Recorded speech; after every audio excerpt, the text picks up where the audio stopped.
Chapter 81: How to Calm Anger and Withdraw Troops. No one could answer Xiao's question. Although Yuan Tiangang noticed some changes in the vitality of heaven and earth and the stars, the changes were too subtle and vague to make effective judgments. So he did not speak. Forget it. Let's not talk about this first. And return to the war in the north. What suggestions do you two have? Xiao shook his head and looked at the two prime ministers.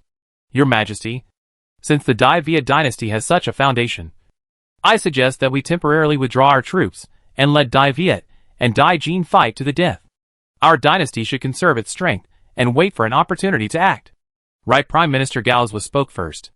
Afterwards, Li Si pondered and said, Your Majesty, I also suggest that we temporarily withdraw our troops to stop the war. The Great Viet dynasty dragged us to fight to the death with the Great Jin dynasty, but did not give up any interests. It is a hateful act to get something for nothing. When the Great Viet dynasty can no longer hold on, it will definitely ask for help from our dynasty. At that time, we may try to cut off half of its yuan mine. But we need to find a reason.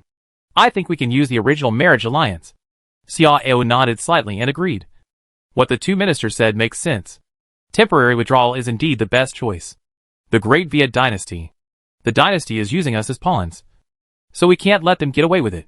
Convey my order, and order the general to lead the Northern Expedition Army to prepare to withdraw to the border. Also, order the general to send an envoy to contact the Jin army and tell them to return all our captured, wounded, and lost soldiers intact. And our army can also return their prisoners. If the other party agrees, then our army will withdraw to the border and both sides will cease fire. If they don't agree, our dynasty will send out all its elite troops to fight them to the death.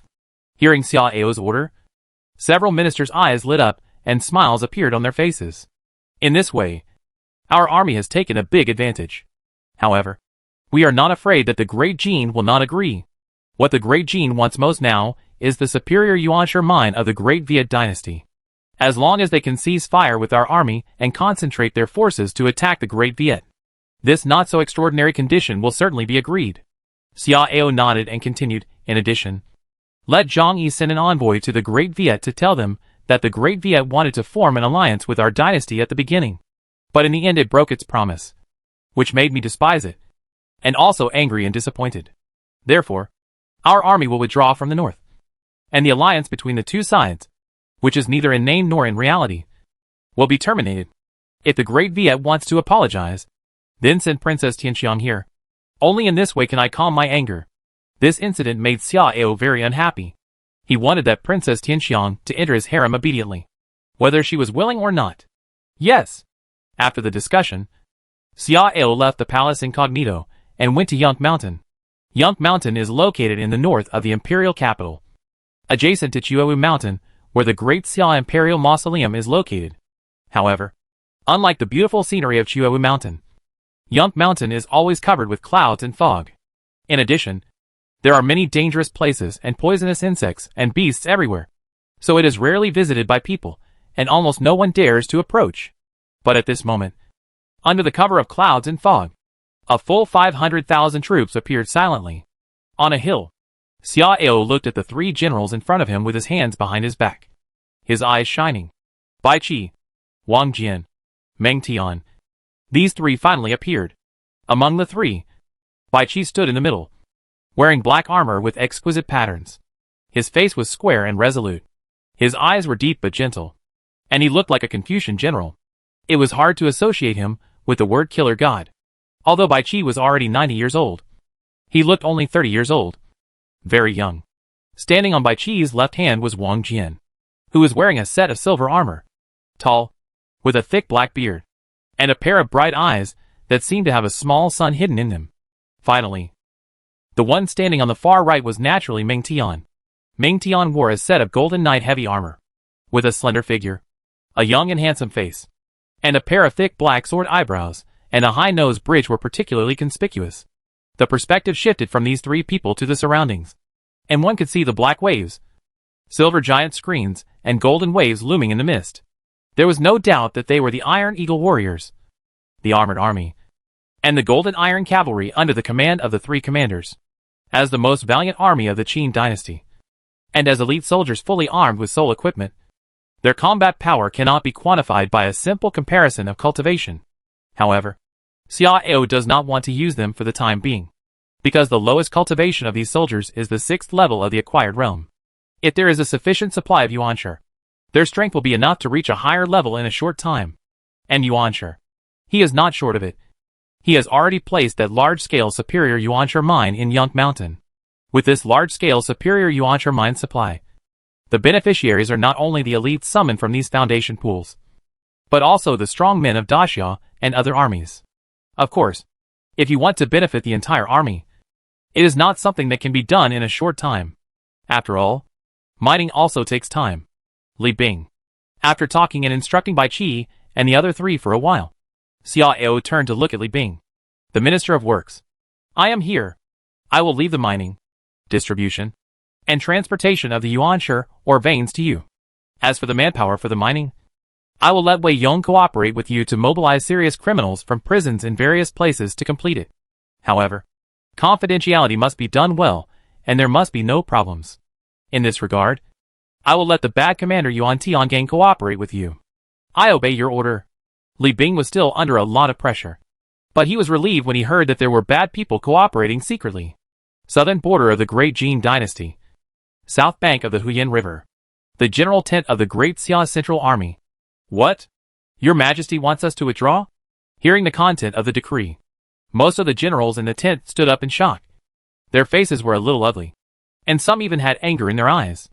They fought to the death and originally occupied a prefecture of the great Jee Dynasty. Although they were defeated in the battle last night and retreated to the Huyan River, they still had 2 counties under their control. Now they are asked to give up the land they occupied. How can they be willing? Moreover, they suffered heavy losses in the battle last night, which was a blood debt. How could they leave in disgrace? General, we can't retreat. We still have many brothers lost in the enemy's territory. How can we abandon them? Yes, General. If we retreat like this, the morale of the army will be in chaos. Moreover, although the enemy is powerful, we still have a chance to win. Yes, General.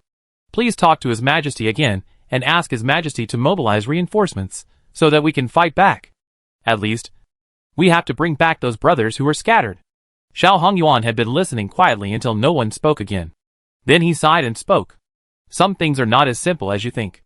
As for the scattered brothers and captured comrades, His Majesty has already issued an order. Don't worry. We will be able to bring them back soon.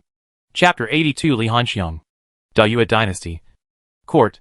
Did Daxia's army really withdraw? On the throne, an old man wearing a 3-feather crown and a colorful imperial robe asked in a deep voice. His tone was a bit heavy. This person was the emperor of the D-Viet Dynasty. Li Yu. Your Majesty, Daxia's northern expedition army has indeed withdrawn to the northern border. According to intelligence, Daxia and Dajin exchanged prisoners of war and signed a truce. As a minister stepped out to answer, the faces of all the officials of D-Viet in the hall were not very good. Once Daxia withdrew, they would be left alone to face the powerful army of Dajin. Can they hold on? After a little silence, a curse suddenly sounded. Damn Daxia. They are abandoning their allies and breaking their promises. After the curse fell, another helpless voice sounded. But the key is that we have not signed an alliance with Daxia. The war against Dajin is just a verbal agreement and tacit understanding reached secretly by both parties. Besides, that verbal agreement was established privately with the late emperor of Daxia. Now that the 6th prince of Daxia has ascended the throne, he has plenty of reasons to terminate the cooperation. Then other ministers also joined the discussion. Xiao is just a young boy. I think he was scared by the 2 innate armies of Dajin. It is not necessarily the intention of the little emperor to withdraw troops. After all, the little emperor relies on Daxia General Xiao Hongyuan for almost everything. You mean, the real mastermind of Daxia's withdrawal is Xiao Hongyuan? It may be possible. Xiao Hongyuan was tricked by the late emperor of Daxia and almost lost his life. Do you think he can't be angry? The reason why Daxia mobilized troops against Dajin is that the late emperor of Daxia wanted to avenge his son. Now that the late emperor of Daxia is gone, they have no reason to fight Dajin to death. Amidst the noisy discussions, as a middle-aged man who was a little fat walked out of the class slowly, the eyes of all officials were attracted, and they stopped talking at the same time. Because this person is the Prince of D-Viet. Li Jui. Father, I said at the beginning that the marriage alliance should continue. Because only by publicly establishing a formal alliance, Daxia will not easily regret it for the sake of a country's face. Now, the capital of Daxia has undergone drastic changes, and the imperial power has changed. Without the constraints of the alliance, they will not be cursed even if they withdraw their troops. The most important thing is that in this case, the situation of D-Viet will be quite dangerous. After listening to Li Ju's words, all the officials looked strange, and at the same time secretly glanced at the emperor and a woman in front of the train. She was the only woman in the entire court. The woman had a graceful figure and jade-like skin. Even though she was wearing a slightly loose official uniform, she could not hide her proud figure. Her hair was like a waterfall. Her eyebrows were like black, and her pair of phoenix eyes were like black and flawless gems. A white veil embroidered with fragrant orchids lightly covered her face, adding a bit of mystery. She just stood there quietly, but gave people an elusive feeling, as if she existed in another space. Some officials who were close to her could even smell a faint, refreshing fragrance. The fragrance was very strange, and everyone smelled a different fragrance. It seemed that she was a collection of hundreds of strange fragrances, but a person could only smell one or a few of the ones he liked best.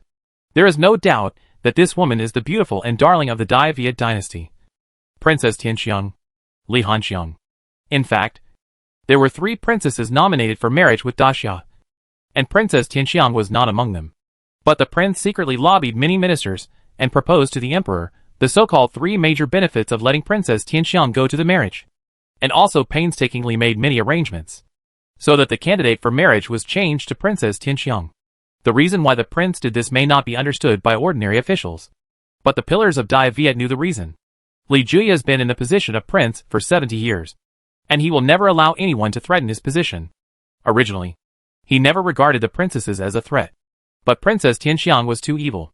Not only is she unparalleled in fairy beauty and outstanding in martial arts, but she is also very good at winning people's hearts and even proficient in military tactics.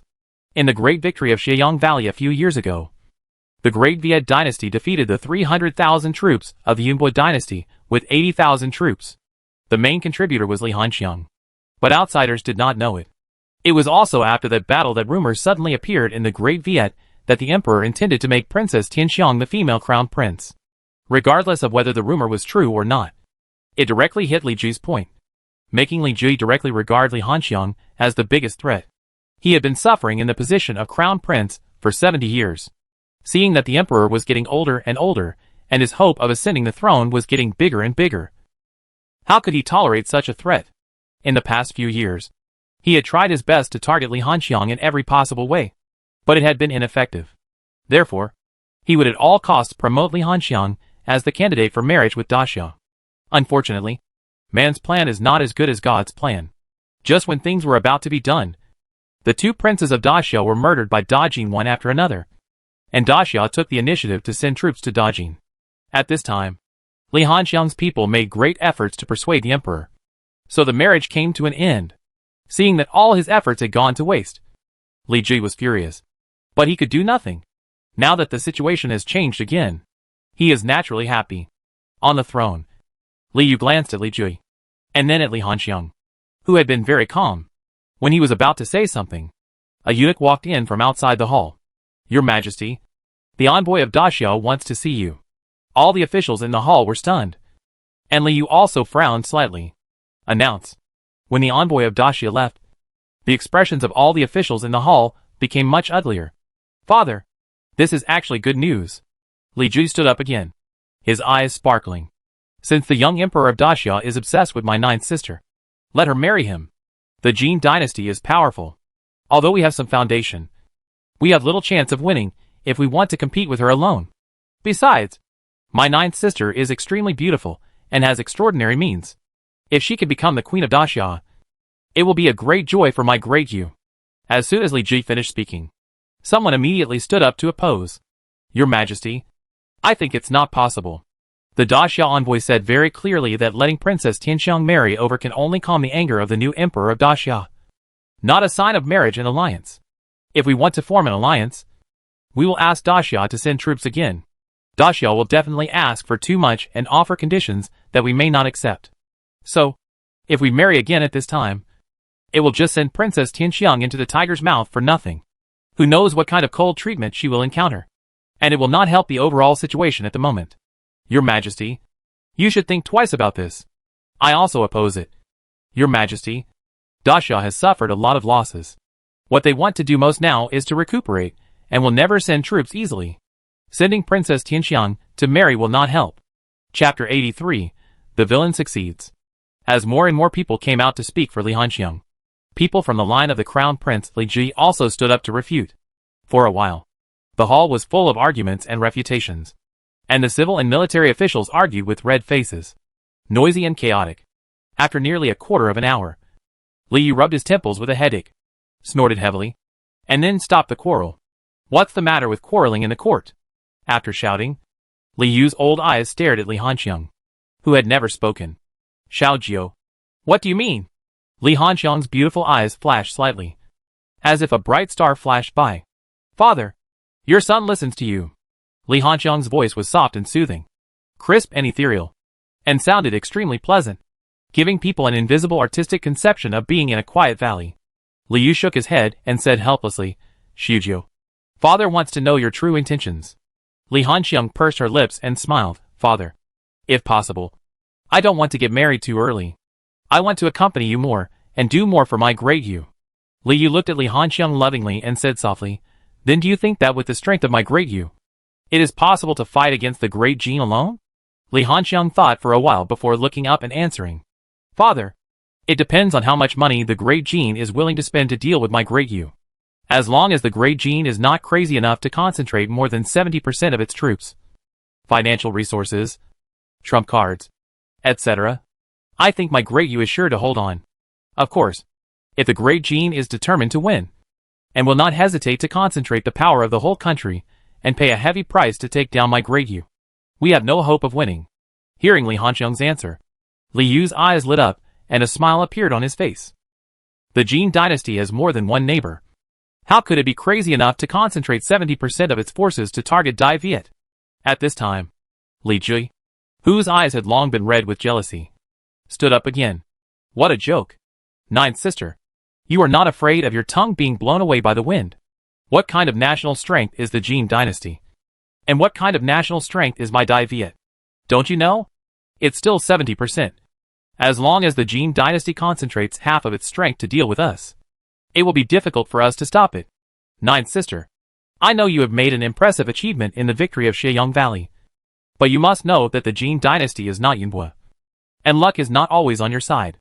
Father, this matter concerns the fate of my D-Viet. If I am not careful, my D-Viet may perish. So, please be very careful. After speaking, Li Ji bowed deeply to Li Yu, revealing a heart full of worries. What the prince said is not without reason, but it is ultimately a bit of a boost to others' ambitions and a loss of one's own prestige. Li Hanxiang looked at Li Ji and chuckled, then bowed her head to Li Yu. Father, I am not talented, but I am willing to lead the army to resist the invasion of the great Jin. If I fail, I am willing to go to Daxia and offer myself to the Emperor of Daxia, asking the Emperor of Daxia to send troops to help. What a joke. Li Ji sneered, and was about to say something when Li Yu waved his hand to interrupt him. Xiao Jiu is right. It is too early to decide on this matter now. If we can stop the front of the great Jin army, that would be the best. If we can't stop it, it won't be too late to ask Daxia for help. However, Xiao Jiu is still inexperienced and has limited experience in battle formations, so it is not appropriate for him to lead the army. Let's put it this way. In the war against Jin, the commander-in-chief will still be the general. As for Xiujiu, he will be the commander of the two armies and act as the sharp blade of the legion. Li Yu did not specify which two armies, but the word sharp blade has revealed a lot of information. Daxia, the imperial capital, Lai Mansion. In the warehouse, hundreds of boxes of different sizes were opened, and all kinds of pearls and precious colors continued to shine, which made Lai Yongqing dazzled and overjoyed. He grabbed a handful of jade bead necklaces and smelled the invisible breath of wealth, and Lai Yongqing's face showed an intoxicated look, throwing away the necklace and moving forward, when he saw 5 diamond-shaped milky white crystals inserted in the cushion of a small box. Lai Yongqing was stunned at first, and then his eyes lit up. Transparent and flawless, moist like lotion. This is a top-grade yuan stone? 5 top-grade yuan stones? This value is too great. Who sent this? Tell the master of the house. It's the head of the Ministry of Revenue's Granary Department. The housekeeper hurried forward to explain. Oh! It turned out to be him. TSK. It seems that the Ministry of Revenue has a lot of money. Lai Yongqing sighed, carefully closed the lid, and then coughed lightly and said, You find a reliable person to go to his house at night, and tell him that the previous record books will be erased for him. But what will happen in the future depends on the effectiveness of the time. The housekeeper naturally understood what Lai Yongqing meant. And I think the head of the granary department can also understand it. If you want to pass the performance appraisal, you have to continue. If you want to have better qualifications and performance, you have to show more heart. Yes. Don't worry, Master. I will definitely get it done. The housekeeper nodded and responded, with a lot of emotion in his heart. The master of the house had a keen eye and bet on the right treasure. So he had the merit of following the dragon. And therefore, he was promoted several levels in a row. From a small member of the Ministry of Examination to the right assistant minister of the Ministry of Personnel. With great power. As the right assistant minister of the Ministry of Personnel, who is in charge of examining the merits of officials. Many officials have to curry favor with those who can sit in this position. In addition, Lai Yongqing is a minister appointed by His Majesty, and he has been promoted several levels, which shows His Majesty's favor for Lai Yongqing. Therefore, there is an endless stream of people coming to give gifts to Lai Yongqing, and many of them are extremely generous gifts. Lai Yongqing originally planned to look at all the things one by one today, but his house is not quiet. Report, Master. Xiao Lufeng, the doctor of the Ministry of Rights, wants to see you. Lai Yongqing was stunned at first, and then frowned slightly. Xiao Lufeng is a member of the royal family, and the son of Xia Yongde, the Prince of Zhongling. This identity made him hesitate, not knowing whether he should contact the other party. After thinking for a while, Lai Yongqing asked, Do you know what the other party is here for? To the master. I don't know, but he brought a few servants, two of whom were carrying a large box. They should be here to give gifts. Hearing the word gift, Lai Yongqing immediately became energetic and made a decision. If you don't accept money, you are a cuckold. How can he refuse a gift that is delivered to his door? Please come to the living room. Yes. Not long after, the living room. Ha ha ha. Minister Lai, I haven't seen you for a few days. You are more elegant than before. Hearing Xiao Liufeng's compliment, Lai Yongqing felt relieved and his face was calm. Thank you, Dr. Xia, for your kind words. Everything is thanks to your majesty. That's right. Xiao Liufeng's eyes flickered and he laughed. After the host and guest sat down and exchanged greetings, Lai Yongqing picked up the teacup and gently scraped it with the lid of the tea bowl. I wonder why Dr. Xia came here today. Xiao Lufeng smiled and clapped his hands without saying anything. Chapter 84. Is the treasury empty? Soon, two servants came in carrying a large box. Xiao Lufeng dismissed the servants, and when Lai Yongqing, who seemed to be thinking about something, dismissed the housekeeper and others, he opened the lid of the box. Lai Yongqing looked up and found that it contained a miniature palace made of various precious crystals and jades. He couldn't help but tremble his wrist and almost dropped the tea bowl. Dr. Xia, what are you doing? Minister Lai, this palace is called Yuyuan, which was the work of Master Lu 100 years ago. This thing is not only beautiful and majestic, but also has the effect of gathering vitality. It is worth tens of thousands of gold. Xiao Lufeng first introduced the value of the palace meaningfully, and then his expression became solemn, and his voice was lowered. Today, Xiao will present it to Minister Lai, hoping that Minister Lai can speak well of my father in front of His Majesty. After all, my father once opposed His Majesty. Lai Yongqing was shocked at first, with a fiery look in his eyes, but then his back felt cold. Such a heavy gift would be very generous even if given to two prime ministers. So why did he give it to a small minister? Moreover, asking him to speak well of the King of De to His Majesty.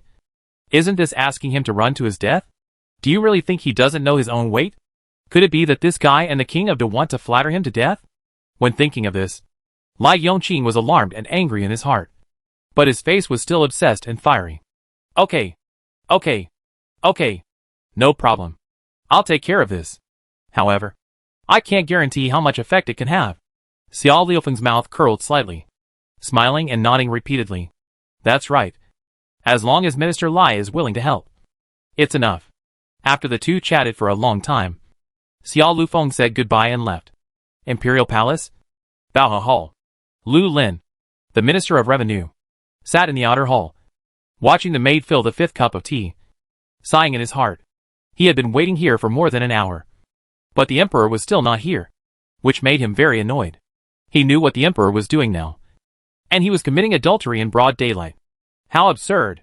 Now, it is rumored everywhere that the emperor took his eldest sister-in-law, the former crown princess, as his own concubine, and forced the concubine of the previous emperor to take him, and indulged in government affairs, day and night, just like a tyrant.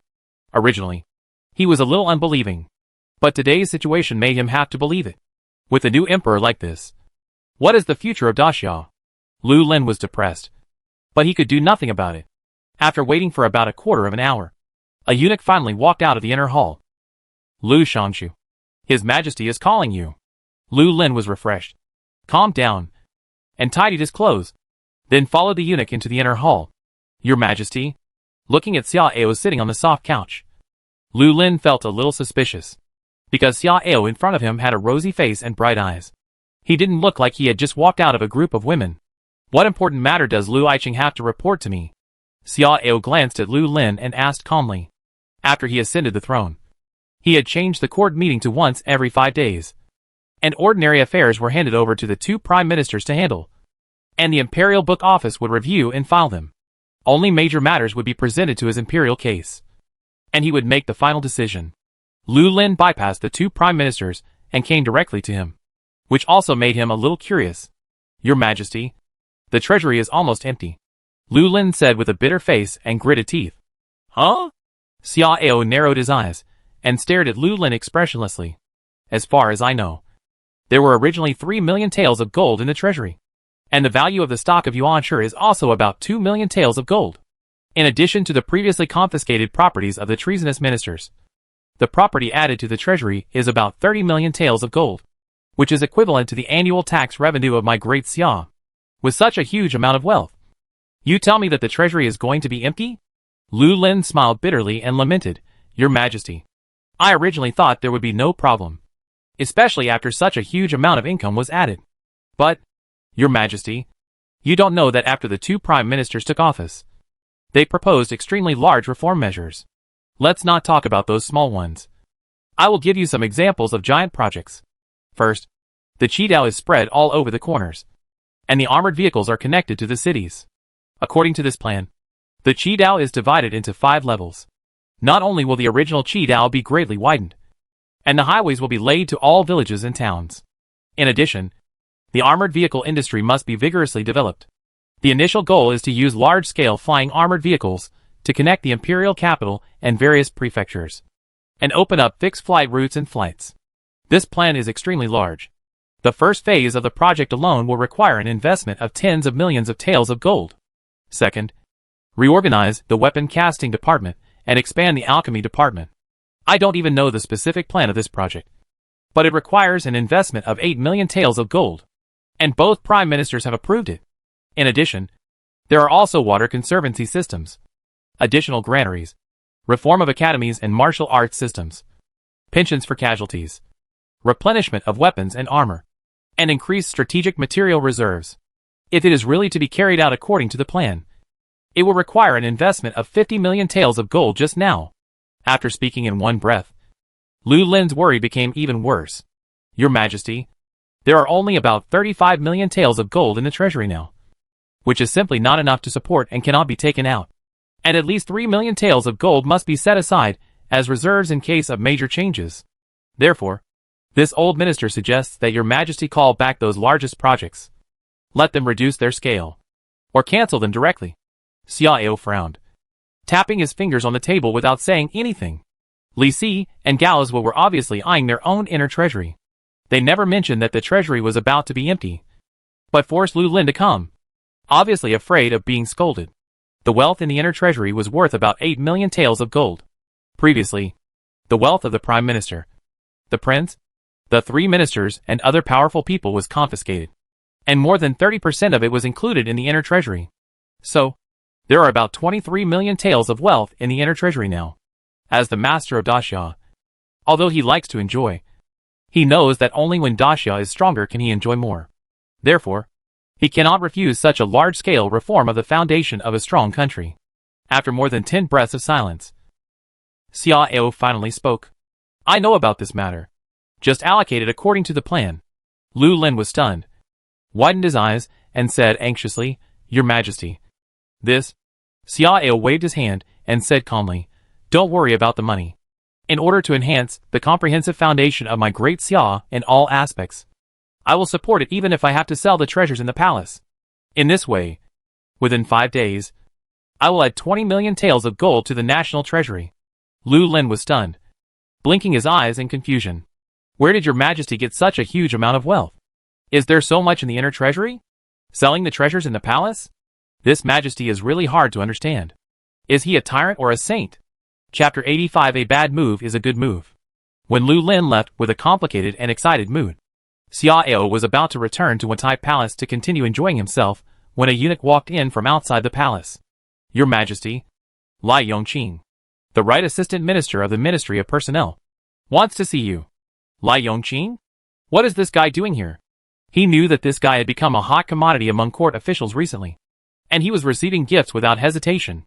But he pretended not to know and ignored it, because using this guy brought him 300 domineering points. He had not been fattened up yet, and it was not time to kill him. Announce. Soon, Lai Yongqing walked in with his waist bent and his head lowered. When he stood still, Lai Yongqing prostrated himself on the ground respectfully. Your humble servant Lai Yongqing. Kowtows to your Majesty. Xiao raised his eyelids and said in a light voice, Lai Qing, why are you so polite? Your Majesty, I am guilty, and I am terrified, Lai Yongqing said in a trembling voice, seeming to be very scared. Oh, what crime did Lai Qing commit? How come I don't know? Xiao smiled gently and looked at Lai Yongqing with interest. Your Majesty, in recent days, some court officials have been giving gifts to me for personal gain. I want to report them to you after they all come out. Therefore, I am guilty of concealing and delaying the report. I beg your Majesty to forgive me, Lai Yongqing said with fear and trepidation, and cowed out heavily. Hearing this, Zhao Gao, who had been motionless like a tree trunk, looked up in astonishment, looked deeply at Lai Yongqing, and then lowered his head. Xiao was also stunned, with a strange look on his face. That's not right. With Lai Yongqing's greedy nature, how could he take the initiative to confess his guilt? In fact, Lai Yongqing also had a hard time saying anything. If Xiao Lufeng hadn't forced him into a corner, how could he have spit out the fat meat in his mouth? But he knew that as long as he revealed the fact that Xiao Lufeng had given him gifts, His Majesty would definitely have someone investigate thoroughly. At that time, the large-scale gift-giving and receiving could not be concealed at all. Therefore, he could only grit his teeth and take out most of the gifts, and only keep those gifts that were almost impossible to be checked. He also knew that once he did this, his reputation would be completely ruined, and few people would dare to give him gifts in the future. But there was no way. In order to save his life, he could only do this. As for the future, it can only be said later. With his wisdom, I think he can still find a remedy. Lai Qing, you didn't disappoint me. Very good. What I need is a loyal minister like you who is honest and honest. Xiao praised, and then asked, how many people gave you gifts? How much is the value? Your Majesty, there are a total of 45 officials, dignitaries, etc., and the total value of the stolen goods should be more than 200,000 taels of gold. Lai Yongqing said in a trembling voice, took out a thin book from his arms, and held it above his head with both hands. Your Majesty, this is the list. Zhao Gao shook the whisk lightly, and the book fell into his hands. Afterwards, Zhao Gao respectfully placed the book on Xiao's desk. Xiao spread out the list, flipped through it with interest, and read it softly. The director of the Ministry of Personnel's Examination and Reward Department sent a box of treasures and 5 paintings, worth 10,000 gold. The deputy director of the Ministry of War's Military Selection Department sent a box of gold and a box of medium-grade yuan stones, worth 6,000 gold. The director of the Ministry of Revenue's Granary Department sent 5 high-grade yuan stones and a set of sacrificial jades, worth 6,000 gold. The doctor of the Ministry of Rights sent a statue to Yu Indian, which is worth tens of thousands of gold. Seeing the last item, Xiao narrowed his eyes slightly, as if he understood why Lai Yongqing wanted to take the initiative to explain. This last Xiao Lufeng is a member of the royal family, and the son of Prince de Xiaoyongda. As the clan leader and the second in command of the clan mansion, Prince De was once the man of the former third prince, and had quarreled with him in the Hoshian Hall. As the son of Prince De, why did Xiao Lufeng need to send gifts to Lai Yongqing? Tell me, what's going on? Xiao Ao threw down the list and asked coldly. Your Majesty, please understand. Dr. Xia sent this gift, saying that he wanted me to help Prince to speak well in front of you. Lai Yongqing said in fear.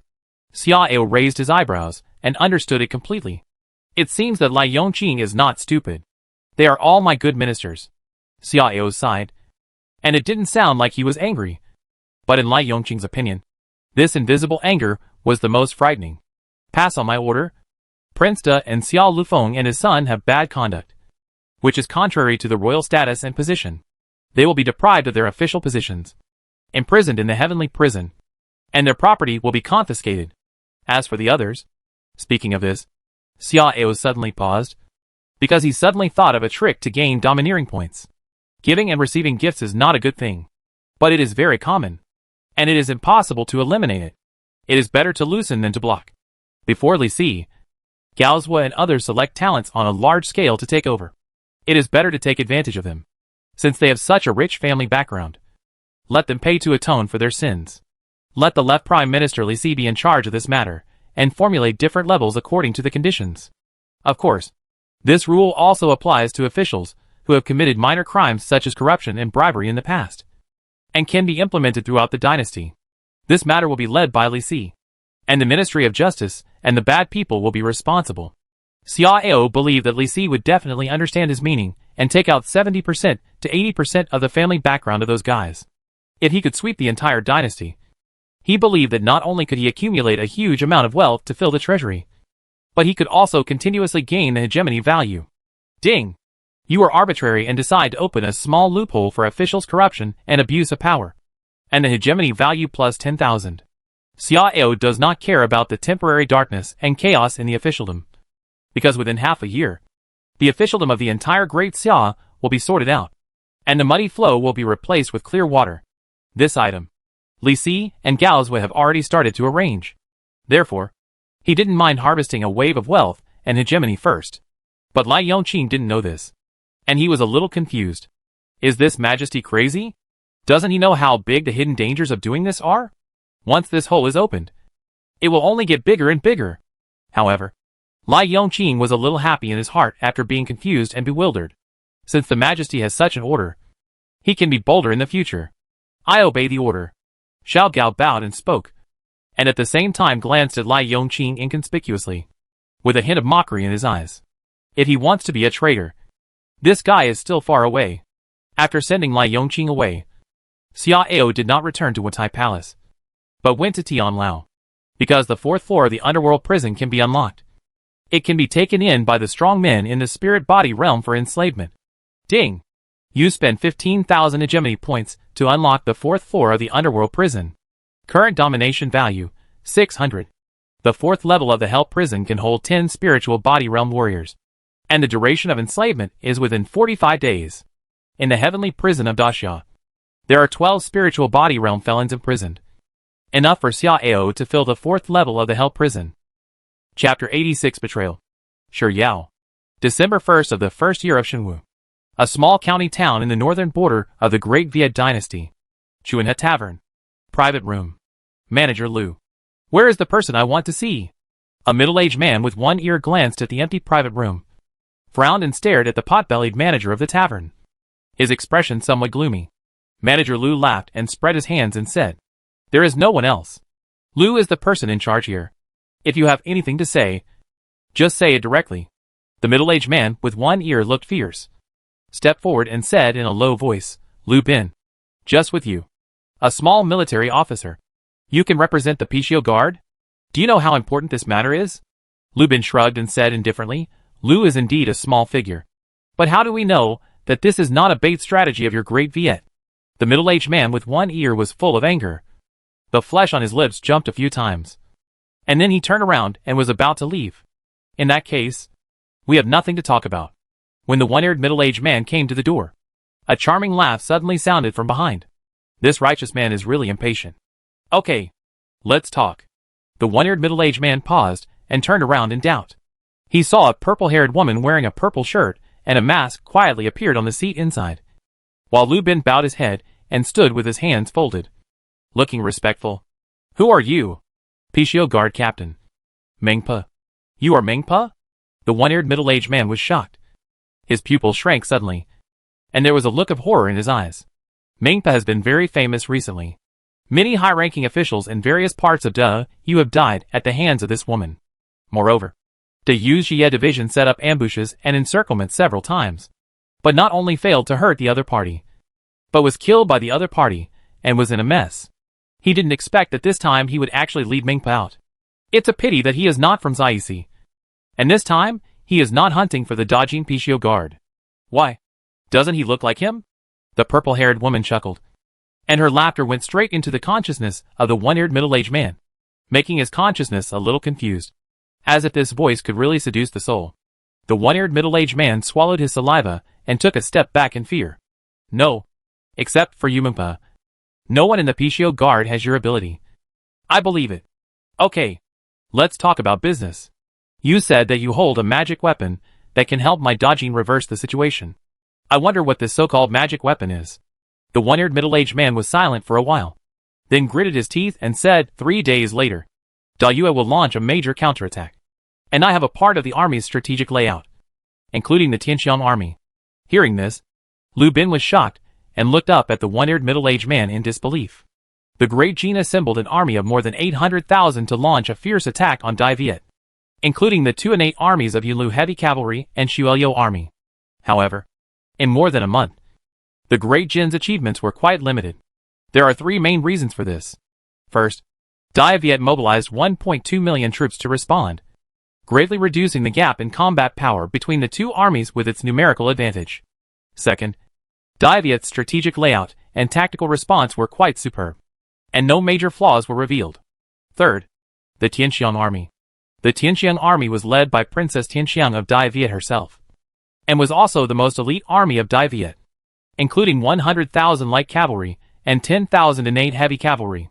These 110,000 cavalrymen appeared and disappeared on the battlefield, causing the Great Jin army to be in disarray and in a lot of trouble. After more than a month of fighting, D-Viet suffered more than 300,000 casualties, and D-Jin also suffered more than 100,000 losses. The current situation is very stalemate.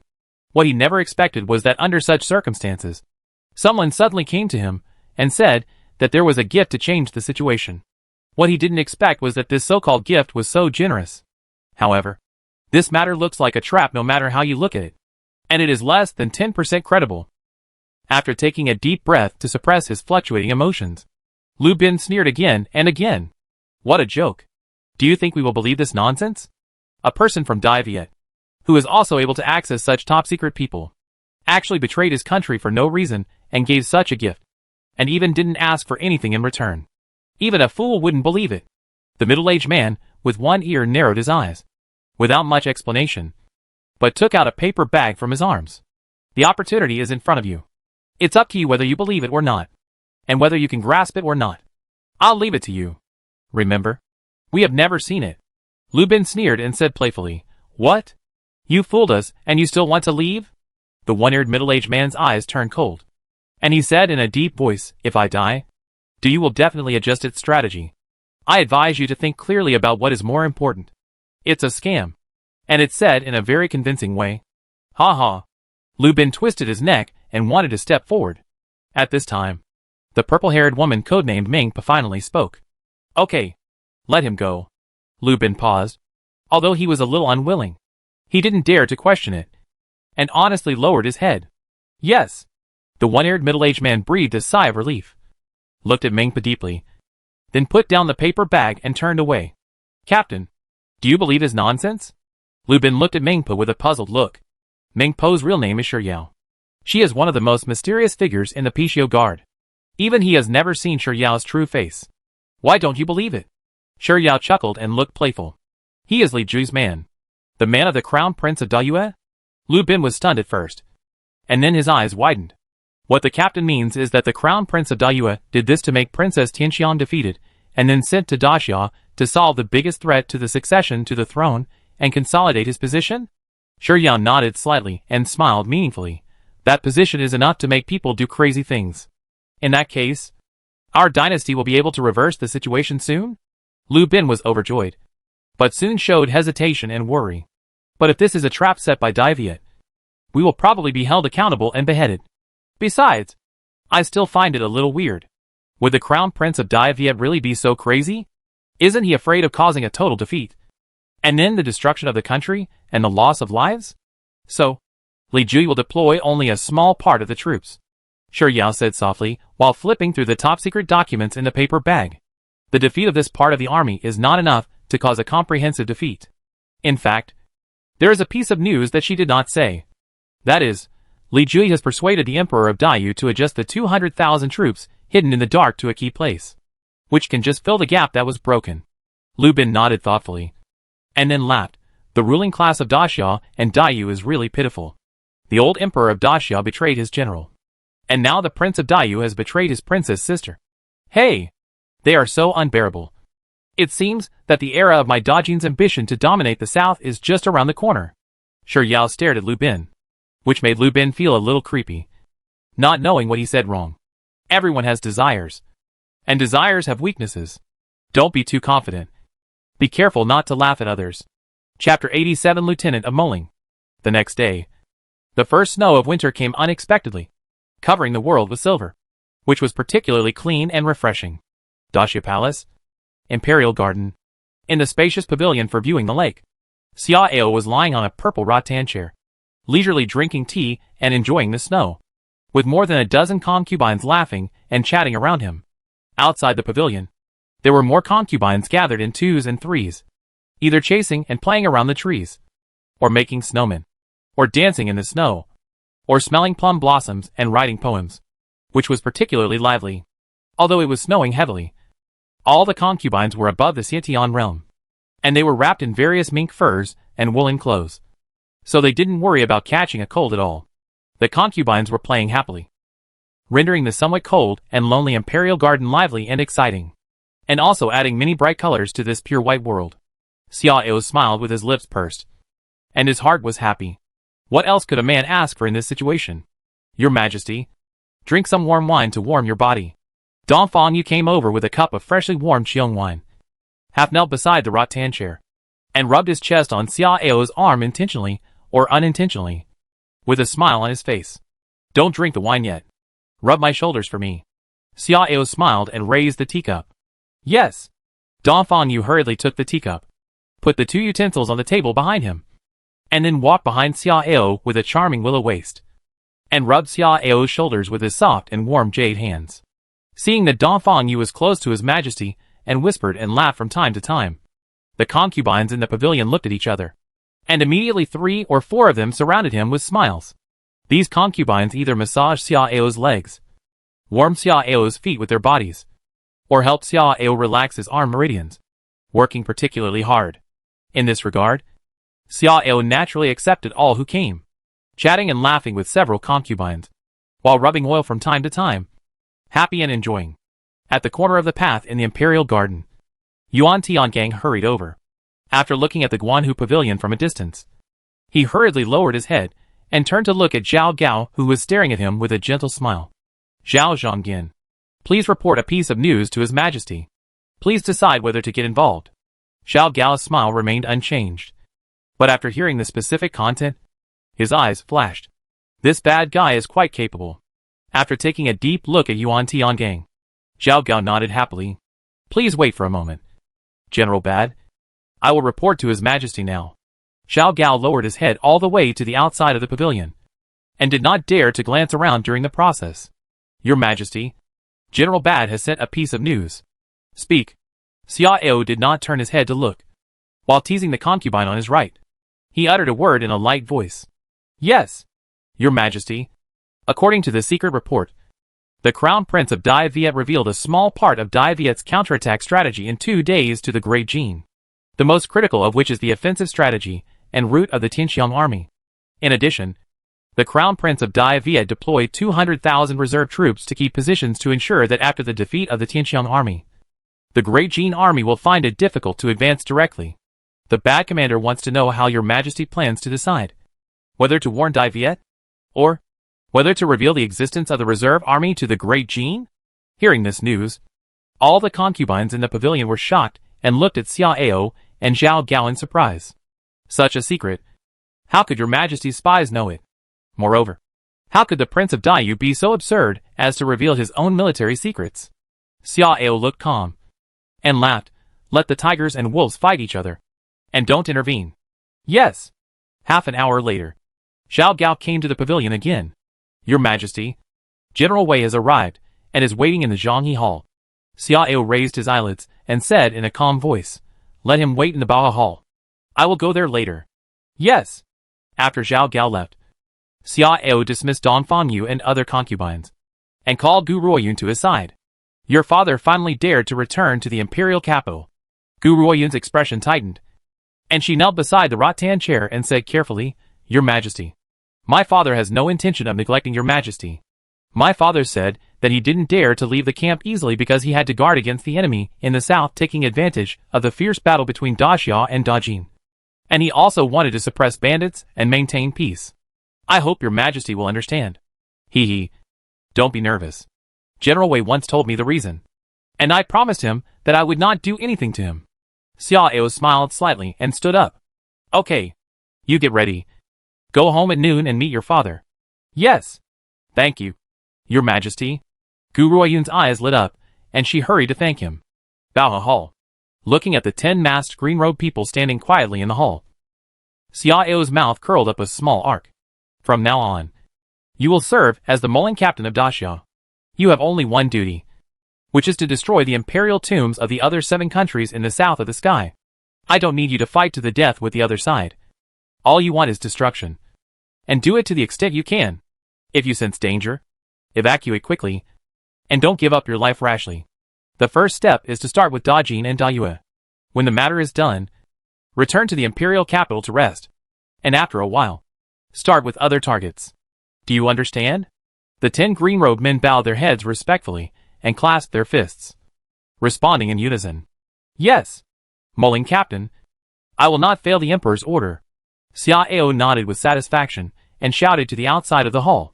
Come on. Take them out of the palace. When the 10 people left under the guidance of the eunuchs, the smile in Xiao's eyes became a little stronger. These 10 people were the death row prisoners in the spirit body realm that he enslaved in the 4th level of the underworld prison.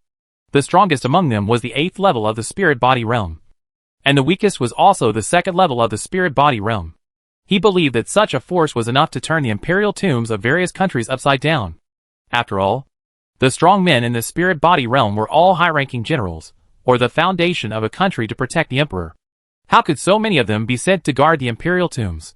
For example, among the tomb keepers of Daxia, there were only 2 strong men in the spirit body realm. As for the army, although the elite army could fight against or even kill ordinary strong men in the spirit body realm with battle formations, it would be difficult to keep them if the other party wanted to leave. And he did not let these 10 people fight to the death with the other party. Outside the hall, a middle-aged man with a full forehead and a tall stature was quietly waiting for the summons. He was General Wei, the commander of the southern camp, Gu Yaoting, and also Gu Ruoyun's biological father. As the father-in-law of the prince and the son-in-law of the prime minister, he would never have thought that he would be in such a situation today. When he first learned about the coup in Xiao's palace, the killing of the crown prince and the prime minister, Gu Yaoting's heart fell into a 1,000-foot cold pond, because he believed that his family and his daughter would be buried with him. But he never thought that not long after, he received another message, and then he became the father-in-law of the new emperor. Such a situation is bizarre. In the end, it was thanks to his beautiful daughter, but he still can't be sure whether this is a trap. When Gu Yaoting was thinking about it, he suddenly saw 10 people in green robes walking out of the hall. At that moment, Gu Yaoting instinctively felt a chill in his heart, and at the same time reached out to grasp the hilt of the knife at his waist, but touched nothing. He then realized that his weapon had been removed. Facing the stare of 10 pairs of indifferent eyes under the mask, Gu Yaoting felt a little numb. As a strong man in the 7th level of the spiritual body realm, he could clearly sense the power of these 10 people. Fortunately, the 10 people just stared at him, and then followed the eunuch who led the way and left. General Wei, the emperor is calling you. Zhao Gao flashed out with a smile, but scared Gu Yaoting again, because he didn't even notice how Zhao Gao appeared. At this moment, Gu Yaoting's awe of Xia Ao rose rapidly. Chapter 88. It is especially pathetic to gloat over others' misfortunes. After Gu Yaoting left the Baja Hall, Xia Ao glanced at his dominance value. After more than a month of spending money to atone for sins, he had gained a total of more than 20,000 dominance points. And this gain will continue for some time. Current dominance value, 21,200. Xia Ao did not continue to save up, and directly exchanged 2 gold treasure chests and a silver treasure chest. The gold treasure chest is opened. Congratulations. You have obtained a high-quality void stone vein large. Xia Ao's eyes flickered when he saw what was opened. Tianan is poor in vitality, so all kinds of mineral veins are quite scarce, especially high-quality mineral veins, which are almost invisible. This is also the key reason why the treasures in the Tianan area are very rare. After all, without material support, even if there are top craftsmen, it is difficult for a good cook to make a meal without rice. Among all the strategic mineral veins, the most pitiful one is the void stone, because after the ancient times, this thing has almost disappeared in Tianan. Void stone is the core material for making storage equipment. Without the void stone vein, storage equipment in Tianan has become rare today. But now, with this large-scale high-quality void stone vein, Daxia's storage equipment will continue to grow like a blowout. In his joy, Xia Ao pointed to the second golden treasure chest. Golden treasure chest opened. Congratulations. You have obtained Gao Shun's inheritance, 3 stars. Gao Shun's inheritance, 3 stars after use. You could obtain the inheritance of the 3-star stage of Gao Shun in the Yuanjia, including cultivation, understanding, battle formation experience, etc. Note, each person can only accept inheritance once, and it must be a local character. This restriction is very clear. It cannot be used by characters open from the foundation pool. And of course there is no need. Gao Shun's inheritance. The best candidate for succession is naturally Zhou Ying. After all, the army he led is the successor of the Xianjin camp. Zhou Ying got this inheritance, and Xia Ao's previous worries could be put down. After all, Zhou Ying was only in the 60th level of the void body realm, and there was a risk of being assassinated by a strong person in the spirit body realm. Putting away the inheritance card temporarily, Xia Ao shifted his attention to the last silver treasure chest. Silver treasure chest opened. Congratulations. You have inherited the ancient mechanical arts. Ancient mechanical arts. Xia Ao didn't know how big the gap was between the mechanical arts of the 2 eras, but he was not interested in studying it in detail. So he planned to let Li Bing do it to see if he could further enrich the foundation of Daxia. December 4th. Night. This night, after careful deployment and careful preparation, the Great Viet Dynasty launched a large-scale counterattack against the army of the Great Jee Dynasty. And the Imperial Mausoleum of the Great Jee Dynasty also ushered in an unexpected disaster. Dajin, Shushan Imperial Mausoleum. In the core area of the Imperial Mausoleum, on the top floor of the 7 Stars Tower, 5 or 6 mausoleum keepers were feasting and chatting on the top floor. The Imperial Mausoleum is a quiet place, and it is also a sacred place for the Great Jee royal family. So drinking and wanton merriment are strictly prohibited. However, the rules have always been set only for the weak people in the middle and lower classes, and the honest people who abide by their duties. As the highest-ranking people here, they will not be honest ascetics who abide by the rules and regulations. Anyway, this is a quiet place with few people. As long as it is well covered, there will be no problems. Speaking of which, the Daxia royal family is really unlucky. The sons of the old emperor were either assassinated or killed each other. In the end, the throne was stolen by the absurd 6th prince. Hey, who says it's not true? I heard that after the new emperor of Daxia ascended the throne, he spent his days and nights with women and reveled endlessly.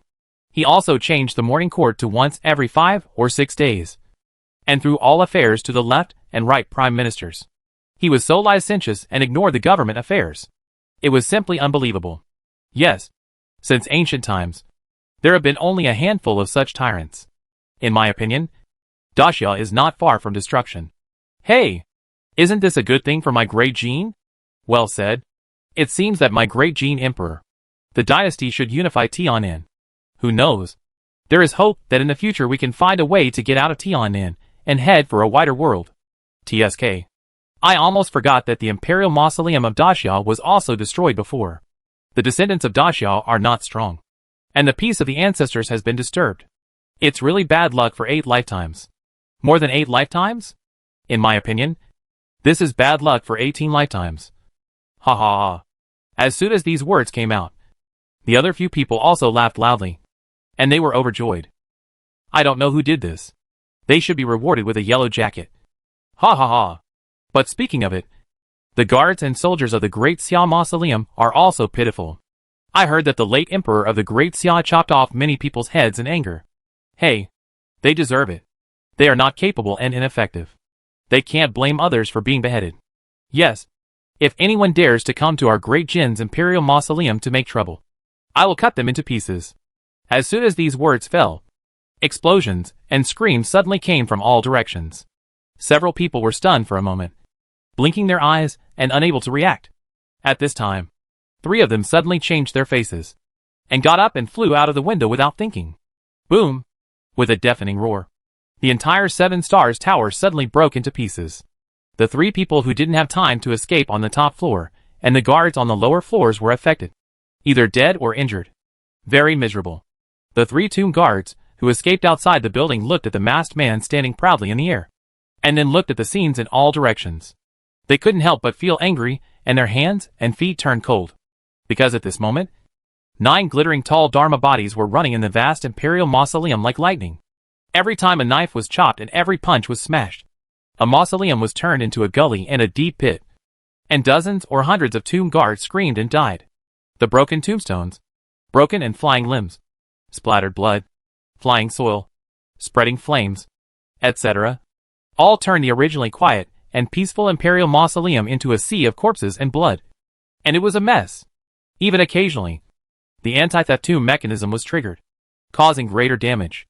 In the chaos, large groups of tomb guards were gathering quickly and desperately forming battle formations to besiege and strangle the daring thieves. But it was difficult to catch up with the other side for a while. 10 Spiritual Body Realm. A tomb keeper of the 5th spiritual body level trembled and whispered. Then he glared at the masked man standing with his hands behind his back with his eyes spitting fire, roaring and shouting. Who are you? Why are you destroying my Great Jin Imperial Mausoleum?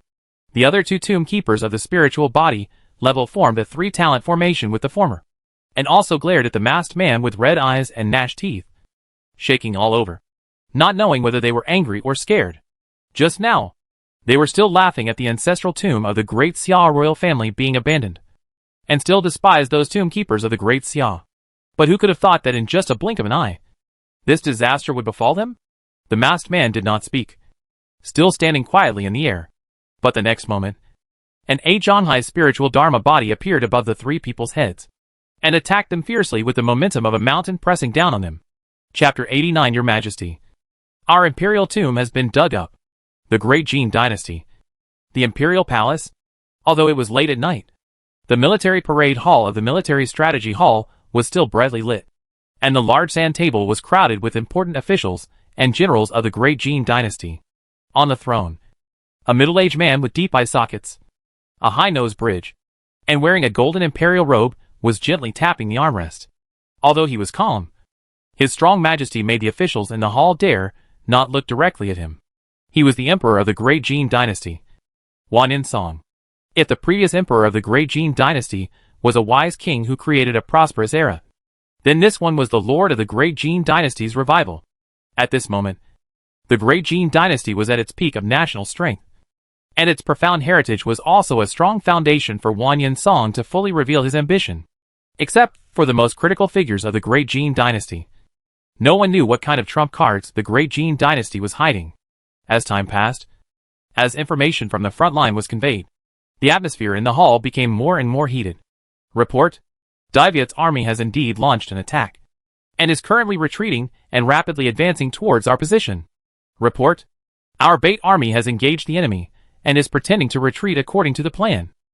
Report: the traces of the Tianqiang army have been found, which is consistent with the intelligence. Report: D-Viet's right-wing vanguard army and the Tianqiang army have been trapped.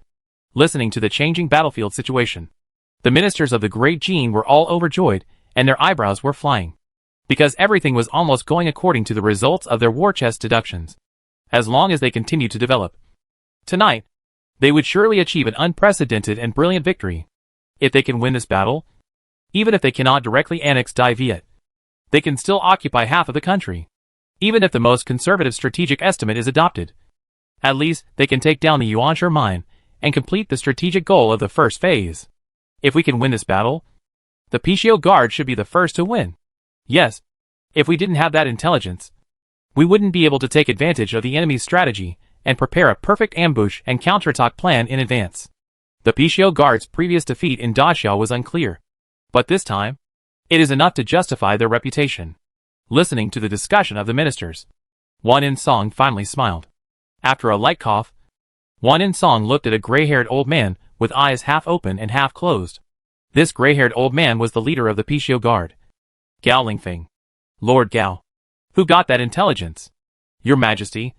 It was Captain Shiryao.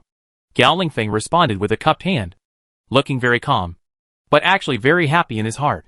Since the last time the Pishio Guards arranged in Daxia got into such a big mess, he has been attacked by many ministers. And even His Majesty became suspicious of him and almost dismissed him. This time, he can finally be considered to be proud of himself. Shiryao? Wan In-song nodded thoughtfully, and after thinking for a while, he smiled. I remember. She is the Mingpa who caused panic among the dignitaries in D-Viet. Right? That's right. Gao Lingfeng nodded affirmatively and said with a smile, Your Majesty, Lieutenant Shi is not only powerful, but also has a lot of wisdom and strange means. He hunted down dozens of dignitaries in various parts of D-Viet, and also played around with the people of D-Viet Zaisi. He has become the #1 figure on the Zaisi bounty list, and I want to get rid of him as soon as possible. Wan In-song nodded happily, full of emotion. With such a great man in our great Jin, why should we worry about not achieving hegemony? Ha ha ha. After the war is over, find a time to let her return to the imperial capital. I want to see her. Gao Lingfeng's eyes flickered slightly, and he smiled and saluted. Yes. A quarter of an hour later, another figure rushed in. Report. The Tianqiang army suddenly changed its route and ran towards the location of our flank ambush army. It seems that they have noticed something wrong. At present, the battle has broken out in advance. Upon hearing this news, the officials of the Great Jee Dynasty suddenly changed color and began real-time sand table simulation. After a cup of tea, a minister clasped his fists and stared at Wan In-song, his face not looking good. Your Majesty, the Tianqiang army has changed suddenly. According to 3 rounds of simulation, the best case can only achieve 70% of the original plan. The worst case may only achieve 30% of the effect. Wan In-song narrowed his eyes slightly, although he was a little disappointed. But his expression did not change much. It doesn't matter, as long as we can win this battle. As soon as Wan In-song finished speaking, another person ran in from outside the hall. Report. The main force of D-Viet has quickly adjusted its strategic deployment in order to prevent the enemy from escaping. Our army has adopted a backup plan and actively attacked from 3 lines. Take advantage of the chaotic distribution of the enemy and expand the results as much as possible. After hearing this news, the ministers of Dajin were a little helpless. It is obvious that the best situation is no longer possible now, and we can only see whether it is the second situation in the middle or the worst third situation. But no matter which situation it is, it doesn't matter. Dajin's victory has been locked. The D-Viet dynasty can only survive or struggle to death, as long as other dynasties don't interfere. The fall of D-Viet is only a matter of time. At this time, another person ran in quickly. Huh? There is new news so soon? A minister turned his head and looked at it with a surprised look. Report. Your Majesty. The Imperial Mausoleum. The Imperial Mausoleum. Something happened. As soon as this was said, everyone in the hall was stunned. Something happened to the Imperial Mausoleum? What could have happened to the Imperial Mausoleum? Wan In-song frowned slightly, looking at the pale, panicked messenger with an unhappy look. Tell me clearly, what happened? Yes. The man swallowed his saliva, gritted his teeth, and spoke with a stiff upper lip. Your Majesty, the Imperial Mausoleum. It was destroyed by a group of thieves. Hearing this, the ministers couldn't help but think of the changes in the Imperial Mausoleum of Daxia. They dared to destroy the Imperial Mausoleum. Are there really such people who are not afraid of death? Wait, these people are the same group as those who destroyed the Imperial Mausoleum of Daxia. Right? It's very likely. It's strange. Do you think they have a problem with their brains? Or do they have some quirks? Just to say, in order to destroy the imperial mausoleum a little bit. They sacrificed the lives of so many masters. What do they want? Wan In-song frowned. But he didn't get angry, because he also knew about the matter of the imperial mausoleum of Daxia. The destructive force was actually quite limited. Have the bandits been captured and killed? Your Majesty. The bandits? The bandits are too powerful. They all escaped. The messenger responded with a trembling voice, already sweating profusely. Escaped? All? A minister stared at him in disbelief, and shouted angrily, Are the mausoleum guards and mausoleum keepers all good-for-nothings? Tell me, how many bandits are there? According to the information from the secret talisman disc, there are only 10 people on the other side. But they are all strong men in the spirit body realm. 10 spirit bodies? The ministers trembled in their hearts. All shut their mouths, and looked at Wan In-song cautiously, although they couldn't figure out what was going on. But, with 10 strong men in the spirit body realm taking action, the imperial mausoleum might be. Wan In-song finally realized the seriousness of the problem, and stared at the man with a cold face. Tell me, what happened to the imperial mausoleum? Your Majesty. The imperial mausoleum. The imperial mausoleum is already in ruins. The entire mausoleum has been destroyed by more than 30%. And the mausoleum guards have been killed and injured for thousands of years. And more than half of the mausoleum guards have been killed and injured. Wan In-song's body stiffened immediately. And after a few breaths, his chest suddenly felt stuffy. His face turned pale, and blood in his throat almost spurted out. Chapter 90, The Great Jin Imperial Family Stunning Two Beauties. The Great Jin Imperial Capital. Huaihua River. Shiyu Tower. A woman dressed as a young man walked into the hall with her hands behind her back, followed by 7 or 8 noble young men in luxurious clothes and extraordinary temperament. These noble young men were all legitimate sons of the current officials, and they were all outstanding. But when facing the woman, they were attentive and flattering, and their eyes were full of passion and obsession when they stole a glance at her, because this woman was named Wan Yaoyao, the 5th princess of the Great Jin Dynasty, and she was extremely beautiful. The Great Jin Imperial family had a pair of stunning beauties. Wan Yaoyao was one of them, and the other was the Great Jin Empress, Tao Yushu. Naturally, no one dared to think too much about the Empress, but Wan Yaoyao was different. Looking at the descendants of the powerful and wealthy in the Great Jin Dynasty, none of them did not fantasize about becoming her son-in-law. Therefore, Wan Yaoyao had many fans, and even the Great Jin Crown Prince did not dare to offend her. In recent years, Wan Yaoyao has accumulated a huge amount of wealth by using her unique advantages, and has also accumulated a good foundation. The Shiyu Building, which is spread across major cities in Dajin, is one of her industries. Shiyu Building top floor. Wan Yaoyao lazily leaned on the soft chair. Although she was wearing men's clothes, she still couldn't hide her hot figure. Every move was extremely charming. Several nobles stared at Wan Yaoyao's towering chest and swallowed their saliva secretly, with a calm and gentlemanly demeanor on their faces. Your Highness, you don't seem to be in a good mood today? A noble asked with a smile. Wan Yaoyao rolled her eyes, and several nobles shuddered slightly. This princess is simply a fairy. Even rolling her eyes is full of charm, as if there is an electric current from her eyes to them, making people numb. That Li Hanxiang shines on the battlefield. How can this princess be happy? The nobles immediately realized that Princess Yaoyao had always regarded Princess Tianxiang of Dayue as her rival, and today Princess Xiang became famous. So this princess was obviously a little jealous. Don't be upset. Princess Tianxiang is just a rough female man. How can she compare with you? Yes, Princess Tianxiang's reputation is exaggerated.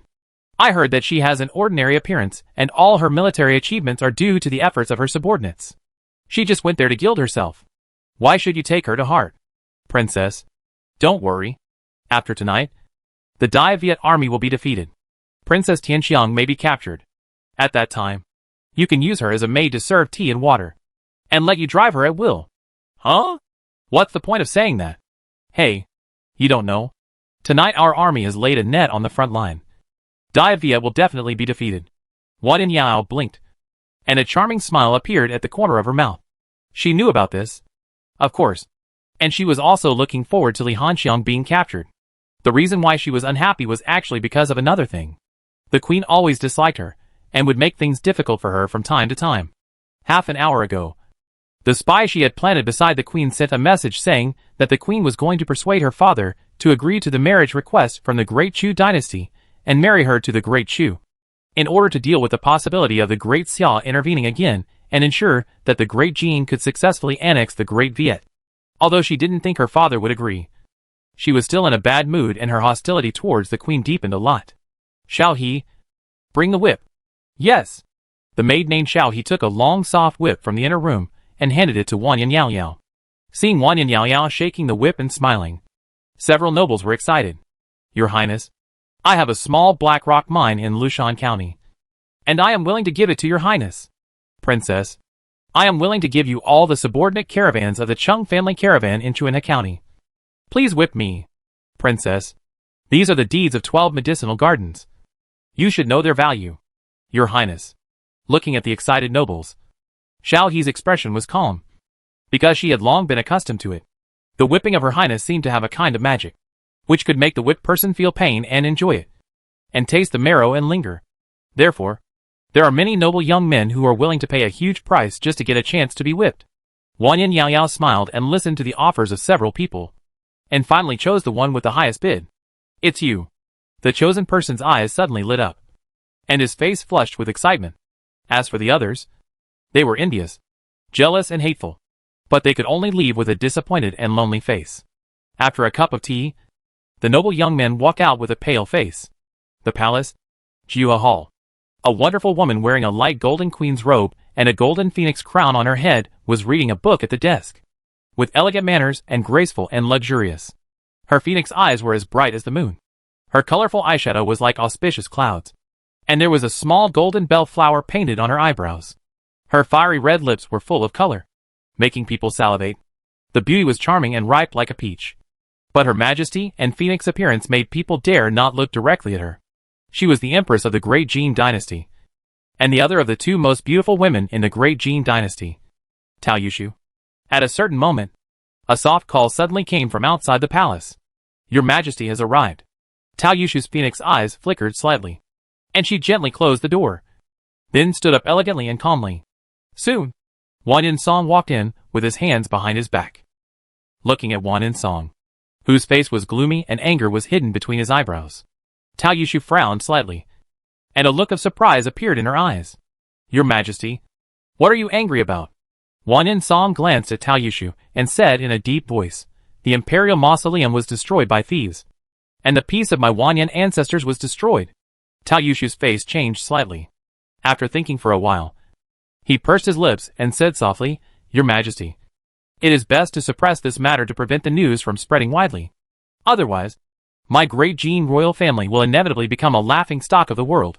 Wan In-song's expression eased slightly and nodded. Zi Tong's words make sense. I have ordered to block the news as much as possible and arrest the thieves throughout the country. I want to see who is so sacred that he dares to make trouble for me. Tao Yushu nodded gently and poured a cup of tea for Wan In-song. Your Majesty, how is the war going? Some problems have occurred, and the results of the war may be greatly reduced. Wan In-song shook his head, his face not looking very good. Your Majesty, don't be upset. As long as this battle can cause Daiyu to lose many soldiers and generals, our goal has actually been achieved, Tao Yushu said comfortingly. After thinking it over, he finally did not bring up the other matter, so as not to make Wan In-song angry. Chapter 91 D-Viet's tragic defeat. D-Viet Dynasty. Northern border. When the sky was about to dawn, a cavalry of more than 20,000 people rushed out of the canyon. This cavalry was all bloody, with torn armor. Some had lost their arms, some had lost their legs, and some even fainted on horseback, relying on ropes to tie their bodies to the horse's back to prevent them from falling. In front of the cavalry, a red-armored female general rode silently, her left arm drooping weakly, obviously seriously injured. Looking closer, the female general was none other than D-Viet's Tianxiang princess, Li Hanxiang. However, unlike the bright and beautiful appearance and calmness during the court meeting that day, Li Hanxiang was now dusty, with dirt and blood stains on her exposed skin. Looking a little embarrassed, Li Hanxiang glanced at the hazy front, and then looked around at the surrounding soldiers, with sadness in her eyes, and even more anger and murderous intent. In the battle last night, the 110,000 Tianxiang troops were almost wiped out, and the other troops were still unknown. This was clearly a well-planned counterattack, but in the end, they fell into the enemy's trap. It is impossible to say that there is no trick. It is obvious that the strategic deployment of the army was secretly revealed to the Jee Dynasty. As for whether it was a spy of the Jee Dynasty or a traitor among her own people, she can't say it now. But if we analyze it rationally, the possibility of being a spy is very small. After all, the counterattack strategy is top secret. Even if the Jee Dynasty's spies have the ability to find out the time, they can't know the specific deployment plan. But her personal experience last night told her that the enemy must have mastered a lot of specific details of the strategy. Otherwise, there would be no such a thorough ambush circle. In addition, she quite suspected that this leak was very likely to be directed at her. Otherwise, how could the Yulu heavy cavalry and Shuelu army appear in the ambush of the Tianxiang army at the same time? If she hadn't noticed something was wrong in time and made a decisive decision, the 110,000 Tianxiang troops would have been wiped out. If it was really one of her own who leaked the secret, who could it be? As soon as this question came up, the figure of the crown prince Li Jui immediately emerged in Li Hanxiang's mind. Li Jui had always been very hostile and wary of her, and the two had made a bet before that if she lost the battle, she would have to marry to Daxia obediently. So, Li Jui had sufficient motives. But she was still not sure, because she couldn't imagine that Li Jui would be so crazy for that position. No matter who you are, I will definitely find you out. Dare to betray Daiyu and sell out the army, and let countless men die tragically in the trap. We must settle this blood debt. Just as Li Hanxiang was secretly angry, a rider suddenly rushed in front of her. Report: a large army was found in front of us, and the number and quantity are unknown. Hearing this, the surrounding generals changed their colors and looked at Li Hanxiang in doubt. Your Highness, could it be that the great Jin has secretly sent troops deep into our hinterland to block our retreat? Your Highness, what should we do? Looking at the generals who were somewhat suspicious, Li Hanxiang took a deep breath and shouted, Don't panic. It may be the army coming to support us. Keep moving forward. If it is really the enemy, then kill them. The great Jin's pursuers were always behind them, so they couldn't turn back at all. Even if the troops in front were really the great Jin's surprise troops, they could only bite the bullet and continue to move forward. Yes, the generals looked gloomy, but their eyes showed their determination to die. If they really can't escape, then they will fight the enemy to their death. After a cup of tea, another scout came from the front. Report: we have found out that the front is the Mo army, and they are our own people. Hearing this news, the originally oppressive atmosphere was swept away, and some soldiers even cried with joy. They finally escaped. In the battle last night, the enemy ambushed many enemies. They didn't remember how many waves of enemies appeared. They only knew that there were enemies everywhere, and they had to fight bloody battles with the enemy every moment. Now, they finally don't have to worry anymore. But unlike these soldiers, Li Hanxiang's heart sank to the bottom of the valley, and the murderous intent in his eyes suddenly became fierce. The Mo army is the army close to the prince.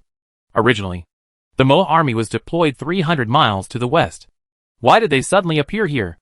Appearing in this key area that just happened to block the Great Jin from continuing to move south and counter-encircling the main force of D-Viet?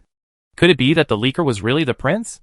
At the Mo army garrison, outside the camp, the two generals frowned as they watched the approaching Tianxiang army. This Princess Tianxiang is really amazing. Facing a situation where she was doomed to die, she was able to lead more than 20,000 troops to break out of the siege. Trouble. It seems that the first plan won't work. That's fine. After all, she is the princess that your majesty loves the most. Once something happens, you and I will die without a burial place.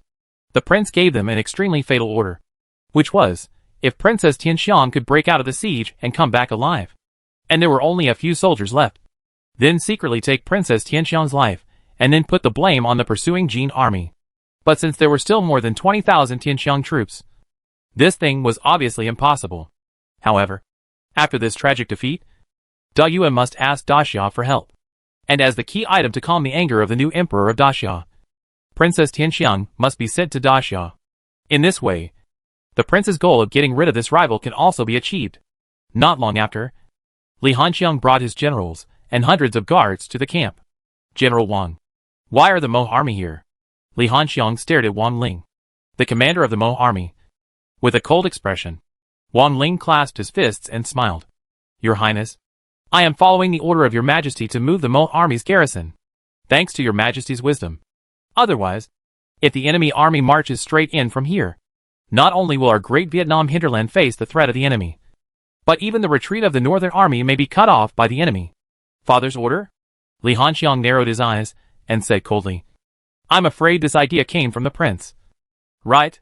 Wang Ling's eyes condensed. His expression did not change, but the deputy general beside him changed his face slightly.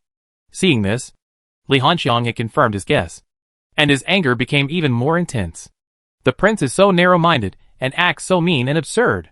If he really ascends the throne, D-Viet will probably be destroyed soon.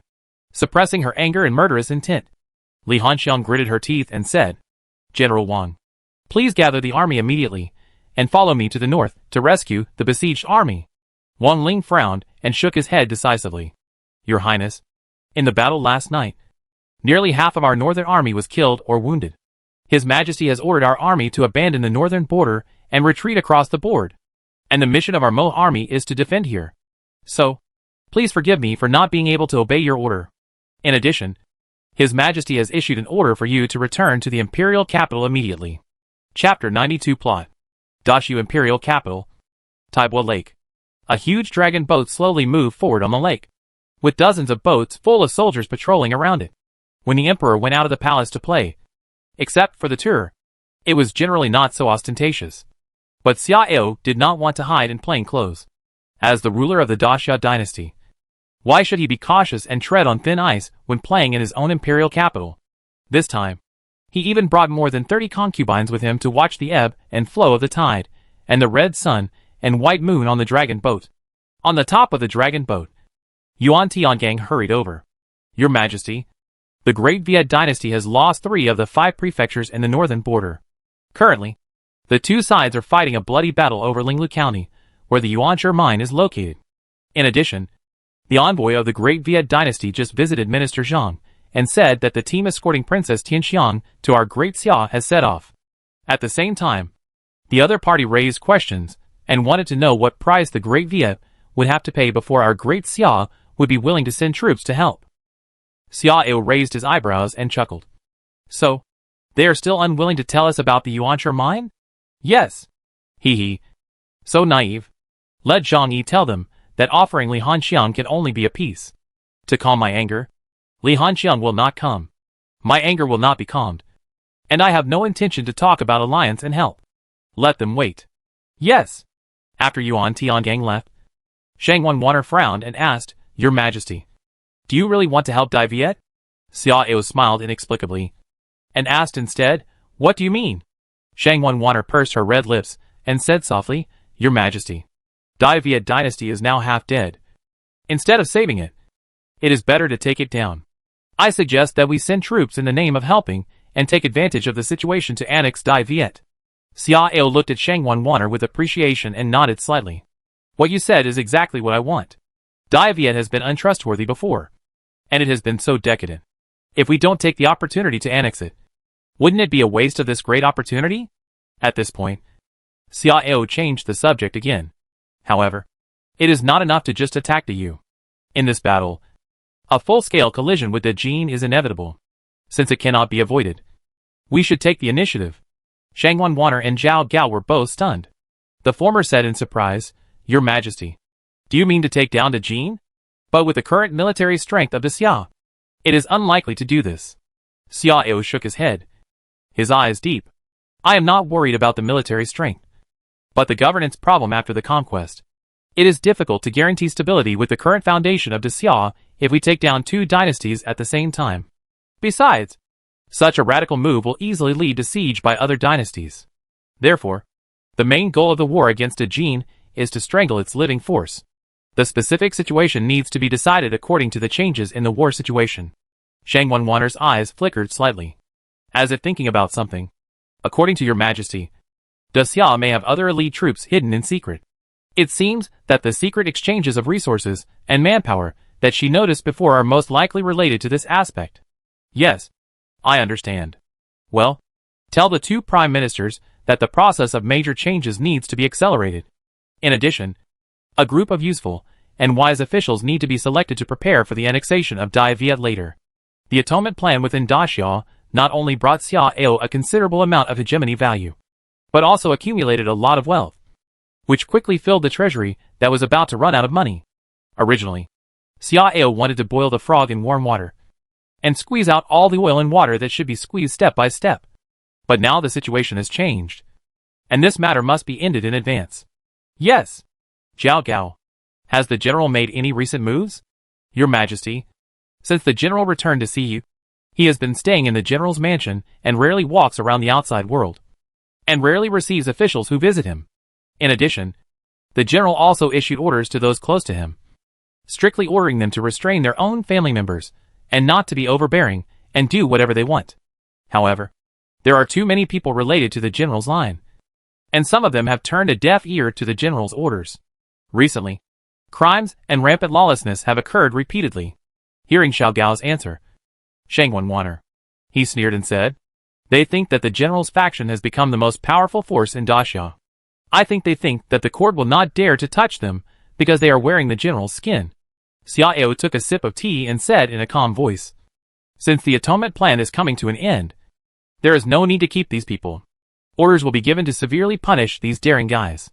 No matter who they are, no matter what kind of relationship they have with the general, those who can be beheaded will be beheaded, and those who can be confiscated will be confiscated. Let the world know who this world belongs to. Yes. Xiao Gao's eyes lit up, and he bowed to receive the order.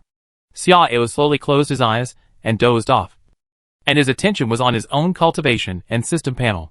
In the past 2 months, he spent most of his time in Wutai Palace, which was equivalent to more than 10 years of hard practice for others with sufficient resources. Therefore, his cultivation level increased by 7 levels, from the 83rd level of the virtual body realm to the 90th level of the virtual body realm. At this time, with his strength, any master of the true body realm is not enough to look at, and he can even compete with the strong man of the first level of the spirit body realm. He also wanted to know where the limit would be if he kept grinding in the void body realm without breaking through. In the history of Tianan, the person who accumulated the most in the void body realm was the strong man of the 99th level of the void body realm, who was recorded in history and widely circulated.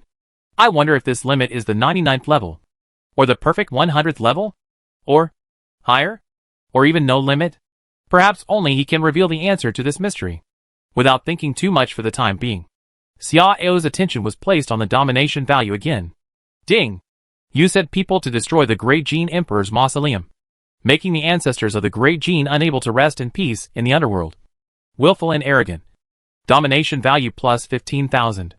The damage to the Great Jin Emperor's mausoleum by the Moling Captain was extremely serious, far from being comparable to the damage to the Great Xiao Emperor's mausoleum. But this gain was only 5,000 points more than the last time, which made Xiao a little depressed.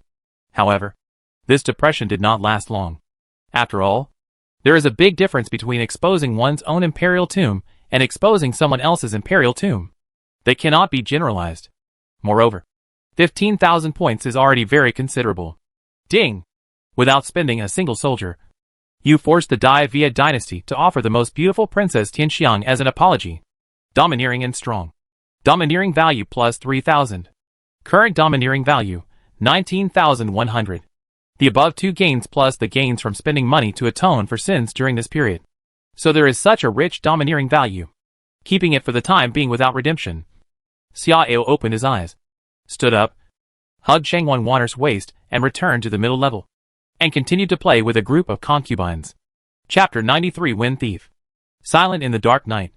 In the north of the imperial capital, a petite woman in a tight leather jacket stood on a tall bell tower, surrounded by many dark shadows. Next to the woman, a middle-aged man in black holding a silver compass had his eyes closed, and a pair of protruding ears fluttered like moth wings, as if catching something. At a certain moment, the middle-aged man suddenly opened his eyes, looked at the flashing light on the compass, and spoke to the woman excitedly. Radical. A mysterious rune fluctuation was found. The woman turned her head, revealing a cute face with a quirky look, but her eyes flashed with cunning and coldness. This appearance is exactly the radical of Luowang Qinbu, one of the combination of Jingwei. Tianyan. Your discovery had better be useful this time. Otherwise, it will be hard to explain to the chief. In the past 2 months, the bad guys have made several great achievements, but my Luowang has never achieved anything. If this continues, not to mention the chief, Even His Majesty will be angry." The middle-aged man trembled and gritted his teeth and said, "Don't worry. This time it's definitely a big fish." As he said this, the middle-aged man pointed to the largest red light spot among the hundreds of flashing light spots of various colors on the compass. Based on the detection of rune fluctuations and the eavesdropping on the frequency of secret codes, I can confirm 3 points. First, this rune fluctuation is sent over a very long distance, which means that its sender is from another dynasty. Second, the secret disk that receives the rune secret code is not produced by our great Xia. Third, this secret code uses an extremely complex encryption method, at least 5 times encrypted. And those who have the capital to use such a meticulous encryption method are most likely the enemy's secret spy organization. The secret disk is the most important means of transmitting intelligence in this world. Its existence is not unsolvable.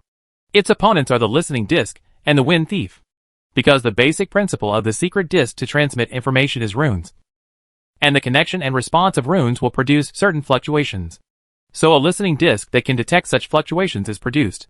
As for those who operate the listening disk and have the ability to decrypt, they are called wind thieves. The code name of the middle-aged man in black is Ling Air. He is a wind thief. Because of his special talent, he is also one of the best wind thieves in Luoyang. After listening to Linger's explanation, Tian Yan's eyes lit up slightly, and a small arc appeared at the corner of his mouth. Good. Well done. Is it possible to determine the specific location of the receiver? Replying to the radical, the transmission time of this rune code is not too long, so the subordinates can only lock a smaller range. While Linger was speaking, he took the map next to him and drew a small circle in a certain area. Tianyan frowned, and after looking at the range of the small circle, his frown was relaxed. Xiaoban Weilanfeng. There are less than 20 households here, and the investigation is not difficult. It's okay.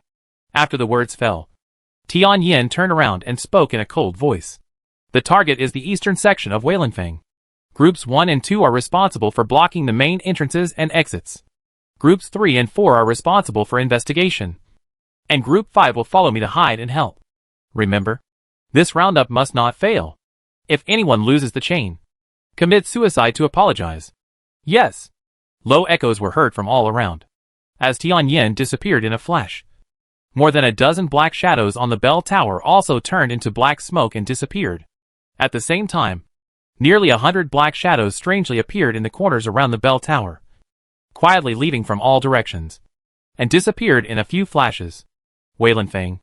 A 3-courtyard house somewhere. In the main house of the central hall, 3 figures were talking in a low voice. Deputy guard. This matter may be difficult to handle. The great Viet dynasty has sent 1,008 heavy cavalry guards, and there must be no shortage of spiritual body realm masters. After all, they know what Princess Tianxiang's safety means to Great Viet. Yes, Deputy Guard. Our power in Daxia is limited after all, and we can't kill her head-on. As for assassination, with the close protection of the Great Viet army and masters, we may not find a suitable opportunity, and Daxia will definitely send troops and masters to welcome and escort. And with them included, our chances of taking action will be even slimmer. Looking at the 2 worried deputies, the man with a trough nose in the middle shook his head calmly. This man with a trough nose is the new deputy guard of the Great Golden Pichio Guard, Li Gan, who is responsible for all matters in Daxia. Princess Tianxiang is related to the alliance between Daxia and Dayue. If she dies, the overbearing and licentious new emperor of Daxia will be furious and may give up helping Dayue. On the contrary, if Princess Tianxiang is sent to the Daxia palace safely, the alliance between Daxia and Dayue is likely to be reached, which will pose a great threat to our Dajin strategy. So, Princess Tianxiang must die. Hearing this, the 2 deputies' faces darkened, and their eyes were more worried. But, Li Gan waved his hand, interrupting the 2 people's conversation, and pointed to the secret talisman plate on the table. Don't worry. The higher-ups won't issue missions that are impossible to accomplish. The Guardian said that he has asked His Majesty to send us 2 reinforcements. First, the headquarters will dispatch 5 spiritual body realm masters to help us. Second, there is a large group of bandits in Anchi County, Daxia. They are quite large, with more than 3,000 people, and they are all desperate and vicious people with considerable strength. This group of bandits has actually been secretly bribed by the late Deputy Guardian Lang. In this mission, they will act as the vanguard, charging in the front and creating opportunities for our assassination. After listening to Li Gan's story, the two deputies' eyes suddenly lit up, and their worries disappeared a lot. If so, our chance of success is at least 70%. Li Gan snorted lightly and said coldly, "It's not a chance, but a must. It's related to the strategic cause of our great Jin. No matter what the price, this assassination must succeed." The two deputies were startled. And at this time, the sound of fighting and screaming suddenly came from outside. Li Gan and the other three people's faces changed drastically in an instant, and they stood up in shock. "Go!" Li Gan only thought for 2 breaths, and then decisively issued an order to evacuate. Although he didn't know what the situation was, he heard the movement, and the other party must have come prepared, and they were likely to have been exposed. Therefore, every hesitation could make them lose hope of escape. However, he still underestimated the sudden enemy. Bang! Accompanied by a muffled sound, the door in the front wall shattered instantly, and 6 figures crashed into the splash of mud and wood chips. At a glance, the 6 people had their bones shattered, and they collapsed on the ground like mud and slowly crawled. Facing this scene, Li Gan and the other 2 were all shocked. 6 true body realm masters were easily crushed by a single blow. Who was this person? Soon, a petite figure appeared in the sight of the 3. TSK. I really didn't expect that this time they actually directly poked the thieves' den of the Purge guards. Hee. Interesting. Chapter 94 My Two Generals. The next day, Zhao Gao waited outside the Withdrawal Palace early in the morning, and his gentle signature smile was more genuine. The harvest of Luoyang last night was quite good, and this also made him feel proud. During this period of time, the bad people have successively obtained key secret intelligence such as the Daiyu Yuanshu mine and the betrayal of Daiyua's strategic layout. And they're in the limelight. Although Yuan Tiangang always looked calm, he could feel Yuan Tiangong's hidden pride and complacency. In the contact between the two people's eyes, he even felt that he was despised and ridiculed by the other party. The other party's eyes seemed to say, "What, Luoyang? Nothing has been achieved in 2 months. It's just a child's play."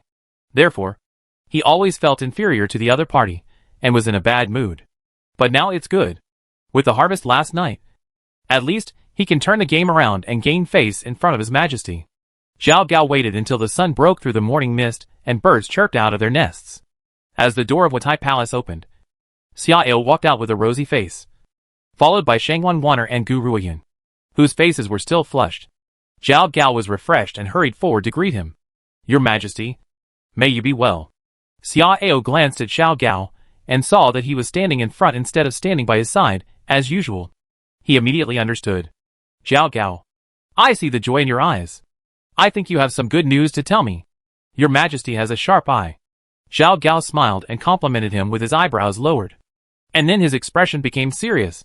"Your Majesty, Luoyang successfully destroyed the headquarters of the Great Jin Purge Guards in the imperial capital last night, captured the new deputy commander of the Purge Guards alive, and eliminated most of the spies planted by the Purge Guards in the imperial capital." "Oh!" Xiao raised his eyebrows and nodded with a smile. "Yes. Luoyang finally got off to a good start, which is rare." Zhao Gao's heart trembled, knowing that His Majesty was praising him on the surface. But in fact, he was a little dissatisfied. Yes, Luoyang has been in existence for more than 2 months, but it has not achieved any outstanding achievements. It is no wonder that His Majesty is dissatisfied. "Your Majesty, last night's operation also obtained a very secret intelligence. Tell me about it." Xiao shook his sleeves and nodded. "Yes, Your Majesty. The Great Jin is planning to kill Princess Tianxiang halfway to destroy the possible alliance between the 2 dynasties, and prevent our dynasty from helping Daiyue." Xiao's eyes flickered slightly, and he finally became interested. "I knew they wouldn't just sit there and wait for death. Do you know what they plan to do?" Zhao Gao bowed slightly and began to tell the story in detail. According to the decryption of the secret code and the confession of the captives, the Jin dynasty plans to send 5 spiritual body realm masters to cooperate with the Purge Guard branch to carry out the assassination. In addition, they have also bribed a group of fierce bandits. There are more than 3,000 of these bandits, who are used to charge head-on and attract attention. After saying this, Zhao Gao's face showed difficulty again. However, the movement last night was too big, and the Purge Guard should have received the news. I am not sure whether they will change their plan. As soon as Zhao Gao finished speaking, Yuan Tiangang suddenly appeared not far away. Interesting. This early in the morning. My two generals arrived one after another. Xia Ao chuckled and looked back at Shang Wanwaner and Gu Ruoyan. Guess what news our bad commander will bring when he comes in a hurry? Gu Ruoyan pursed her lips and whispered. Could it be that he also knows what Zhao Zhongyun said? Shang Wanwaner shook her head and smiled. It's impossible for people below to know such a big thing. Since the main base of the Pishio Guard in the imperial capital has been knocked down by Luowan, the bad people have no way to know. In my opinion, it should be something else. Xiao Gao turned sideways and glanced at Yuan Tiangang, who was getting closer and closer. His expression unchanged. He knew that Yuan Tiangang must have gained something again. Now, he could only hope that the news brought by the other party is not as powerful as his. Otherwise, he is afraid that he will not be able to vent his anger again. Your Majesty, the bad people received news that someone wants to assassinate Princess Tianxiang. Hearing Yuan Tiangang's words, several people were stunned. The same thing? Xiao Gao looked at Yuan Tiangang in surprise and asked softly, General Yuan, did the bad guys also know about the Pishio Guard's plot to assassinate Princess Tianxiang? This time it was Yuan Tiangang's turn to be stunned. Looking at the people with strange expressions, Yuan Tiangang shook his head. The people behind us are indeed from Dajin. But they are not Pishio Guard. Shang Wanwaner and Gu Ruoyan looked at each other. And it was obvious that neither of them guessed the correct answer. If it's not Pishio Guard, then what force is it? Yuan Tiangang arched his hand toward Shang Wanwaner, who asked the question. And replied to concubine Wan. It's Shiyu Tower. After speaking, Yuan Tiangang turned to Xia Ao and began to explain in detail. Your Majesty, Xiaolu is an assassination organization under the control of Wanyan Yaoyao, the fifth princess of the Great Jee Dynasty. According to the existing intelligence, the specific size of Xiaolu is unknown. But there are many powerful people in the Dharmakaya realm. They are composed of powerful left-handed people that Wanyan Yaoyao has spent a lot of money to collect from various dynasties. The so-called left-handed refers to those wanted criminals, people with evil styles, etc. This group of people values interests the most, and is the easiest to be bribed. In addition, Wanyan Yaoyao has always regarded Princess Tianxiang as an opponent. Although the two have never met, they have exchanged many tricks through the air. I guess that Wanyan Yaoyao instructed Xiaolu to assassinate Princess Tianxiang. It should not be the instruction of the Great Jin Emperor, but her private decision to resolve personal grudges. Xia Ao touched his chin thoughtfully, and then said with interest, Wanyan Yaoyao? Is she one of the two beautiful women who are as famous as the queen of the Great Jin Dynasty? Shang Wanwaner and Gu Ruoyan looked at each other, and their eyes were a little helpless. Yes, Your Majesty has a new target. And judging from the tone, His Majesty is not only targeting Wanyan Yaoyao, but also the queen of the Great Jin Dynasty. Your Majesty, it is her. Xia Ao nodded in understanding, and then asked, Do you know what kind of force Shiyu Tower plans to send to assassinate? I am ashamed. The one I arrested last night was just a middle-level member of Shiyu Tower. He only knew about this matter, but he didn't know the details. Yuan Tiangang responded with shame, and then added, But Your Majesty, don't worry. I will do my best to find out the specific deployment of Shiyu Tower. Xia Ao thought for a while, turned his head, and looked at Zhao Gao, Sen Zhouing and Pang Qing. Zhou Ying is the main general of the Xianjin camp. And as for Pang Qing, he is the commander of Yan'an cavalry. Yes. Bao Hao. Zhou Ying. I am here. You lead the Xianjin camp to Anqi County and crush the bandits. After the mission is accomplished, lead your troops to the west to take charge of the escort. As for the escort troops of Daiyu, since Xianjin camp has taken over, let them turn back. Yes. Zhou Ying took the order and withdrew. Xia Ao looked at Zhao Gao and Pang Qing again. Pang Qing, you lead the Yan'an cavalry to assist in secret. Zhao Gao, you transfer a few strong men from Luowan to prepare for any eventuality. I have only one request. As many as come, kill as many as you can. I accept the order. Zhao Gao and Pang Qing received the order respectfully. Although Yuan Tiangang was not named, he did not show any disappointment. This matter itself was first discovered by Luowan, and it was normal for His Majesty to let Luowan assist in secret. As for sending out the strong men of Luowan and the bad people at the same time, there was no need at all, and the other party was not qualified at all. Chapter 95. The Xianjin camp shows its power for the first time. In the western part of Daxia, Yulin Prefecture, Anqi County, the Black Python Mountains, The Black Python Mountains are named because they resemble a huge black python, and are surrounded by many dangerous places such as poisonous swamps and ice caves. Yunlin Prefecture has long been harassed by a group of bandits called Pegasus Army. The government has organized more than a dozen encirclements, but failed to inflict heavy damage on the other side. The key reason is that the Pegasus Army put their nest in the Black Python Mountains. The Pegasus Army is very familiar with the terrain of the Black Python Mountains and the distribution of dangerous places. Whenever they are surrounded on a large scale, they will hide in the Black Python Mountains. Relying on the excellent geographical advantages, they have avoided disasters again and again, and even brought considerable casualties to the encirclement army. Of course, this is also related to the strength of the Pegasus Army. More than 3,000 Pegasus soldiers are all warriors above the 3rd level of the acquired realm, and more than 500 of them are warriors in the innate realm. In addition, the Pegasus Army has 3 so-called commanders in the spiritual body realm, who are extremely difficult to deal with. One day, at the base camp where Mongsho Mountain is located, the 3 commanders of the Pegasus Army were discussing the big plan. Brother, I have been thinking about it these days, and I feel that I need to be more cautious about that matter. The speaker was a middle-aged man in a white robe. He was the 2nd commander of the Pegasus Army. On the main seat, the fierce commander wearing an eye mask frowned. What do you mean? 2nd brother? The 2nd commander took a deep breath and spoke with a heavy expression. Brother, it is true that our Pegasus Army is strong, but the army escorting Princess Tianxiang is not an ordinary palace soldier.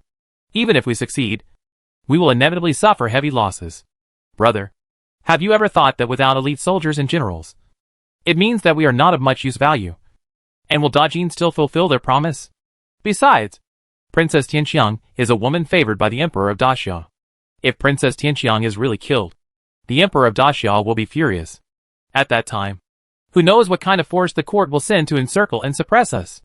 The biggest reason why we have been able to live happily over the years is that we have not touched the pain points of the court, and they don't want to be cruel enough to get rid of us.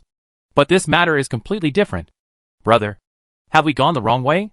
Across the street, the skinny monkey-like 3rd commander took a big sip of wine and said nonchalantly, 2nd brother, you want to? Too many. The great Jee Dynasty values the abilities of our 3 brothers, not our men. How could the great Jee Dynasty take our Pegasus Army seriously? Moreover, with the current situation, anyone with a discerning eye can see that the great Jee Dynasty has already swallowed up the world. When the great Jee Dynasty swallows up Dayue, it will be Daxia's turn next. The 3 of us are familiar with the people and things in Yunlin Mansion. If the great Jee Dynasty wants to attack Daxia in the future, it will inevitably use us. So, it's useless to think so much. Let's just take a gamble. Whether we succeed or not, we can become a regular general of the great Jee Dynasty. As for the brothers under us, it is their honor to contribute to the achievements of our brothers. We have supported them for so long, and it is time for them to repay their gratitude. After listening to the words of the 3 commanders, the commander-in-chief smiled and nodded in agreement. 3rd brother is right. 2nd brother, I know you have extraordinary strategies, but in this matter, you should listen to us. After this is done, the people of the Great Jee Pichio Guard will arrange for us to escape to the Great Jee, so you don't have to worry about anything. The 2nd commander wanted to say something, but at this moment, a figure suddenly rushed in a panic. Report? Report to the 3 commanders. The Imperial Court. The Imperial Court's army is coming. What did you say? The 3 stood up in shock and stared at the person who reported the news. How many people are here? Report to the commander-in-chief. Less than 1,000 people. Hearing this answer, the commander-in-chief was immediately grimacing with anger. Asshole. It's just 1,000 people. Why are you panicking? No, commander-in-chief. This army is different. Those dangerous places have no effect at all. And our outposts and 2 branch camps in the periphery have been wiped out. What? The 3 people who had just breathed a sigh of relief were shocked physically and mentally, and their eyes were full of unbelievable colors. More than 800 people. Just gone like this? Useless. You just got the news when you were being attacked to the throat. The commander-in-chief cursed angrily, and then strode out of the house. Order. Everyone gather immediately. Follow me to destroy them. Although the commander-in-chief of the Pegasus Army was shocked, he was not panicked, because his main force was in the base camp of Mongsho Mountain, with a total of 3,000 people. He just didn't believe that the Pegasus Army, which had defeated Yunlin, would be defeated by less than 1,000 people. On the undulating hillside, the 3,000 Pegasus army looked down at the steadily advancing Xinjiang camp, with contempt and ridicule on their faces. More than 800 people, and they were completely in a passive position in terms of terrain. What could they use to fight them? The armor is not bad, the commander-in-chief sneered, and then pointed the whip downwards. My men, chop off their heads, strip off their armor, and kill. Oh! Who? The 3,000 Pegasus army roared excitedly and rushed down on horseback, like a pack of wolves staring at lambs. Below, Zhou sneered and raised his arm. Shield formation. Bows and arrows ready. Soon, more than 800 shields formed a tortoise L formation, protecting all the soldiers in the trap camp. When the battle formation was formed, a faint white light suddenly appeared in the gaps of the shields, connecting all the shields in series. At the same time, all the soldiers in the trap camp suddenly let go, letting the shield formation run automatically, summoning strong bows and arrows. As time passed, the members of the Pegasus army began to pour arrows to suppress the shield formation, in order to gain the opportunity to rush to the front. However, with a deafening crack sound, the tortoise L formation suddenly expanded and dispersed many cracks. These cracks were filled with white light, and the arrows outside could not penetrate, but the arrows inside could be shot out without hindrance. For a while, the bandits of the Pegasus army screamed continuously, and people kept falling off their horses and died. Facing this scene, the three commanders of the Pegasus army had their pupils shrank sharply, and they looked at each other in doubt. They couldn't figure out how the other party could control the heavy shield and the strong bow at the same time. Moreover, the lethality of the strong bow was extremely strong, and almost everyone who was hit would die, whether it was an elite innate realm or a small leader in the virtual body realm. It was too scary. But this was just the beginning. As the distance kept getting closer, after a few rounds of arrow rain, the other party actually threw spears continuously. When the 3,000 Pegasus soldiers rushed to the front, there were only 1,000 people left. At this time, the most horrifying scene appeared. The shield formation of the trap camp was suddenly withdrawn, but hundreds of tall figures appeared, as the bodies of these hundreds of people held heavy shields and threw them out. The huge heavy shields in the hands of the Dharma bodies behind them were also thrown out. In an instant, the mountains shook, and the screams echoed with the broken limbs and arms.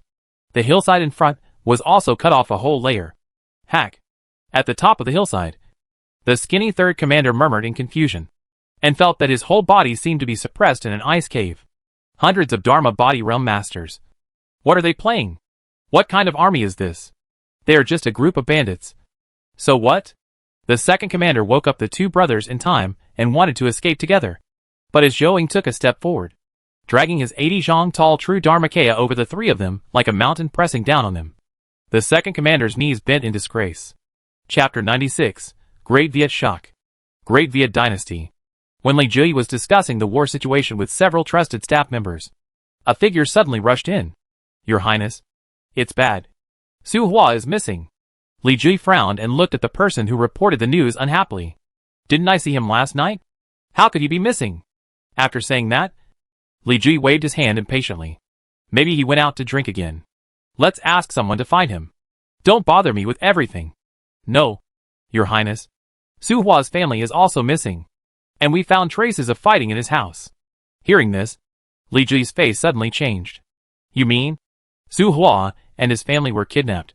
Your Highness, it's very likely. I have sent out all my hands, but so far, no traces have been found. Li Jie's face suddenly became extremely ugly, and several staff members also showed deep worry in their eyes. Because Su Hua was the one-eared middle-aged man sent by the prince to contact the PCO guards of the great Jee Dynasty. Although this person is not a big shot, he is very involved. If he is not careful, it will be a dark situation. Your Highness, if Su Hua and his family are really kidnapped, then things will be troublesome. Yes, Your Highness, we don't doubt Su Hua's loyalty to you. But if the person behind the scenes threatens the lives of his family members, it is hard to guarantee that Su Hua will not betray. Your Highness, according to my speculation, the person behind the scenes is either the PCO guards of the great Jee Dynasty or GSC. But no matter which side it is, once Su Hua reveals that thing, His Majesty will be furious. And then, Prince, at this point, I'm afraid there are some things we have to do. Otherwise, all of us will die without a burial place. Listening to the worried analysis of several staff members, Li Jui's face changed. His eyes were sometimes hesitant, sometimes cruel, and he struggled immensely. Your Highness, you can't hesitate any longer. Once Su Hua is sent to His Majesty, it will be too late. This sentence directly hit Li Jui's vital point, and also made Li Jui completely determined. Lin Bin, I'm here. Mobilize all forces, and make sure to find the whereabouts of Su Hua and his family. Yes. The staff member named Lin Bin received the order respectfully, but then showed hesitation. After finding it, Li Jui's eyes were fierce, and he raised his hand to make a chopping motion. To be honest, he really regretted it now. Regretting that he didn't kill Su Hua to silence him. Yes. I understand. Lin Bin took a deep breath, turned around and left quickly. Wang Han, you take the people of the Black Wind Hall to find Bai Zai, the deputy commander of the Imperial Guards. Secretly eliminate the commander of the Imperial Guards, and let Bai Zai take over the Imperial Guards. Yes. Da Palace? The harem. Shishu Palace. Looking at Li Jui, who was wearing makeup and pretending to be a maid. Concubine Xiao wanted to laugh, but she couldn't. Although Li Jui's outfit was extremely funny and looked like a fake girl, she knew what it meant. If something big hadn't happened, Li Jui would never have risked pretending to be a maid to find her. After a sigh, Concubine Xia said softly, Prince, what happened? Li Jui did not answer, but asked coldly, how is the work I asked you to do? Is it ready? Xia Fei's heart was shocked, and her eyes became horrified. Prince, are you really going to do that treasonous thing? I have exhausted my efforts to help you from a lonely little girl with a broken family to the position of the queen. Not for you to question me. Li Jui glared at Xia Fei coldly. His eyes were like a vicious venomous snake, making Xia Fei unfamiliar and frightened. Answer my question. Xia Fei trembled, twisted her fingers and replied uneasily, it's ready. Just use medicine to stimulate it.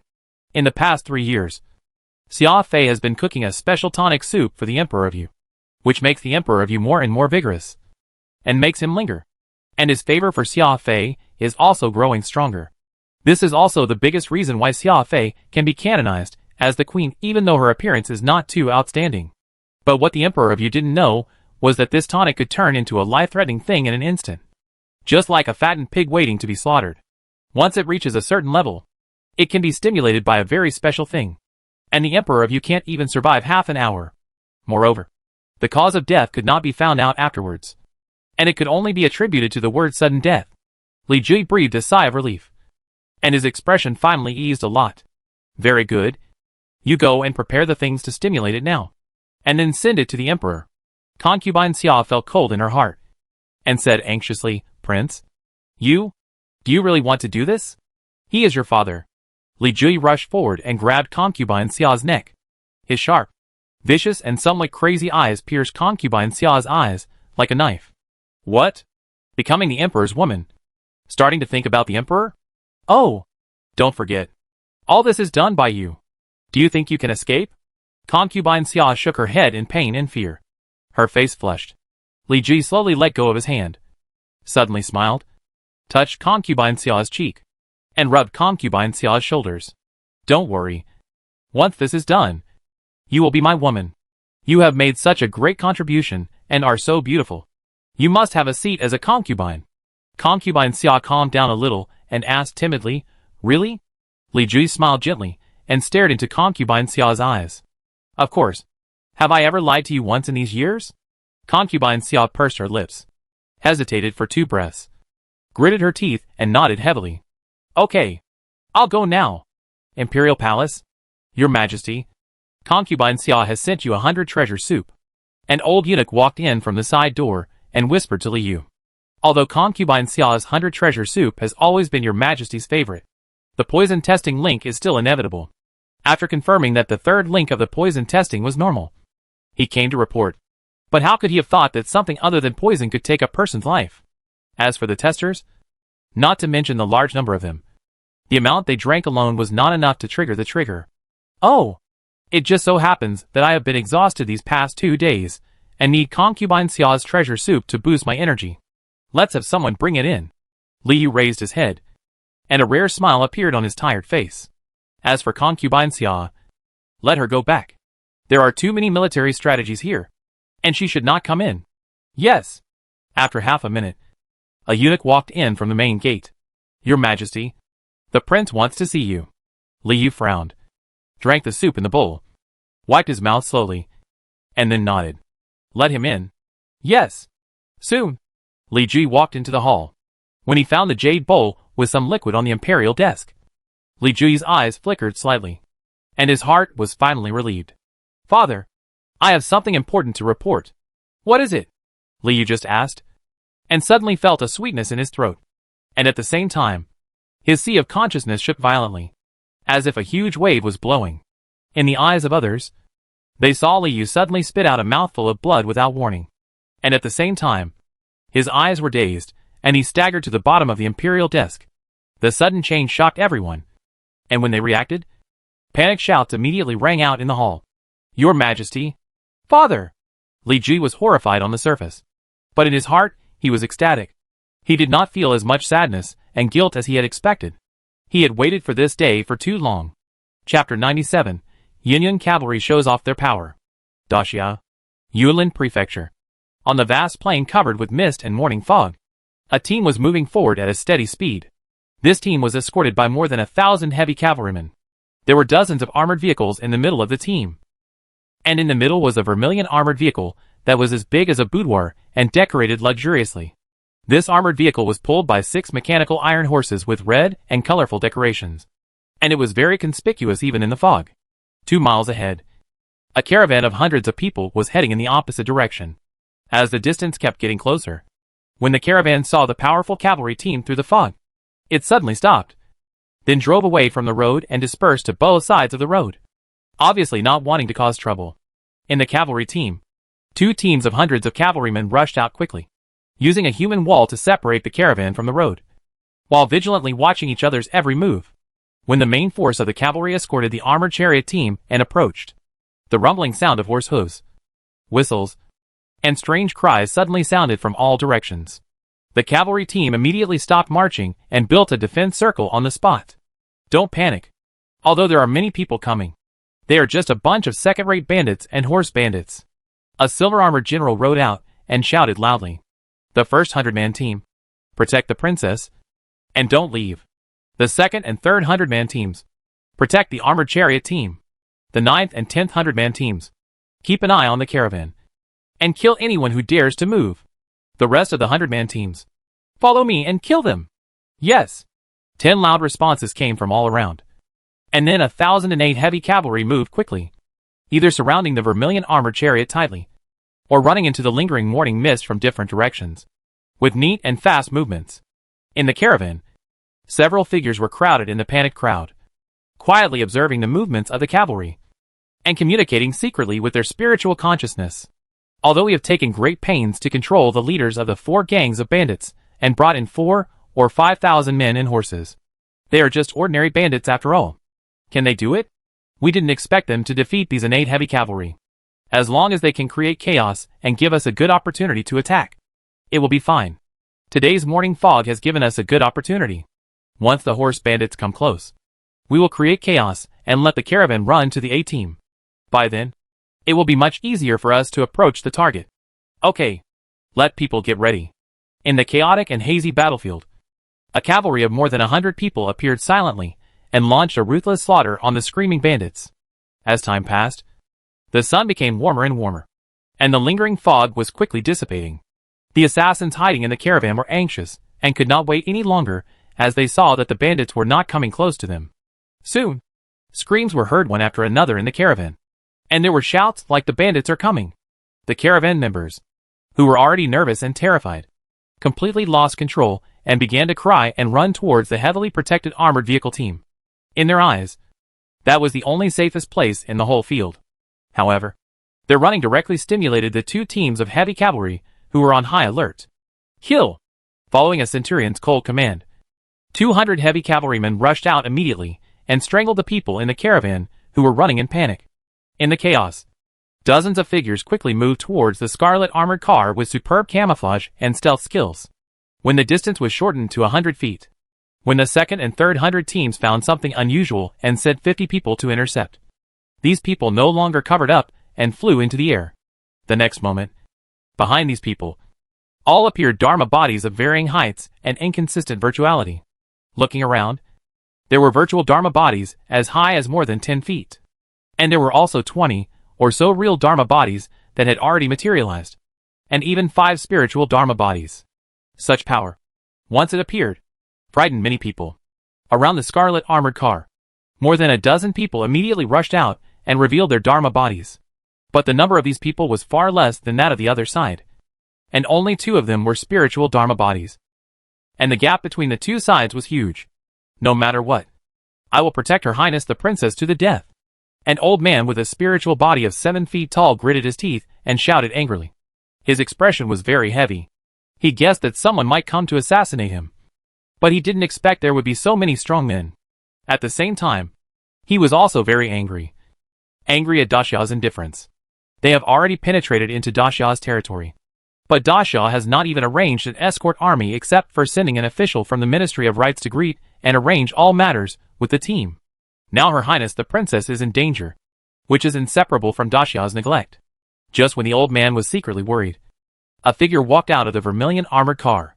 This person was wearing a red skirt of appropriate size, a red veil on his face, and a black sheathed sword in his hand. Heroic and extraordinary. There is no doubt that she is the target of the assassins. The Princess of Tianxiang of Daiyu. Li Hanxiang. You think highly of this princess. Li Hanxiang whispered softly. The tip of the sword pointed diagonally to the ground. And a 25-foot-tall true Dharma body appeared behind her. The reason why she was given the title of Little Sword Fairy of You was not because of flattery, but because of her talent in cultivation and swordsmanship. Her sword had even severely injured a strong man in the 3rd level of the spiritual body realm. So how could she be afraid? Princess Tianxiang, today, you will definitely die. An assassin in the 8th level of the spiritual body realm laughed loudly, looking at Li Hanxiang standing with a sword, as if he was looking at fish on a sticky board. However, just as he finished speaking, an extremely terrifying wave suddenly appeared from the other side. The people in the field looked in shock, and saw a black spear light that was 8 or 9 feet long and as thick as a bucket rushing towards the 30 or so assassins in the Dharma body realm on the right. How dare you?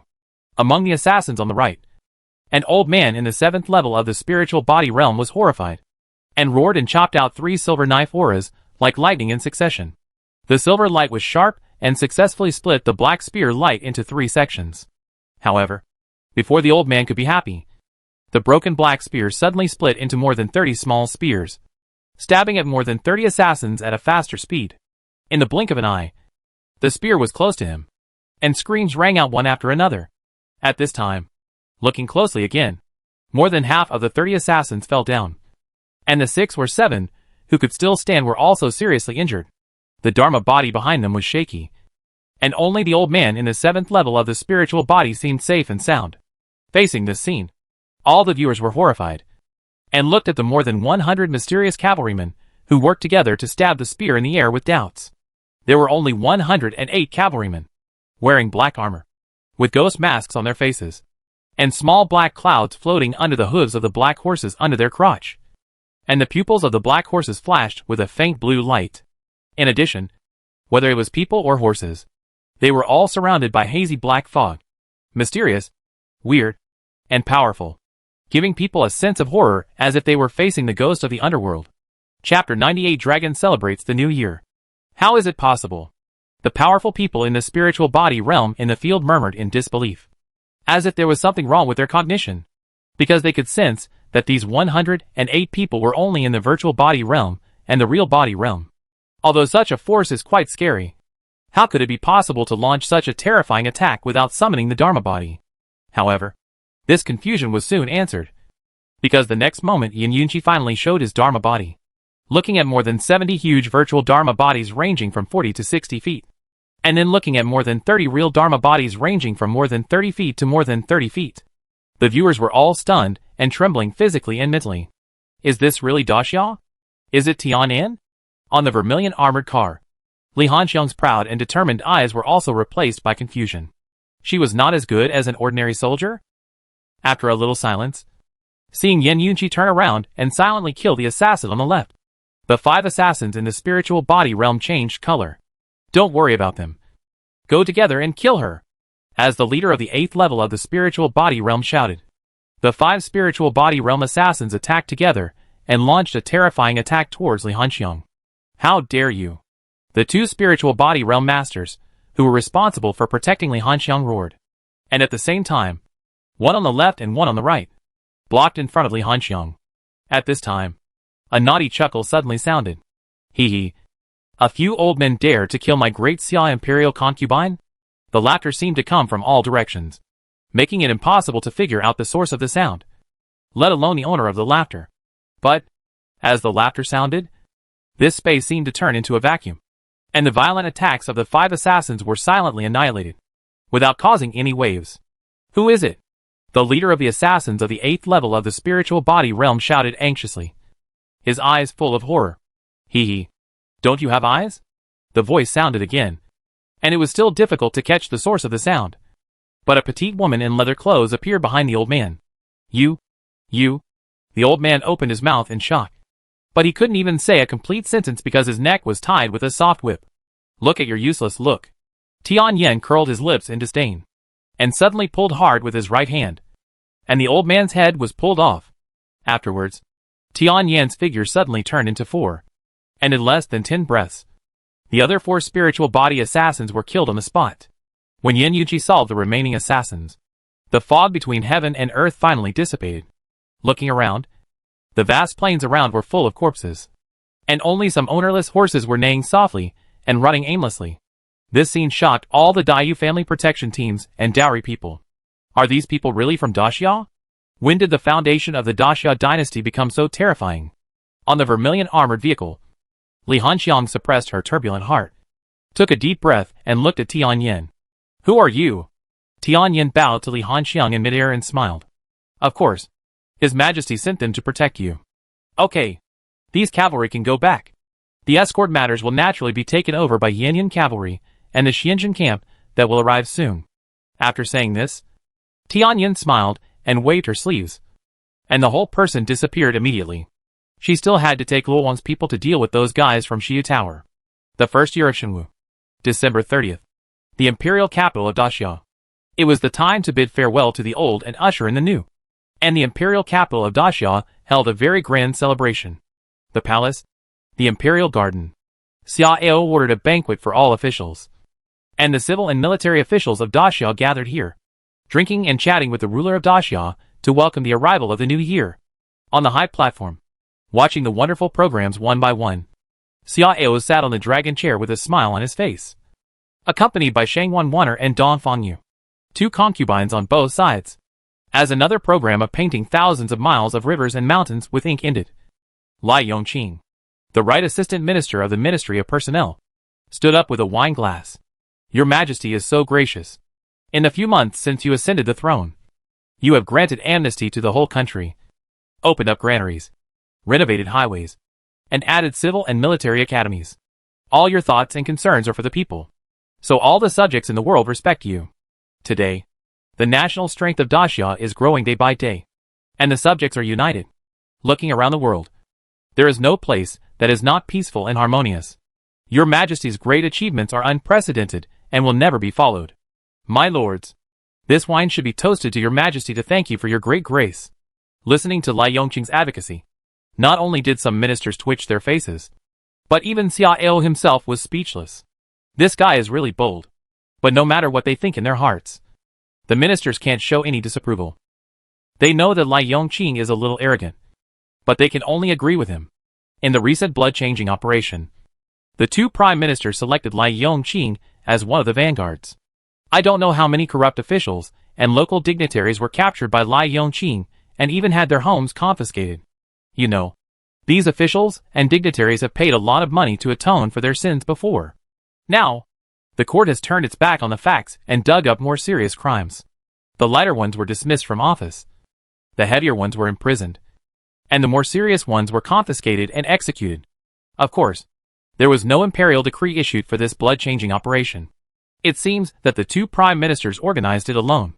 Therefore, many people directed their hatred at the implementers, believing that the 2 prime ministers and the implementers abused their power and acted arbitrarily.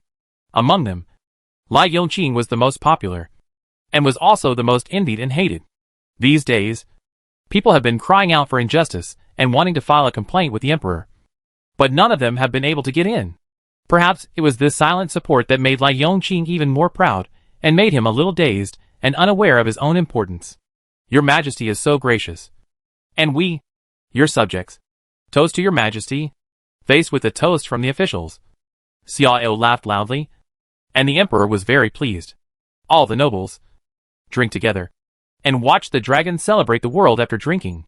Soon, a fiery red dragon suddenly appeared in the sky above the imperial capital, winding and circling, throwing colorful light rain, which was extremely spectacular.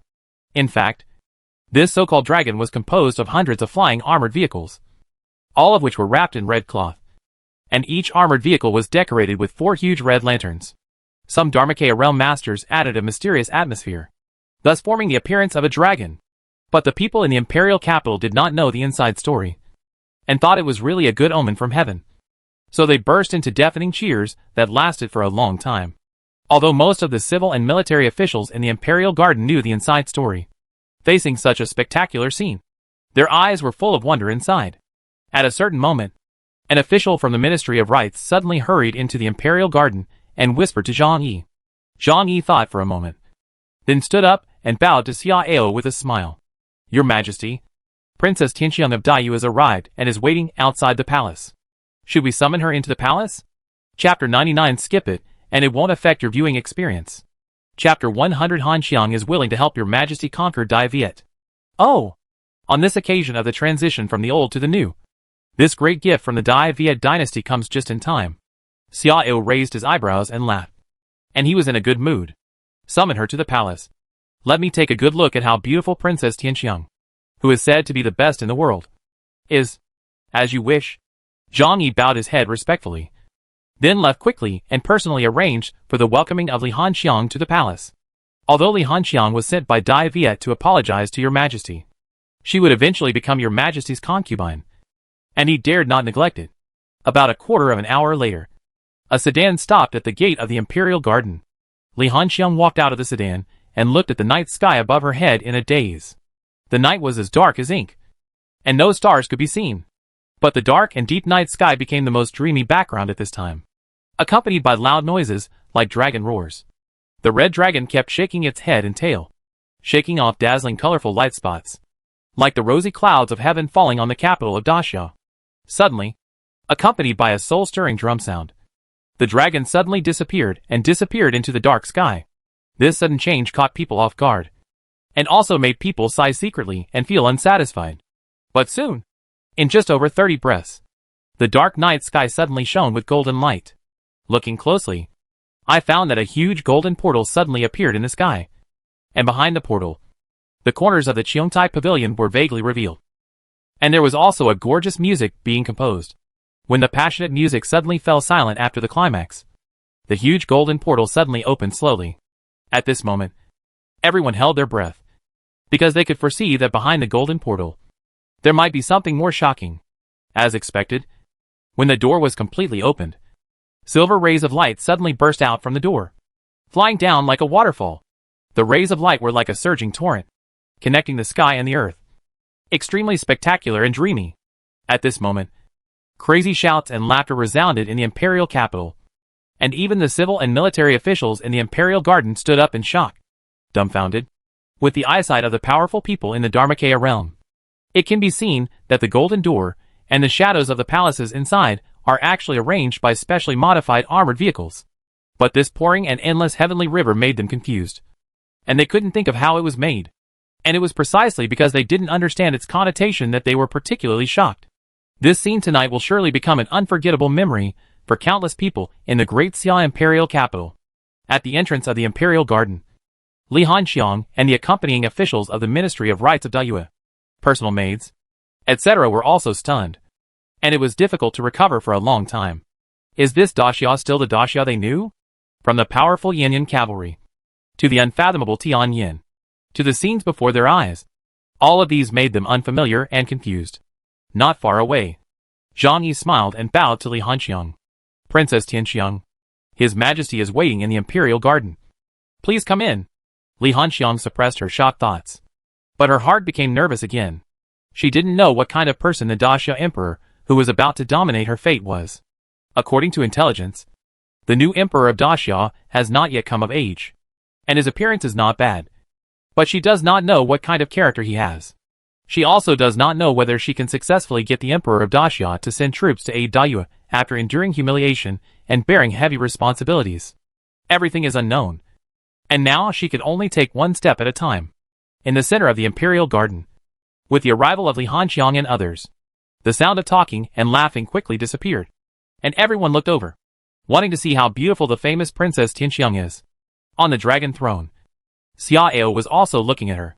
Li Hanxiang was wearing a red long skirt decorated with plum and apricot flowers. The wide sleeves were almost transparent pink, and the upper part had exquisite patterns outlining stunning patterns. Her skirt collar was tilted on both sides, adding a bit of grandeur and dignity. The waist was very thin, showing Li Hanxiang's delicate waist that could only be held in one hand. This red skirt alone revealed a dignified, luxurious, and charming temperament. Looking at her face again, roses are inserted on the top of her black hair, and hibiscus hairpins are embellished on both sides, which makes her jade-like crystal face look like a fairy in the moon palace.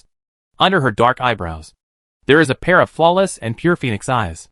The phoenix eyes are like hooks in pools, which are both fascinating and dare not look directly at. Her lips are neither thin nor thick, and the curve of her lips is round and natural. She is painted with rose-colored lip gloss, and her neat and white pearly teeth are faintly revealed. On her smooth and slender jade neck, there are flower and grass necklaces, which cover her symmetrical collarbone without a trace. Overall, Li Hanxiang's facial features are extremely perfect, like a treasure nurtured by heaven and earth. However, her ethereal temperament has a bit more unreality, as if she is right in front of her, but in a painting, and there seems to be something in between. It's really a beautiful embryo, Xiao whispered secretly, and the smile in his eyes became a little stronger. It must be said that Li Hanxiang's appearance and temperament are first class, and she is slightly better than Dong Fangyu, Shang Wanwaner, Gu Ruoyun, and the other three. Such a beauty should only be owned by him. At the same time, Li Hanxiang was also quietly looking at Xiao. With a straight figure, strong facial features, deep starry eyes, thick eyebrows like knives, the whole person is heroic and domineering, and the imperial majesty on him is also quite strong. Such an emperor. Is he really a tyrant who is licentious, foolish and tyrannical? Perhaps Xiao's image greatly exceeded expectations, and Li Hanxiang was relieved in her heart. The ninth princess of Dayue, Li Hanxiang, pays homage to Emperor Xia. Looking at Li Hanxiang, who knelt down and bowed, Xiao smiled faintly. Princess Tianxiang, your reputation is well known to me. I thought the rumors were exaggerated, but today I see that it is true. Li Hanxiang pursed her red lips and bowed her head slightly. Your Majesty, you are too kind. Afterwards, Li Hanxiang raised her head, and her bright black eyes stared straight at Xiao. Your Majesty, I have come here as you requested. I wonder if your Majesty can confirm the alliance between Daxia and Dayue. Alliance? Xiao sneered, with a playful look in his eyes. Princess Tianxiang, don't you know that Dayue sent you here just to calm my anger? Li Hanxiang was silent for a moment, then took a deep breath and said, Your Majesty. The change at the beginning had its reasons. Xiao snorted coldly and interrupted. Don't tell me those useless things. I only know that it was you, the great Viet, who broke your promise. Since you broke your promise, you have to pay the price. And this price is you. So, you have to understand that although you are the most noble and respected princess of the great Viet dynasty, you are just a pity here. I advise you to put yourself in the right position. As for the matter of the great Viet praying for an alliance, there will naturally be envoys from both sides to talk, and you don't need to say more. Li Hanxiang's heart sank. Sure enough, the most troublesome situation still appeared. At this time, Mu Zhe, an official from the Ministry of Rights of the Great Viet, who accompanied him, suddenly stepped forward, bowed respectfully to Xiao, and then spoke. Your Majesty Shenwu, this foreign minister came here in accordance with the order of His Majesty of our dynasty, and is fully responsible for the alliance talks. I wonder what the great Xia needs our dynasty to do before it is willing to form an alliance and help. Seeing that it was an acquaintance who had met once before, and using a respectful title, Xiao's expression eased slightly, and he looked at Mu Zhe with appreciation. Since you have a good eye, I will give you a hint. If D wants to ask Xia for help, it should show its sincerity. But you have no sincerity at all. The war has come to this point. But you still hide the yuan mind and refuse to reveal a word to Xia. You are so narrow-minded. And you still dare to ask Xia for help? What a joke. As soon as these words came out, Li Hanxiang, Mu Zhe, and others changed their expressions. Xia actually knew about it too. Looking at Mu Zhe, who was a little at a loss, Li Si suddenly spoke meaningfully. Envoy Mu, I'm afraid your status as the plenipotentiary representative has expired. Mu Zhe frowned and turned to stare at Li Si. Prime Minister Li, I don't know what you mean by this. It seems that you are still not clear about the drastic changes in the Jee Dynasty. Li Si smiled and shook his head, then sighed softly. Well, I'll tell you about it. 5 days ago, the Emperor of D-Viet suddenly died. Your crown prince kept the death a secret and exercised the imperial power. He also planned to officially ascend the throne on the first day of the new year, which is tomorrow. The Emperor of D-Viet has been replaced. You think you, the plenipotentiary representative, can decide everything? When these words came out, Mu Zhe and others were shocked physically and mentally, and their eyes were full of disbelief. As for Li Hanxiang, it was like being struck by lightning, and her pretty face suddenly turned pale. No, this is impossible. Father is in his prime.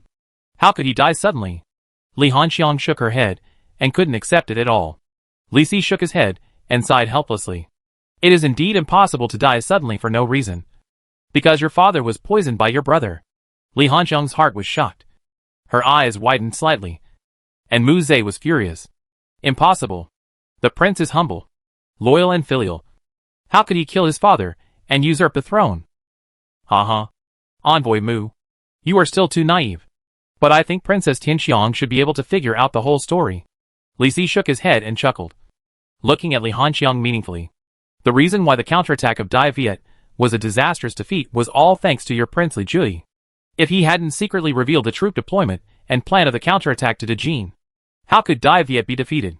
Perhaps Li Jui didn't intend to kill his father and usurp the throne. But the secret agents of the Jee Dynasty captured the person Li Jui said to contact them, and planned to hand him over to the Emperor of Yu to explain everything to the Emperor of Yu, in order to provoke civil strife in the Great Yu. Unfortunately, Li Jui got the news first. In order to survive, and for that position. What's so strange about him killing his father and usurping the throne? Mu Zhe was struck by lightning, and kept shaking his head in confusion. No, it's not like that, Your Highness. These are all fake. Don't believe them. However, at this time, Li Hanxiang clenched her fists. Her eyes were as cold as a pool, and she didn't pay any attention to Mu Zhe's persuasion at all, because she knew what the disastrous defeat of the counterattack was. But she still didn't expect that Li Jui would be so crazy. When she had gritted her teeth and silently endured everything, he also killed her father. After a few breaths, Li Hanxiang suddenly knelt on her knees and bowed deeply to Xia Ao with a determined look. Your Majesty, Hanxiang is willing to give everything to help Daxia annex Dayue. I only ask your Majesty to do Hanxiang a favor so that she can kill Li Jui with her own hands. When these words came out, not only Mu Zhe was dumbfounded, but also all the civil and military officials of Daxia were stunned on the spot, with a look of astonishment on their faces. Chapter 101 Your Majesty. Your Highness. Are you crazy? Mu Zhe stared at Li Hanxiang in disbelief, and the whole person almost collapsed. Let's not talk about whether what Li Si said is true or false. Even if it is true, Li Hanxiang shouldn't say such a thing. She is the princess of Dayu. How can she help Xia conquer Dayu and kill her brother with her own hands? Unlike Mu Zhe, the officials of Xia looked at Li Hanxiang with a little more admiration. As expected, he is the genius commander of Dayu. He can still maintain keen insight in the face of sudden bad news and continuous blows. Awesome. On the dragon throne, Xia Ao looked at Li Hanxiang with interest. Oh, why do you say that? Aren't you afraid of becoming a traitor despised by everyone? No. Li Hanxiang still knelt and did not get up, and her cold phoenix eyes were full of determination. Hanxiang has 3 reasons for making this decision. First, D-Viet is now a dying tiger. If Daxia does not send troops to help, D-Viet will surely be annexed by Dajin. If Daxia sends troops, it may have the same idea. In this case, it is better to let D-Viet be included in Daxia's territory than to be ruled by Dajin. After all, if Hanxiang can get the favor of your Majesty in Daxia, There is still hope to take care of the people of D-Viet. Second, Daxia has a profound foundation. Although Han Xiang has only seen a corner. Only a corner is enough to explain a lot of things. Xia may not be weaker than Da Jin. Third, Han Xiang knows Li Jui's ability very well. Da Yue will only become more desolate and turbulent under his rule. By then, it will be the people of Da Yue who will suffer. Second, Li Ju first betrayed the counterattack strategy, causing hundreds of thousands of Da Yue's soldiers to die tragically. Now, he is treasonous and murdered my father. This hatred is irreconcilable. Han Xiang swears that he will not coexist with him, and must take his life, to apologize to the unjustly dead Da Yue soldiers. People and my father. After listening to Li Hanxiang's words, Mu Zhe stood there in a daze. His mind was in a mess. As for Xia Ao on the high platform, there was a deep admiration in his eyes. Women in armor point out the country, and 3,000 men are bent down. Concubine 1. Go and bring her up. The ground is cold. Don't hurt your knees. Shang Wanwater smiled. Walk down the high platform quickly, and help the kneeling Li Hanxiang up. Mu Zhe blinked helplessly, watching Li Hanxiang climb onto the high platform and sit next to Xia Ao on the soft seat next to her, feeling mixed emotions. His own princess changed her camp in a blink of an eye and completely stood on the side of the Xia, which made him feel like he was in a dream. On the dragon chair, Xia Ao's nose moved and he looked at the jade woman next to him in surprise, because he actually smelled 3 refreshing scents, and these 3 scents did not affect each other, which was really strange. Could this be the origin of the name of Princess Tianxiang? At this time, Yuan Tiangang suddenly stood up and glanced at Mu Zhe and others. Your Majesty, what Princess Tianxiang said just now is related to the secrets of our dynasty. Should these people be dealt with? As soon as these words came out, Mu Zhe felt cold in his heart, and the other dozen or so officials and maids of Dayu who accompanied him were so scared that they knelt on the ground. Your Majesty Shenwu, please spare us. We don't know anything. Your Majesty, please spare us. We won't say anything. Please show mercy. Xia Ao raised his eyelids and waved his hand casually. Drag them all away. Although Xia Ao did not say it explicitly, this gesture had obviously sentenced everyone to death. Li Hanxiang's expression tightened, and she hurriedly pleaded with Xia Ao. Your Majesty, Envoy Mu is upright and loyal. He just hasn't reacted yet. Can you give him a chance? And if you kill them now, Li Ju will definitely notice something unusual, which is not good for your Majesty's plan. Your Majesty, can you first have someone imprison the others, and then have someone always follow Envoy Mu to be sure of everything? Be sure of everything? Xia Ao sneered and said indifferently, only the dead can be sure of everything. Can you guarantee that Envoy Mu, or anyone else, doesn't have Li Ju's eyes and ears? As for what Li Ju will think, I don't care at all, because he has no choice. Drag him away. As ordered, the Imperial Guard Guida respectfully clasped his fists, and then summoned a team of Imperial Guards to tie up Mu Zhe and others and drag them away. Your Majesty. Li Hanxiang looked anxious and wanted to continue to plead, but what she was greeted with was Xia Ao's cold stare. Remember, my will cannot be disobeyed. This is the first time, and the last time. Li Hanxiang felt a chill in her heart. She felt that she was not looking at a pair of eyes, but an extremely terrifying abyss. Ding! In order to keep a secret, you directly order the execution of the envoys of D-Viet and others. You are stubborn and arbitrary, and your tyranny value is plus 400 zhang yi. I am here. Inform the resident envoys of D-Viet. You can think about it yourself. In addition, since Princess Tianxiang has been sent, let's show our conditions. I obey your order. After Zhang Yi received the order and left, Xia Ao looked at Li Si, Gao Zue, Shao Hong Yuan and others. Tomorrow at noon, all the ministers will come to the palace. I have something to tell you. Today's banquet ends here. All the ministers can go to rest. After speaking, Xia Ao stood up and turned to leave. Farewell. Your Majesty. Qianqing Palace. Your Majesty. Sister Han Xiang said that her father had just passed away, and she was tired from the journey, so she wanted to rest for a few days before serving you. What do you think? Shang Wanwater walked in lightly, looking at Xia Ao, who was staring at the Great Yu map and the Great Jin map in deep thought, and whispered, at this time, shouldn't she prove her true feelings? Xia Ao did not answer, but said in a light voice. Shang Wanwater immediately understood, and although she felt helpless, she could only bow her head in obedience. Yes, I understand. Hanxiang Palace. Li Hanxiang, who had just finished bathing, sat in front of the window in a daze. Although there were many delicacies on the table, she had no intention of eating them. Everything that happened tonight made her physically and mentally exhausted, and she didn't even have much time to be sad. At the moment, even if she wanted to find a personal maid to talk to, she couldn't do it. Looking around, everything was so strange, and this strangeness made her, who was already tired, even more flustered. At a certain moment, Shang Wanwaner walked in lightly. Shang Wanwaner looked at the untouched food on the table, and then looked at Li Hanxiang, who was in a daze in front of the window, and sighed. Sister Hanxiang, you should eat something. Otherwise, you may not be able to get up tomorrow morning. Li Hanxiang turned her head blankly, and after 2 breaths, she seemed to understand and smiled weakly. Thank you, sister, but I'm not that weak.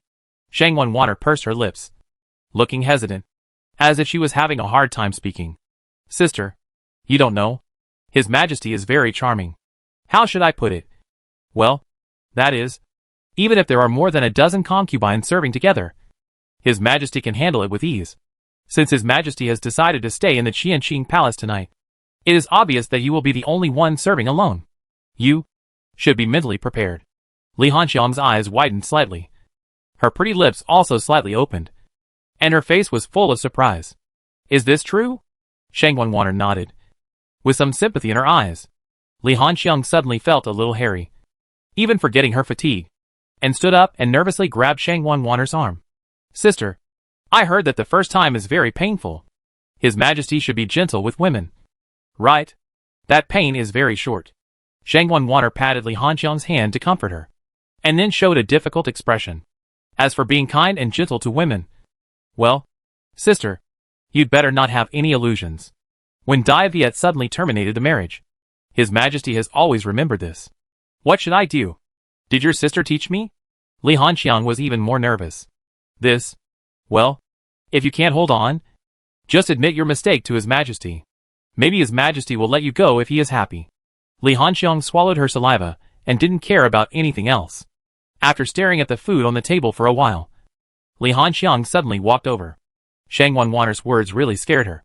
So after thinking about it, she decided to listen to the advice of those who had experienced it. Fill her stomach and save her energy to avoid fainting. When Li Hanxiang had almost finished eating, Shang Wanwaner suddenly clapped her hands. After a while, a palace maid walked in with a cup of tea. What is this? Li Hanxiang looked at Shang Wanwaner in confusion. The sealing yuan tea can seal the yuan force in your body for 6 hours. This is the rule. Just like the previous search of clothes and hairpins. To prevent concubines with ill intentions from assassinating your Majesty. Shang Wanwaner explained with a smile. 2/4 of an hour later, Li Hanxiang walked into the main hall of the Qianqing Palace anxiously. As the door of the palace closed, Li Hanxiang, who was powerful and extraordinary in swordsmanship, shuddered involuntarily. Looking at the ancient hall with smoke curling up, Li Hanxiang was at a loss, feeling as nervous as ever. After standing there and taking several deep breaths, Li Hanxiang walked quietly to the inside of the hall. In the side room, Shang Wanwaner, who noticed the scene, couldn't help but laugh. Unexpectedly, the little sword fairy of you girl who dared to go in and out of the battlefield 7 times would also be afraid one day. Your Majesty. After walking into the large dragon and phoenix screen, Li Hanxiang saw Xia Ao. At this time, Xia Ao was sitting on the edge of the dragon couch, looking up and down at her graceful body. Come forward. Yes. Li Hanxiang did not dare to resist, and walked to Xia Ao with her head down. Your body fragrance is really magical.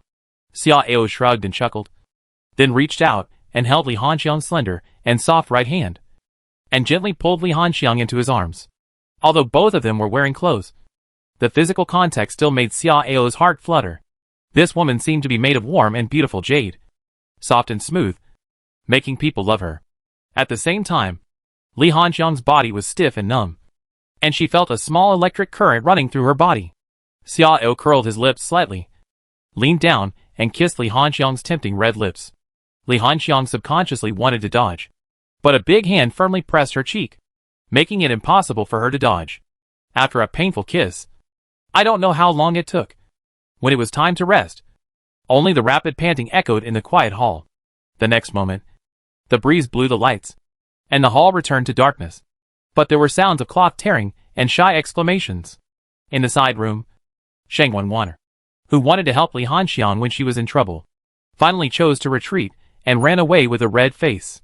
Before running away, a begging voice came into her ears. Your Majesty, I was wrong. Please.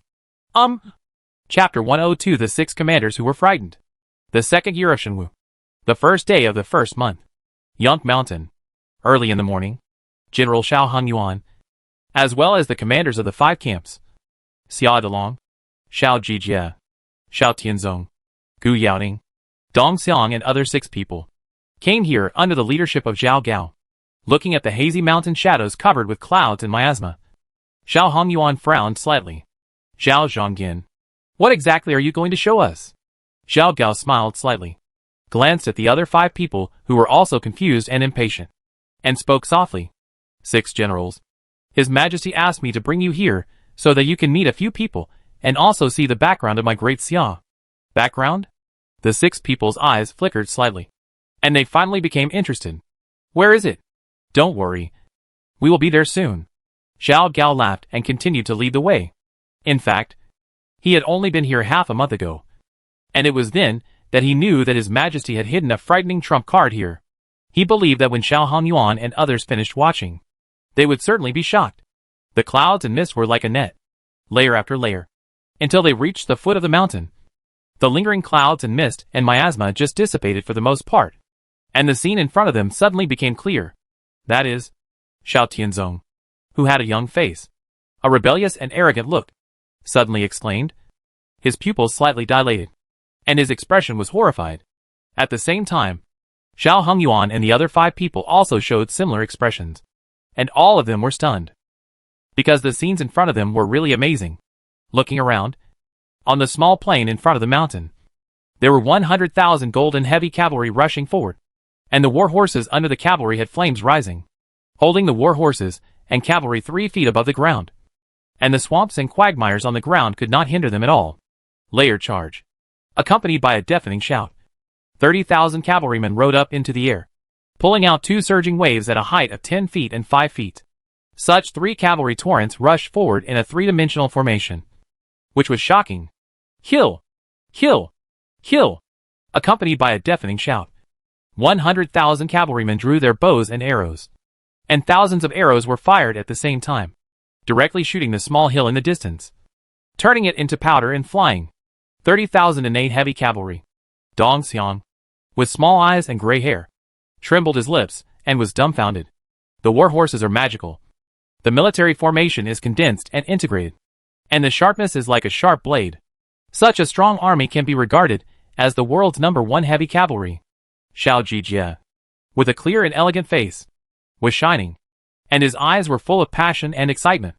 I can't believe that such a powerful cavalry is actually the army of Daxia. Xiao Tian let out a long breath, tightened and loosened his fists, and wished he could blend in immediately. Your Majesty is becoming more and more mysterious. I really don't know how, and when Your Majesty pulled out such a strong army, Gu Yaoting whispered softly, his eyes full of emotion. It's not over yet. Let's look there. Xiao Hongyuan suppressed his shocked thoughts and suddenly pointed to the middle of the mountain. The other 5 people followed and looked over, but they were shocked again, because in the cover of the dense forest and mist, there were actually 2 surging waves colliding. These 2 waves, one black and one silver, almost covered the entire mountainside. As for whether there was anything above the mountainside, they couldn't see it clearly for a while, because the clouds and mist were so thick that they couldn't see through. In this fierce confrontation, waves of soldiers could be seen rising into the air from time to time, with hundreds or thousands of soldiers forming a battle formation, gathering the power of everyone with a powerful battle formation to launch a dazzling attack, and colliding wantonly. However, with the eyesight of several people, they could also see that those soldiers actually held back their strength. If they let go, I'm afraid Yunk Mountain would be riddled with holes. Master Zhao, how many people are there in these 2 armies? How many are they? Xia Delong could no longer hold back, and stared at Zhao Gao with great excitement, his eyes burning. Zhao Gao smiled warmly and said softly, 6 generals. Your Majesty has hidden a total of 500,000 troops here, divided into 3 armies. First, the Golden Iron Cavalry, with a strength of 100,000. All generals have seen it. The leader of the Golden Iron Cavalry is General Yonglai, named Meng Tian. Second, the armored army, with a strength of 200,000, is the army wearing silver armor. The leader of the armored army is General Xiaowu, named Wang Jian. Third, the Iron Eagle Sharp Soldiers, with a strength of 200,000, is the army equipped with black armor. The leader of the Iron Eagle Sharp Soldiers is General Hugua, named Bai Qi. As for the Xiantian Realm Soldiers, well, the Golden Iron Cavalry is more than 30,000, and the Iron Eagle Sharp Soldiers and the armored army should be more than 50,000. After listening to Zhao Gao's introduction, Xiao Hongyuan and others were moved and looked horrified. Not to mention how powerful these three armies are. The number of Xiantian Realm soldiers alone is shocking. You know, the Jee Dynasty relied on only 2 innate armies of 10,000 people to suppress the elites of Daxia and Dayue. Now, they actually have at least 130,000 innate strong troops. If they are pulled out, who can stop them? At this moment, the 6 people's eyes were burning and their spirits were extremely excited, because they saw the hope of Daxia unifying Tianan. Wait, the vitality here. Suddenly, Xiao Hongyuan's expression moved, frowned and carefully sensed the concentration of vitality around him. After 5 or 6 breaths, Xiao Hongyuan's pupil shrank, and his eyes were surprised and relieved. I understand. There is a high-level Yuan vein hidden here. No wonder. No wonder His Majesty can cultivate such 3 powerful armies. Xiao Gao smiled slightly, nodded and whispered, the general guessed right. This young mountain does have a Yuan vein hidden, and it is a high-quality and large one. A large-scale high-quality Yuan vein? Everyone was shocked and their mouths opened slightly. Yes, if it weren't for such a large-scale high-quality Yuan vein, how could the 3 armies in front of us be born? After a while, Xiao Hongyuan exhaled lightly, shook his head, and smiled bitterly. Your Majesty has kept it a secret from us. Master Xiao, when was this vein discovered? Has it been 10 years? While asking the question, Xiao Hongyuan was also full of emotion in his heart. I thought that after His Majesty ascended the throne, he would definitely rely on him. But who would have thought that he deliberately stayed at home for a long time? But His Majesty had no intention of visiting or summoning him for a deep talk. It turned out that His Majesty had such a terrifying background in his hands. No wonder. Moreover, this His Majesty was too patient and his methods were too amazing. God knows when he started to plan everything, and how he perfectly hid everything without discovering anything. Regarding this, I'm afraid the general can only ask His Majesty. I don't know. Zhao Gao laughed, and then comforted, but don't worry. Generals, His Majesty has already ordered that after the new year, the yuanzhi here will gradually be distributed to other armies. So don't be too envious. Don't be envious? How can you not be envious? You know, the army under their command. The best has only 3,000 men Xiantian camps, and the worst has only 1 Xiantian camp. The gap with these 3 armies is like a chasm. How can you not be envious? The 6 people secretly complained in their hearts, but they didn't dare to say anything on their faces, let alone other things. Just this 500,000-man army is enough to wipe out all dissatisfaction. They are not young boys. After seeing such a background, they are still stupid enough to question His Majesty. Isn't that courting death? Half an hour later, the 3 armies' training ended, and Xiao Hongyuan and others finally met Bai Qi, Wang Jian, Meng Tian and other 3 people, in a temporary general tent on a hill. After everyone greeted each other, they whispered and looked at each other calmly. In the eyes of Xiao Hongyuan and others, the aura of Bai Qi and the other 3 was extremely strong, which made them secretly shocked. As for the image of the 3 people, Bai Qi had a square face, gentle and deep eyes, giving people the feeling of a Confucian general with deep strategies in his heart. Wang Jian was different. He was tall and had eyes like the sun. He exuded a fierce and aggressive aura at any time and place, and was very aggressive. The last Meng Tian was somewhat similar to Xiao Tianzong. He was also young and handsome, full of vigor, and arrogant and confident. However, the arrogance of the 2 was different. Xiao Tianzong's arrogance was unrestrained, which was reflected in every action and look.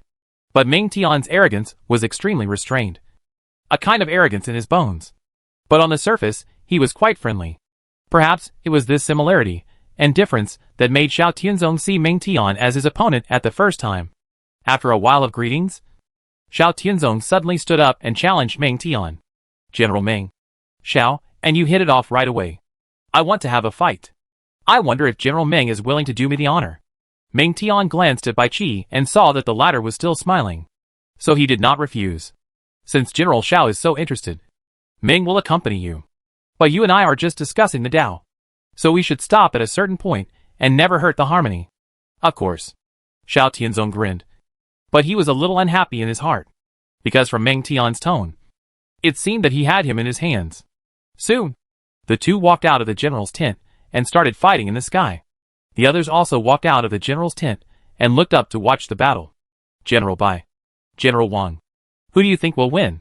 Hearing Shao Hongyuan's question, Wang Jin laughed and said without hesitation, of course it's Meng Tian. After all, Yunhui Zhonglong Jiang is only at the 7th level of the spiritual body realm. Shao Hongyuan and others were moved and looked at Wang Jian in surprise. From what he said, could it be that Meng Tian is at the 8th level of the spiritual body realm? Or even the 9th level? Where is General Bai? Bai Qi smiled slightly and spoke calmly. This battle will end in a draw. Draw? After hearing Bai Qi's answer, Shao Hongyuan and others were a little unsure. They didn't know whether Meng Tian was at the 8th or 9th level of the spiritual body realm, or at the 7th level of the spiritual body realm like Shao Tianzong. As the battle unfolded, when Meng Tian revealed his true Dharma body, which was 81 feet tall, Shao Hongyuan and others were all shocked and their eyelids twitched. And even their faces turned pale. This scene was really scary, because according to the rules of cultivation, it was almost impossible for Meng Tian to reach this point at his age. However, although Meng Tian had the upper hand, the final outcome was just as Bai Qi said, ending in a draw. It was obvious that Meng Tian was taking care of Shao Tianzong's face. When the two returned after the battle, looking at Meng Tian who looked normal, Shao Hongyuan and others looked uneasy. Chapter 103 Rules. Newcomers are better than oldcomers. There are certain rules for the cultivation of the 3 realms of Dharmakaya, although many of the rules are basically not used in Tianan. First, if you want to continue to cultivate beyond the 9th level in the real body realm, you must cultivate to the 81st level in the virtual body realm. Otherwise, you can only break through the spiritual body realm. The same is true for the spiritual body realm. If you want to continue to cultivate to the 10th level of the spiritual body realm or even higher, you must cultivate to the 81st level in the real body realm. In Tianan, although there are very few people who have cultivated to the 81st level of the virtual body realm, there are some. Just like Li Hanxiang, the Tianxiang princess of Deyu. She cultivated to the 81st level of the virtual body realm before breaking through to the real body realm. And this is also the reason why she was able to cultivate to the 25th level of the real body realm. Li Hanxiang is a genius, and one of the most talented practitioners in Tianan. But if she wants to cultivate to the 81st level of the real body realm, it will take at least 30 years. And by then, she will be over 60 years old. Meng Tian is only 30 years old now. How could he possibly reach the 81st level of the real body realm? It is this point that makes it difficult for Shao Hongyuan and others to understand and accept. Second, the strength comparison between the 3 realms of the Dharma body is based on 9. And the breakthrough of the Great Realm is also based on 9 levels. For example, if a master of the 45th level of the Void Body Realm wants to break through to the Real Body Realm, then after the breakthrough, his cultivation level will be the 5th level of the Real Body Realm. But once he chooses to break through, he can only practice to the 9th level in the Real Body Realm at most, because he does not meet the admission qualification of the 81st level. And if a person practices to the 99th level of the Void Body Realm before breaking through, then after the breakthrough, his cultivation level will directly reach the 11th level of the Real Body Realm, and he can compete with the strong man of the 1st level of the Spirit Body Realm. Third, the comparison between the 2 conservative and radical cultivation methods has its own advantages and disadvantages. Compared with the normal practice of breaking through after the 9th level, the continuous accumulation of high Dharma bodies will consume more resources and time. Under the condition of the same aptitude and understanding, a person who cultivates from the 1st level of the virtual body realm to the 81st level of the virtual body realm, and then breaks through to the 9th level of the real body realm, will consume twice the resources and about twice the time than a person who breaks through to the 9th level of the real body realm normally. It seems to be very uneconomical, but it is an admission ticket to break through the 9-level limit and move to a higher level. The end of the cultivation realm in this world is the spiritual body realm. Taking a conservative approach to practice and break through normally will naturally save time and effort, and be more relaxed, but lose the space for further progress. On the contrary, if both the virtual body realm and the real body realm are completed with 81 levels, the limit of the 9th level of the spiritual body realm will naturally be broken. At that time, as long as the resources and lifespan are sufficient, it is not impossible to practice to more than 90 levels of the spiritual body realm. In addition, if you complete the 81st level and then break through, your potential will be improved, and your combat power will be much higher than that of the same level opponents who break through normally. In general, normal breakthroughs save time and effort, but the 9th level of the spiritual body realm is the limit, and the possibility of further progress is lost, unless the restrictions of the rules of heaven and earth change one day. Otherwise, even if a normal breakthrough person reaches the 9th level of the spiritual body at the age of 30, he will not be able to make further progress in his lifetime. Accumulating to the 81st level and laying the foundation for a breakthrough is time-consuming and labor-intensive, but it can improve one's potential and combat power, and has a broad space for growth and greater possibilities. Looking at Meng Tian's calm expression, Xiao Hongyuan and others had very complicated expressions, although they had also worked hard and accumulated in the virtual body realm. In the end, no one persisted to the 81st level, and all chose to break through halfway. Therefore, they all belong to the type of normal breakthrough, which also means that the end of their lives is the 9th level of the spiritual body realm. Originally, they had not thought about what would happen in the future, because there were people of the same kind around them, and that end and confinement would target everyone. But the appearance of Meng Tian today made them bitter, when they thought that Meng Tian would continue to climb to the top and become stronger in the future, while they could only be trapped in the 9th level of the spiritual body realm for their entire lives. The 6 people felt very uncomfortable, especially Xiao Tianzong. He is only in his 40s this year. With his talent, he may not be able to complete 2 81st levels. It's a pity that he gave up and chose to give up when he practiced to the 54th level of the virtual body realm. Although he felt a little pity before, it was not too regretful. However, when the opponent Meng Tian appeared, he now wanted to slap himself to death, when he thought that his end was coming. But Meng Tian could continue to become stronger and leave him further and further behind. Xiao Tianzong even wanted to cry. After a long silence, the silence was broken with Xiao Hongyuan's light cough. General Bai, it's still early. Why don't we play a few sand table games and exchange ideas? Hearing Xiao Hongyuan's words, Xia Delong, Gu Yaoting and others barely cheered up and looked at Bai Qi. It is obvious that Bai Qi, Wang Jian, Meng Tian, Zhou and others are all new school generals trained by His Majesty, while they have become old school generals. As two camps, they naturally want to suppress the other side to ensure their power and majesty. However, they are too far behind in the military, and there is no comparison at all. As for the high-level combat power duel, they have already lost one game, and no one has the confidence to defeat Meng Tian. So, at the moment, they only have the most important aspects of troop deployment, military strategy and military tactics to compare. Among the 6 people, General Xiao Hongyuan is shrewd, skilled in military formations, and has rich experience in battle formations. It is most appropriate for him to represent the 6 people to challenge. No matter what, they must win this battle. Otherwise, they will really not be able to raise their heads in the future. Bai Qi also understood Xiao Hongyuan's intention. After a gentle smile, he nodded. It is my honor to ask the general for advice. Please. Soon, several people returned to the general's tent and came to the sand table.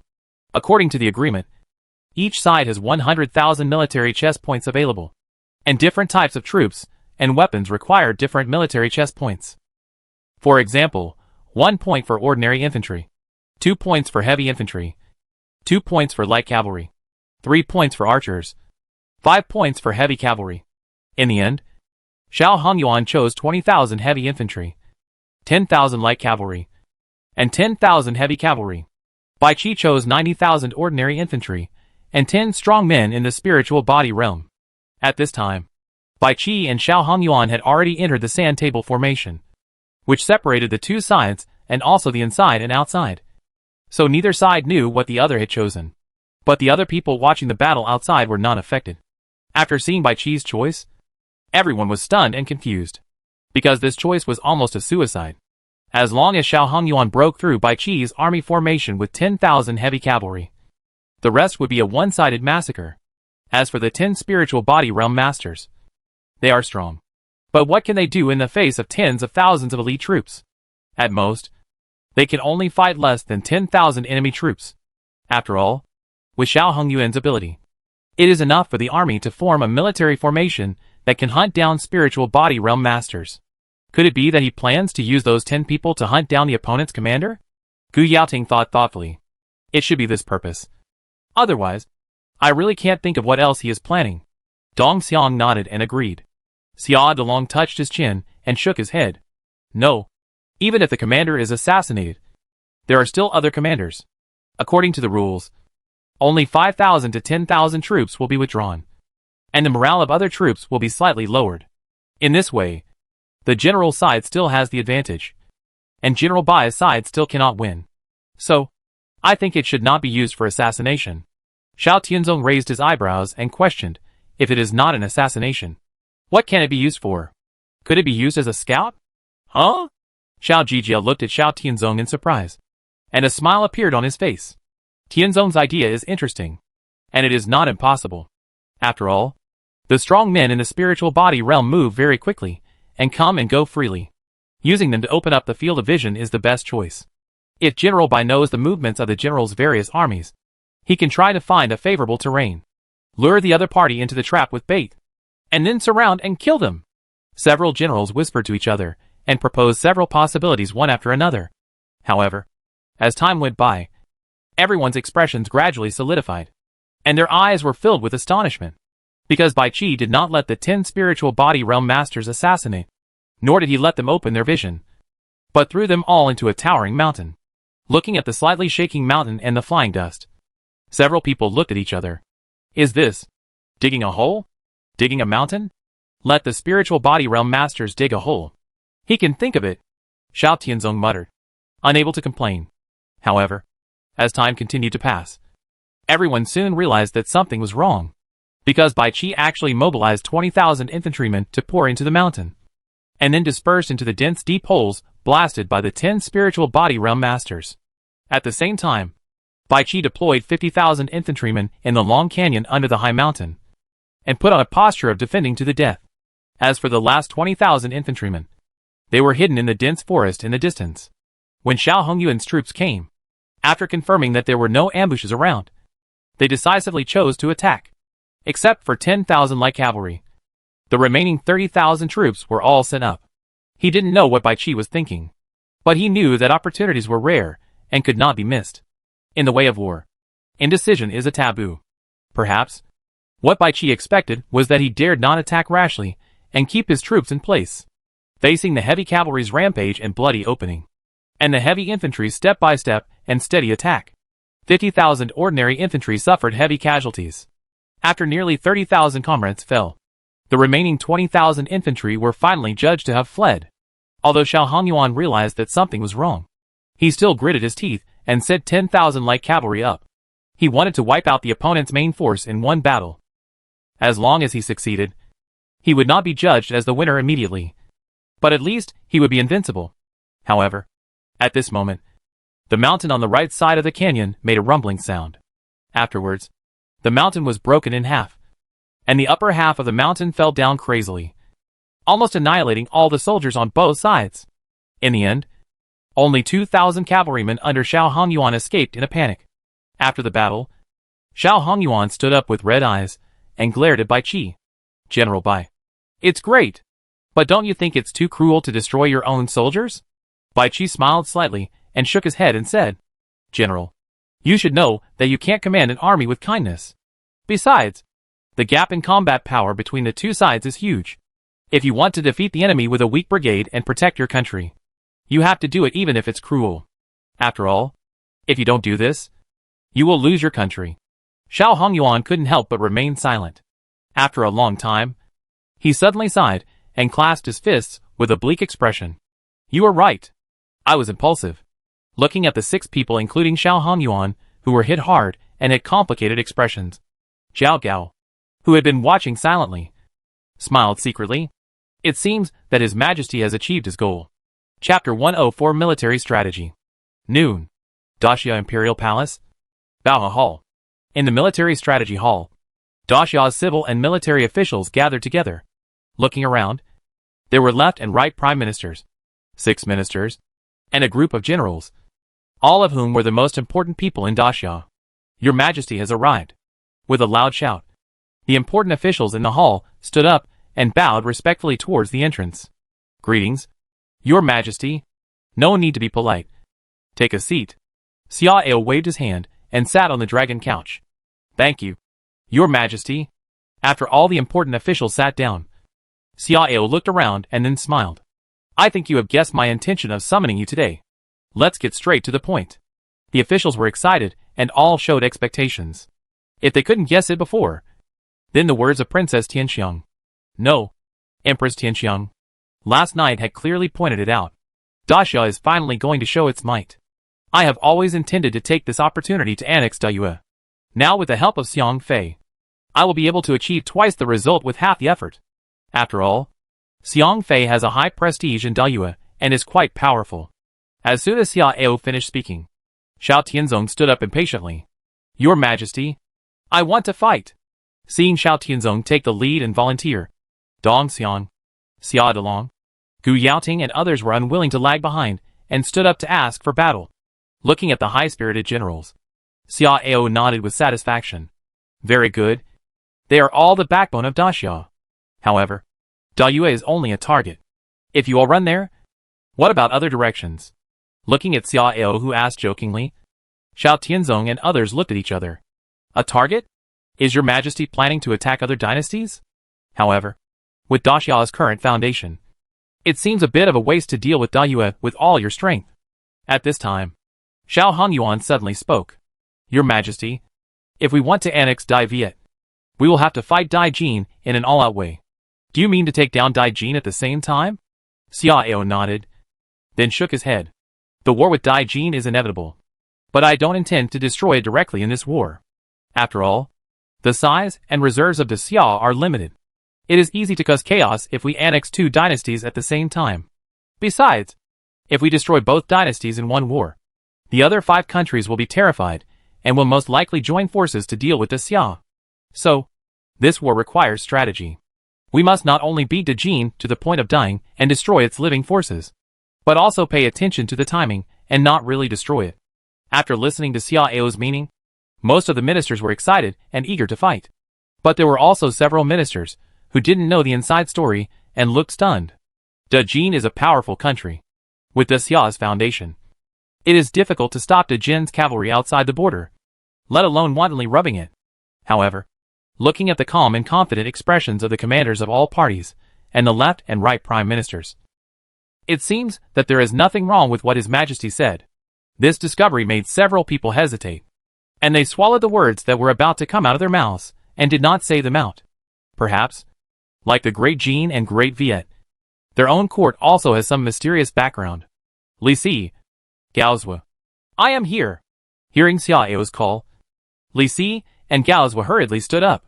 You need to work with the 6 ministers and other relevant departments to prepare all relevant matters in the 3 stages of expedition: fierce battle and post-war, including food and grass supply, military equipment replenishment, troop replenishment, wounded treatment, official appointment and dismissal, map remarking, etc.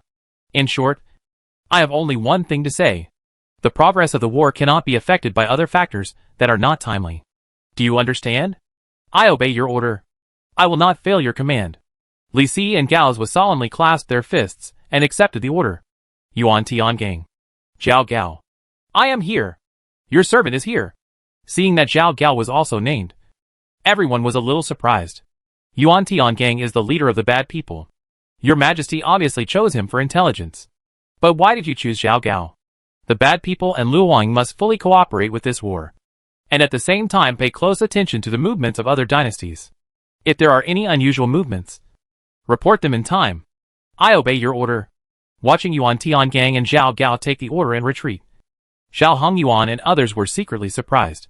Luoyang, what kind of organization is this?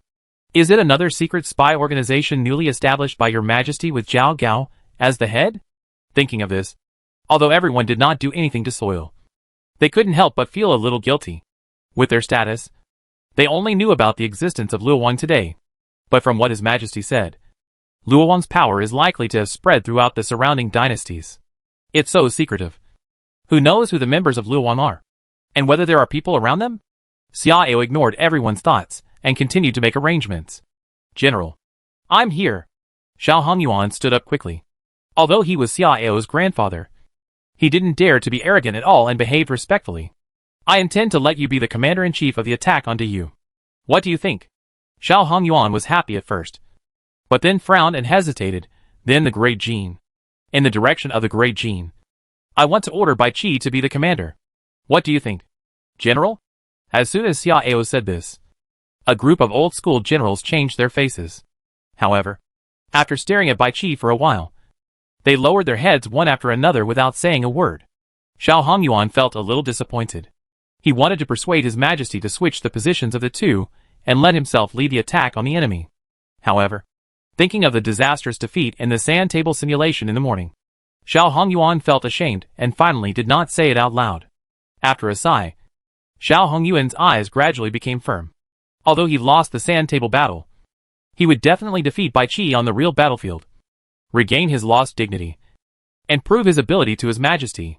Your Majesty, I am willing to follow Your Majesty's will and take down D-Viet. Good. Xiao nodded with satisfaction and laughed. He knew that guys like Xiao Hongyuan and Xia Delong would definitely look down on Bai Qi and others. If he did not reveal his true colors, today's appointment would certainly be strongly opposed, and problems might also break out in the subsequent war. So, he arranged that scene and let Xiao Gao take Xiao Hongyuan and others to Yonk Mountain to open their eyes. He believed that Bai Qi could understand what he meant, and the facts also proved that Bai Qi did understand his intentions and gave a satisfactory answer. Since that's the case, all the generals, listen to my orders. I'm here. All the generals stood up, bowed their heads respectfully, and waited for orders. Xiao Hongyuan, Xia Delong, Xiao Tianzong, Zhou Ying. I order the four of you to form the Western Route Army, with Xiao Hongyuan as the commander-in-chief and Xia Delong as the deputy commander-in-chief. The troops include 300,000 elite troops from the central camp, 300,000 elite troops from the western camp, 200,000 western border troops, and 800 Xianjin camp, responsible for attacking D-Viet. I will let Xiang Fei cooperate with you, as long as you can defeat the blocking army and take down the capital of D-Viet in the shortest time. The plan to annex D-Viet will be mostly completed. Your Majesty, I obey your order. After the four generals received the order, Xia Delong clasped his fists and asked, Your Majesty, when will the troops be dispatched? Within half a month. As long as D-Viet decides to form an alliance, we can march. Xia Delong nodded thoughtfully, and then asked, But what if D-Viet no longer seeks an alliance? Xiao sneered and said in a calm voice, Don't worry. Li Jui has no choice. Even if he no longer seeks an alliance, he will still send troops. It just takes more effort. Yes. I understand. After Xia Delong clasped his fists and retreated, Xiao looked at Bai Qi and others again. Bai Qi, Wang Jian, Dong Xiang, you three will form the Northern Army, with Bai Qi as the commander. The troops include 200,000 Iron Eagle warriors, 200,000 armored soldiers, 300,000 Northern Camp elite soldiers, and 100,000 troops will be transferred from the Northern Border Army to deal with the main force of the Great Jin's attack on you, and attract the Great Jin to continuously dispatch reinforcements to the front line to consume its manpower. Your Highness obeys your order? Bai Qi and the other three clasped their fists solemnly. At this time, several Shangshu who had been kept in the dark finally reacted. It turns out that Daxiao really has elite troops hidden in secret. No wonder. Meng Tian, I am here. Your golden cavalry will form its own army and wait for an opportunity to join the battlefield during the fierce battle. Your mission is to take advantage of the emptiness inside Dajin. Go deep into the enemy's territory and launch surprise attacks on the enemy's important supply lines and key checkpoints. In this battle, I don't want to completely solve Dajin, but I also want to cripple it. Let the seeds of panic spread wildly in the hearts of Dajin's soldiers, civilians and officials, and lay a solid foundation for the complete annexation of Dajin in the future. I accept the order. Meng Tian received the order loudly, his eyes shining. He likes to go deep into the enemy's territory and attack Huanglong directly. This task of long-distance harassment and spreading the seeds of panic is the most suitable for him. Even, he has a crazy idea in his heart. At this time, Xiao Jijia and Gu Yaoying, who have not been called, are a little anxious. Your Majesty, where should I go? Your Majesty, there is still me. Looking at the two people who looked at him eagerly, Xiao smiled slightly and comforted them softly. You too. One is the commander of the East camp, and the other is the commander of the South camp. Naturally, you have to stay in the camp and keep an eye on the changes of the Great Chu and other dynasties. If they raise troops to attack, the border troops alone can't defend. Xiao Jijia and Gu Yaoting's faces froze. They wanted to say something, but they couldn't say it. Don't worry. There will be many battles to fight in the future, and it won't take too long. After all, I don't want to spend more than 10 years to slowly unify Tianan. Unify Tianan? The eyes of the ministers lit up, and they looked forward to it more and more. Xiao Jijia and Gu Yaoting looked at each other. Although they were a little helpless and unwilling, they could only bow their heads in return. There is no way. Who made them not the commanders of the other three camps? Okay. The specific division of labor. You can discuss it yourself. In short, everything needed in the early stage must be finalized within 5 days. Xiao gave the last order, and then left with his hands behind his back. He is the emperor. The emperor who knows how to enjoy himself the most. And he has a group of trustworthy loyal ministers under him. He only needs to finalize the general direction of the strategy. Why does he need to work hard to finalize every detail? Farewell, Your Majesty. A group of important ministers bowed to see him off. And after Xiao left, they stood up, and their expressions were much more relaxed. After exchanging greetings, everyone split into 2 groups and left. Outside the palace and inside the palace city are the locations of various departments of the court and other central offices. At present, civil officials and military generals need to go to their respective offices to discuss specific details. Chapter 1054 Treasure Chests. Chao Wei's Foundation Pool. Dayue Imperial Capital. Imperial Palace. Your Majesty. Concubine Xia disguised herself as a purchasing maid and wanted to leave the palace privately. She was discovered by the Imperial Guards and has been taken back to Qixia Palace. What do you think? An old eunuch walked into the hall quickly and reported to Li Jui softly, with a questioning look in his eyes. Li Jui's eyes flashed slightly, and then his expression was indifferent. According to the rules, reward her with 3 feet of white silk. The reason why concubine Xia wanted to escape was entirely because of the invisible pressure he gave her, making concubine Xia think that he was going to silence her. The fact was just as she thought. But he didn't want to attract criticism when maintaining the foundation. So he created an opportunity for concubine Xia to get rid of concubine Xia legitimately. Su Hua's previous experience was still in front of him, and he didn't want to make a second mistake. Yes. Soon after the old eunuch left, several ministers came in a hurry. Your Majesty, Daxia has replied. Li Jui was refreshed and came over nervously. What did they say? Daxia already knows about the Yuanshe mine. They proposed that if they want to form an alliance and ask them to send troops, they must agree to 3 conditions.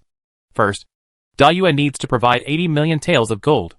Second, all expenses of Daxia's reinforcements, including food, salary, pensions, etc., must be borne by Dayue.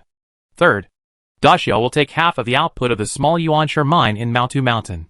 After hearing all 3 conditions, Li Jui's anger could no longer be suppressed, and he smashed the inkstone with a heavy punch. Ridiculous. They are dreaming. Several ministers looked stern and lowered their heads quickly. Your Majesty, Daxia's conditions are indeed extremely excessive. Except for the second one. The other 2 must not be agreed to. However, Your Majesty, this is just the price they offered, and it can still be negotiated. Li Jui's face was gloomy, and he suppressed his anger and glared at the imperial censor Liang Maokai, who was speaking. What do you suggest? Your Majesty, I think that the breach of contract made the new emperor of Daxia very unhappy. In addition, we have been concealing the matter of the Yuanshe mine, and it is even more unlikely that the emperor of Daxia will easily agree to send troops. Therefore, I suggest that the first one be reduced to less than 30 million taels. As for the third one, we can take out 20% to 30% of the output. Hearing this, Li Jui's eyes became colder. Asshole. Don't you know that our treasury is almost empty? The war has reached this point, and there are places where money needs to be spent everywhere. Where is the surplus money for Daxia? As for the Yuanshe mine, that is the biggest reliance of my Dayue for turning things around, and it is the most valuable strategic resource. How can I let Daxia get involved? What's more, My Dayue has already given Princess Tianxiang to him. What else is he dissatisfied with? Looking at the angry Li Jui, Liang Maokai smiled bitterly. Your Majesty, the initiative is now in the hands of Daxia. Now the war is difficult, and it is unknown how long the frontline army can hold out. The longer the time drags on, the more disadvantageous it will be for us. If the front line is defeated again, not to mention that the Yuanshe mine will be completely occupied by Dajin. Even my entire Dayue may be swallowed up by Dajin. Your Majesty, weigh the two evils and choose the lesser one. Li Jui's expression froze, and although the anger in his eyes did not diminish, he fell silent. Just as Liang Maokai said, if he could not reach an alliance with Daxia in time and ask Daxia to send troops to help, he would be afraid of becoming a king who lost his country. After a long silence, Li Jui suddenly collapsed on the throne like a deflated ball. Waving his hands weakly, Li Jui said in a hoarse voice, go and talk. There must be a result within 3 days. Yes. Liang Maokai and others looked slightly relieved, and their hearts were relieved. They were afraid that Li Jui would be stubborn and refuse to bow his head. If that happened, Dayue would be finished. At this time, a eunuch suddenly rushed in with a panic. Your Majesty, the Imperial Mausoleum. The Imperial Mausoleum. Everyone was stunned at first, and then their eyes widened slightly, staring at the eunuch who was hesitant and pale, and had a bad premonition in their hearts. Could it be that their own Imperial Mausoleum followed the footsteps of Daxia and Dajin? Li Jui stood up in shock, gritted his teeth, and shouted angrily, don't hesitate. Tell me, what happened to the Imperial Mausoleum? Yes. The eunuch did not dare to hesitate any longer, gritted his teeth, and reported, Your Majesty, the Imperial Mausoleum was destroyed by thieves. The mausoleum guards suffered heavy casualties, and the entire mausoleum was destroyed by nearly half. Li Jui felt dizzy and his lips trembled slightly with anger when he received the news that the Imperial Mausoleum of the great Jee Dynasty was destroyed. He gloated for a long time. But who would have thought that in just 1 month, the same disaster would befall his own Imperial Mausoleum? At present, Dayue is on the edge of the abyss of national destruction and family ruin. Just now, Daxia is going to take advantage of the fire to rob. And now the Imperial Mausoleum has been overturned. It is simply a double whammy and a calamity. Who is it? Who is it? Li Jui roared loudly, sweeping the memorials and papers on the imperial desk into pieces. His eyes red. The bad news one after another almost made him lose his mind. Your Majesty, according to the news from the Imperial Mausoleum, there are 10 thieves in total, all of whom are powerful people in the spiritual body realm. They should be the same group of people who destroyed the Imperial Mausoleum of the great Jee Dynasty.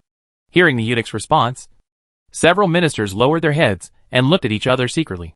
Their eyes were quite confused. First it was Daxia, then Dajin, and now it's their turn.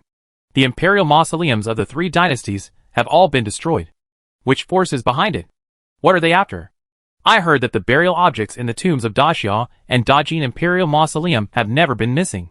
So it is obviously not for treasure.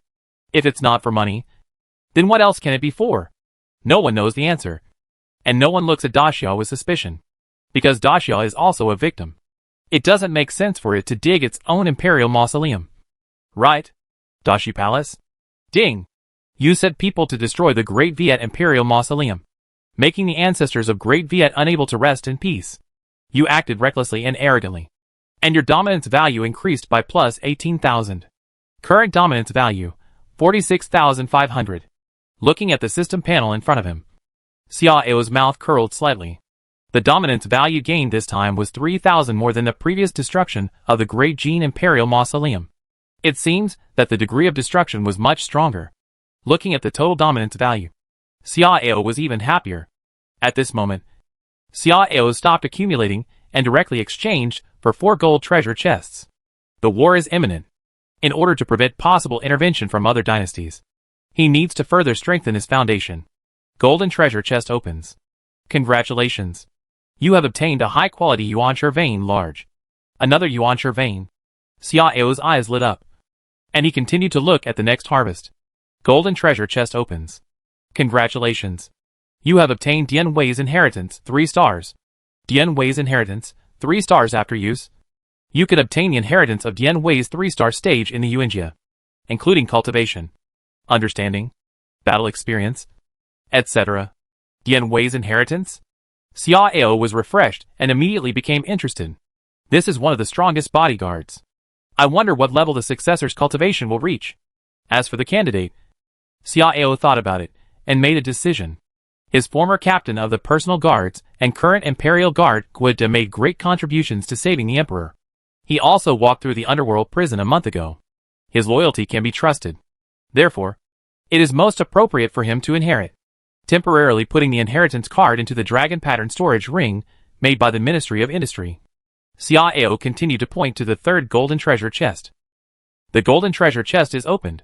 Congratulations. You have obtained the Supreme Imperial Skill. The Supreme Imperial Skill. The Supreme Imperial Skill. Which can only be practiced by those who possess the Imperial power.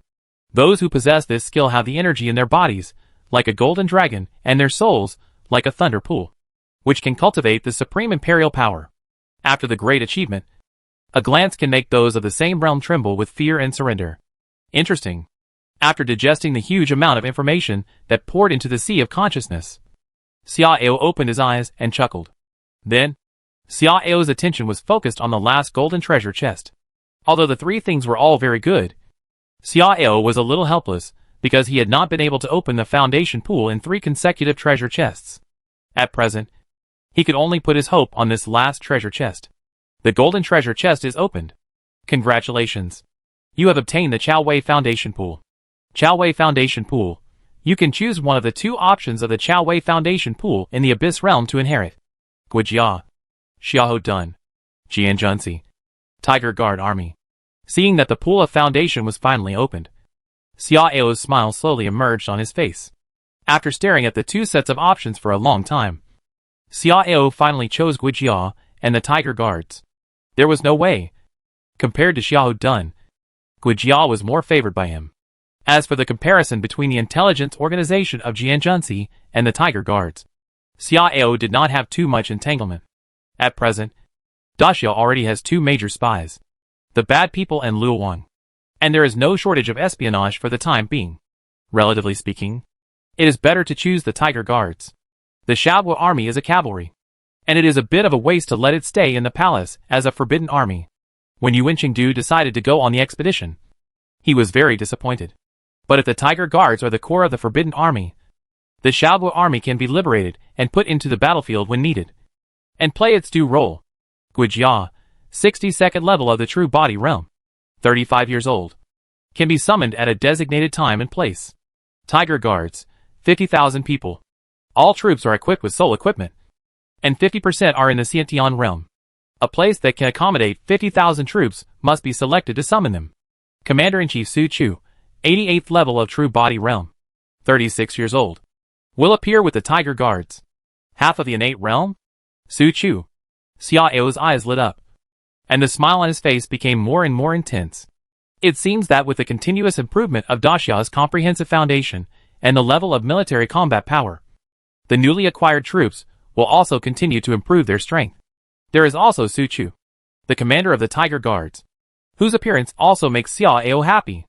If Guida, who inherited Dian Wei's legacy, is included, it means that the 2 commanders of the Tiger Guards have all appeared under his command. With these 2 people controlling the Imperial Guards and guarding them, his safety will be raised to another level. Come here, called Guida. Yes. Chapter 106 Dongxiang rebelled? Daxia Imperial Capital, Zhangguogong Mansion. Master, you have only been back for a few days. Why are you leaving tomorrow? A woman with heavy crow's feet and gray hair complained to Dongxiang while tidying up her desk. Dongxiang glared at the woman and scolded her. What do you know?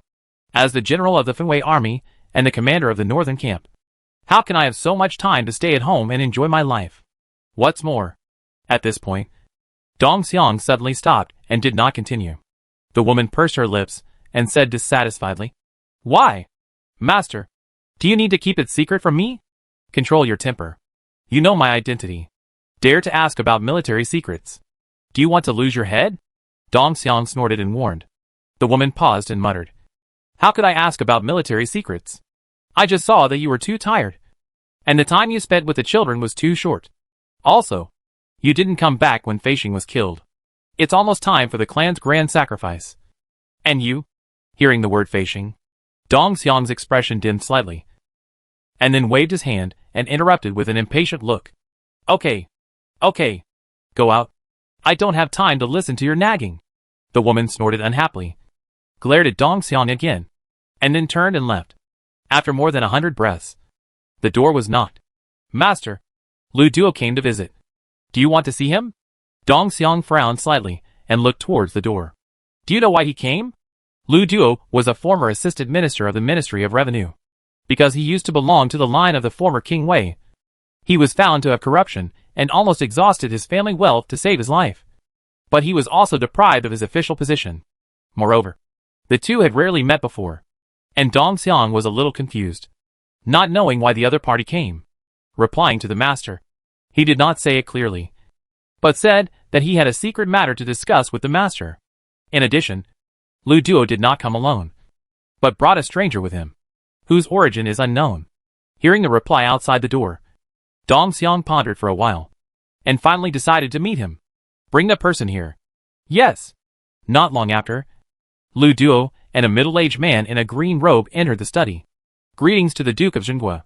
Dong Xiang nodded and said expressionlessly, Tell me, what do you want to see me for? Lu Duo did not answer immediately, but hesitated to look at the old steward standing with his hands behind his back next to the desk. Dong Xiang frowned slightly and said indifferently, He is my confidant, so there is no need to avoid him. Lu Duo no longer insisted. He took a deep breath and said in a deep voice, Duke Jinghua, do you know who killed your son Dong Feishing?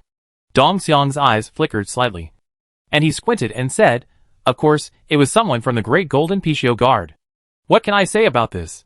No, Duke Jinghua, you are wrong. Lu Duo shook his head and said with a burning look, In fact, the murders of King Feng and King Anlai were all done by that person in the palace. While speaking, Lu Duo pointed in the direction of the palace.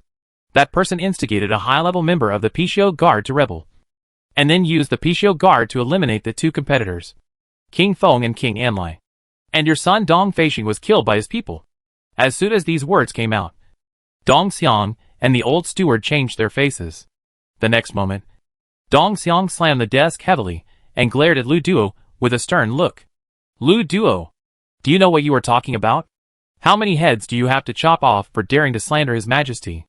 Lu Duo sneered and looked at Dong Xiang without dodging. Duke Jinghua, I have nothing to fear.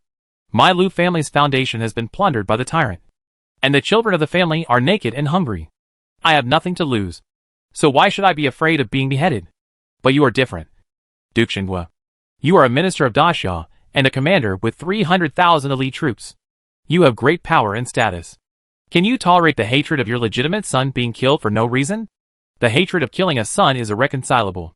Duke Jinghua, don't you want to avenge your beloved son who died tragically? Dong Xiang's expression became colder and colder. After a while, Dong Xiang took a deep breath and suppressed his anger. What evidence do you have? I don't. Because I don't have the ability to verify it. But he does. Lu Duo shook his head very blankly at first, then pointed to the middle-aged man in green robe beside him.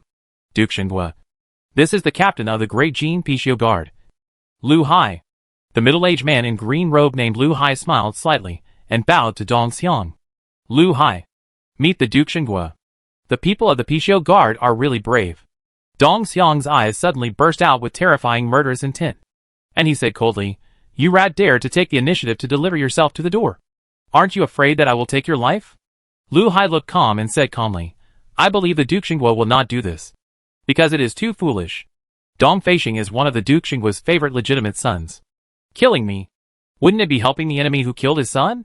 Besides, with the wisdom and foresight of the Duke Jinghua, I think he can also see the direction of the world's general situation. My great Jin Bingfeng. Sharp. The D-Viet dynasty will soon be included in the bag. And after D-Viet, the next one will naturally be Daxia. Daxia is not the opponent of my Dajin. In addition, my Dajin annexed D-Viet, and the national strength has reached a new level. Daxia has no hope of competing. So, I came here. One is to point out the enemy who killed his son for the Duke of Jinghua and present evidence. The second is to invite the Duke of Jinghua to join my Dajin in accordance with the order of my emperor. My emperor said that as long as the Duke of Jinghua is willing, he can ask for it. Dong Xiang narrowed his eyes, stared at Lu Hai for a long time, and then slowly spoke. Where is the evidence you call it? Also, what do you want me to do?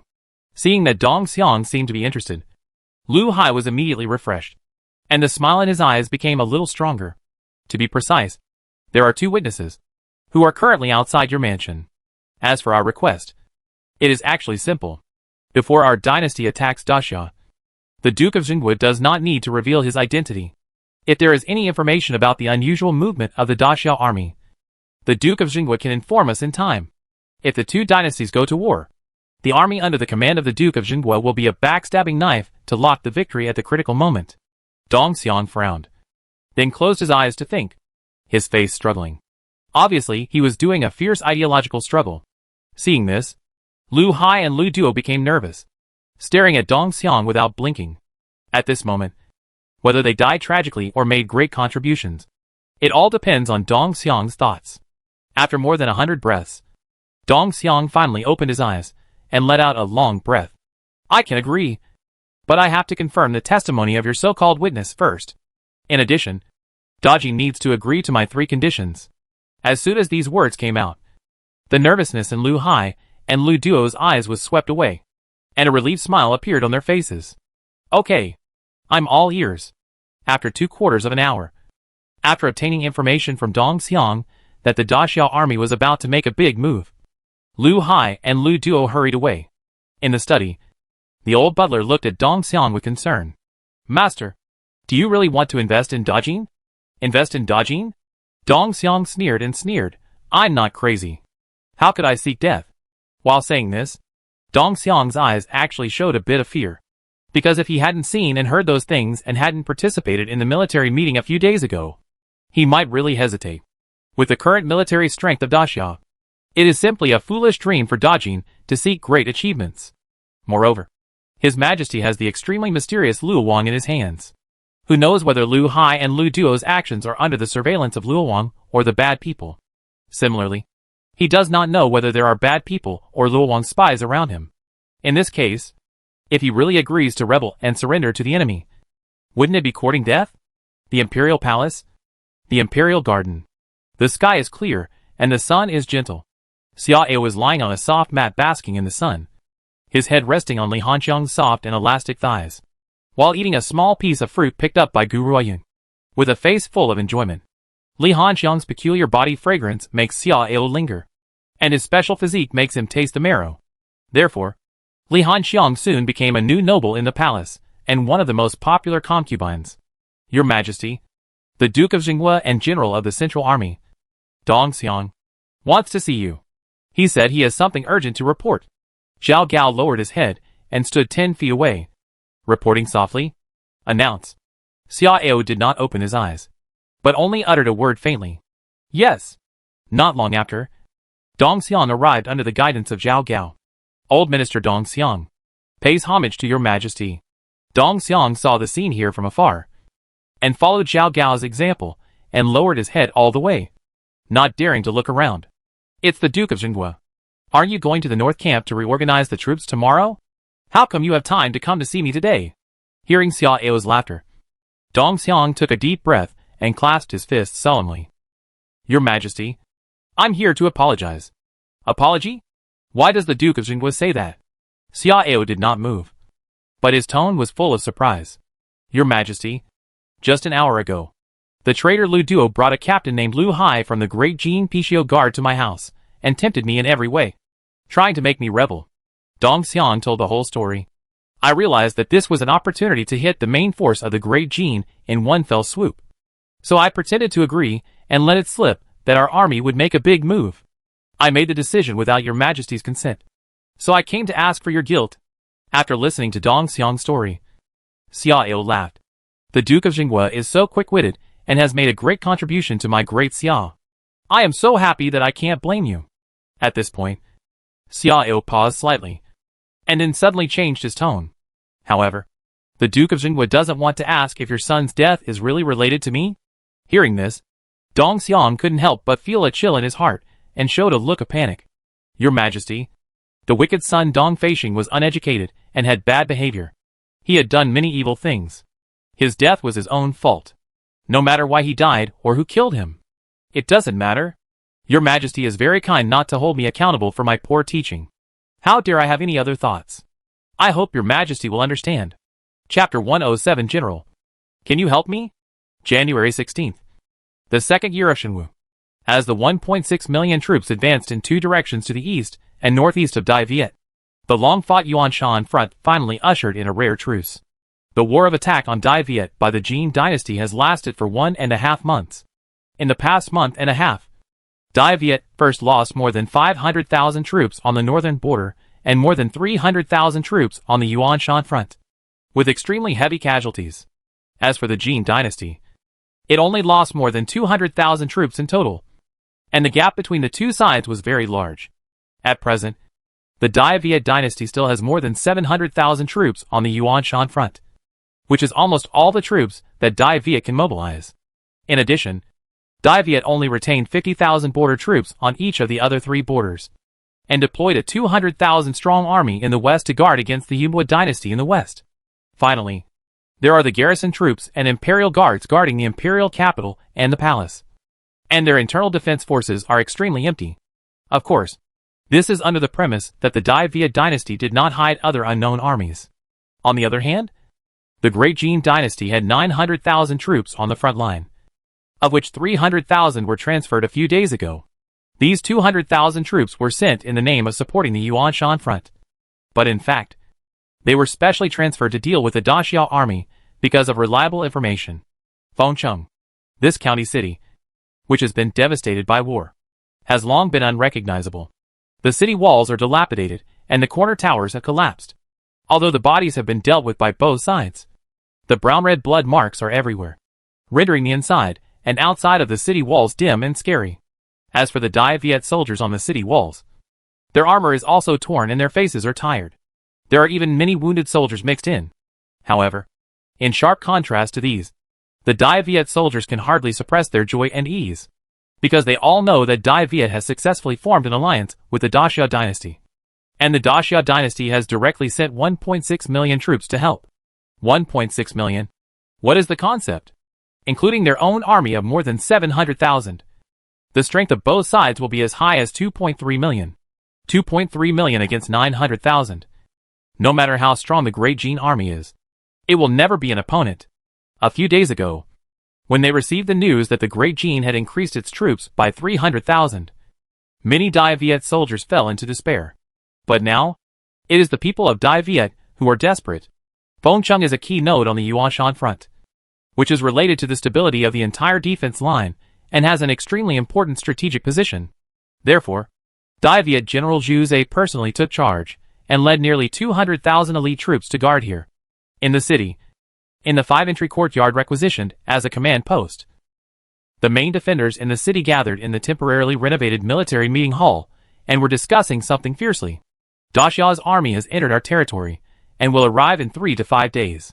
What are we waiting for if we don't discuss a counterattack strategy now? Counterattack? General Su, are you really stupid or just pretending to be stupid? Do you think Daxia dynasty is really so kind? That's 1.6 million troops to help Dayue. Daxia will be so crazy? What do you mean? Dayue has already signed an alliance with Daxia. Daxia will go all out to help us defeat the invading enemy. Go all out? Hey! Naive.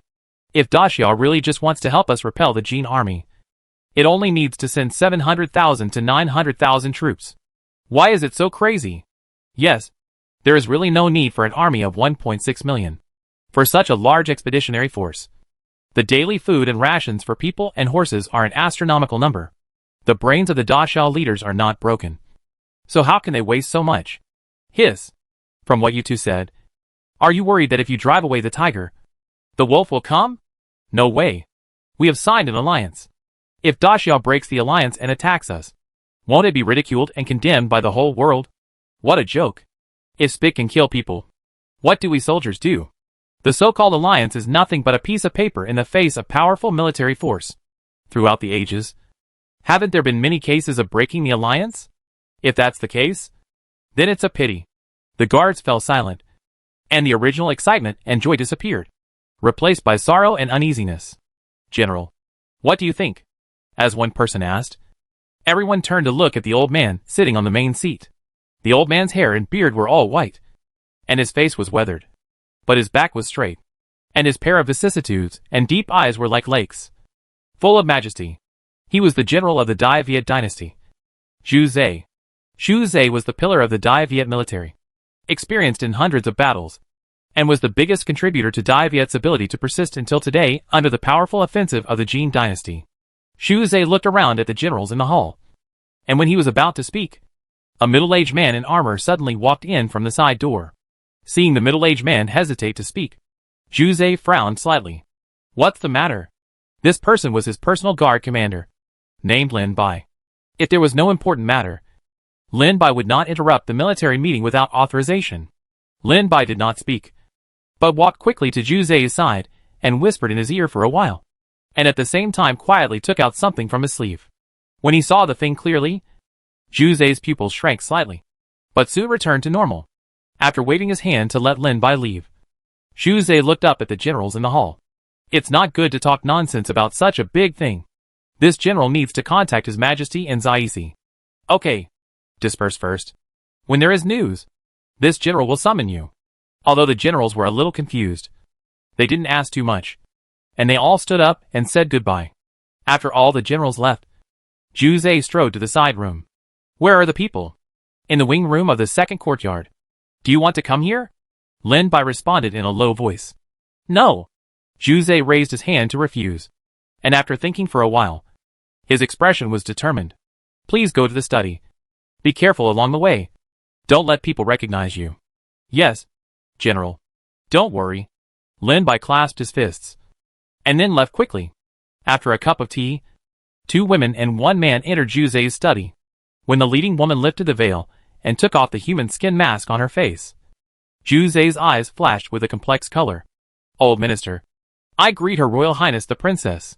Li Hanxiang smiled slightly and raised her hand gently. You and I are close friends regardless of age, so there is no need for you to be polite. General. Zhu Zhe stood up with a sigh. Your Royal Highness, how are you doing recently? Have you been wronged in Daxia? Li Hanxiang smiled. Thank you for your concern.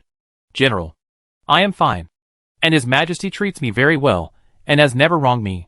Hearing the title of Your Majesty, Zhu Zhe was stunned, and his eyes became more complicated. Yes, now Princess Tianxiang has become the imperial concubine of Daxia, and Your Majesty in her mouth has also become the Emperor of Daxia.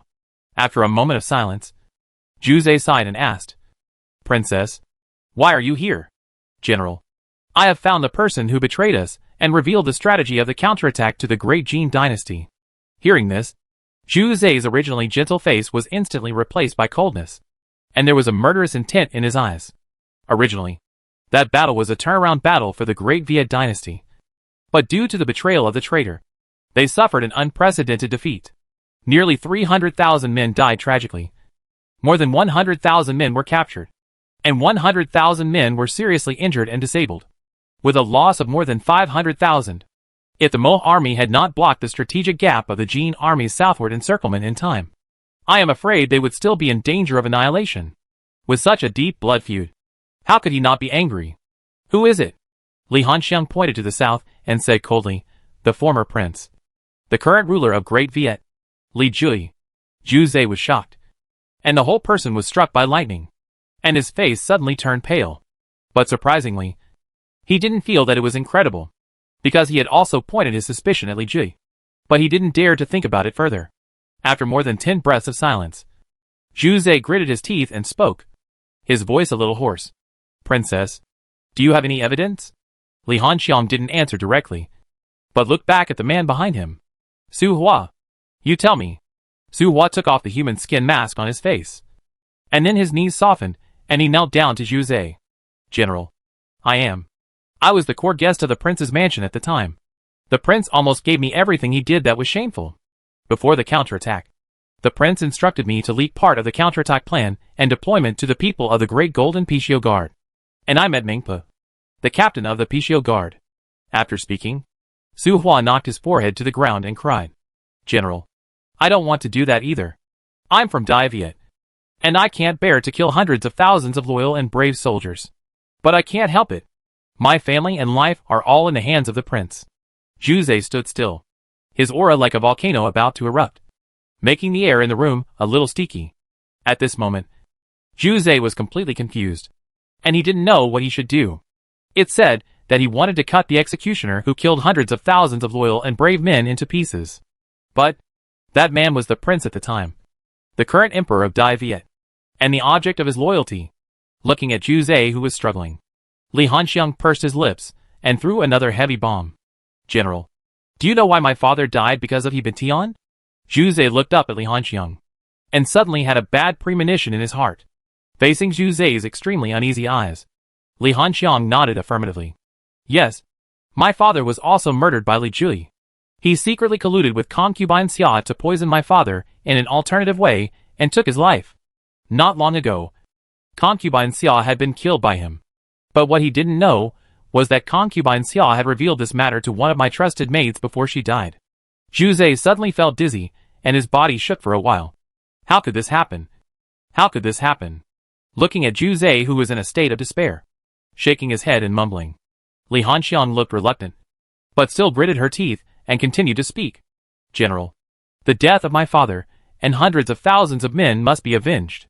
Daxia is strong and powerful, and can help us avenge this great revenge. But D-Viet is now in tatters, and it will be even more chaotic after revenge. So, I want to merge D-Viet into Daxia. I wonder if the general can help me. Juzé's lips trembled slightly, and his eyes were constantly filled with disbelief, anger, sadness, etc. But in the end, all of them turned into a long sigh. Chapter 108. Li Jui is furious. Yuqing, north of the Yuanshan front. Most of the generals of the Jee Dynasty's expeditionary army gathered here, discussing the future strategy. On the main seat, a middle-aged man with a mustache and thin cheeks sat calmly, his eyes sharp. He was the commander of the expeditionary army, General Feng Bin. General, does Daxia really want to take advantage of Dajin and annex D-Viet? As one person asked. The others looked at Feng Bin with doubtful expressions. They knew the foundation of the Daxia dynasty very well. A few months ago, Daxia had been defeated by Dajin. How could the other party have the courage to snatch food from them? Feng Bin raised his eyelids and sneered. The new emperor of Daxia is tyrannical, licentious, and ambitious. It's not surprising that he has such ambitions. If they only intend to help D-Viet repel our army, they won't pull out such a large army. The generals nodded thoughtfully, which was exactly what they couldn't figure out. In addition, there is news from Deputy Guard Master Shi. Yesterday, several people secretly contacted Juzé, one of whom is suspected to be Princess Tianxiang of D-Viet. Hearing this, the generals' faces changed slightly. Deputy Guard Master Shi naturally refers to Shi Yao of Pishio Guard. She was originally a captain of Pishio Guard, but because she obtained an extremely critical piece of intelligence and helped Dajin achieve a brilliant victory in the northern border, she was rewarded generously. Now she has become the Deputy Guard Master of Pishio Guard, who is responsible for all matters in D-Viet. But at this time, the focus of the general's attention is not on Shi Yao, but on the following sentence. I heard that Li Hanxiang and Juzé have a close relationship, and they are close friends regardless of age. If that person is really Li Hanxiang, and she came here to persuade Juzé to join Daxia, I'm afraid the chance of success is not small. No, we must not let them succeed. We must try to stop them. Everyone was very unbalanced. They fought hard and finally forced D-Viet into a desperate situation. But now Daxia wanted to come and pick peaches. And they also wanted to persuade the D-Viet army to surrender without spending a single soldier. How could they agree? Looking at the angry generals, Feng Bin smiled inexplicably. Don't worry. Captain Shi has already leaked the news to GSC. And I believe the information is now on Li Jui's desk. Li Jui will take care of Juzé. We don't need to pay attention. At present, our top priority is to discuss how to defeat the Daxia army. Hearing this, the generals looked slightly relieved, but soon frowned again. General, the Daxia army is too large. Can we defeat them? Yes. If the western and northern armies merge, our pressure will be too great. Feng Bin smiled faintly, his eyes burning. Then don't give them a chance to merge. The generals were stunned at first, and then asked in surprise, General, do you mean to take the initiative to attack? Yes. Feng Bin nodded heavily, and then changed the subject. Do you know where the intelligence about the Daxia army's movements and plots came from? Huh? Isn't it the Pishio Guard who found out? A general asked in astonishment. Feng Bin shook his head and said, strategic dynamics are top secret. How can the Pishio Guard easily find out? Not to mention that the Pishio Guard's forces in Daxia have suffered several devastating blows in succession. And now only 1 in 10 survives. General, do you mean that we have instigated a high-ranking military official in Daxia to rebel? Yes. Feng Bin glanced at the person who spoke with approval. Dong Xiang, the Duke of Daxia and the commander of the northern camp, has a legitimate son named Dong Feixing, who was killed by the people of the new emperor of Daxia. Originally, this account was always attributed to the Pishio Guards. But the Pishio Guards have found evidence and told Dong Xiang the truth. The hatred of killing a son is irreconcilable. In addition, my great gene has already swallowed up the world, and the two have been superimposed, and Dong Xiang has been successfully instigated to rebel. When Feng Bin finished speaking, the generals had already widened their eyes, surprised and happy. Dong Xiang was actually instigated to rebel? This is great news. You know, Dong Xiang has a full 300,000 troops at his hands.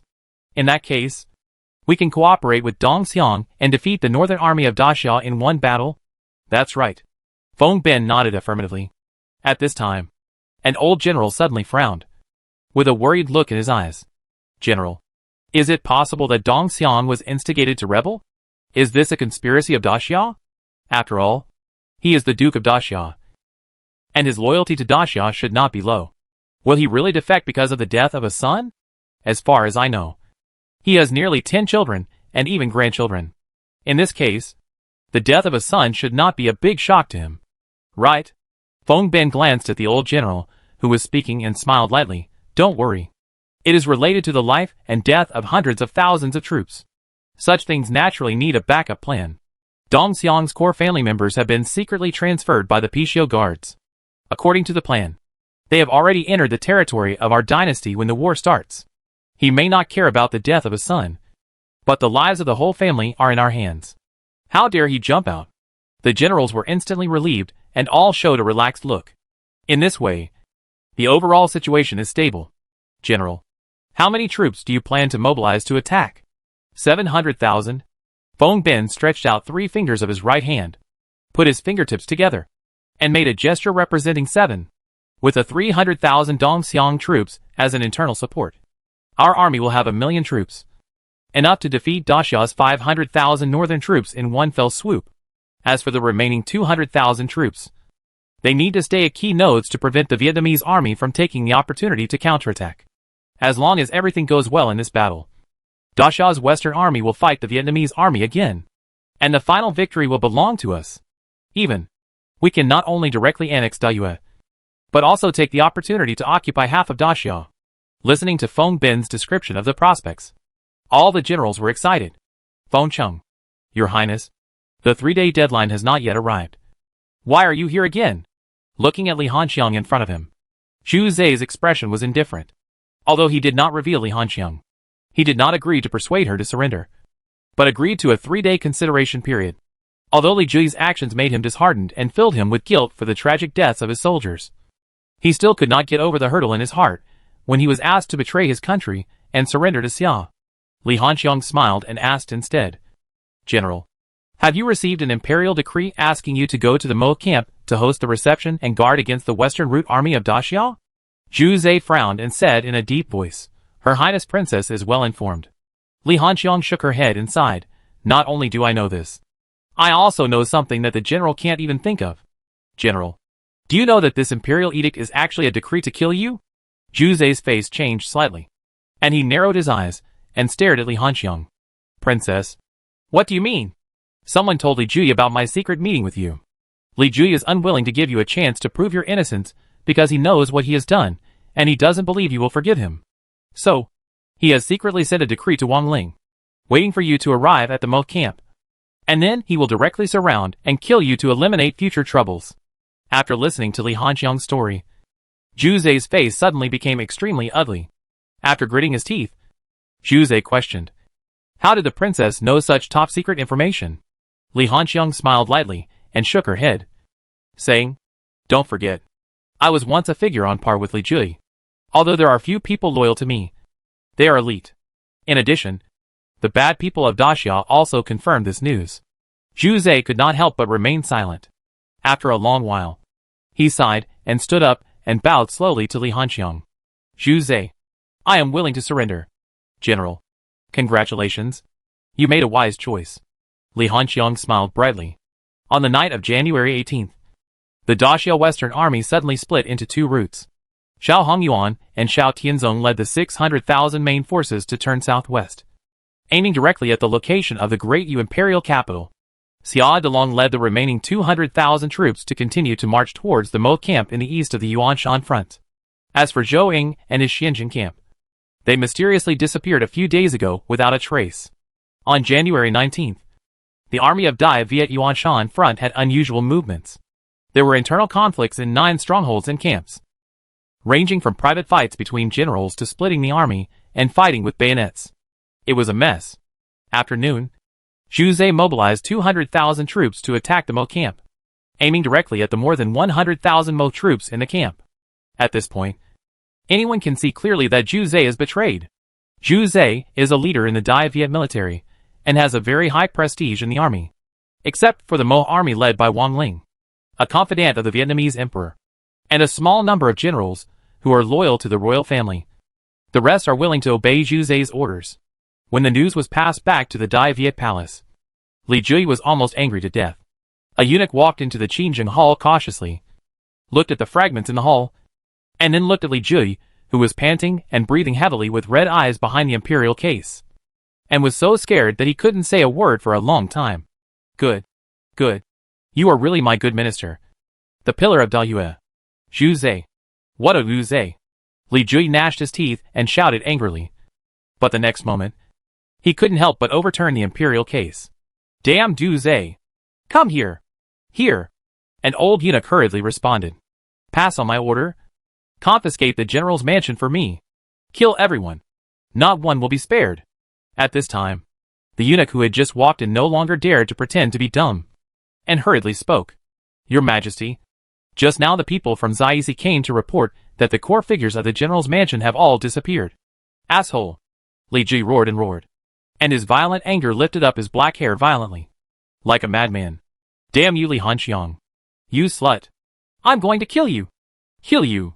Ow. Faced with Li Jui, who had lost his mind, the eunuchs and maids in the palace were all terrified, and at the same time a little sad and panicked. Dayue. I'm afraid it's really over. Chapter 109. Who is the fish in the net? January 19th. Dusk. Qingmo Plain, the headquarters of the Central Army of the Great Jin. According to the scouts, the Xia army has the Iron Eagle warriors led by the commander Bai Qi as the front army, the armored army led by Wang Jian as the left wing, and the Beiding under Dong Xiang as the right wing.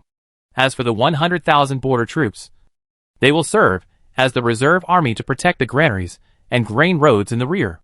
The entire deployment is consistent with the intelligence provided by Dong Xiang, and there is no mistake. A young general is introducing the deployment of the Great Xia army to Feng Bin and other generals. However, the Xia army is very cautious. They have set up camp in the Xiangpo area and have taken advantage of the terrain. In addition, the Iron Eagle warriors and the armored army of Daxia have never appeared before, and we have no way of knowing the specific combat power of the two armies. However, since Bai Qi is the commander-in-chief, the combat power of the Iron Eagle warriors should be stronger than that of the five-party camp. General, this battle is related to the foundation of the country. I think it is more appropriate to adopt a cautious strategy. After listening to this person's introduction and advice, Feng Bin nodded slightly. Dong Xiang said that the overall combat power of the Iron Eagle warriors is indeed stronger than the army of the five camps. As for the armored army, he has not had in-depth contact with it, so it is difficult to judge. In my opinion, these two armies should be the hidden foundation army of Daxia, and they are estimated to be able to compete with our elite army. However, our army has Dong Xiang as an insider, and there are two innate armies. Even if those two armies are good, they can't escape the end of defeat. Of course, General Lin's suggestion is reasonable. We are completely in an advantageous position in this battle, so there is no need to take risky strategies. We can just crush them from the front gate. At this point, Feng Bin suddenly looked serious. All generals, listen to my orders. Here, General Qian, General Lin, General Han, you three lead the 200,000 troops and Shui Lu's army to attack the armored army on the left wing of the enemy from the front. Remember? You only need to contain them in the early stage. And you don't need to fight to the death. Wait for Dong Xiang's army to rush in from the rear. And then launch a fierce attack. Yes. The two generals who were called solemnly clasped their fists. General Su, General Liu, you two will each lead 100,000 cavalrymen to encircle the enemy's left wing, and the outer retreat is of the enemy's front army from both wings to prevent the enemy from breaking through. Yes. As for the remaining 300,000 troops, and the Yulu heavy cavalry, follow this general to attack the enemy's front army from the front. At that time, another 100,000 troops under Dong Xiang will rush in from the rear to support us. Yes. After completing the overall deployment, Feng Ben looked around at the generals in the tent with a burning gaze. Remember? In this battle, we must not only win, but also win a big victory. We must win decisively and crushingly. Although the situation in the south is beyond our control. As long as we can wipe out the Great Xia Northern Army in one fell swoop, the final victory will still belong to us. So, everyone, please be alert. Your Majesty and the entire Great Jin are watching us, waiting for our victory. For your Majesty, for the Great Jin. The generals in the tent stood up together. Their eyes were fiery and firm.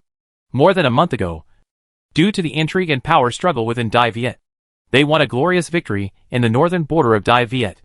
Now, they also believe that with the betrayal of the Great Xia traitor, they will surely win again. And the results they can achieve will be even more brilliant than the last time. They want to wipe out the Great Xia Northern Army in one fell swoop. At the same time, in the south, the Vietnamese army led by Zhu Zhe and the Xia army led by Xia Dalong have completed the encirclement of the Mo camp and launched a fierce attack on the Mo army. Although the Mo camp has built certain defensive fortifications, they are only temporary fortifications after all. Without the protection of thick city walls and sufficient defensive weapons, the defensive advantage is very limited. In addition, the number of opponents is twice as many as theirs, and the attack is commanded by the leader of the Great Yu military. So the morale of the Mo army is also quite low. Even so, under the generous reward and strict supervision of Wang Ling, the resistance of the Mo army can still be called tenacious. However, when the continuous shouting revealed the truth of the disastrous defeat of the counterattack, the Mo army was in an uproar, and the military spirit and fighting spirit that had been forcibly gathered soon collapsed, as waves of Mo army soldiers either gave up resistance or took the initiative to help their opponents break into the camp wall. The rout began to form a chain reaction and soon spread to the entire camp. This battle should have lasted at least several days. But what was shocking was that it took less than 2 hours from start to finish. In the center of the messy camp, Zhu Zhe and Xia Dalong appeared together in front of Wang Ling, the chief general of the Mo army. Looking at Wang Ling, who was tied up and a little embarrassed, Xia Dalong had a smile on his face, while Zhu Zhe had a complicated expression. Zhu Zhe, you traitor! I will not let you go even if I become a ghost. Seeing Zhu Zhe appear, Wang Ling instantly became excited, struggling and cursing loudly with red eyes. Zhu Zhe was silent for a while, and then the look in his eyes gradually turned cold. Wang Ling, you still have the nerve to blame me? Don't say you don't know why the great counteroffensive campaign failed. You are also a battle-hardened commander. How can you bear to watch hundreds of thousands of men being killed by your own people? Wang Ling's expression froze for a moment. Then he spat out a mouthful of thick phlegm and sneered. If the king wants his subjects to die, they must die. Zhu Zhe, a traitor like you who sells out his country for glory will not understand this truth. Traitor. Hee hee. Zhu Zhe smiled sadly, looking at Wang Ling with a mocking look, and also a little self-deprecating. You keep saying you are a loyal minister.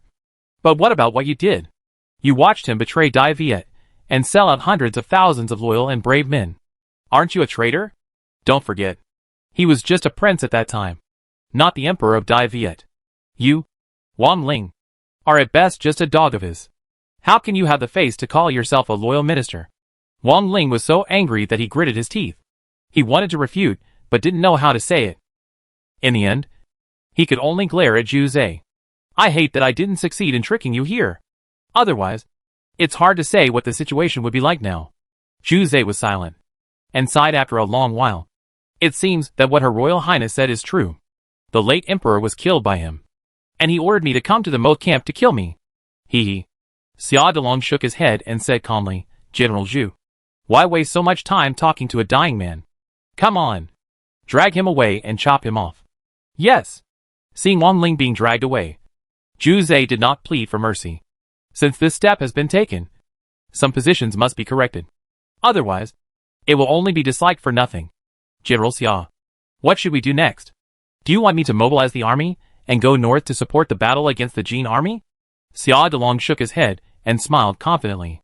No need. The northern army can handle the great Jin dynasty. Zhu Zai was stunned and looked strange. Are the people of Daxia too confident? No. This is already conceded. Has Daxia forgotten the defeat at the beginning? Daxia lacks a sharp army. Not to mention that it is 800,000 against 900,000. Looking at Zhu Zai's expression, Xia Delong naturally knew what the other party was thinking. But he didn't mean to explain in detail. We may have the answer tomorrow. As for us, we need to go west. According to intelligence, the Yunbo dynasty has secretly sent more troops to the eastern border, obviously wanting to take advantage of the situation and invade the territory of Diyu. Diyu belongs to the Xia, and no one else can interfere. Hearing the movements of the Yunbo dynasty, Zhu Zai was secretly shocked. When Zhu Zai heard the last sentence, his heart became more complicated. Yes, Diyu will soon cease to exist. Late at night, Qingmo Plain, Siyangpo, the front army of the Xia. Report to General Bai. The enemy has moved. Hearing the news, Bai Qi, Wang Jian, Dong Xiang and others smiled at each other. Since the fish has been hooked, it's time to prepare the fish basket. Act according to the plan. As Bai Qi gave the order, Wang Jian, Dong Xiang and other generals stood up together, responded loudly, and quickly dispersed. According to the plan, the front camp and the left camp will only retain 50,000 and 80,000 troops respectively, while the 300,000 troops of the right camp will be divided into two parts, each entering the first two camps. In other words, the right camp will become an empty camp, and there will be no one in the camp except for the 1,000 or so people arranged on the periphery to confuse people's sight. As for the 150,000 Iron Eagle warriors and 120,000 armored soldiers who sneaked out of the camp, they will be divided into several parts and rushed to different locations. As time passed, when midnight came, the Jin army finally appeared opposite the three camps of Daxia. In the dark night, looking at the three camps with bright lights and long alarm bells in the distance, Feng Bin sneered silently.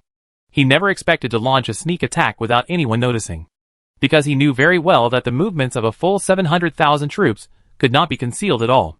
The Jin army needed the dark night as a disguise. But this disguise was not to conceal the movements of its own army. The reason why he decided to launch the attack in the middle of the night was to create an opportunity for Dong Xiang, so that his 300,000 troops could quietly appear behind the other two camps of the enemy army and then launch a fatal attack. Pass my order. All units, act according to the plan. Yes. As the melodious horns and rapid drums continued to sound, the dense and seemingly endless Jin army began to split rapidly, turning into many red torrents spreading in different directions. In the dark night, this scene was extremely spectacular. But behind the spectacular scene, there was a bloody scene quietly covering it. On a certain road in the southern part of the great Jin dynasty, a small convoy was heading north in the dark. Everyone hold on a little longer. It's less than half an hour away from Feihe City. Once we enter the city, our mission will be successful. A knight in the middle of the convoy said loudly. Yes. A relieved response came from the surroundings. At this time, a groom suddenly raised his head sleepily and glanced at the pine forests on both sides. Calculate the time. It should be about time. After muttering softly, the unprepossessing groom suddenly turned into a dark night killer and took the lives of more than a dozen people in a few flashes. At the same time, more than 20 black shadows rushed out from the pine forests on both sides of the road and launched an almost one-sided hunt towards the people escorting the convoy, along with the shrill screams and fierce fighting sounds. The crying of children and the screams of women could be heard in the convoy. Not long after, the fight ended, and the horseman won. Don't be afraid. Don't cry. The Duke of Xinghua has never betrayed the country. We are here to take you back to Daxia. Chapter 110. Generals, 4 Evils and 3 Eagles. Siyangpo. As the Jin army deployed according to the plan, the war soon began. Looking down from the sky, the main force of the Jin army was like a pair of tightly clenched iron fists, smashing fiercely at the front camp and the left-wing camp of the Xia army. At the same time, 2 fire dragons drew long arcs from both sides, respectively outflanking the periphery of the 2 camps of the Xia army. As time passed, the gates of the two camps of the Xiao army were broken by the Jin army before they lasted long. The Xiao army fought and retreated, giving up half of the western defense line. Looking at the appearance, it was like two steamed buns that had been bitten off. And as the Jin army continued to advance, the scope of expansion became larger and larger, and there was a trend of developing into a kettle shape. The northern battle group of the Jin army, where the commander's position was in the rear. Report: our army has successfully breached the enemy camp gate. Report: the enemy's fighting spirit is low, and they are constantly retreating. Report: our army is unstoppable, and the vanguard has penetrated 1.5 miles into the enemy camp. Report: the southern battle group is unstoppable, and its vanguard has penetrated 2 miles into the enemy camp. Listening to the battle reports, Feng Ben and others were originally happy, but as time passed, they became suspicious. No! There must be a trick. Feng Ben snorted coldly with an uncertain face and stared at the messenger captain. Why is there no movement behind the enemy camp? What is the situation of the enemy's right-wing camp now? Report to the general. The scouts who went to inquire have not replied. Hearing the words of the messenger captain, Feng Ben's face changed, and he was shocked and angry. Asshole! Why didn't you report such an important situation in time? The messenger captain was startled and said in panic, General, the war has already begun, and the scouts may not be able to arrive in time. And I saw that our army was unstoppable and thought the situation was settled. So, idiot! Feng Ben cursed and slapped the captain to the ground. Come on! Drag him down and chop him off. As the captain who was begging for mercy in fear was dragged away, a deputy general spoke with an ugly face. General, is it possible that Dong Xiang is a fake defector? Is this a conspiracy and trap of the Xiao army? It must be so. Feng Ben nodded decisively. His eyes kept changing, and he was obviously thinking nervously. The deputy general trembled in his heart and said anxiously, General, if this is the case, we should immediately order our army to retreat across the board. Retreat? How to retreat? Feng Ben glared at the deputy general and gritted his teeth and said, now more than half of our troops have entered the enemy camp.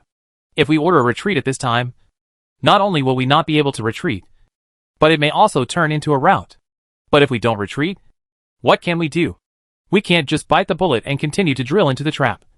Right? The deputy general looked panicked and had lost his mind. Feng Ben snorted coldly, and his eyes suddenly showed a cruel look. At this point, we can only make the best of a bad situation. It depends on who is more cruel. They want to catch the turtle in the jar. So this general will use their tricks against them and give him 7 ins and 7 outs. Come on! Here!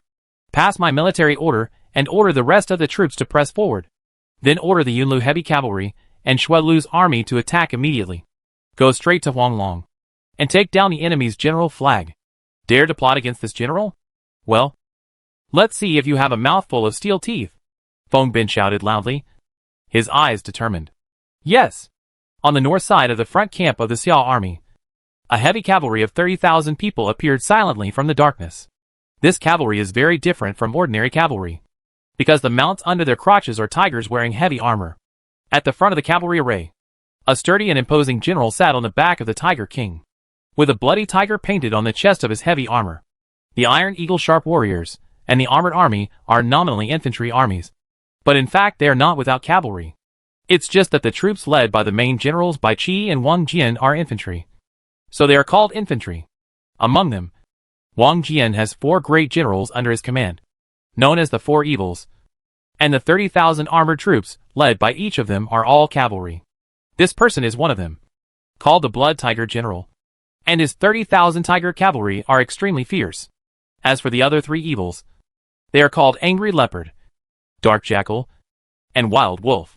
Blood Tiger glanced at the 100,000 Jin cavalrymen in the distance, and a disdainful smile appeared at the corner of his mouth under the mask. Tiger Cavalry. Here! The 30,000 Tiger cavalrymen responded in unison, making a deafening sound, and finally alarmed the Jin cavalrymen in the distance. Follow me. Trample them. Roar! Trampled. The next moment, 30,000 Tiger cavalrymen rushed out and rushed madly towards the distant target. As the speed increased, a faint blood-colored smoke wave formed around the Tiger cavalrymen, and a huge blood-colored tiger head condensed in the sky, which looked particularly scary.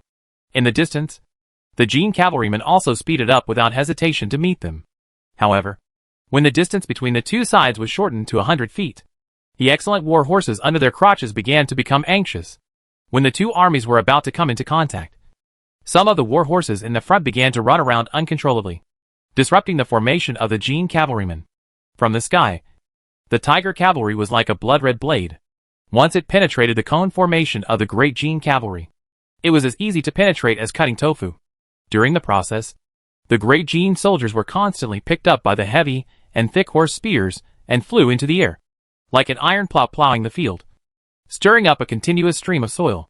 At the same time, there were war horses that were frightened and lost their front hooves, throwing their masters into the chaotic battlefield and being trampled to death. As the two sides passed by each other, half of the 100,000 great Jin cavalry was lost, while the tiger cavalry had almost no casualties. When the two sides turned a big corner and faced each other again, the remaining great Jin cavalry almost all turned pale, and even a small number of them looked terrified, because the opponent's mounts were not only scary, but also had good combat power and could cooperate with their masters in combat. And the deterrent power was even stronger, making the war horses under their crotches become a burden to themselves. In addition, the opponent's battle formation was also very strange, as if it could gather the strength of several people to one of them, and even share the damage. Finally, although the enemy only had 30,000 people, they were all strong, and among them, there were at least 8,000 Xiantian realm experts, if not 10,000. As for them, there was only a Xiantian camp of 1,000 people in total, although they used to crush their opponents. Today, facing such an opponent, they can only become the crushed party. Even, they are almost the kind of opponents who can hardly fight back. The gap between the two sides is so big. How can they fight? However, this is a battlefield. It is not a matter of not fighting if you don't want to. Moreover, even if they have the courage to escape, they can't escape at all, because the opponent's speed is much stronger than theirs. Die for the country. Die for a good cause. The commander of the Jin cavalry gritted his teeth and shouted, with a death determination in his eyes. Brothers, even if you die, you must bite off a piece of their meat. Follow me and kill. Kill! With one side shouting kill tragically, and the other side shouting trampling fiercely. The two armies began the second collision. At the same time, on the south side of the Xia army's left-wing camp, another Jin cavalry was also blocked. Unlike the tiger cavalry's fierce charge and attack, their opponents were very slippery, even wretched, because their opponent was a 30,000-man archer cavalry, who rode Black Panthers and were all sharpshooters. The Black Panthers were extremely fast, and the 30,000 leopard cavalry wandered in the dark, keeping the distance at the best at all times.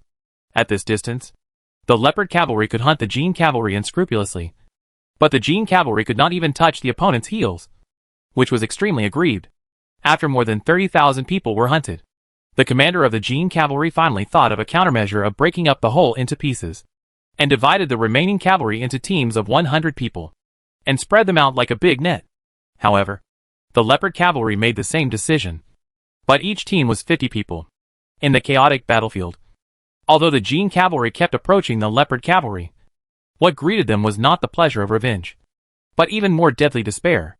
It is true that the leopard cavalry is about cavalry, but this does not mean that they are not good at close combat, especially when the combat power gap between the two sides is large. Wang Jian has 4 fierce generals under his command, while Bai Qi has 3 eagle generals under his command, namely Falcon, Barbarian Eagle, and Poison Eagle. At this moment, the 50,000 heavy shield soldiers who rushed into the back of the Jin army from the west of the left-wing camp stabbed the Jin army's chrysanthemums, and blocked the Jin army's retreat where the heavy infantry led by the general Barbarian Eagle. At the same time, the two 50,000-man Great Xia armies that appeared in the west of the front army camp belonged to the other 2 eagle generals. Among them, the 50,000 crossbowmen, who operated poisonous crossbows and appeared and disappeared like ghosts, were the subordinates of the General Poison Eagle, and the Eagle cavalry under the command of the General Falcon, who drove the large falcon and poured arrows on the Jin army from midair. Front army camp. West side. Seeing the surrounding soldiers continue to die tragically, Feng Bin was shocked and angry, and his face was extremely ugly. When he received the battle report that the Yulu heavy cavalry was annihilated, he had an extremely bad premonition in his heart. As the battle situation continued to develop, One battle report after another also pulled his heart to the bottom of the valley. At present, with his retreat completely blocked, he was on the verge of despair. He couldn't understand why the great Xia army was so strong. However, the scenes in front of him kept reminding him that they would most likely be wiped out in a battle tonight. In the early morning, 2 cavalry units, each with 30,000 people, appeared outside the 2 largest and most important camps of the Great Jin army stationed on the Yuanshan front. These 2 cavalry units were the subordinates of the other 2 of the 4 villains. Among them, the one riding the ancient Black Jackal was the Jackal cavalry under Yin Chai, and the one riding the ancient Black Wolf was the Wolf cavalry under Huang Lang. The former of these 2 cavalry units was insidious and cunning, and their tracks were secretive.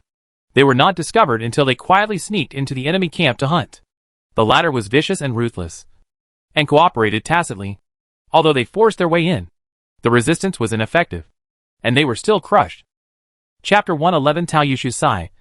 Wan In Song's Blood. January 20th. Early morning. The Great Jin Palace. Tao Yushu walked lightly into the military strategy hall, and the ribbon of the light golden phoenix robe dragged gently on the ground, making a slight rustling sound. An old eunuch hurriedly came forward to salute, and then turned his head to look at Wan Yin Song, who was sleeping soundly on the imperial desk in the inner hall, with a hesitant look on his face. Empress, do you want to wake up His Majesty? No need. Tao Yushu frowned slightly, and her phoenix eyes were full of majesty. Your Majesty stayed here all night? Yes.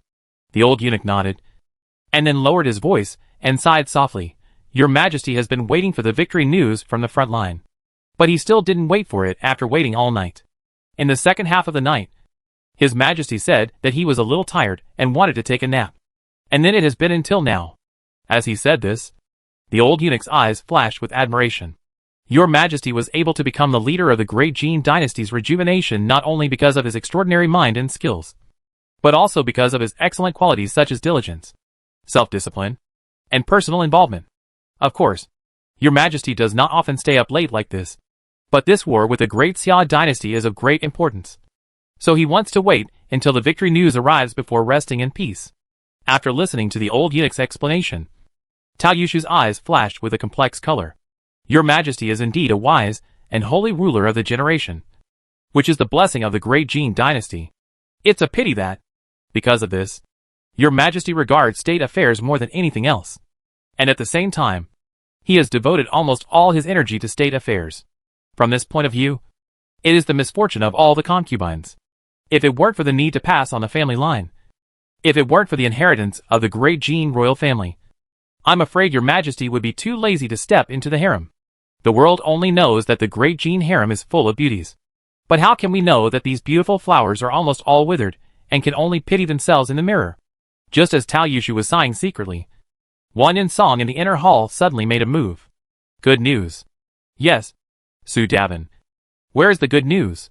Wan In Song raised his head from the imperial desk with sleepy eyes. His eyes were still a little hazy, as if he had just woken up from a dream. Hearing the call, the old eunuch named Su Gong hurriedly turned around and trotted into the inner hall. Your Majesty, are you awake? Do you need to go back to the bedroom to sleep for a while? Wan In Song glared at Su Gong and said unhappily, I'm asking you a question. Where is the good news? Su Gong showed a difficult expression on his face and hesitated. Your Majesty, there is no good news yet. Hearing this, Wan In Song was stunned at first. Then his face changed slightly, and he became a little suspicious. Why not yet? It shouldn't be. According to the war game deduction, the winner can be determined before dawn at the latest. Tao Yushu adjusted his mood and then walked in with a smile. Your Majesty, don't think too much. Maybe the army is encircling and suppressing the remnants of the Xia army. The general of the state wants to wait until the victory is completely secured before reporting the news of the great victory. Oh, that makes sense. Wan In Song nodded thoughtfully, with a smile on his face. The Jin army is already brave, and with Dong Xiang as an insider, there is no reason for this battle to go wrong. After letting out a sigh of relief, Wan In Song was suddenly stunned. Hey, why is the queen here? Seeing Wan In Song's late realization, Tao Yushu felt helpless, but not angry, because this was not the first time. His Majesty's heart was all on state affairs, so it was not surprising that he neglected her. I heard this morning that Your Majesty did not return to the palace to rest last night, so I came to see you. Your Majesty has been working hard all night. And I think you are hungry. Let's wash up and have a meal first. As Tao Yushu was talking, a little eunuch suddenly walked in quickly outside the palace. Your Majesty, Lord Gao wants to see you. Gao Lingfeng? When Wan Yinsong heard that the visitor was Gao Lingfeng, the Lord of the Pishio Guard, his eyes lit up instantly, and a smile quickly bloomed on his face. Hurry up and announce it. Yes. Soon. Gao Lingfeng walked in quickly, looking serious. Your Majesty. Wan Yinsong waved his hand to interrupt directly, and asked with expectation. But the victory report has arrived? Tell me quickly. What is the result of this battle? How much casualties did our army suffer? Wan Yinsong was excited. He preconceived that the Great Jin would definitely win this battle. So he subconsciously ignored Gao Lingfeng's strange expression. Your Majesty, it's not the victory report. It's Dong Xiang's family. Gao Lingfeng shook his head and spoke with a stiff upper lip. All the escorted troops last night were killed, and Dong Xiang's family was kidnapped by an unknown person. Their whereabouts are currently unknown. Wan Yinsong's expression froze instantly, and his smile slowly disappeared, replaced by shock, anger and uneasiness. Although Gao Lingfeng said that the kidnapper's origin was unknown, he immediately locked the suspect on Daxia. If it was really Daxia's people, it meant that Daxia had discovered Dong Xiang's betrayal, and they wanted to use this to force Dong Xiang to betray again and return to Daxia. Or, the whole thing was actually a conspiracy of Daxia, and Dong Xiang did not betray at all. But no matter which situation it is, the impact on the frontline battle situation may be fatal. If this is a huge trap, what fate will his 700,000 men of the Great Jin Dynasty face? Can they break out of the siege, or survive and turn the tide of the battle? At this moment, Wan Yinsong's head was completely confused, and his whole heart was filled with uneasiness and anxiety, so that he didn't care to investigate the serious fault of the Pishio Guard. On the other side, Tao Yushu's phoenix eyes turned cold, and he turned around and stared at Gao Lingfeng coldly. Master Gao, are you kidding? As far as I know, the people escorting Dong Xiang's family had entered our territory before dusk yesterday. They were safe in the enemy's territory, but lost the people in our own territory. How can this be possible? Also, for such an important hostage, how did you set the escort rules for the Pishio Guard? Are all the people you sent good for nothings? They were kidnapped just because they were kidnapped? Faced with Tao Yushu's scolding and questioning, Gao Lingfeng secretly groaned in his heart, and beads of sweat appeared on his forehead. I am guilty. But, Queen, I sent one of the most elite teams of the Pishio Guard. Among the 30-member team, the leader is a strong man in the 6th level of the spiritual body realm. The deputy is in the 2nd level of the spiritual body realm, and the rest are in the real body realm and the virtual body realm. This, I didn't expect. Tao Yushu looked hateful, and when he was about to say something else, a cold shout suddenly sounded. Queen! Wan Yinsong glared at Tao Yushu with a cold face. Tao Yushu was stunned for a moment. Then her face changed slightly, and she hurriedly bowed to Wan Yinsong. Your Majesty, please forgive me. I was anxious for a moment and accidentally overstepped my authority. Wan Yinsong snorted coldly, without responding, but did not continue to pursue the matter, and turned to look at Gao Lingfeng. Master Gao Wei, what the Queen said is not wrong. You have caused a big mess in this matter. Do you know how serious the consequences of your Pishio Guard's mistake will be? Gao Lingfeng felt a chill in his heart, and hurriedly knelt on his knees. Old minister, I deserve to die. You'd better pray that the battle on the front line will not cause too much trouble. Otherwise, Wan Yinsong brushed his sleeves and snorted heavily, although he did not say the following words. The meaning was self-evident. After a few breaths of dead silence, a hurried sound of footsteps suddenly reached the ears of everyone in the hall. Not long after, a figure rushed in a panic. Your Majesty, urgent news from the front. Everyone in the hall was shocked, and Wan Yinsong stared at him impatiently. Tell me quickly, did our army win? Can the main force of the Xia army be defeated? The messenger was stunned at first, then bowed his head and reported, Your Majesty, there is no news from the main army. This urgent news came from Deputy General Miao of Huyan Camp. Huyan Camp? Wan Yinsong frowned slightly. Isn't this one of the 2 key nodes of the Yuanshan front? They are not in the rear. What urgent news is there? Your Majesty, Huyan Camp. It's gone. Hearing the answer, Wan Yinsong was a little stunned and didn't react for a while. It's gone. Yes. In the early hours of today. Huyang camp was attacked by the Great Xia cavalry. Most of the 70,000 troops were killed or injured, and the rest were almost all captured. Only Deputy General Miao, who was out on night patrol, escaped with hundreds of people. Wang Yinsong was shocked and a little unbelievable. My Great Jin's 70,000 elite troops are gone just like that. How could the Great Xia cavalry suddenly appear there? How many of them are there? Your Majesty. Deputy General Miao was vague, saying only that the night was too dark. The Great Xia cavalry were everywhere, and the mounts were strange. It is unknown how many Great Xia cavalrymen attacked the camp, and where they came from. Bang! With a muffled sound, the things on the imperial desk were instantly in a mess. Wang Yinsong hammered the imperial desk and gritted his teeth. Furious, the 70,000 troops were almost wiped out. But in the end, he didn't even know how many people there were on the other side. He is really a good general of my Great Jin. At this moment, Wang Yinsong was angry, so naturally no one dared to answer, and even Tao Yushu wisely chose to keep silent. However, soon, 2 more hurried shouts broke the suffocating atmosphere. Report! Urgent report from the front line. 2 figures rushed into the hall one after the other. After the 2 looked at each other, one of them spoke first. Your Majesty, the northern Yuan camp was breached by the Great Xia cavalry early this morning. Except for the scattered escape of more than 1,000 people. The rest were either dead or surrendered. In addition, the other strongholds with the northern Yuan camp, as the core seemed to have problems. But the details are still being investigated. Wang Yinsong's body shook, and his face suddenly turned pale. The northern Yuan camp is another key node of the Yuanshan front. Doesn't this mean that the Great Jin has completely lost control of the Yuanshan front? Wang Yinsong's mind was filled with turbulent waves, but he still managed to hold on and looked at the other messenger. But is it the battle report of the main force of the army? Yes. The man nodded hurriedly, hesitated for a while, and spoke with a stiff face. But his teeth kept trembling, and his speech was not very clear. Your Majesty, in the battle of Suyangpo in Qingmao Plain, our army was defeated miserably. 700,000 troops were annihilated. Boom, boom, boom. In an instant, it seemed that countless thunders exploded in his mind, making everyone dizzy and pale. Woo! Puff! After 2 breaths of dead silence, Wang Yinsong suddenly spit out a large mouthful of blood, and then his eyes rolled over, and he fainted. Your Majesty. Chapter 112 Crazy and Ruthlessly Jee. January 23rd. D-Viet, the imperial capital. At this time, D-Viet was already in turmoil, and the rich and powerful were racking their brains to contact various dignitaries in Daxia in order to find ways to save their lives. As for ordinary people, they could only stay at home and wait anxiously for the arrival of a new world. The country was about to fall, and it was inevitable that evildoers would take advantage of the chaos to rob and stir up trouble. So it was not safe outside. Even if someone was killed by a knife while walking on the street, no one would seek justice at this time.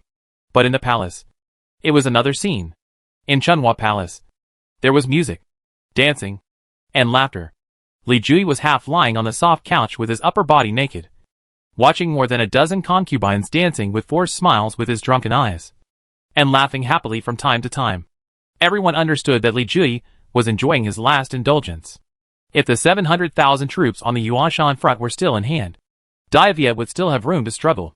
But with Zhu Zai's betrayal, with the 200,000 Mo troops being suppressed, and with all the troops on the Yuanshan front changing their ways and becoming the vassal army of Daxia, D-Viet's last bit of luck was completely lost. Even so, Li Jui still wanted to make a final struggle. However, when the 200,000 troops deployed in the west of D-Viet were persuaded to surrender by Zhu Zai, and when he received the news that the 900,000 troops of Dejin were almost annihilated, Li Jui's last fantasy was completely turned into bubbles.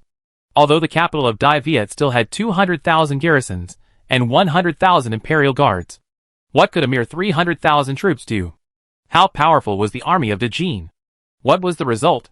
They were all destroyed overnight by Daxia with 700,000 troops. Dejin was so unbearable, let alone D-Viet. Furthermore, since Zhu Zai's hundreds of thousands of troops and the 200,000 troops in the west can be persuaded to surrender, what about the garrison and the imperial guards? The building is about to collapse. At this time, who knows how many of the commanders of these 2 armies have changed their minds? Therefore, anyone can see clearly that the current D-Viet dynasty is beyond the reach of even gods.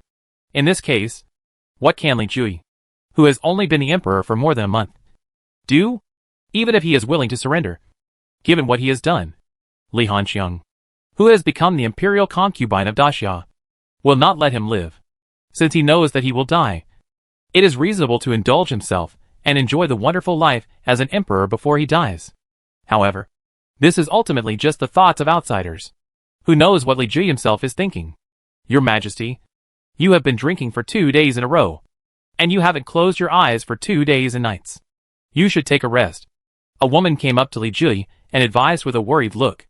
The woman was wearing the queen's robe, with beautiful features, but a slightly plump figure. She was Yi Qiushan, the former crown princess of the D-Viet dynasty and the current queen. Li Jie shook his head, then grinned and held Yi Qiushan in his arms. Still, hiccup. Still the queen knows how to love me. Yi Qiushan frowned, and the turbid alcohol smell from Li Jie's mouth made her feel very uncomfortable. Your Majesty. Yi Qiushan wanted to say something, but Li Jie pressed his left finger on her lips. I know you want a reward. Of course, I won't be stingy. After all, you are a good queen who loves me. Ha ha ha. I have a big gift for you. I believe that this gift is definitely beyond your imagination. Hey. Ha ha. Looking at Li Jie, who seemed to be not sober anymore, Yi Qiushan wanted to leave. But after hearing what Li Jie said, she stayed and had some expectations in her heart. Your Majesty. What is it?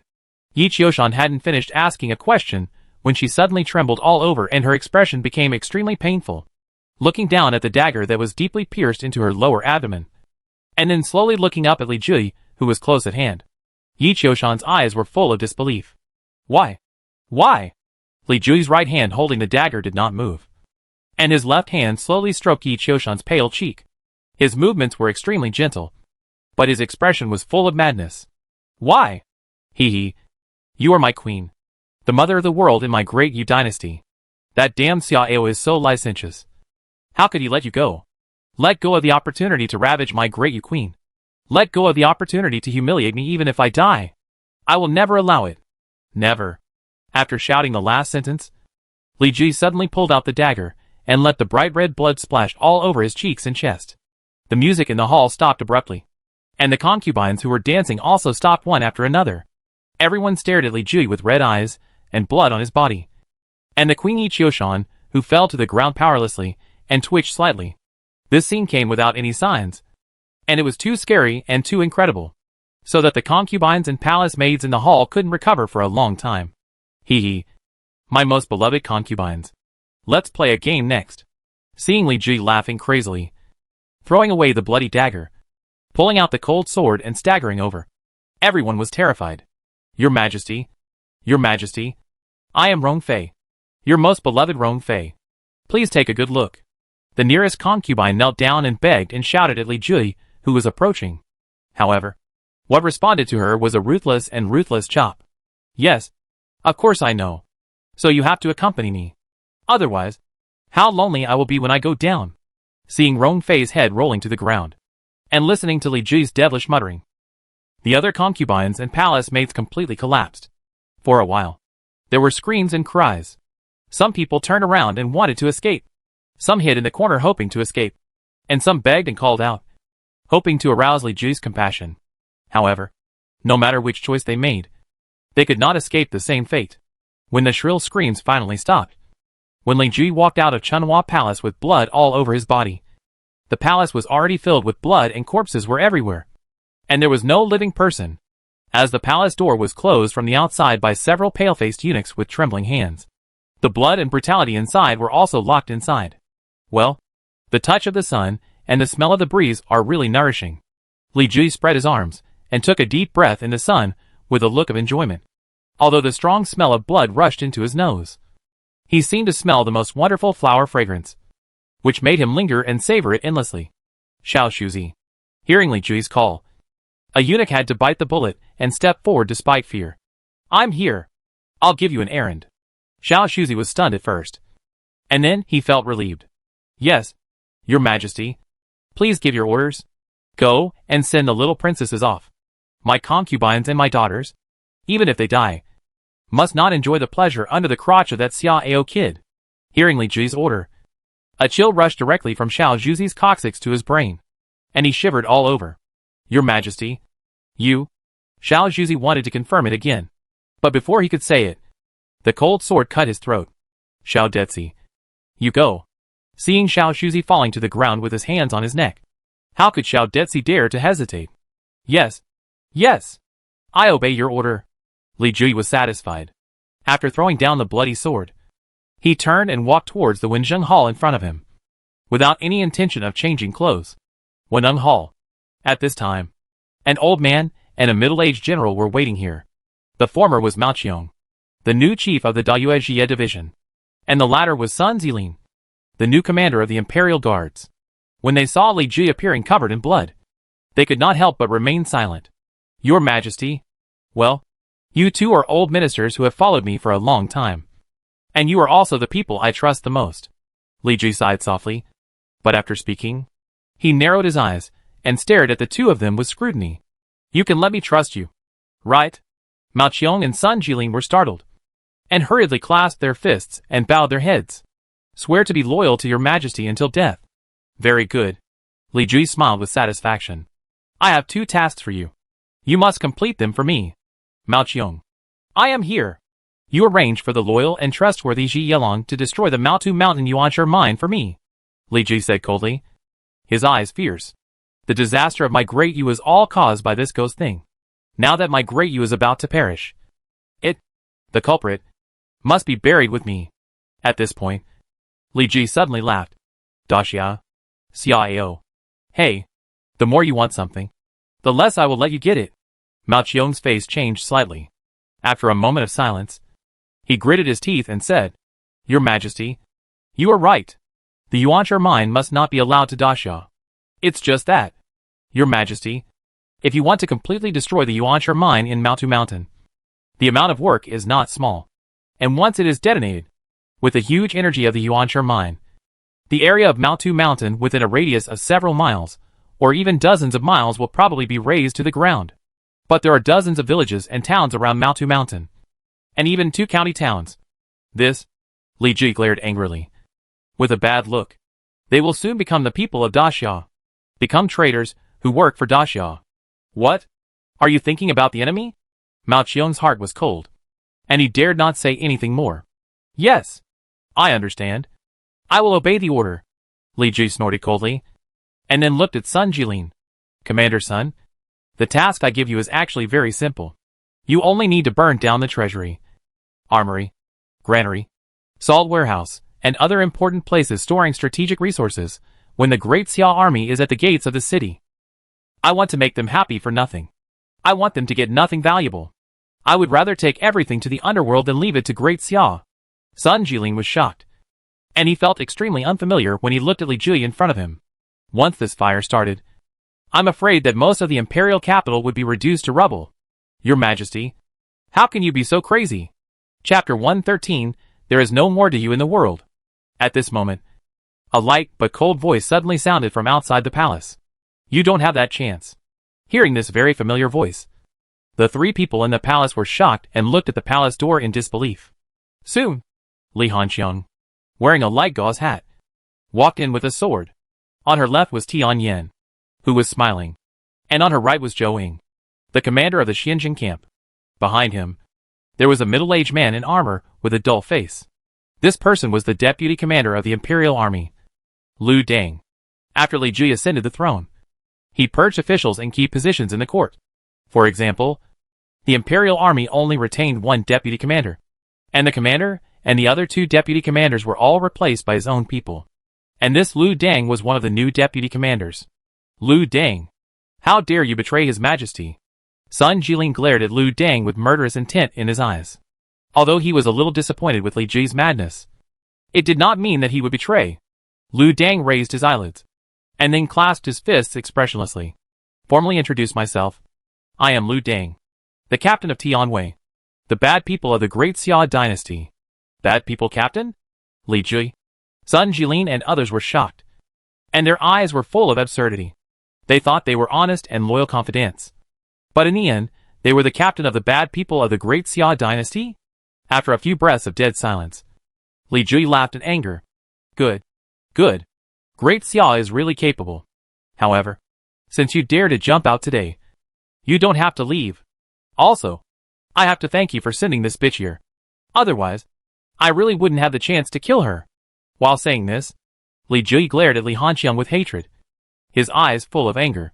When Li Jui's voice fell, suddenly more than a dozen people flashed out from the two side rooms. These more than a dozen people are all powerful people in the spiritual body realm, which is the foundation of the great Yu dynasty, similar to the Dragon Guarding Court. Originally, there were less than 10 people in this group. But with the emergence of the Maotu Mountain Yuanshe vein, and the large number of high-quality Yuanshe being sent to the palace, their number naturally expanded. Li Hanxiang frowned and squinted at these strong men. Everyone, you are the foundation of my Dayue, not his Li Jui's slaves. Do you know that my father was murdered by Li Jui? Do you really want to help poison and abuse? After these words came out, although a few people's expressions changed slightly, they still stood there firmly. Princess Tianxiang, you are now the imperial concubine of Daxia. It is you who led Daxia's army to force my Dayue to the brink of destruction. You are the traitor. Our mission is to protect His Majesty. Even if we die, we have no regrets. Hearing the righteous words of one of them, Tian Yen curled his lips and sneered. It's very reasonable. But my great Xia doesn't need these people who are only fit to stay in the toilet. After saying that, Tian Yen looked at Sun Jilin, who was a little confused. What? Commander Sun is wondering why your letter has not received a response? Sun Jilin narrowed his eyes and stared at him, with a bad feeling in his heart. Don't doubt it. The two deputy commanders under your command are already dead. Now, the imperial guards in this palace are all under the control of Captain Liu. Oh, of course. The area around the Wenzheng Hall is naturally completely blocked by General Zhou's trap camp. Tian Yin laughed and pointed at Zhou on the other side. In short, you are now trapped in a jar. And you can't escape even if you have wings? Sun Jilin's face trembled, and despair appeared in his eyes. But soon, this despair turned into cruelty. It's too early to talk about the victory or defeat now. Everyone, kill them! As long as they are eliminated, this commander can regain control of the imperial army. After the voice fell, Sun Jilin directly summoned the 9 Zhanghai spiritual dharma body. At the same time, Mao Qiong and the other dozen people also summoned their dharma bodies and rushed towards Li Hanxiang and others. At the critical moment, Zhou stepped forward and showed his true dharma body that was 82 Zhanghai and penetrated the roof of the hall. As Zhou raised his foot and stomped lightly, a tall cylindrical light curtain suddenly appeared, protecting Li Hanxiang and others inside. When those violent attacks fell on the light curtain, not only did they fail to break the light curtain, but they were also rebounded by a stronger level, which shocked the people who attacked. And some were even shocked to spit blood. Zhou inherited Gao Shun's inheritance, and his strength was directly raised to the 82nd level of the real body realm. The cultivation of the 81st level of the virtual body and the real body realm has been perfected, and the strength is far beyond the ordinary 9th level of the spiritual body realm. Facing this scene, everyone in the field was shocked. Is it a ghost? One person murmured in a low voice, his face pale. Zhou did not mean to explain. After defending against the fierce group attack, he began to take the initiative to attack. At the same time, Tian Yin and Lu Deng also followed suit. Of the two, the former is the 80th level of the real body realm. If he and Tian Meng attack together, with the power of Jingwei, it is equivalent to the 85th level of the real body realm. Although the latter is only the 71st level of the real body realm, it is also equivalent to the combat power of the 8th level of the spiritual body realm, which is quite good. How could Sun Jilin and others resist such a fight between 3 people? Only 10 breaths after the battle began, the entire Wenzheng Hall collapsed completely and became a ruin. After a cup of tea, the battle ended, and Sun Jilin, Mao Qiong and others were killed one after another, leaving only Li Jui standing in the center of a messy battlefield, his eyes dull, as if he had lost his soul. Li Hanxiang walked out, and the sound of rubble being stepped on finally woke Li Jui up. Looking at Li Hanxiang standing in front of him with a sword and murderous intent, Li Jui smiled bitterly. I really didn't expect that the innocent little girl at the beginning would not only become the biggest threat to my ascension to the throne, but also destroy my country in the end and personally ruin everything I have. At this point, Li Jui suddenly laughed, with a weird look on his face. It's just that you forgot that you were once a princess of D-Viet, and you forgot that you are also a part of D-Viet. You led foreign enemies to destroy the country of D-Viet. But have you ever thought about what will happen to you in the afterlife? I can guarantee that the ancestors of D-Viet will tear your soul into pieces and swallow them piece by piece. Looking at Li Jie, who seemed to have gone completely crazy, Li Hanxiang shook his head slowly. You are wrong. If there is AHL, all you said will only happen to you. Because D-Viet was destroyed because of you. If you hadn't sold out the lives of hundreds of thousands of loyal and brave men, causing the great counterattack to fail, how could D-Viet have come to this point today? If you hadn't brutally murdered my father, how could I be willing to be the vanguard, personally charge into battle, and lead the great Xia army to sweep D-Viet? I was just the accelerating pusher of D-Viet's demise. And you are the biggest culprit? Today, I will avenge my father, and the hundreds of thousands of D-Viet men who died tragically. As the word revenge fell, a sharp and cold sword blade quickly swept across Li Jie's throat. Li Jie did not dodge or resist, because he knew it was useless. He just wore a mocking smile and stared at Li Hanxiang lightly. Even if he collapsed to the ground and his eyes turned away, he still stared, as if to leave a huge psychological shadow on Li Hanxiang. Li Hanxiang stood quietly in place, and her right hand holding the hilt kept trembling. Although she successfully avenged her father, she did not feel any pleasure or relief. Li Jie was not like this before, especially when she was young. Unfortunately, his desire for power has completely corroded his heart and even made him lose his bottom line. After a long time, Li Hanxiang sheathed his sword and turned around calmly. Help me restrain him and give him the last bit of dignity. Yes. After Li Jie's death, the last bit of resistance of Daiyu also collapsed. In addition, Li Hanxiang, the Princess Tianxiang who once had a high prestige in Daiyu, personally took action. Except for a few stubborn elements, the rest of the Daiyu dignitaries all bowed their heads. As Xiao Hongyuan led the army into the Daiyu imperial capital and planted the dragon flag of Daxiao on the city wall, the Daiyu dynasty completely became history. January 26th. Daxu Palace. Ding! You led the army to the west and annexed the Daiyu dynasty at a very low cost. And the domineering value plus 50,000. Congratulations, Your Majesty. Congratulations, Your Majesty.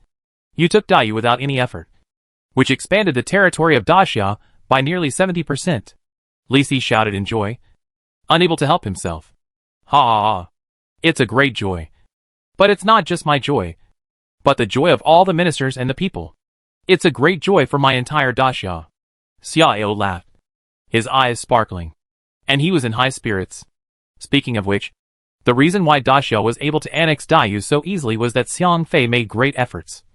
And she should be the first credit. Your Majesty is right. Gao Qiu smiled and nodded, and then changed his tone.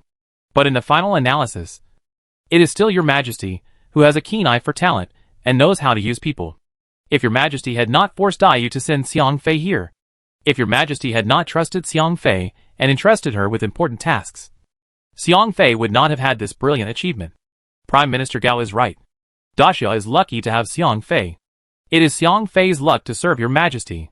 Li Si's eyes flashed, and he also praised out loud. Ha ha ha. When did you two become so slick? Xiao laughed happily, and then turned to look at Shang Wanwaner. Draft an edict. Yes. Xiang Fei worked hard and made great contributions in the war of swallowing you. And I am very happy. I will specially confer her the title of first-class concubine, and call her Xiang Guifei. In addition, reward. Shang Wanwana was extremely envious when she heard that Xiao was going to confer Li Hanxiang as a concubine. You know, this is the first concubine of Daxia. It can be said that Li Hanxiang is lucky, and she just happened to have a great opportunity to shine. This kind of opportunity is hard to come by, and she can only envy secretly. After talking about all the rewards, Xiao looked at the two prime ministers again. From now on, the D-Viet dynasty will no longer exist. However, the military annexation of D-Viet is only the beginning, and the subsequent governance is the top priority. I will leave all these matters to you. In addition, given the influence of concubine Xiang in D-Viet, I will let her fully cooperate with your work. Li Si and Gao Zhuo are both smart people. Although Xiao did not say anything clearly, they have already figured out Xiao's intentions. Concubine Xiang has a great influence in D-Viet. This kind of cooperation requires strategy. And concubine Xiang must not be allowed to directly participate in all matters. To put it bluntly, concubine Xiang cannot have any real power. and can only become a symbolic mascot, who needs to help Xia quickly complete various assimilation tasks in the early stage. After completing her mission, her name needs to gradually withdraw from the stage of history, so that people only know that she is concubine Xiang of Xia, but do not know her huge influence in the old land of D-Viet. Ministers obey the order. Chapter 114. The new leader of the Pishio Guard is actually.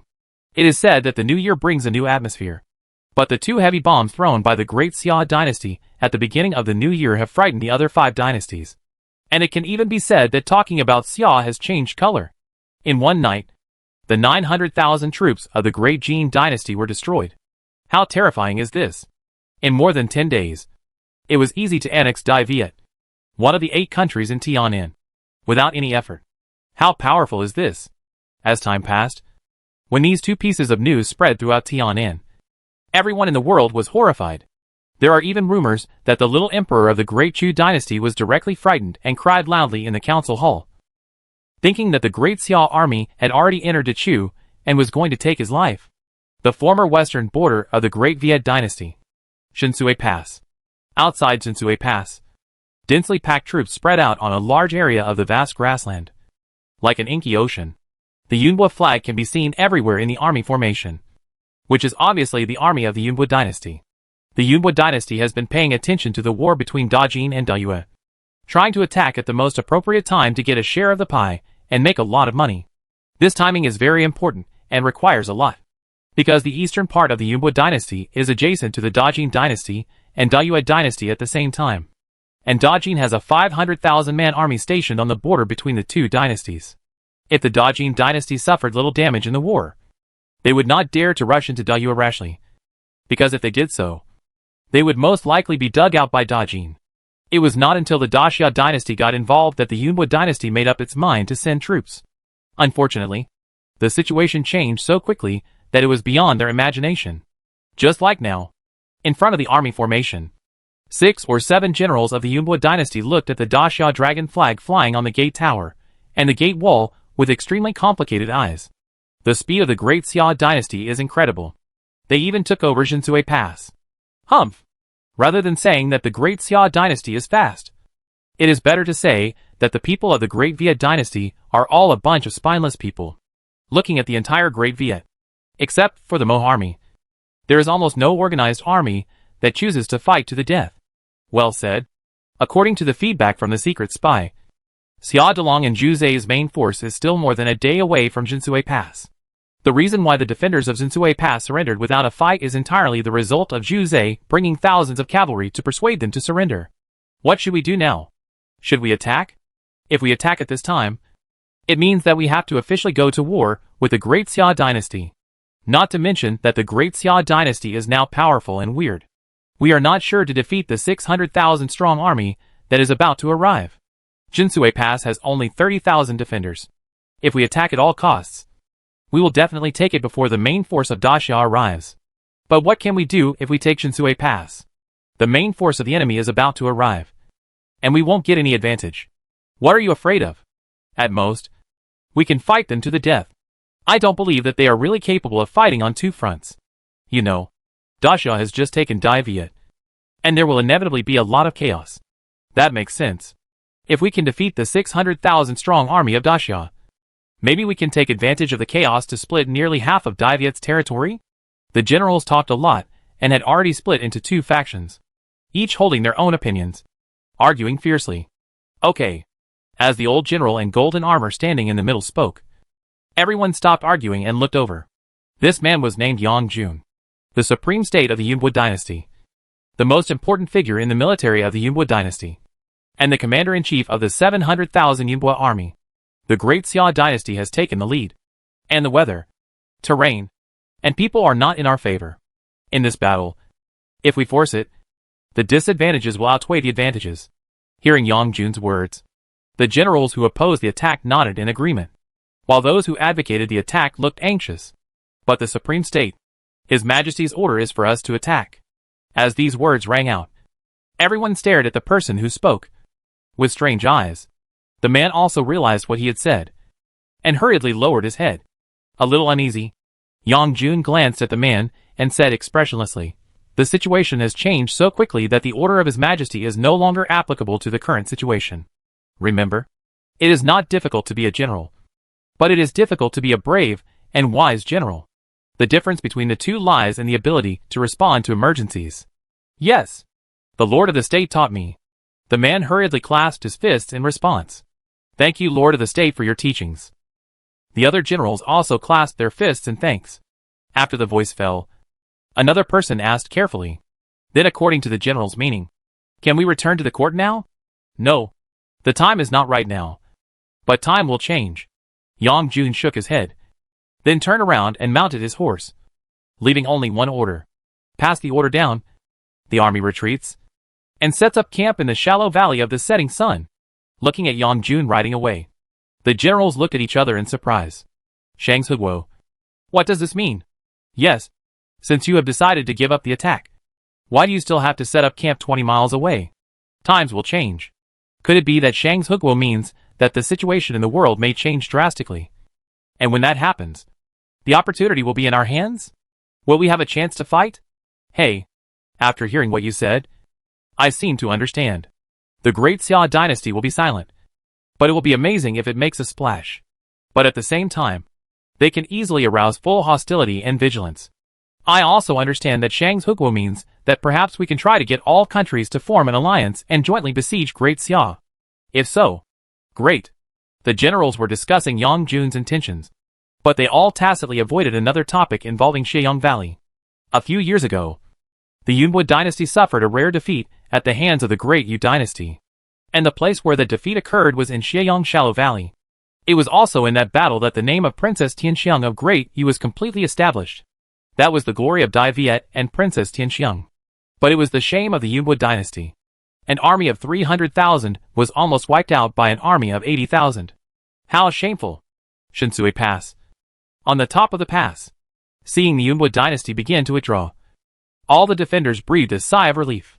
Fortunately, it seems that they have given up the attack and are going back. Yes, the terrain of our Shinsui Pass is not dangerous. If the enemy is determined to attack at all costs, we may not be able to defend it. The Yunwu army has withdrawn, and our Shinsui Pass is safe. But D-Viet is gone. As soon as these words came out, everyone was silent. After a few breaths, a sneer suddenly sounded. Retreat? I'm afraid it's not that simple. Everyone was stunned and looked up at Zhu Zhe with a confused look. General, what do you mean? Looking at the flags of the other side, the commander this time is Yang Jun. Zhu Zhe pointed to the flags flying in the distant army, his eyes cold. Yang Jun is a man of extraordinary strategy. Even the great Jee Dynasty has to be wary of him. Such an easy retreat is not like his style. Send more scouts, and keep a close eye on the every move of the Yunwu army. Yes. The Great Jin Palace. Military Strategy Hall. Your Majesty, the enemy has already captured Qinghua Mansion. The next target may be Qingyue Mansion in the north, or Xihua Mansion in the east. However, according to the current intelligence, the enemy does not seem to have the intention of large-scale division of troops. It is very likely that they want to force our army to concentrate its strength and continue to confront it head-on. In front of the huge sand table, a general was holding a long pole to indicate the dynamics of the Great Jie army. On the throne, Wan Insong's eyes were cold and fierce. Where are the Xie Corps and the Shonghu Corps now? The Great Jin Dynasty has a strong foundation, and the most important fighting force is the 5 major corps. Each of the 5 major corps has an army of 500,000, of which 4 corps are deployed in the direction of the 4 countries of Dachu, Daxia, Dayue, and Yunbua, and the last corps is deployed in the center of the dynasty. The establishment of the 5 major corps of the Great Jin is the same idea as the establishment of the 5 camps of Daxia, except that the former has an army of 500,000 and the latter has only 300,000, which shows the difference before. In the battle between the Great Jin and Daxia a few months ago, although the Great Jin finally turned defeat into victory, the Nanling Corps also suffered heavy losses and was replenished several times. In the Battle of Siangpo, the remaining Nanling Corps and the Nanyu Corps of the Great Jin were surrounded and killed, and the whole army was annihilated, and even accompanied by 2 Xintian armies and the entire southern border army. At this point, only 3 of the 5 major corps of the Great Jin were left. After Wan Yinsong woke up from his fainting state, He gritted his teeth and made the decision to transfer the Westfield Army and the Central Guard Army to the south to block the Great Xia Army, leaving only the Dongting Army to continue to guard against the Great Chu Dynasty. In addition, Wan Yinsong also mobilized 2 secret armies, vowing to avenge the previous shame and drive the Great Xia Army out of the Great Jin territory. Your Majesty, the Central Guard Army has arrived in Shange, and it is expected to reach the southern part of Qingye Prefecture within 2 days. As for the Westfield Army, at the current speed, it should take another 3 days to arrive. Hearing the young general's response, Wan Yinsong frowned. Too slow. Send an order to the Westfield Army to speed up and arrive within 2 days to join the Central Guard Army. Yes. At this time, a eunuch suddenly rushed in. Your Majesty, the Pishio Guard Shui Lord wants to see you, saying that there is good news to report. Hearing this, Wan Yinsong's frowned brows relaxed a little.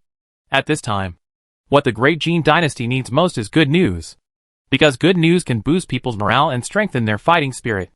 I hope this so-called happy event can be valuable. On the other side, more than a dozen important officials of the Great Jin Dynasty in the hall had strange eyes.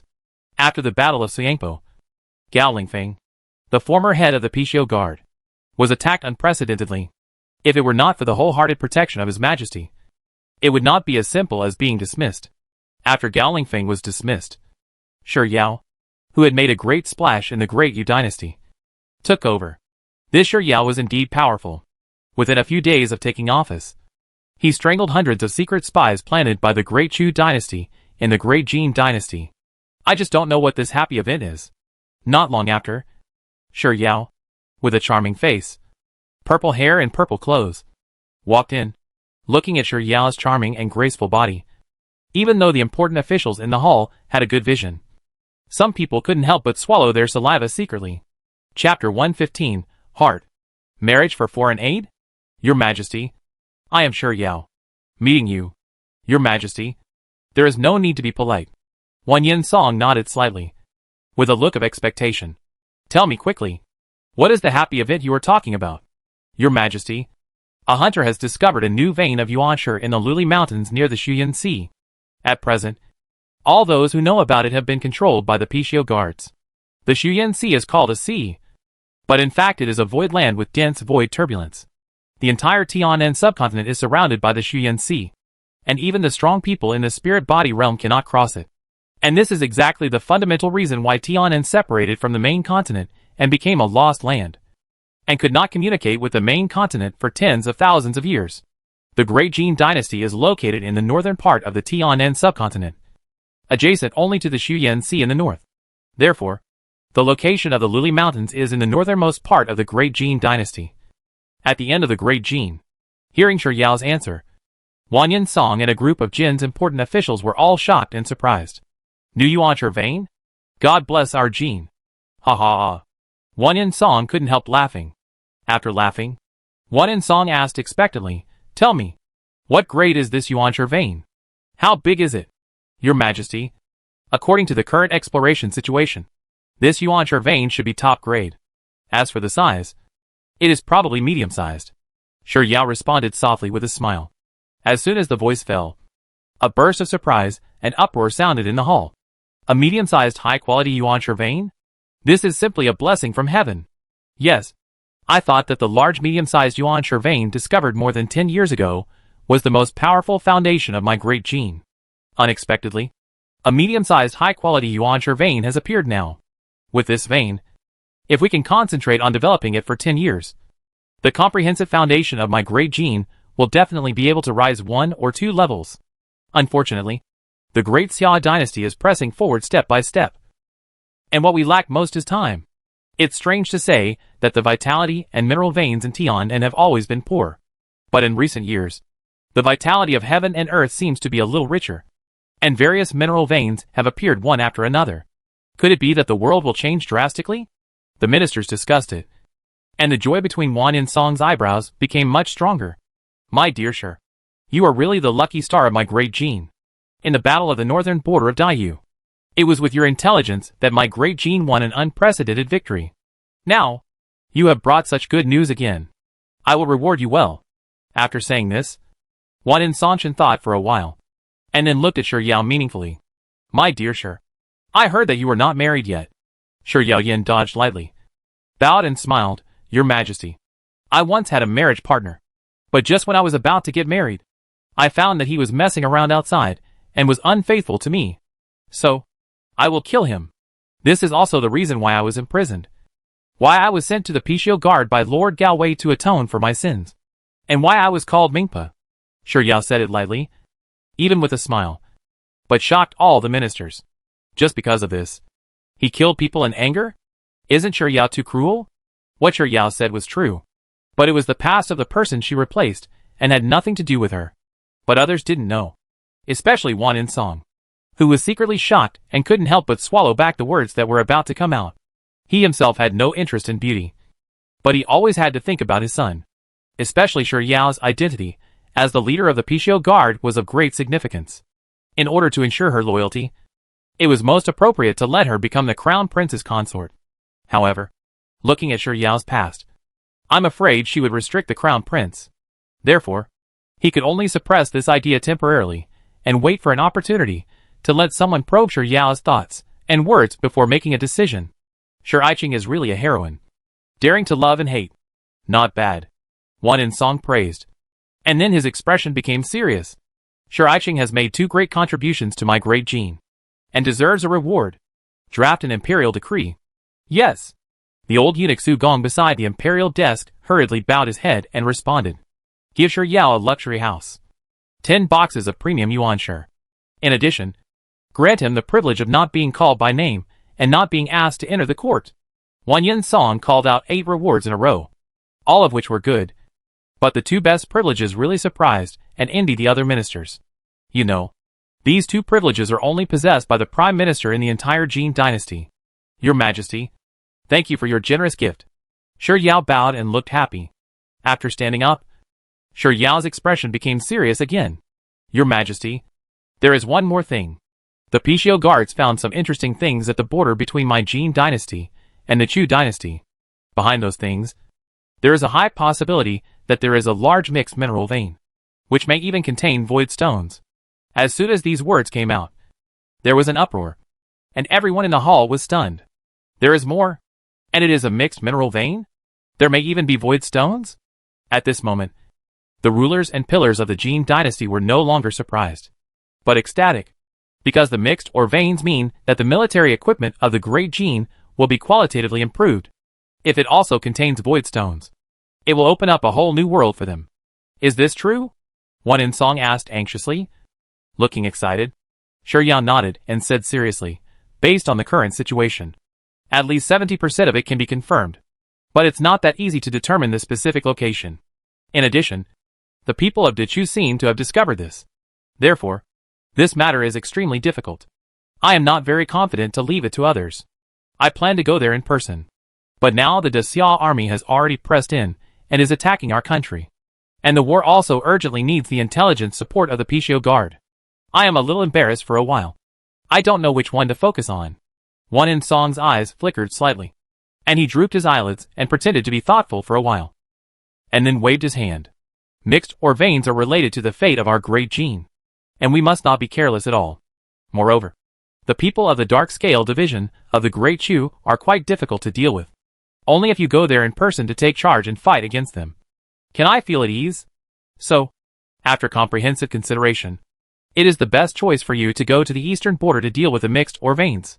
I will leave this matter to you. If necessary, you can mobilize the elite of the Daunting Corps. I will let them cooperate with you with all their strength. I hope you will not let me down. Minister, obey your order. Shi Yao accepted the order respectfully and smiled secretly. She must withdraw from the war between the 2 countries. Otherwise, she will have to bear the consequences of the large-scale leak. And she must find a scapegoat. As for battlefield intelligence support, well, Wan In Song pretended to be embarrassed and hesitated. Then his expression was firm. Now my great Jee is in need of people. Shi Yiqing cannot take care of both, and other people have limited abilities. After thinking about it, only Gao Lingfeng can take on this important task. Decree. Order Gao Lingfeng to temporarily serve as the left deputy guard leader of the Pishio Guard headquarters, specializing in intelligence support for the war with Daxia, and make meritorious contributions while serving his sentence. If he can help the court army repel the Xiao army, his past crimes can be written off, and he can continue to serve as the left deputy guard leader. But if there is a mistake in the intelligence, which leads to the defeat of our army, he will be executed immediately. Wan Insong trusts Gao Lingfeng's loyalty very much. He has long intended to let Gao Lingfeng come back to check and balance Shiyao. But he has never found a suitable opportunity. Now, the opportunity is in front of him. How can he not seize it? Your Majesty, the reason why our army suffered a disastrous defeat in the Battle of Suyangpo was ultimately due to Gao Lingfeng's fault. Whether he did not identify Dong Xiang's false surrender or lost Dong Xiang's family, it was enough to be beheaded. Your Majesty is merciful. It is already generous to pardon his death sentence. How can you let him take on such a big responsibility now? As Wan Insong's most loyal henchman, Gao Lingfeng offended a lot of people. So he was immediately questioned and opposed by a minister. Following him, more people stood up to agree. Yes, Your Majesty. It is not certain whether Gao Lingfeng was negligent or intentional. In this case, how can he be allowed to come back? If he has ulterior motives, wouldn't it put our army in a life-and-death crisis? Your Majesty, I also object. Lam Ke, the right deputy guard of the Pishio Guard, is a great talent. With his ability, he is enough to take on the big responsibility. Why must Gao Lingfeng come? Wan Insong frowned and showed an unhappy look on his face. Lonka is good at maintaining the status quo, but not aggressive enough. He is too rigid in his actions, and it is difficult for him to control the complex and changing situation and respond effectively in time. Okay, I have made up my mind on this matter. No need to say more. After saying that, Wan Insong left directly, not giving the ministers a chance to continue to object. Although the ministers were somewhat unwilling, they could only shake their heads helplessly. Jiuhe Hall, seeing Wan Insong's frown relax and seemed to be in a much better mood, Tao Yushu couldn't help but be curious. Your Majesty, is there any good news? There is good news, but it doesn't help much for the current war. Wan Insong shook his head and sighed, and worry appeared in his eyes again. Although he had some confidence, he still hadn't figured out what happened in the Suyangpo battle, which made him a little unsure. In addition, the combat effectiveness shown by the two cavalry units also made him worried about the combat effectiveness of the Daxia army. Tao Yushu rolled his eyes and said softly, Your Majesty, the current situation is critical. We must be extremely cautious. What good ideas do you have? Wan Insong asked casually. Tao Yushu was refreshed and said quickly, Your Majesty, the combat power displayed by the Great Xia army is too strong. For the sake of safety, it is better to seek foreign aid. The Great Jee Dynasty has set people to propose marriage again and again. Would you consider it? As soon as these words came out, Wan Insong's face suddenly turned cold, and he stared at Tao Yushu unkindly. Zitong, I know you and Yao Yao don't like each other, and I don't want to pay much attention to your little quarrels. But if you want to kick Yao Yao away in this way, don't blame me for being ruthless. Tao Yushu's face changed slightly, and she said with resentment, Your Majesty, I have no selfish motives. I am just thinking about my great Jean. No need. Wan Insong snorted coldly and slammed the teacup heavily on the table. Although my great Jean is not in an advantageous position at present, it is not to the point where I need to rely on my daughter's marriage to seek foreign aid. After saying that, Wan Insong stood up with a gloomy face and strode away. Watching Wan Insong go away angrily, Tao Yushu sighed lightly, feeling helpless. She knew that the reason why Wan Insong was so angry was not because she wanted to marry Wan and Yao Yao off, but because it hurt Wan Insong's face. Wan Insong was the lord of the Great Jee Dynasty. How could he easily give up his face? Chapter 116, Tour. He can replace him. On January 25th, the Northern Army of Daxia attacked Dajin, and they conquered everything they went through. On February 1st, the two armies of Dajin, with 1 million troops, entered Qingye Mansion, and used 3 cities and 5 camps as the fulcrum to pull out a tight defense network, facing the main force of Daxia from a distance. On the same day, Meng Tian led the Golden Iron Cavalry to sneak into Dajin. On February 2nd, the dragon raised its head. Xia Ao stepped out of the palace and began his first grand tour. For this tour, the elite of the 100,000 Imperial Guards and the 50,000 Tiger Guards served as the escort army, and the Yanyan Cavalry cruised around to secretly guard. As for the people accompanying the tour, they mainly included the eunuch Xiao Gao, the imperial eunuch of the Imperial Book Office, Sheng Wanwaner, and more than a dozen concubines such as Gu Ruoyun and Dong Fangyu. When they learned of this news, the rulers of the other 6 countries in Tian were all stunned. At present, Daxia is fighting with the Jee Dynasty. At this critical moment, it is too strange that Emperor Xia is not in the palace to sit in the center, but has the leisure to go on a tour. And looking at the route of the tour team heading west, it seems that they are going to the old land of D-Viet. But D-Viet dynasty was annexed by Daxia only a few days ago. There are so many hidden factors of restlessness. If Emperor Xia really ran to the old land of D-Viet, wouldn't it be rushing to run to a dangerous place and actively giving people the opportunity to be assassinated? Almost everyone was confused and couldn't figure out what this Emperor Xia, who was said to be licentious, overbearing and arbitrary, wanted to do. However, although it was a bit confused, some people with intention smelled a rare opportunity that could not be missed. The strong rise of the Daxia dynasty made all the major dynasties very uneasy. In addition, the Daxia royal family was dwindling. If Xiao died, Daxia would inevitably fall into great chaos and turmoil.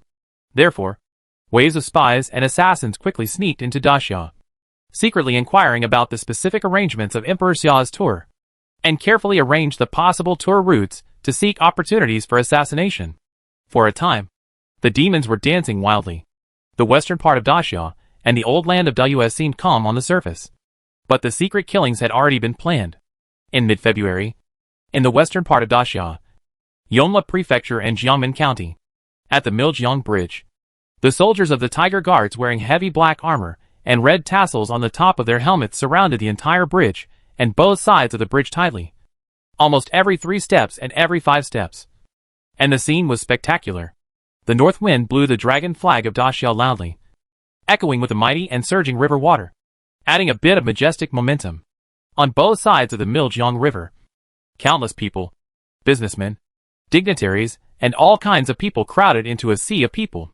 Looking at the crowds, there was no end in sight, as if it was part of the river. Everyone looked excited and eager, looking far away from time to time, because today, the ruler of the great Xia dynasty, the emperor who annexed the great Viet dynasty and defeated the nearly 1 million strong army of the great Jee dynasty, will cross the Milua River from this bridge.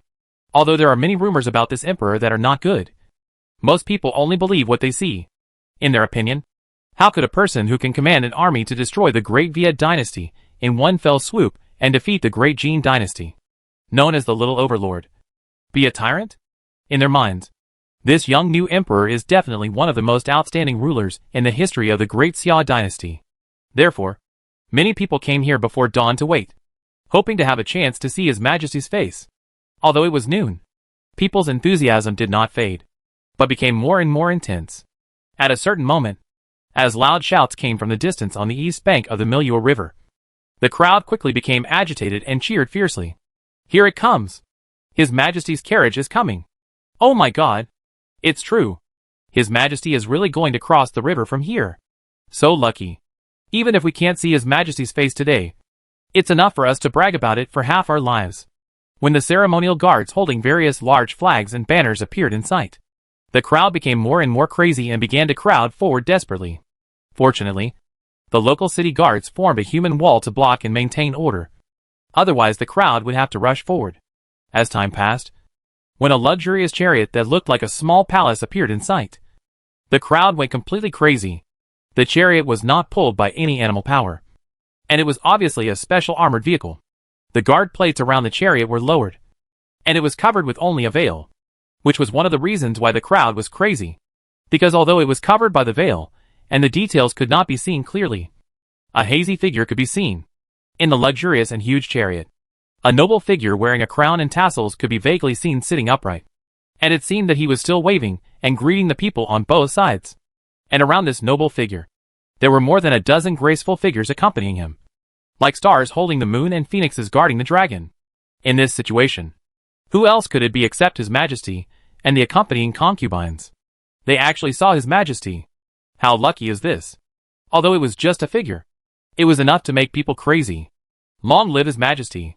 As the excited people shouted long live and knelt on the ground, groups of people began to kneel down and shouted long live. Within 100 breaths, all the people on both sides of the Miljiang River knelt on the ground. except for the soldiers who were doing their duty and guarding the surroundings. No one stood. On the east bank of the Miljiang River, two young men in luxurious clothes stood close together, amid the fanatical shouts around them. Their eyes were fixed on the chariot at the bridgehead. Of the two, the one on the left, like the others, knelt on both knees, but the heroic young man on the right, who was strong and had sunken eyes, knelt on one knee. A real man should be like this. Hearing the envy of his companion on the left, the heroic young man on the right had his eyes shining and clenched his fists. If there is an opportunity, he can replace him. The man on the left couldn't help but change his face slightly. After carefully looking around, he pulled the sleeve of the heroic young man. "Cousin, be careful. If anyone hears this, your family will be confiscated and your clan will be exterminated. What are you afraid of?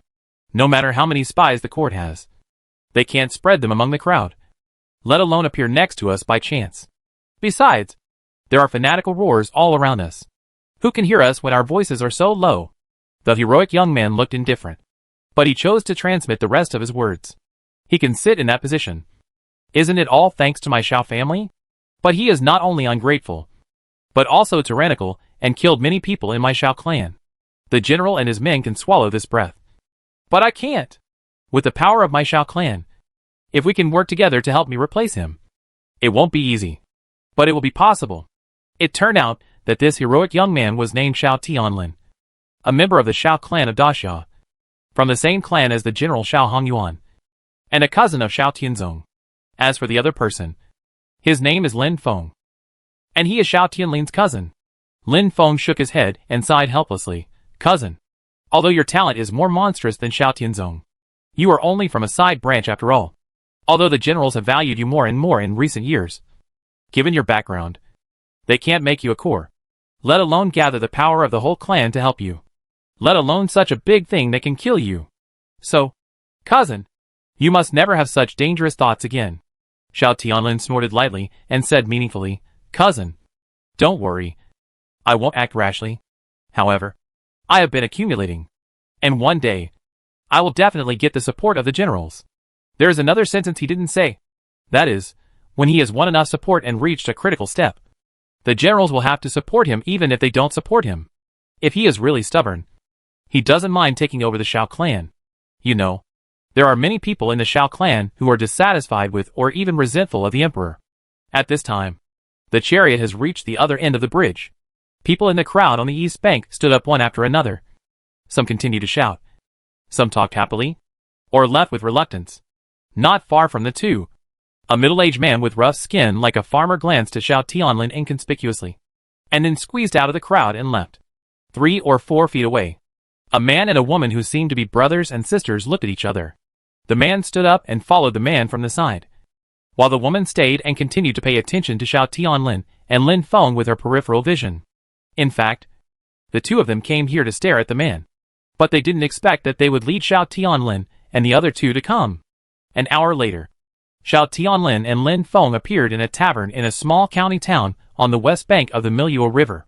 In the third-floor box, when the two were eating, there was a sudden noise outside. Lin Feng frowned slightly and went out to check. But he didn't want to be involved and was entangled by someone and couldn't get away for a while. Seeing that Lin Feng hadn't returned yet, Shao Tianlin was about to go out to take a look when a figure suddenly opened the door and walked in with a smile. Looking closely, this person was the middle-aged man with rough skin, who looked like a farmer. "Who are you?" Shao Tianlin narrowed his eyes and stared at him unkindly. "Brother Shao, don't be annoyed. I'm here to help you." The middle-aged man smiled slightly, and while speaking, he sat opposite Shao Tianlin.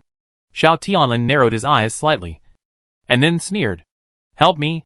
Who do you think you are?" While speaking, Shao Tianlin shot out the chopsticks in his hand, straight to the middle-aged man's eyebrows. The middle-aged man's face changed slightly, and after taking the chopsticks that were stabbed at a dangerous distance, a trace of fear flashed in his eyes. "What a skill! Judging from your strength, you should be equivalent to the 6th level of the spiritual body realm. But as far as I know, you have been training in the true body realm, intending to achieve perfection and then break through. In other words, your current cultivation is about the 54th level of the true body realm?" The middle-aged man tested Shao Tianlin's strength, and Shao Tianlin also tested the middle-aged man's foundation. 7th level of the spiritual body realm? You have some skills. But I may not be able to kill you. Xiao Tianlin sneered, with a dangerous light flashing in his eyes. The middle-aged man smiled helplessly and spread his hands, saying, Brother Xiao, you don't have to do this.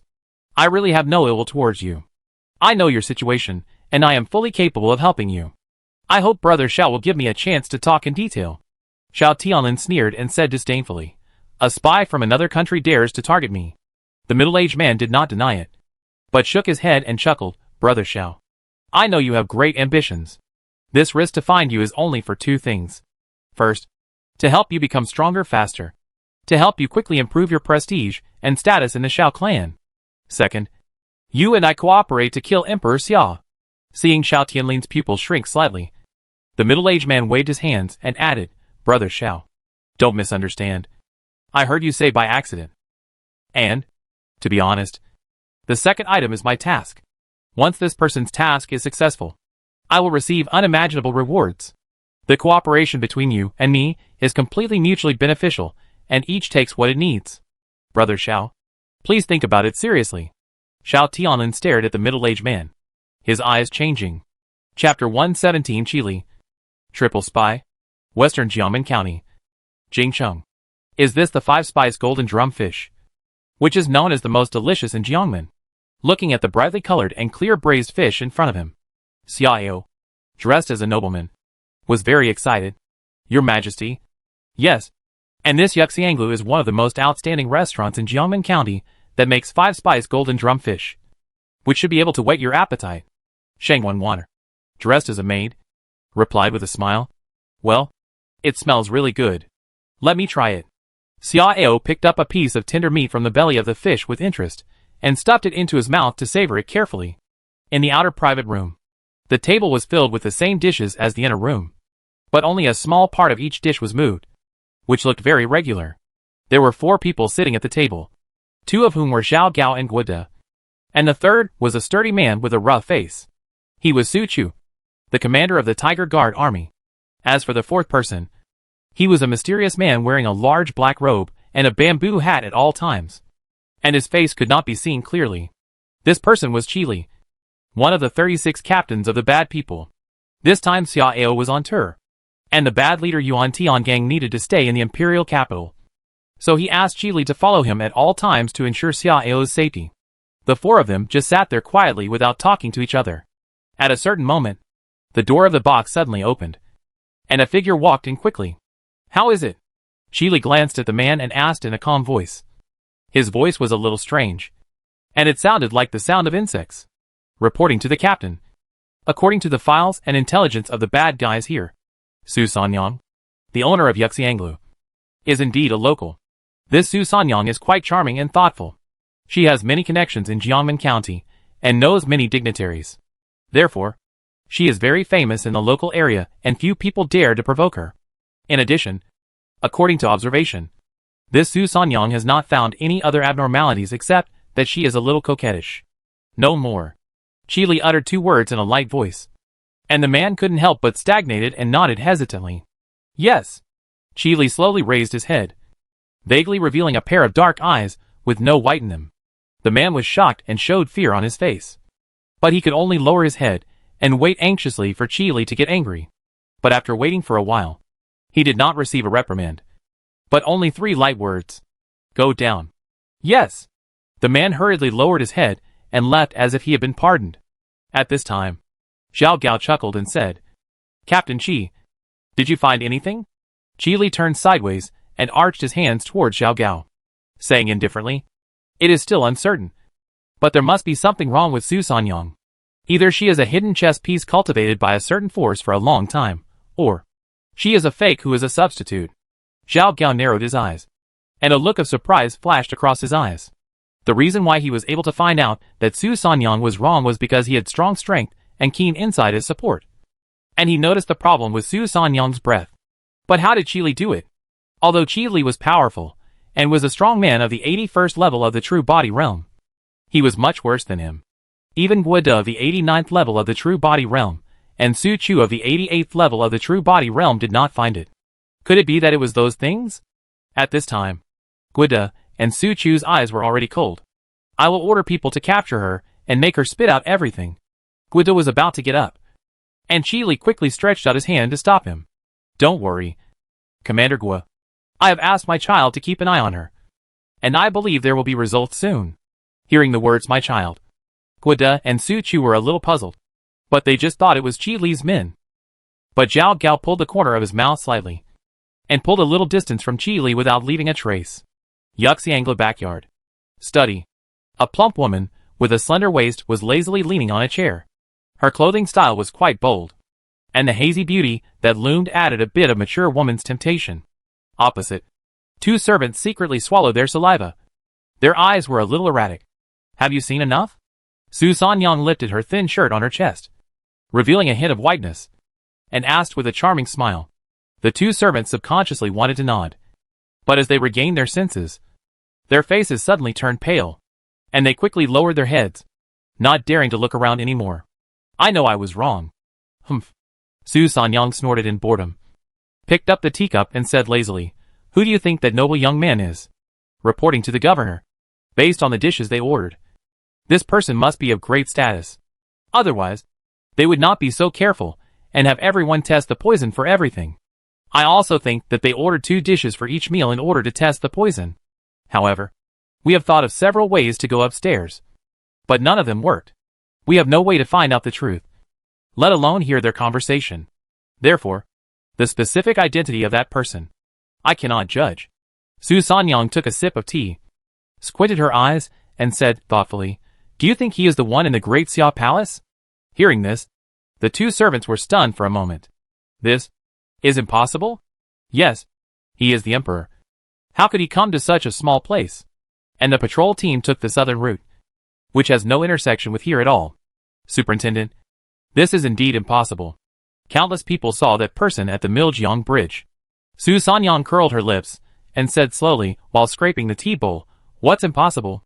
Since ancient times, when emperors went on tour, many of them would choose to travel light and secretly patrol other places. It has been 2 days since he appeared in Miljiang. He could have brought people here. Also, didn't you notice that there are many more diners today than in the past? Even the flow of people around Yuxianglu is much more than usual. In addition, the whole dish is tested for poison. Speaking of this, Su Sanyang's expression became more certain. As for the 2 servants, they were also a little skeptical, because after hearing what Su Sanyang said, they seemed to realize the abnormalities today. If this is really him, then wouldn't we have made a great contribution? A servant said in a trembling voice. His face was blue and red, obviously excited and nervous. Contribution? Su Sanyang sneered, and said inexplicably, It could also be a disaster. As soon as these words came out, it was like a large basin of cold water poured from head to toe, making the 2 of them sober up immediately. Yes, if that noble young man is really the emperor of Daxia, how can the guards around him be weak? With just these few people, I am afraid they are not even qualified to fill the gaps between the other party's teeth. Then, Captain, what should we do? What else can we do? The first choice is, of course, to ask for reinforcements. Su Sanyang glared at the 2 of them unhappily, and then she slowly stood up, twisted her charming waist, and walked behind the 2 of them, leaning her head between their shoulders and breathing like orchids. But I have another best choice. After she finished speaking, Su Sanyang chuckled, but the 2 servants froze, with a look of pain and incredulity on their faces. Seeing the 2 servants fall to the ground powerlessly, Su Sanyang's eyes showed a mocking look. The best choice is, of course, to be a quadruple secret agent who can be recorded in history TSK. Maybe there is still hope to go one step further and become the imperial concubine of Daxia. Su Sanyang smiled charmingly, walked to the basin not far away, and washed her bloody hands. It is said that the emperor of Daxia likes beautiful women the most, and he has no scruples about meat and vegetables. With her conditions, if she brings her skills to meet him, she may really have a chance to catch his eye. By then, perhaps, what she can get and what she can do will be far beyond her imagination. Restaurant box. Guida frowned slightly as he watched a small insect the size of a grain of rice fly in through the crack of the door and then fall into Chi Li's palm. This insect seems a little unusual. Of course, it is one of my favorite children. Chi Li nodded as a matter of course. and then threw the little insect directly into his mouth. Seeing this scene, Guida and Su Chu's eyes widened and showed a chill. So, the so-called children of this guy are just a group of bugs? That's fine. But what's wrong with you eating bugs? No. Eating your own children? Unlike Guida and Su Chu, Xiao Gao's expression was very calm, and he didn't seem to react much, because he had long known that Qi Li was a strong man who played with coup. But he didn't expect Qi Li to have such a heavy taste. However, after more than 10 breaths, Qi Li spit out the bugs again and stuffed them into his sleeves. The three of them realized that they had thought wrong. So it was just a communication. How? Xiao Gao stared at Qi Li and asked. Qi Li raised his head slightly, and the pure black eye sockets under the hat were like an abyss. She has guessed the identity of your majesty. How did she guess it? Xiao Gao frowned and asked. Through the difference in the flow of people and the past. And the dishes. After listening to the details, Xiao Gao let out a sigh of relief. It seems that there are still many omissions in our style of doing things, and we need to make changes in time. Qi Li nodded and continued to tell the story. Her subordinates call her the supervisor, and this title is only used by the night patrol of the Daliang dynasty. The bedbug of Daliang? Xiao Gao was slightly surprised, because this was somewhat different from his original guess. However, listening to her mumbling, the night patrol supervisor is only one of her identities. She is a triple secret agent. In other words, she serves 3 dynasties, or 3 different forces at the same time. What's more interesting is that she actually wants to infiltrate my daxia and become a quadruple secret agent. She even wants to win the favor of His Majesty. After listening to Qi Li's sneer, Xiao Gao, Guida, Su Chu and others were stunned. This woman. There is something. At this time, another figure walked in quickly. Report to the chief. Urgent report. Xiao Gao snapped his fingers lightly, and the secret talisman disc in the man's hand fell into his palm. After decrypting and reading the information above, Xiao Gao couldn't help but stare at it, then called out to Qi Li and walked inside together. Chapter 118 Purpose of the Tour. The brave Meng Tian. Xiao Gao thought that after presenting the news, Xiao would either be furious or sneer. Unexpectedly, after hearing it, Xiao actually raised his eyebrows in surprise, revealing a strange look. These few words, this plot, seem a little familiar, Xiao whispered secretly, because it reminded him of the conversation between Xiang Yu and Xiang Liang when Qin Shi Huang was on tour. However, he is not Qin Shi Huang, and Xiao Tianlin is even less likely to be the overlord of Western Chu. 47 years old, 56th level of the real body realm. Looking at the southern part of the country, this person's talent is indeed a monster. If he continues at this pace, he will definitely be able to complete his real body before the age of 60, and then directly reach the 9th level of the spiritual body realm, with a dual base body, and look down on the heroes. Shang Wenwaner spoke softly, analyzing Xiao Tianlin's situation. If Xiao Tianlin can successfully break through, he will definitely be the best among local figures. By then, whether it is strength, potential for further cultivation, or reputation and influence, it will be greatly improved. It must be said that Xiao Tianlin's talent and character are both top-notch in the world. But unfortunately, his background as a collateral family is too much of an obstacle. What's more regrettable is that his ambition is misplaced. Your Majesty, how should this person be dealt with? Should we capture and kill him together with the people of the Dark Scale Division of the Great Chu? Hearing Xiao Gao's request, Xiao shook his head slowly, smiling playfully. Yu has not yet fully utilized his value. Isn't it too wasteful to kill him now? Let them toss around first, and pull out those who should be pulled out. Xiao's main purpose for this tour is 3. First, to eat, drink, and have fun, and enjoy life. He doesn't want to be a caged emperor who is trapped in the imperial capital and pretends to be happy and free. There are endless wonderful things in this world, and not all good things can be sent to the palace. The beautiful scenery is like this. The delicious food is like this. And the beauty is also like this. Second, use himself as bait to lure out all those restless elements, and then carry out a wave of purges to lay a solid foundation for daxia to stabilize the internal situation in the shortest time. Third, deter both inside and outside, and distract the attention of the other 5 dynasties, so as to prevent Dajin and the other 5 dynasties from joining forces to attack daxia before resolving the war with Dajin. Of course, it is obviously impossible to do this by his tour alone, so he has ordered Zhang Yi to go on a diplomatic mission to the 5 countries, forming alliances This is Zhang Yi's specialty. In addition, he also asked Guijia to cooperate with Zhang Yi's mission in secret. These two people joining forces. It is definitely a dream linkage. He believes that these two people will not let him down. Although after the annexation of D-Viet, Daxia's territory has bordered all the other 6 countries in Tian'an. It seems to be a caged beast surrounded by enemies and crisis. But everything has 2 sides. And Daxia's situation is the same. Because Daxia borders all countries. No country dares or is willing to take the lead in sending troops before reaching an alliance or tacit understanding. Because with the combat power shown by Daxia now, whoever moves first will be hit and bloodied. There is even a possibility that they will fail to swallow the enemy and lose their own body. This is also one of the key reasons why the other dynasties, although ready to move, had not really sent troops after D-Viet was annexed by Daxia, and the Great Jin lost nearly 1 million troops in a battle. The deterrence he was going to carry out this time was also to further increase their fear and make them dare not act rashly. Although Zhao Gao could not guess all of Xiao's thoughts, he could figure out 70% to 80%, especially in terms of Xiao Tianlin.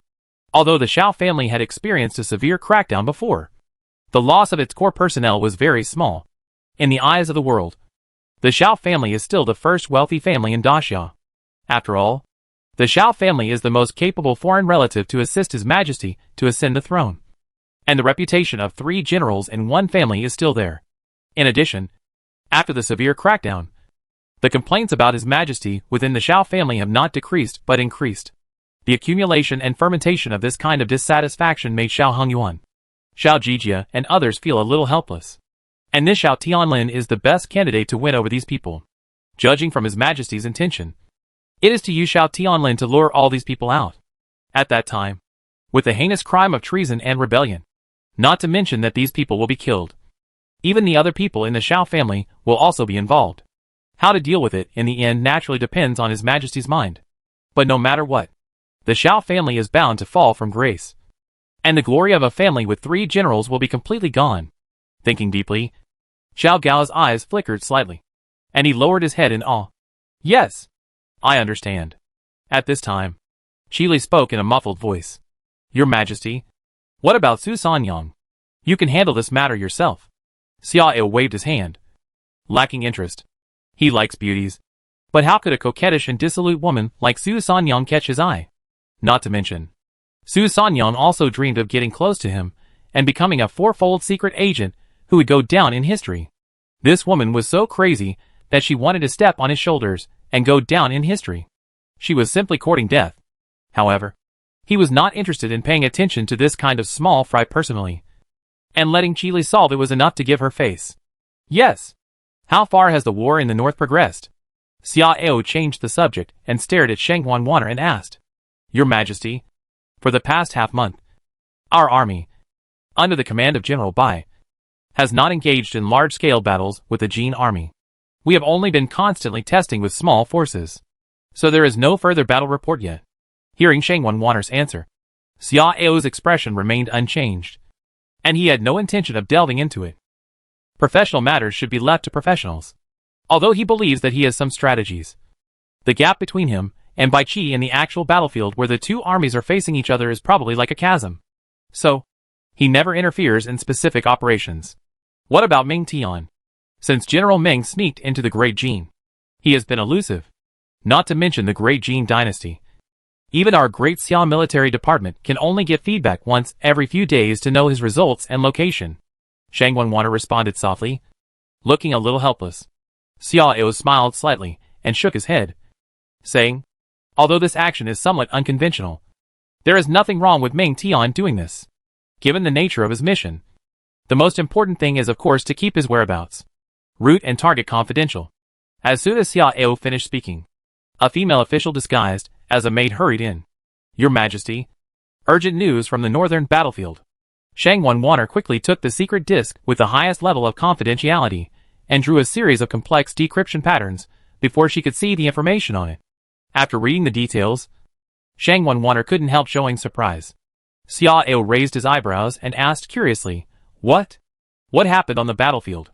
Shang Wanwaner hurriedly shook her head and said with a strange look, Your Majesty. It was General Ming's report. He said that he had transferred the last mobile force of the Great Jee Dynasty away from the core area of the Great Jee Dynasty. He planned to take the opportunity to attack Huanglong and attack the Great Jee Dynasty. Therefore, I hereby ask your majesty for instructions, hoping that your majesty can approve his actions. Xiao was slightly stunned, and then smiled. As expected of my brave general, he is elusive and unstoppable, riding a horse with a spear in hand and trampling the Jin capital. How heroic! General Meng is indeed brave, and his courage and intelligence are also very good. Shang Wanwaner echoed the praise, but then hesitated and said, "But, your majesty, according to your strategic policy, it is more disadvantageous than beneficial to take down the Great Jin Dynasty at this time. If General Meng really breaks through the Great Jin imperial capital and the imperial palace, then..." Xiao waved his hand and smiled calmly. "Don't worry about this. Breaking through the Great Jin imperial capital does not mean directly annexing the Great Jin. Even if Wan Insong is captured alive, I can still let him go. Of course, the Great Jin must pay a heavier price. The key point is that if Meng Tian can really succeed, the war against the Great Jin Dynasty can be ended in the shortest time. Don't give the other 5 dynasties a chance to intervene." Shang Wanwaner immediately understood and nodded with relief. "Yes, I understand. Well, since Meng Tian wants to play a big game, I will help him. Tell Yuan Tian Gang to let his people fully cooperate with Meng Tian and provide all-round support in terms of intelligence. Make sure to hit the target and succeed." "Yes." After Shang Wanwaner finished speaking, Zhao Gao stepped forward and said with a smile, "Your Majesty, Luo Wang has a chess piece in the Great Jin Emperor. This person may be able to add a helping hand to General Meng." "Oh, that's good news. But, you can arrange this matter." Xiao's smile deepened, and then he turned to look at Shang Wanwaner. "Also, tell Meng Tian that I have approved his plan, and I will let the bad guys and Luo Wang fully support him. However, there is a prerequisite. He must reach an agreement with Bai Qi on the time of action. I estimate that Bai Qi is almost ready. It is best for Bai Qi to move first, and then Meng Tian. In this way, the possibility of Meng Tian's success will increase a little. The most important thing is that if these 2 battles start at the same time and achieve the expected results, the resistance of the Great Jin Dynasty can be destroyed by half." Shang Wanwaner nodded heavily, looking excited. "Yes, I understand. I will convey your intention to the bad guys and General Meng." When Su Sanyang dressed up gorgeously, twisting her plump hips and slender waist shyly and charmingly walked up to the 3rd floor blocked by the guards, a figure wearing a bamboo hat and a wide black robe appeared in front of her. At that moment, Su Sanyang actually had an urge to turn around and run away, because she had an extremely keen sense of danger, which was one of the reasons why she could survive safely until now. However, this time was different from the past. Su Sanyang knew that she could not escape, because if she escaped she would die. "Are you Su Sanyang?" Hearing Qi Li's question and strange voice, Su Sanyang's heart sank, because she felt that the other party seemed to have known one of her identities. "Yes, I..." After a flash of thought, Su Sanyang nodded obediently, showing a pitiful look, intending to first point out the difference in her identity, and then try to find out what the other party knew from Qi Li's mouth, and finally decide which identity to report. However, Qi Li did not give her a chance to speak at all. "Follow me." Seeing Qi Li throw down 3 words and turn around and leave, Su Sanyang had no choice but to follow him. At the same time, she was also looking around inconspicuously, trying to find the location of that person. Soon, Qi Li and Su Sanyang entered an empty box. "Swallow it." Qi Li handed a milky white 8-legged insect to Su Sanyang without saying a word. Su Sanyang was stunned for a moment, and her heart was angry and disgusted. "You, either swallow it or die." Qi Li didn't waste any words on her. He raised his head slightly, revealing his frightening eyes. Su Sanyang's heart was shaken, and she felt the murderous intent becoming more and more restless. Even though she felt extremely unwilling and humiliated, she could only open her mouth obediently. Chapter 119, A Battle That Concerns the Fate of the Jin Dynasty. On February 25th, Xiao's patrol team entered Yuedi. Before that, 3 groups of assassins approached in different ways, but they were killed before they could get close to the imperial chariot. On the same day, the Great Xiao army led by Bai Qi finally deployed its troops and launched a full-scale attack on the Jin Dynasty. Great Jin, Qingye Mansion, Jigui City. In the military strategy hall, 7 or 8 generals were discussing something seriously. According to the current situation, although the enemy's offensive is fierce, everything is under our control. Dansheng, Nanboching, Liguang, Kishwang, and Nifenjing have all been attacked by the enemy. According to intelligence, the enemy has invested a total of 650,000 troops in these 5 directions. In other words, the enemy's troops guarding the center formation at this time are no more than 150,000. Great. Finally got the chance. As one person excitedly spoke, the others also showed excitement. In fact, the army set by the great Jee Dynasty is not only the million-strong army of the Central Guard Corps and the West Field Corps, but also 2 other armies. These 2 armies are named Yanshao Army and Jinj Army. The former is a heavy cavalry with a strength of 100,000. The latter is an all-round army with a strength of 10,000. Although both armies are the hidden strengths of the great Jee Dynasty, the 2 armies have different focuses and advantages. The strength of the Yanshao Army is mainly reflected in its equipment. A full set of heavy armor at the level of magic weapons is more than 1 level stronger than the heavy cavalry in the popular sense of Tian'an. Such heavy cavalry, except for the organized innate army, the rest of the army can't stop it at all. The strength of the Jinj Army is mainly reflected in its strength. The Jinj Army, like the Yunlu heavy cavalry and Xueliu army that have already appeared in the world, is an organized innate army. The combination of these 2 armies is enough to reverse the situation at a critical moment. In fact, this is also the origin of Wanyan Song and the generals of the great Jee Dynasty. Dajin had come up with several strategies, but finally chose the most reliable one. They decided to secretly transfer the Yanshao Army and Jinggu Army, which had been hiding in the dark, to the rear of the Daxiao Army, and then quietly lie dormant and wait for the opportunity. Now, the Daxiao Army finally chose to start a full-scale attack, and the opportunity they had been waiting for a long time was finally in front of them. For the secret actions of the Yanshao Army and Jinggu Army, several Dajin generals were full of confidence.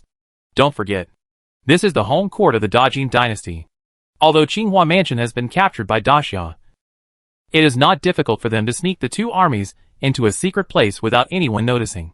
Moreover, very few people know about the existence of these 2 armies, and they are all in high positions in power, so there should be no possibility of leaks. General He, give the order. Yes, General He. With the combat power of the Yanshao Army and the Jinggu Army, it should be no problem to eliminate the Daxia Central Army with only more than 100,000 people, as long as the enemy's center is defeated. Our 3 battalions will work together to quickly eat up part of the enemy, and the victory of this battle will be firmly in our hands. Several generals looked at the middle-aged man with a long face sitting on the main seat. That is, the general of the cavalry of the great Jee Dynasty, the commander of the Central Guard Corps, and the commander of this battle, He Taichung. He Taichung pondered for a while, and after confirming that there was nothing missing, he nodded solemnly. Okay. Then follow the plan. Pass on my order. Order the first 5 battalions to delay the attacking Great Xia Army at all costs. Then order the Yanshao Army and the Jinggu Army to set off immediately and launch a surprise attack on the enemy's central army at dusk. Finally, order the last 3 battalions to send troops together to destroy the Xia Army attacking the Ligu camp first. Hearing this, one of the veterans suddenly changed his face. General He, this is not allowed. Don't forget that in addition to the 800,000 Great Xia main forces, there is still a ghost wandering in the dark, although we have not yet figured out their true and false. But there are a few points that can be confirmed. The other side is cavalry, and the number will not be less than 50,000. And the combat power is extremely strong. If they suddenly appear from behind, then, hearing the veteran's reminder, He Taichung's face changed slightly. He almost forgot about this elusive Great Xia cavalry. General Song is right. I almost overlooked it. So, let the other 2 camps go forward and cooperate with the army of Ligu camp to swallow up that Daxiao army. The combined strength of 3 camps is enough. As for my 150,000 troops in Jigui City, they will serve as mobile backup. On the one hand to guard against that Daxia cavalry, and on the other hand to guard against other changes. At this point, He Taichung's expression became serious, and his eyes flashed with cold light. Everyone, this battle is related to the survival of our great Jee. So you can't be slack in the slightest. Order it down. If anyone dares to be lazy in the battle, regardless of military rank, kill them without mercy. Several generals were refreshed and clasped their fists solemnly. Yes. in a secret canyon in Qinghua Prefecture, where few people go. The Blood Tiger Cavalry and the Black Jackal Cavalry wandered freely in the canyon full of corpses, and occasionally some of them traveled back and forth on the steep cliffs, scanning the miserable battlefield and searching for possible survivors. But their search was not for rescue, but for finishing off the enemy, because the appearance of these more than 100,000 corpses was caused by them. In the middle of the canyon, Xiuehu stood on the tattered golden wheel flag with his arms folded, and two corpses wearing high-grade armor fell at his feet. In front of him, there were more than a dozen miserable captives kneeling there. Among these dozen captives, some had angry eyes and beards, and they looked like they wanted to tear Xiuehu to pieces, but some were trembling with fear and despair in their eyes. At a certain moment, a skinny figure suddenly rushed out from behind the captive. "Oh!" At this critical moment, "You still have a stubborn temper?" As the teasing voice fell, a pale face with inverted triangle eyes appeared in the captive's sight. When they saw this man clearly, all the captives trembled together, and even those iron men with angry eyes and beards couldn't help but show fear in their eyes, because this man and his jackal cavalry were so terrifying and secretive, so cruel and brutal that they seemed to be able to blend into the shadows and move with them. When the fight started, many of their comrades died without even realizing what was happening. More importantly, they seemed to like to take out the enemy's heart and other internal organs, and then feed them to the black jackals under their crotch. That scene, even now, still makes people shudder. Just when the captives were panicking, the black jackal suddenly laughed, and the 5 fingers of his right hand became claws, and he directly inserted into the chest of one of the captives, and pulled out a steaming thing. "Hey, eat slowly. Don't rush. There are still a lot." As Inchai smiled and threw the food into the mouth of his mount, the rest of the captives completely collapsed when they heard the creaking sound. "Ah! Kill me! Kill me! Damn Daxia people! If you have the guts, just give me a quick death. What kind of hero is it to torture people? Asshole! I'll fight you. Surrender? I surrender. I'll tell you everything you need." Xiuehu frowned, stared at Inchai unhappily, and then waved his hand to have all the diehards cut off, leaving only 4 captives who surrendered, thanks to the top-secret intelligence inside Dajin. They knew about the existence of Yanshao Army and Jinggu Army very early, but they had never been able to find their specific locations. After a period of investigation, they finally locked onto the traces of the 2 enemy armies 3 days ago. As for why they didn't act earlier or later, but chose this time, it was naturally due to the overall situation. "Where is your commander's secret disc?" Xiuehu asked coldly. "On him." One of the captives pointed to the body of a young general not far away. Inchai stepped forward and quickly flipped it out. After looking at it for a while, he nodded to Xiuehu. Xiuehu understood and continued to ask, "Where is the decryption pattern?" This I don't know." The captive who answered first had a sad face and looked at Inchai carefully, fearing that his heart would be removed. At this time, another person raised his hand. I should know. I accidentally saw General Sun's decryption." Xiuehu and Inchai looked at each other, and a smile appeared in their eyes. "Qingya Mansion, Daxia Central Army, General's Tent. Report to General Bai. General Xiuehu and General Inchai have successfully solved the Jin Army's rear hand and taken over the enemy's communication key. However, in this battle, the Tiger Cavalry and the Jackal Cavalry also suffered heavy losses, with a total of more than 6,000 casualties. 6,000 casualties. That is, the casualties of the 2 armies reached 10%. However, in Bai Qi's view, such casualties are already very ideal. After all, although the Tiger Cavalry and the Jackal Cavalry are powerful and mysterious, their targets this time are not weak either. If it weren't for the advantage of terrain and the first move, and the opponent was caught off guard and unprepared, the casualties would not be so small. "Not bad." Bai Qi said 2 words lightly, looked at another person and asked, "Is there any change on General Ming's side?" Reply to General Bai, "There is no news yet. There should be no changes." As soon as this person finished speaking, a young general ran in from outside the tent. Report to General Bai. The insider reported that the enemy is preparing to send the last 2 battalions to support the Ligu battalion, trying to destroy one of our troops first. In addition, the enemy's Jugwicheng command will continue to stay in the city to guard against the Golden Cavalry. Bai Qi's eyes flickered slightly, and a faint smile appeared at the corner of his mouth. "It seems that there is no need to rack your brains for today's battle. Pass on my order, Order the Ligu battalion to implement the strategy of siege and attack. And order the other 4 divisions to give up the strong attack and march towards the Ligu battalion together, to lead out the remaining 4 battalions of the enemy, and defeat them in the wild. Bai Qi's favorite thing is to mobilize the enemy's troops, so that the enemy knows his intentions, but has to change with his changes, because his changes leave the enemy with the hope of turning passivity into initiative and seeking the final victory. After all, in the eyes of the enemy, the Yanxiao army and the Jinggu army are still intact, and are preparing to launch a fatal attack on the Daxia Central Army from behind at dusk. Although this battle has just begun, the ending is already determined. Chapter 120. Troops approach the capital of the Great Jee Dynasty. That night, the Great Jee Dynasty Palace. It's chaos. Chaos. Everything is in chaos. In the brightly lit council hall, looking at the interlaced enemy and friendly flags on the sand table in front of them, all the important officials of the Great Jee Dynasty looked ugly, and their scalps numbed. Originally everything was normal. But as the 200,000 troops of the 2 rear camps attacked the 2 wings of the Xia army attacking the Ligu camp from the east and west sides, chaos began to appear. The enemy army used 2 cavalry to contain the troops of the 2 rear camps, and then evacuated all the troops attacking the remaining 4 camps, and rushed towards the Ligu camp. Faced with this situation, the soldiers and horses of the other 4 camps had to follow, because if they did not move, the more than 300,000 troops gathered in the direction of the Ligu camp would surely be swallowed up by the great Xia army. No matter who it was impossible to bear this price. After all, once these 300,000 troops were destroyed, their only way forward was a great defeat and retreat.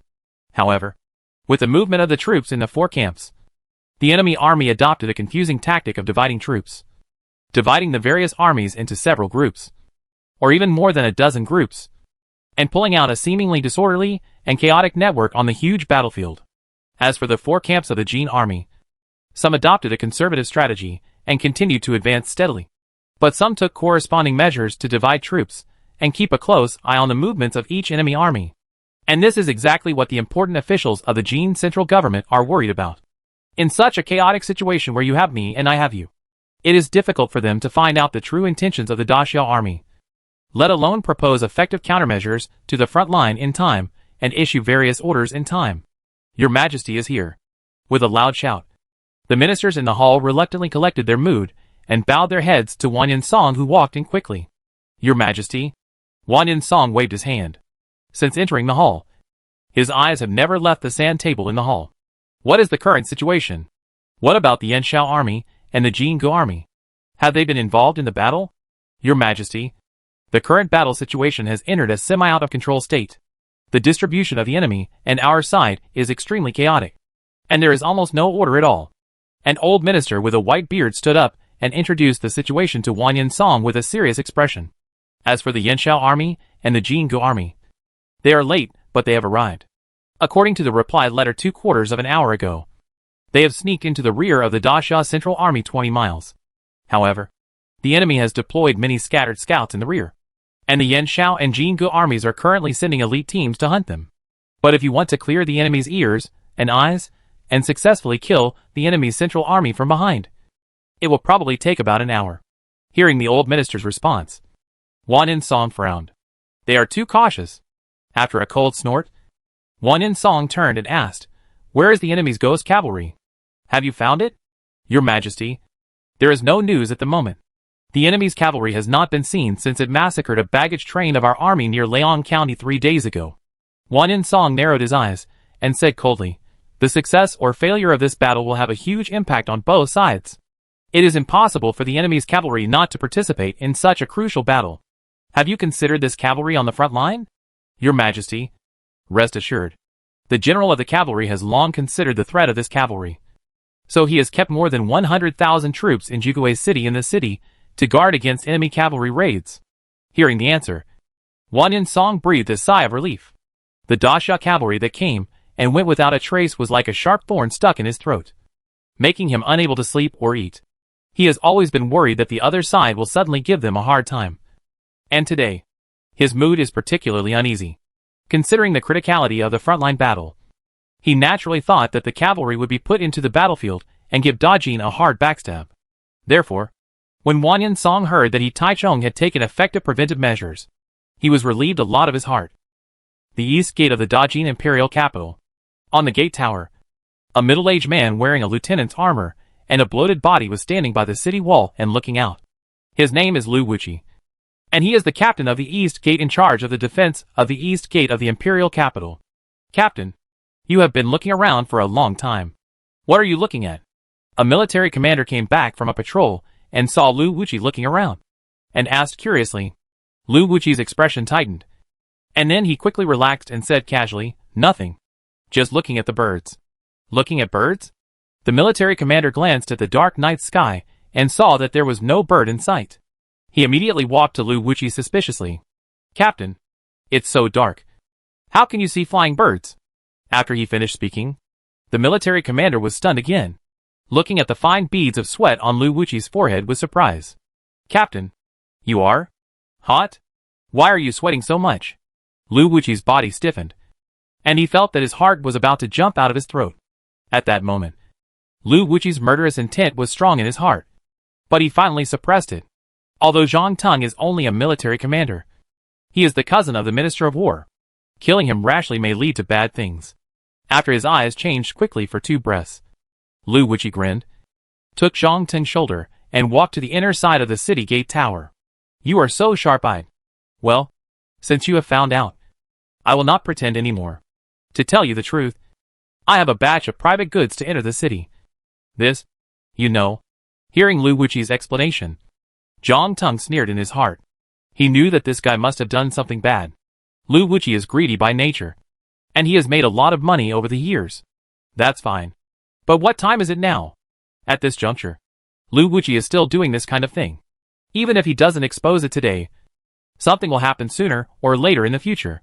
However, what Zhang Teng didn't know was that Lu Wuqi had actually been in trouble, and it was precisely because of the original sin of greed. However, if something goes wrong, the person who will suffer is probably not Lu Wuqi. "Captain, you..." Lu Wuqi held Zhang Teng's shoulder and interrupted him, while extending two fingers. "Good brother. As long as you don't tell me, I promise to give you 20% of the profit." Zhang Teng frowned and said unhappily, "Captain, I am of low status, and dare not get involved in such a head-losing thing." Lu Wuqi gritted his teeth, bent his body, and turned two fingers into three. 30%. 30% is already a lot. Brother, you have to know that this kind of work is not something I can do alone. The people who distribute the jade cakes are either rich or noble. Besides, I don't need you to do anything, and I won't drag you into it. I just hope you can pretend not to know. That's all. Good brother. Help me." Hearing this, Zhang Teng's expression moved slightly. He didn't rush to refuse, but showed a thoughtful look.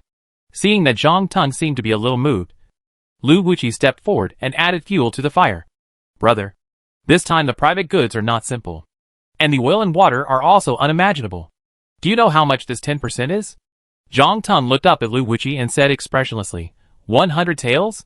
500 taels? Lu Wuqi shook his head and smiled and said, 3,000 taels. Zhang Teng was shocked, staring at Lu Wuqi with wide eyes in disbelief. 1% is 3,000 taels, and 3% is a full 9,000 taels of gold. Is he dreaming? You know, the annual tax of a small county is only about 10,000 taels of gold. This is too scary. No wonder Lu Wuqi dared to risk his head to do such a thing. Zhang Teng's heart was thumping hard, and he had to admit that he was indeed tempted. More importantly, he didn't have to get involved directly. After thinking about it, Zhang Teng finally couldn't resist the temptation and nodded with gritted teeth. Okay, but only this time. Don't worry. I've made enough money over the years, and I'm tired of this kind of life of fear every day. After this vote, I'll stop. So, brother, you can rest assured. Lu Wuqi smiled and patted Zhang Teng on the shoulder. A quarter of an hour later, when a caravan of 800 knights escorted a carriage with dozens of large boxes to the other end of the moat, Zhang Teng couldn't help but change his face. Captain, you? Lu Wuqi laughed and shook his head, saying, Brother, what's so strange about this? The profits are so lucrative. How can the power of protection and the goods be reduced? Zhang Teng couldn't help but choke, and when he turned around and saw the scene where the garrison soldiers did not check at all and let them pass directly, his face showed anger again. They even skipped the show? Lu Wuqi shook his head and sighed. Brother, you don't even look at the logo on the carriage. Who dares to check it carefully? Zhang Teng looked carefully. And when he found the logo of Xiu Tower, his face changed again. That person is also one of them. Lu Wuqi forced a smile and said nothing. Xiu Tower under the command of the 5th princess is indeed doing this kind of business. But it is very cautious and has nothing to do with him in this regard. This logo is just borrowed. When Zhang Teng was shocked and stunned, the caravan had already stepped onto the long iron chain bridge and began to move towards the tall, wide, and deep city gate. At this moment, Lu Wuqi's heart was in his throat, fearing that something unexpected would happen at the last critical moment. After a few breaths, a quick alarm bell suddenly sounded from the watchtower. At the same time, the earth began to tremble slightly, and there was a faint rumbling sound from afar. What's going on? This is a warning from a large-scale army of unknown origin. No, there are no troops around the imperial capital. Even if there are, they will be reported in advance. Could it be the Daxia cavalry? God, could it be that ghost cavalry? Faced with the sudden warning and the rumbling of horses' hooves, there was a lot of chaos on the top of the city. But Lu Wuqi, the lieutenant of the East Gate, relaxed instead, and a smile of relief appeared in his eyes.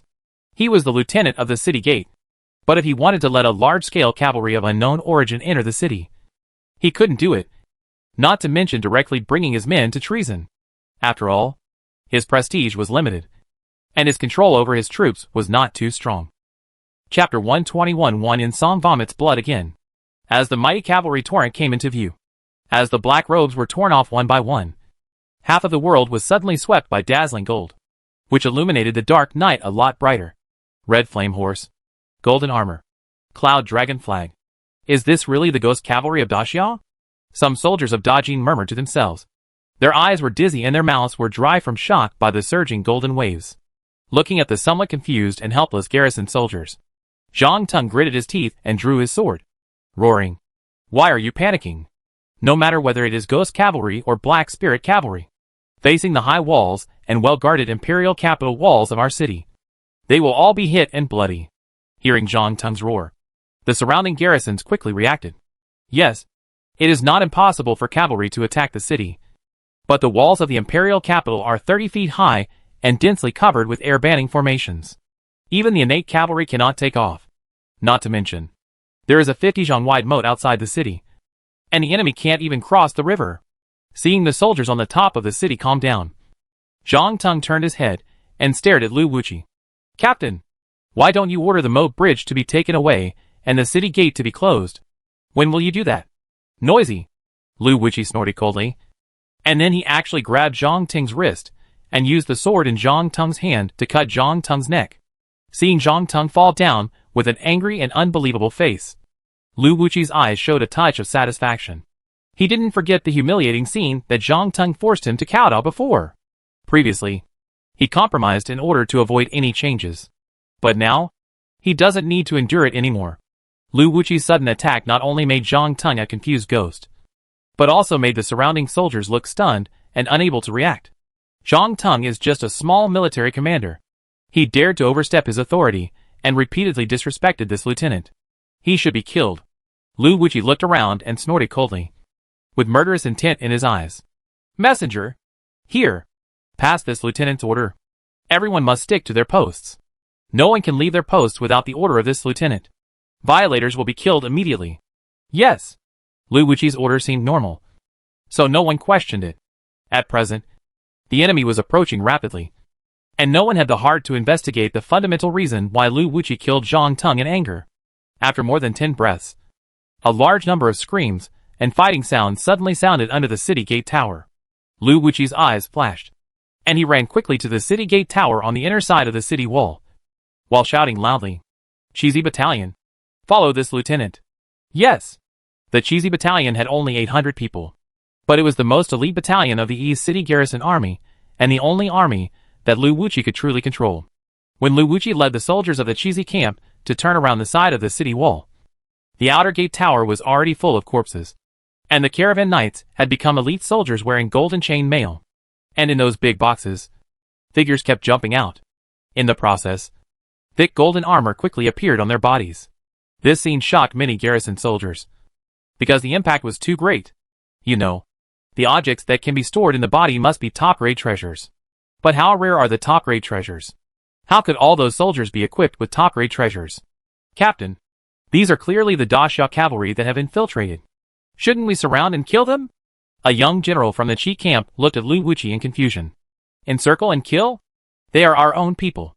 Lu Wuqi snorted coldly, his eyes fierce. I'm not afraid to tell you that this captain has already secretly surrendered to Daxia. And today, the imperial capital must be broken. Think carefully. Do you want to follow this captain to get promoted? Or accompany the powerful people of Dajin to die and become their burial objects? As soon as these words came out, everyone around was horrified. However, after looking at each other, several young generals looked fierce. They are Lu Wuqi's confidants, and they are involved in many things, and they are destined to be inseparable from Lu Wuqi. Moreover, the Daxia dynasty is now in its heyday, and now it has even killed its way to the capital of Dajin, and it may be able to destroy Dajin. In this situation, do they need to think more? Captain, we are your swords. Whoever you say to kill, we will kill. Good. Lu Wuqi laughed with satisfaction, and then pointed to the inner gate tower. Follow this captain to take it, and open the inner city gate to help the Daxia cavalry to kill in. Everyone, glory and wealth are in front of you. Success or failure depends on this. Kill! The elite of the Golden Iron Cavalry successfully controlled the outer gate tower, and also controlled the mechanical wheel of the city defense bridge, so that the city defense bridge and the city gate were all in a wide open state. In view of Lu Wuqi's death order, most of the garrison soldiers were a little hesitant, and only a small number of people rushed to the city gate tower to regain control of the city gate and the mechanical wheel. However, these people were no match at all. Even when Meng Tian personally led the vanguard of the Golden Iron Cavalry to rush onto the city defense bridge, he failed to recapture the city gate, as the endless stream of Golden Cavalry rushed into the city gate. As Lu Wuqi led his team to take down the inner gate tower and open the inner city gate, the control of the east gate of the Great Jin imperial capital quickly changed hands. Inside the inner city gate, Meng Tian looked at Lu Wuqi, who was standing cautiously with his hands behind his back, and a hint of approval appeared in his eyes. Not bad. Don't worry. You will get the reward you deserve after this battle is over. But for now, you still need to work hard. Lu Wuqi immediately smiled and nodded repeatedly. Yes, General. Just give me your orders. Well, this general needs you to go to the garrison station and take control of the entire garrison. Of course, this task is very difficult, and you will definitely not be able to complete it by yourself. This general will send 10,000 cavalry to help you. Meng Tian finished speaking and turned to look at a captain of 10,000 men. Suda, you go. Yes. The captain of 10,000 men named Suda respectfully clasped his fists, and then stared at Lu Wuqi expressionlessly. Lu Wuqi did not dare to object. He patted his chest and made a promise to Meng Tian, then led Suda and his cavalry to the headquarters of the garrison. Meng Tian retracted his gaze and gave an order in a deep voice. The 100,000-man team, leave 4,000 men to guard the east gate. The remaining 6,000 men and horses, take the north gate in the shortest possible time. Yes. The 70,000-man team, split into two parts. Take the south gate and the west gate respectively. The remaining 70,000 troops, follow me and attack the palace of the Great Jin. Got the order. The Great Jin Palace. Military Strategy Hall. The situation seems to be wrong. Judging from the enemy's posture, it seems that they are weaving a network? But how did they do it? Yes, in such a complex and chaotic situation, how could the enemy know the dynamics of our army so clearly? Who can control the overall situation so clearly? The 200,000 troops of the last two camps have been defeated, and the Ligu camp has fallen into an isolated and helpless situation. And, just when the important officials of the Great Jin were at a loss for the current battlefield situation, two figures rushed in one after another. Report, Your Majesty. The deputy commander of the Ligu camp attacked and killed the commander, and has led the remaining Ligu camp soldiers to surrender to the enemy. Your Majesty. Pishio guards urgently report. The Yanshao army and the Jingu army were destroyed by the Xiao army in the afternoon. The people who contacted the central and frontline commanders were from Daxia. They have been confusing our army. As soon as these two pieces of news came out, the hall was instantly silent. If the surrender of the remaining soldiers of the Ligu camp was a major blow, then the subsequent intelligence was a deadly poison pill. Although the overall situation on the battlefield was not favorable to them, they still had hope. The source of this hope was the Yanshao army and the Jing army. However, what they never expected was that these two trump cards had been destroyed by the Daxia army as early as the afternoon. And this also means that the Dajin army is likely to face another nightmare-like major blow, just like the annihilation of the 900,000-strong army. After a long silence, Wan Yinsong swept away everything on the imperial desk with his sleeves and stood up angrily, his body trembling. Gao Lingfeng, you have misled me. You have misled my great Jin. Wan Yinsong roared in anger, his face pale. If they lose this battle, the great Jin will really be on the verge of extinction. He couldn't imagine it, couldn't accept it, and couldn't figure it out. He didn't understand. He had obviously tried very hard, and he was obviously regarded as the Lord of the Great Jin's revival by the people of the Great Jin and other dynasties. But why did it come to this? Rejuvenation? Oh! Now looking at it again, these two words seemed to be a big joke. On the steps of the imperial palace, Wan Yinsong was mad and shaking his head, while under the steps, a group of ministers lowered their heads, full of complicated feelings. They had questioned Gao Lingfeng's loyalty and ability, and had also persuaded His Majesty. But what about this His Majesty? He trusted Gao Lingfeng in every way and acted on his own. Now it's good. He died completely. The great Jee Dynasty knew the dynamics of the great Jin army very well, and was able to quietly destroy the Yanshao army and the Jingge army that secretly infiltrated the rear. If there was no top power leak, it would be impossible. If you think about it carefully, there are no more than 8 people in the entire great Jin dynasty who are capable of doing all this, even if you include the Golden Emperor himself. And Gao Lingfeng is one of them. And he is the most likely one. After all, the problem of the previous battle in which the Southern Expedition Army was annihilated was Gao Lingfeng. The hall was dead silent, and Wan Yinsong's face was extremely ugly after his roar. Although everyone lowered their heads, he seemed to be able to feel that everyone was laughing at him. But he couldn't think about these things at the moment. He was really panicking now. He didn't know what to do to prevent the Great Jin from being destroyed. At this time, another person rushed in a hurry. Report, Your Majesty. A cavalry of about 100,000 Daxia has entered the imperial capital. What? Faced with this sudden news, everyone was shocked. How could the cavalry of Daxia suddenly come to the imperial capital? Wait, you said they entered the imperial capital? What's going on? How could a cavalry come in so easily? Facing the anxious questions of the ministers, and Wan Yinsong's eyes that seemed to want to eat people, the man continued to report. The details are not known for the time being. But one thing is certain. The reason why the enemy army can enter the city unimpeded is because the East Gate and the moat bridge are not closed at all. Your Majesty, the enemy army has already poured into the imperial capital, and its main force is rushing towards the palace city. I hope Your Majesty will make a decision early. Wan Yinsong shook his body. His face first turned pale, and then red. His throat moved, as if he wanted to swallow something.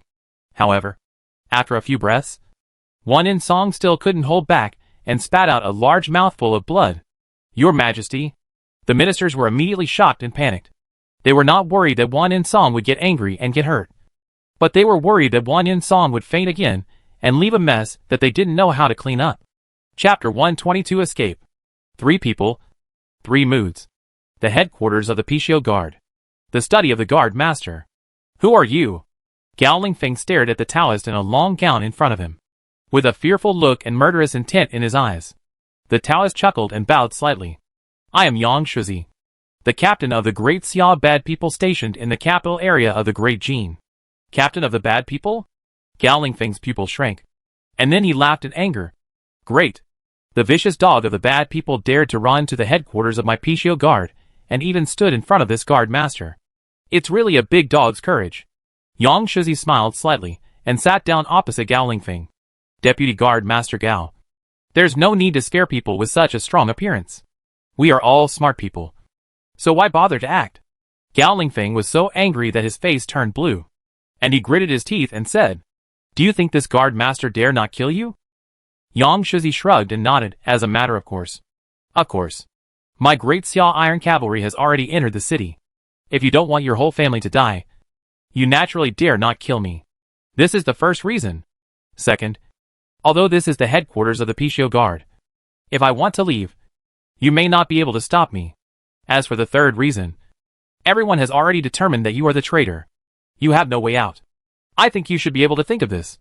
Gao Lingfeng's face twitched, and he pressed the table and stared at Yang Shuzi fiercely. Don't make alarmist remarks here. This guard master's loyalty to His Majesty and the Great Jin is known to the world. Really? Yang Shuzi sneered, shook his head, and sighed softly. Vice Guardian Gao, you are an old hand who has experienced all kinds of intrigues. Do you think this kind of self-consolation is useful? You can't explain the disastrous defeat of the Great Jin in the Battle of Suyangpo. Now, with the destruction of the Yanshao army and the Jingu army, as well as the various signs of the war in Qingye Mansion, and the ghostly appearance of my great Xia Golden Iron Cavalry, you are even more speechless. In the face of absolute facts, the word loyalty you clamor for is completely meaningless. Gao Lingfeng was so angry that his face turned blue, and he roared angrily, this is not the fact. Does it matter? Yang Shuzi glanced at Gao Lingfeng with a mocking look. The important thing is that whether it is your majesty, the ministers of the Great Jin, or the people of the world, they all believe in one fact: all this is caused by your betrayal. Although this is not the real fact, it is a recognized fact that has been determined and cannot be overturned. Gao Lingfeng could not help but remain silent, and then fell into a chair in despair, his face ashen. After a long time, Gao Lingfeng slowly raised his head and asked in a hoarse voice, who is that person? Do you think you are qualified to know now? Yang Shuzi shook his head and sneered. Gao Lingfeng opened his mouth, sighed, and said weakly, what do you need me to do? Gao Lingfeng is indeed extremely loyal to Wan Yinsong. But when things come to this point, the whole Jee Dynasty, including Wan Yinsong, must have a strong hatred for him and want to kill him as soon as possible. In this case, what is the meaning of his loyalty? Even if he is loyal to the end, Wan Yinsong will definitely kill him. Even if Wan Yinsong still has a little trust in him. Even if it is just to give an explanation to the officials of the Jee Dynasty and the angry people of the world. At the same time, his family will certainly be slaughtered by the Daxiao army. And if he died to show his determination, he might not be able to get a clean name, and his family would also die. In this case, what other options does he have except to make the best of a bad situation? Simple. Just play your role. Yang Shuzi laughed. The Great Jin Palace. 80,000 gold-armored imperial guards and 10,000 red-armored heavy infantrymen were waiting in the parade ground. And almost all of the 90,000 soldiers had a determined look. Over the years, the Great Jin used that large medium-sized Yuanshe mine to secretly cultivate 4 innate armies of 10,000 people. The 10,000 red-armored heavy infantrymen in front of him were the last one. In the middle of the army, Wan Yinsong was wearing a golden and purple patterned battle robe, holding the handle of the golden wheel sword tightly with his left hand, his eyes determined.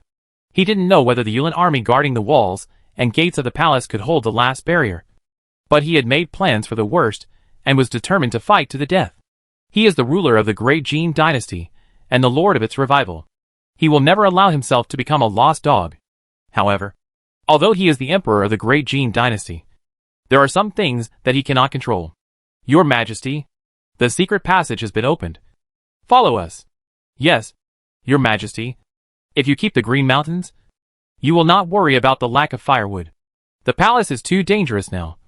We must escort you away. Your Majesty, I have asked people to inquire about the enemy's combat power.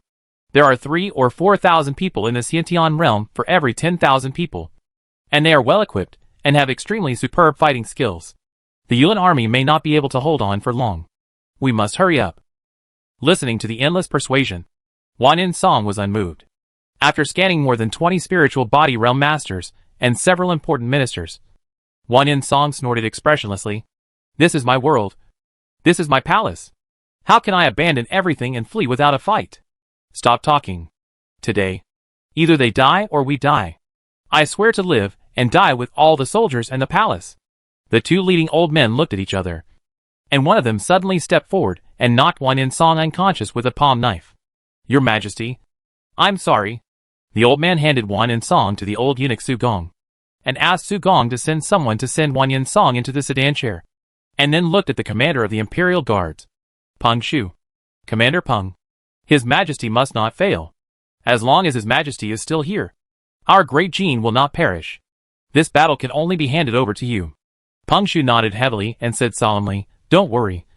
As long as there is one person alive in my Imperial Guards and the Red Flame Army, we will fight to the end and never let the Xia army cross the line. Your Majesty, I leave it to you. Okay. Commander Peng. Take care. Take care. Watching the hundreds of people guarding Wang Yinsong's sedan chair quickly go away, Peng Shu took a deep breath and turned around. My men, follow this commander and fight to the death. Fight to the death. The 90,000 troops roared in unison, and their expressions gradually became resolute. Jiuhe Hall. How could this be? How could this be? Tao Yushu muttered to herself, her face pale, her eyes hesitant and uneasy. Until now, she still couldn't believe that the great Xia army had actually entered the imperial capital and was attacking the palace. Empress, we don't have time. We have to leave immediately. An old woman persuaded with an anxious look. Leave? Tao Yushu was stunned at first. But then she slowly calmed down and restored the dignity of the queen. I am the queen of the great Jee Dynasty. The mother of the great Jee Dynasty. How can I abandon my country and escape? Where is His Majesty? I want to put on armor and fight with him to kill the enemy. Hearing Tao Yushu's words, the old woman couldn't help but smile bitterly. Empress, I know what you are thinking. But His Majesty is heading towards the secret passage. As the mother of the country, you should advance and retreat with His Majesty. So, I hope that the Queen will leave with me quickly so that we can meet His Majesty as soon as possible.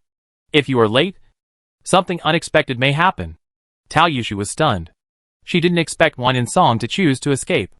After more than 10 breaths of silence, Tao Yushu suddenly looked at an expressionless palace made not far away. Xiao Shuang. Yes.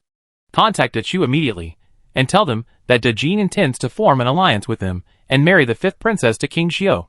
Please ask De Chu to send troops to De Xia as soon as possible to force the De Xia army to come back for help.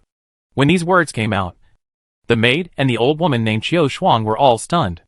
Empress, such a big thing needs the approval of His Majesty. Right?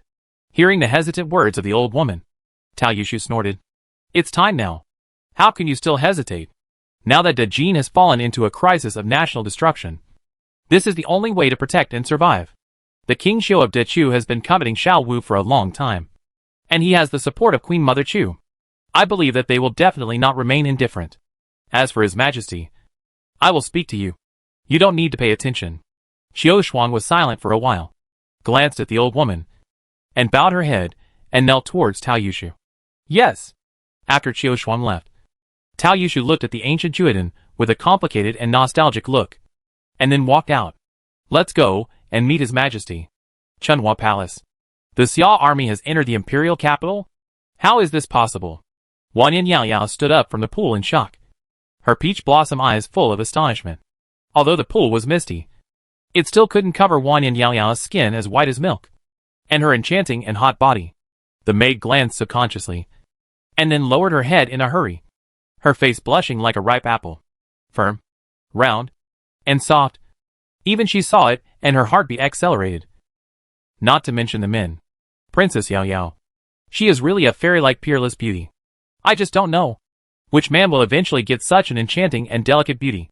Princess. It's true. And the Xia army is attacking the palace. There is chaos in the palace now. Hearing the maid's response, Wan Yin Yao Yao couldn't help but remain silent. After a few breaths, accompanied by a sound of water splashing, Wan Yin Yao Yao walked out of the pool and put on a thin silk bathrobe to hide her spring scenery. The maid took another sneaky look. Although the key's spring scenery was covered, the straight, slender, and long jade legs appeared in her sight. Looking at the flawless, spotless white and tender long legs, the maid was secretly envious and even had an impulse to reach out and touch them. Although she was also a woman, the temptation of Wan Yin Yao Yao's long legs was difficult for her to resist. It's really a dreamlike reality. Huh? Wan Yin Yao Yao murmured softly while putting on her clothes. With a complicated expression. Once upon a time, she sneered for a long time that Li Hanxiang was given to the emperor of Daxia like a tribute. But at this moment, she was actually somewhat envious of Li Hanxiang. Soon, a middle-aged woman suddenly walked in quickly. 5th princess. The palace is in danger. Please follow me to the secret passage and evacuate with His Majesty. Chapter 123 Tonke Spring locks 2 peaches. Hundreds of thousands of golden armors broke into the Jing capital, and the whole city was full of people who lost their wealth. That night, the capital of the Great Jing, which should have been impregnable, was breached by 100,000 cavalrymen from the Great Xia. Panic enveloped the entire capital, and people drove and fled everywhere. The dignitaries of the Great Jin packed up their valuables, and ran towards the city gates like headless flies. Even if the money they usually valued as their lives fell, they had no intention of picking it up. After all, between life and death, the latter is more important. However, the speed of the Great Xia cavalry was so fast that they received the news that the city gate had fallen before they even approached the city gate. The Great Jin capital became a dead city locked from the inside in less than 2 hours. In the core area of the imperial capital, the Golden Cavalry defeated the Yuan army, and after taking control of the palace gates and city defenses, they did not continue to attack the palace, but only blocked the entrances and exits. No one knew what the Great Xia cavalry wanted to do, but this was a small comfort to the concubines, princesses, princes and others in the palace, although this comfort could not erase their panic and fear. On the other hand, Peng Shu, the commander of the imperial army, did not order an active attack. His mission was to protect the palace and the core members of the royal family in the palace. It was a small good news for him that the Xia army was not in a hurry to attack the palace and kill. The next morning, Yuedi, Lanshan County, Jianshui, Xia Ao stood on the bank of the Jianshui River with his hands behind his back, looking at the green apple orchard swaying gently in the mist on the opposite bank, smelling the fresh air, and looking comfortable. Your Majesty, look at those 2 mountains. The shape is really strange. Gu Ruoyun blinked her clear eyes, and pointed to the 2 towering hills adjacent to each other in the distance, and said softly. Xia Ao looked up and looked surprised. Like a dragon coiling around a hill. Like a phoenix perching on a wutong tree. A dragon and a phoenix being neighbors seems to be a good omen. Just at this moment, Shangwan Water came quickly from behind. Your Majesty, the battle in Qingye Prefecture is over. Marshal Bai commanded the army to defeat the Jin army, except for more than 300,000 Jin soldiers who fled. The rest of the Jin army either died or surrendered. In addition, the whereabouts of Jin Emperor Wanyan Song and others have been found out. Yang Shuzi, Xian Jian, Gao Lingfeng and others are leading people to chase them. In addition, General Meng also personally led thousands of elite troops to rush over. They can't escape.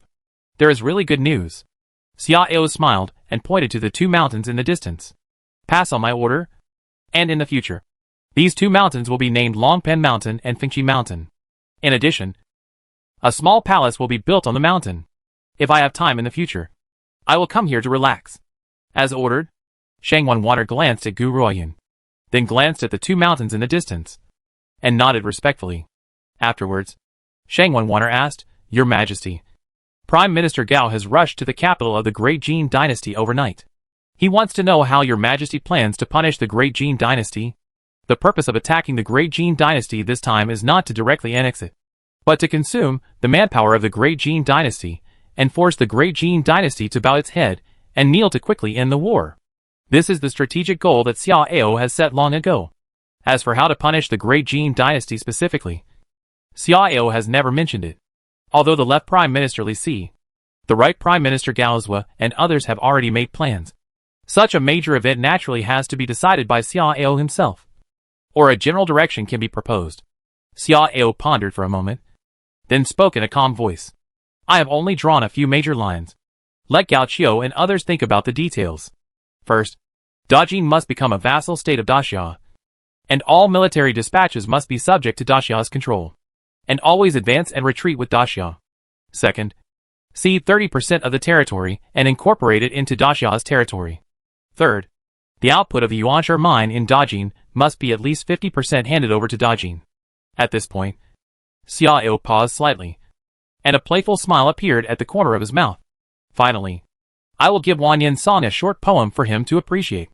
Looking at the long flow of Jianshui, looking at the flourishing of the fruit in the garden, standing on the left and right, there are jade dragons and golden phoenixes.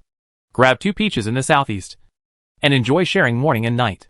Look down at the magnificence of the world, and look at the floating clouds.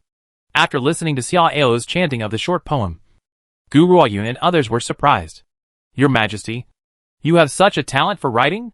After being surprised, everyone's expressions became strange again. Although Your Majesty did not say it explicitly, with their intelligence, they could hear the true meaning. There are two beauties in the imperial family of the great Jee Dynasty, namely the Queen Tao Yushu and the fifth princess Wanyan Yao Yao. The queen's surname is Tao, which is a homophone with peach, and Yao Yao also corresponds to Tao's Yao Yao, which can also refer to peach. In addition, the capital of the great Xia dynasty is in the southeast of the capital of the great Jee Dynasty. Therefore, Your Majesty's words Lan Ertao and Dong Nangxi naturally mean to invite the Ertao pair of the great Jee Dynasty's beauties to the great Xia palace, so that he can hug them left and right. In addition, Your Majesty ordered people to build a pavilion with a large area in the harem area more than a month ago, and named it Tonkatai. Originally, they did not understand the meaning, but now, they have guessed a possibility.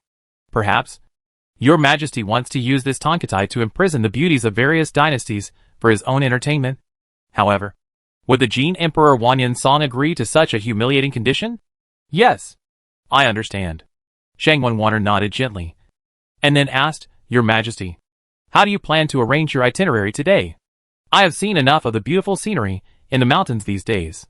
It is time to go out among the crowd. Xiao thought for a while, then looked at Shang Wanwaner. Is there anything lively around? Lively? Shang Wanwaner frowned and thought for a while, then smiled and said, maybe we can go to Shifeng City. Xiao did not ask for details, but just nodded gently. Then let's go to Shifeng City, a valley in the north of the great Jee Dynasty. Although the winter has not yet passed, the buds of spring have already emerged in this valley, and various exotic flowers and plants are swaying in the wind in the cracks of the rocks. This place was originally a quiet and peaceful place with few people. But today, with the arrival of hundreds of men and women who were either dressed in luxurious clothes or wearing armor and carrying blades, all this was broken. Deep in the valley, Wanyan Song sat on a cushioned stone with a very gloomy look. Around Wanyan Song, there were 8 or 9 women, and 5 or 6 young men and children. These people were either the most beautiful concubines in the great Jee Palace, or the princesses and princes that Wanyan Song loved the most. Of course, Empress Tao Yushu and Crown Prince Wanyan Gang were also among them. These people were originally the most distinguished people in the great Jee Dynasty. But at this moment, they could only hide here in panic, covered with dirt and grass, looking quite embarrassed. In fact, even now, many of them still looked dazed, and it was difficult for them to accept the facts before their eyes. Before last night, they were all gods among people who lived a life of luxury and had thousands of servants. But in just one night, everyone has become a stray dog with almost nothing, and even the most basic safety cannot be guaranteed. How can this not make people feel dazed and dreamy? Your Majesty, the personal eunuch Su Gong came from a distance and wanted to say something, but was interrupted by the anxious Wanyan Song. How? Can you get in touch? Your Majesty, we have.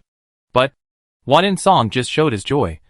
But Su Gong's made his joy freeze instantly. Just what? Your Majesty, Lord Sherway finally locked the location of the mixed or vein last night. But the people of the Dark Scale division of Dachu also found it, and sent a large army there. Because a small part of the mixed or vein is in the territory of Dachu. The people of Dachu used this as an excuse to use the army to forcibly occupy the mixed or vein. It was urgent. So Lord Sherway hurriedly asked the Dongting Corps for help. Considering the huge value of the mixed or vein, General Zhendong mobilized 400,000 troops to go there, and at the same time wanted to move the Dongting Corps' base there to put the entire or vein under the control of my Dajin. So, the Dongting Corps' base only has 100,000 troops left, and they are mainly infantry.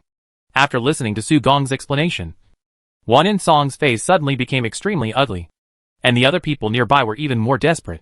At the moment, their only hope is the Dongting Corps. But the Dongting Corps actually went to the border and started a battle with the Dachu army. In this case, even if they choose to abandon the mixed or vein, the Dongting Corps will not be able to withdraw in a short time. And given their current situation, how long can they hide? In the dead silence, Tao Yushu suddenly stood up. Your Majesty, for now, we have no choice but to head east and quickly reach the camp of the Dongting Legion. Wanyan Song glanced at Tao Yushu and said with a sullen face, Then what? Your Majesty, it is true that Daxia is powerful, but a strong bow is easy to break. Daxia is so powerful. How could other dynasties sit idly by? If my great Jee is really annexed by Daxia, the next one to suffer will be one of them. So, we must try to get the other 5 dynasties to unite and jointly attack Daxia. I suggest that we give the mixed mineral veins to Dechu and establish a reliable alliance to urge Dechu to send troops quickly to buy time for Dejin. At the same time, we should work with Dechu to unite with the other 4 dynasties in the shortest time to attack Xia. In this way, not only can we save Dejin from the danger of extinction, but we also have the hope of counterattacking and annexing part of Xia's territory. Tao Yushu talked freely, and although she looked a little tired, she had the majesty of a queen who was elegant, calm and steady. After listening to Tao Yushu's suggestion, some people showed strange colors. Some looked surprised and seemed to see hope, but some sneered. Wang Yin Yaoyao stood up and stared at Tao Yushu without any hesitation. Mother, you really put a lot of effort into this. What time has it come? Seeing that my great gene is about to fall, you are still thinking about eliminating dissidents and clearing away the thorns in your eyes. You are really a good queen to my father, a good mother of my great gene, and a good queen mother I have been waiting for. Chapter 124, The Scapegoat. A Way Out? Tao Yushu and Wang Yin Yaoyao, the 2 beautiful twins of the Jee Dynasty, stood together, which was very pleasing to the eye. However, at this moment, no one was interested in appreciating them. Because of the tense atmosphere between the two, the air became tense and dangerous. Tao Yushu frowned slightly, looking slightly unhappy. Yaoyao, what do you mean? What do you mean? Wang Yin Yaoyao sneered, walked up to Tao Yushu with her straight and slender legs, and looked at Tao Yushu at close range. Don't think I don't know? In the past few years, my mother has been persuading my father to agree to the marriage proposal from Dechu and marry Yaoyao to the Xiao Wang of Dechu. If it weren't for my father's love for me, I'm afraid I would have really fulfilled your wish. You just said that you want to reach a reliable alliance with Dechu. Isn't it just to use me for marriage? My dear mother, you are really persistent. It's a pity that your persistence seems to be used in the wrong place. At this time of national crisis, you are still thinking about suppressing dissidents. Don't you think it's absurd? Tao Yushu's phoenix eyes flickered slightly.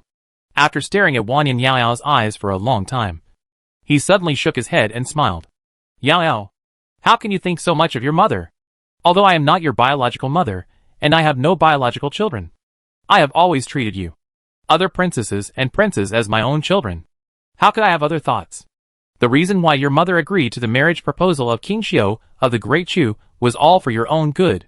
After all, there are only a few heroes who are worthy of you in the whole of Tianan, and King Xiao is the best one among them.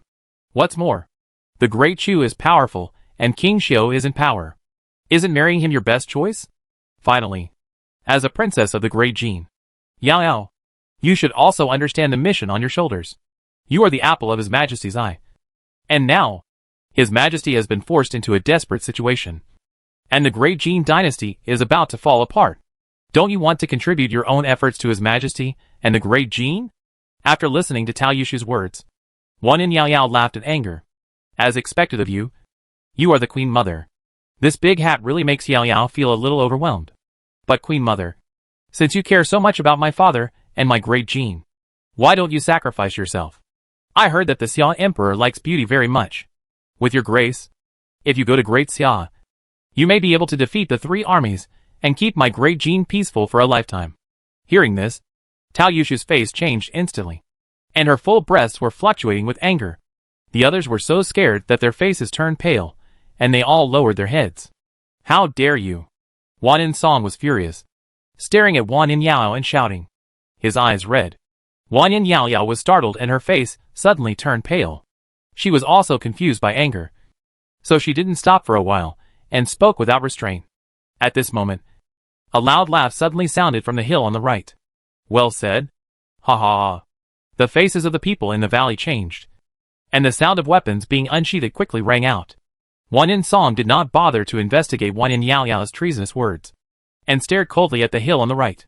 On the hill, a bearded man, with a sword on his waist and a broad-bladed broadsword on his back, stood on a stone, looking at them with interest. The queen of the Great Jin Dynasty is extremely beautiful and has an unparalleled appearance. If you can serve her wholeheartedly and please the emperor of our dynasty, there is hope that the Great Jin Dynasty can avoid the fate of national destruction. Asshole! Who are you? An old man with a white beard shouted angrily, glaring at the man with gritted teeth, his eyes full of murderous intent. But there was a bit of fear and worry hidden in his eyes, because this person can sneak into such a close distance silently, It means that the other party's strength is definitely not an ordinary ninth level of the spiritual body realm. Moreover, from what the other party said, it is obvious that he is from Daxia. Since he is from Daxia, how could he come alone? I am the head of the Luoyangkuan department of the Daxia dynasty. Xian Jian did not hide his origins and reported his origins openly. Just as Xian Jian finished speaking, hundreds of figures appeared silently behind him, lining up on the hill on the right. At the same time, hundreds of people also emerged from the hill on the left. The leader was dressed as a Taoist priest, but he was one of the bad guys. Yang Shizi. I am Yang Shizi, the bad guy of the Great Xia dynasty. I am honored to meet you all. Yang Shizi bowed to the crowd in the valley with a warm smile. However, Wanyan Song and others in the valley did not keep their eyes on Yang Shizi for long, but stared at the person next to Yang Shizi. Gao. Ling. Feng. It's really you. Wanyan Song shouted angrily, wishing to tear Gao Lingfeng into pieces with his eyes. Gao Lingfeng. You shameless traitor. His Majesty has shown you so much favor. How dare you betray His Majesty? How dare you betray Dajin? Gao Lingfeng. I curse you. Curse you to die. Damn traitor. I will not let you go even if I become a ghost. For a while, the curses were continuous, and everyone wanted to eat Gao Lingfeng alive. Because in their view, since Gao Lingfeng appeared here and stood with the people of Daxia, it proved that he was the traitor. If it weren't for Gao Lingfeng, they wouldn't have suffered a tragic defeat at Suyangpo, nor would they have suffered a great defeat at Qingya Mansion, and they wouldn't have been found by the people of Daxia so quickly. Facing the endless vicious abuse and curses, Gao Lingfeng lowered his head slightly, speechless, although he didn't do anything. From today on, everything can only be attributed to him. Even if he felt helpless in his heart, even if he wanted to explain, he could only endure it and dared not say a word. Since things have come to this point, he can only grit his teeth and take it all. Otherwise, not to mention that Wanyan Song and others will not believe it. His family and clansmen will also be slaughtered. TSK. Why are you so angry? Deputy Guard Master Gao just knows the overall situation and knows how to advance and retreat. Yang Shizi shook his head and chuckled, his expression amused. But everyone, I advise you not to move. Otherwise, the sword will have no eyes.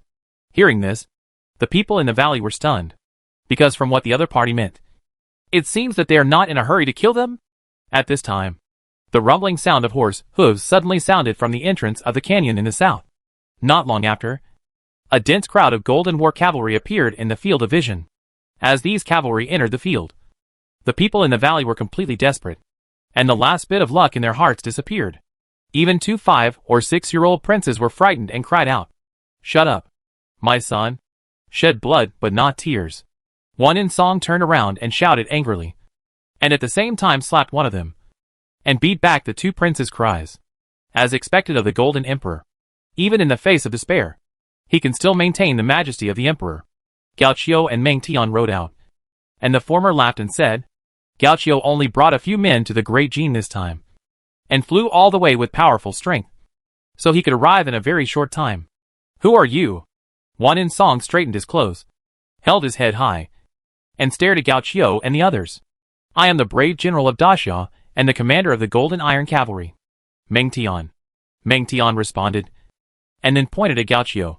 This is the right prime minister of our dynasty. Prime Minister Gao Zhua. Right Prime Minister Gao Zhua. Wanyan Song narrowed his eyes and sneered. It seems that Emperor Xia thinks highly of me and even sent a prime minister to see me off. Well, since we have come to this point, let's stop talking nonsense and come on. As he said this, Wanyan Song drew out his sword, with a look of determination in his eyes. Unexpectedly, Gao Zhua smiled and shook his head. The Emperor of Jin does not need to worry. In fact, in addition to going to die bravely and perishing with the Great Jin Dynasty, the Emperor of Jin still has a second choice. Wanyan Song narrowed his eyes and said in a deep voice, What do you mean? Your Majesty of our dynasty praised the Emperor of Jin highly, and he could not bear to see such a great ruler like you die.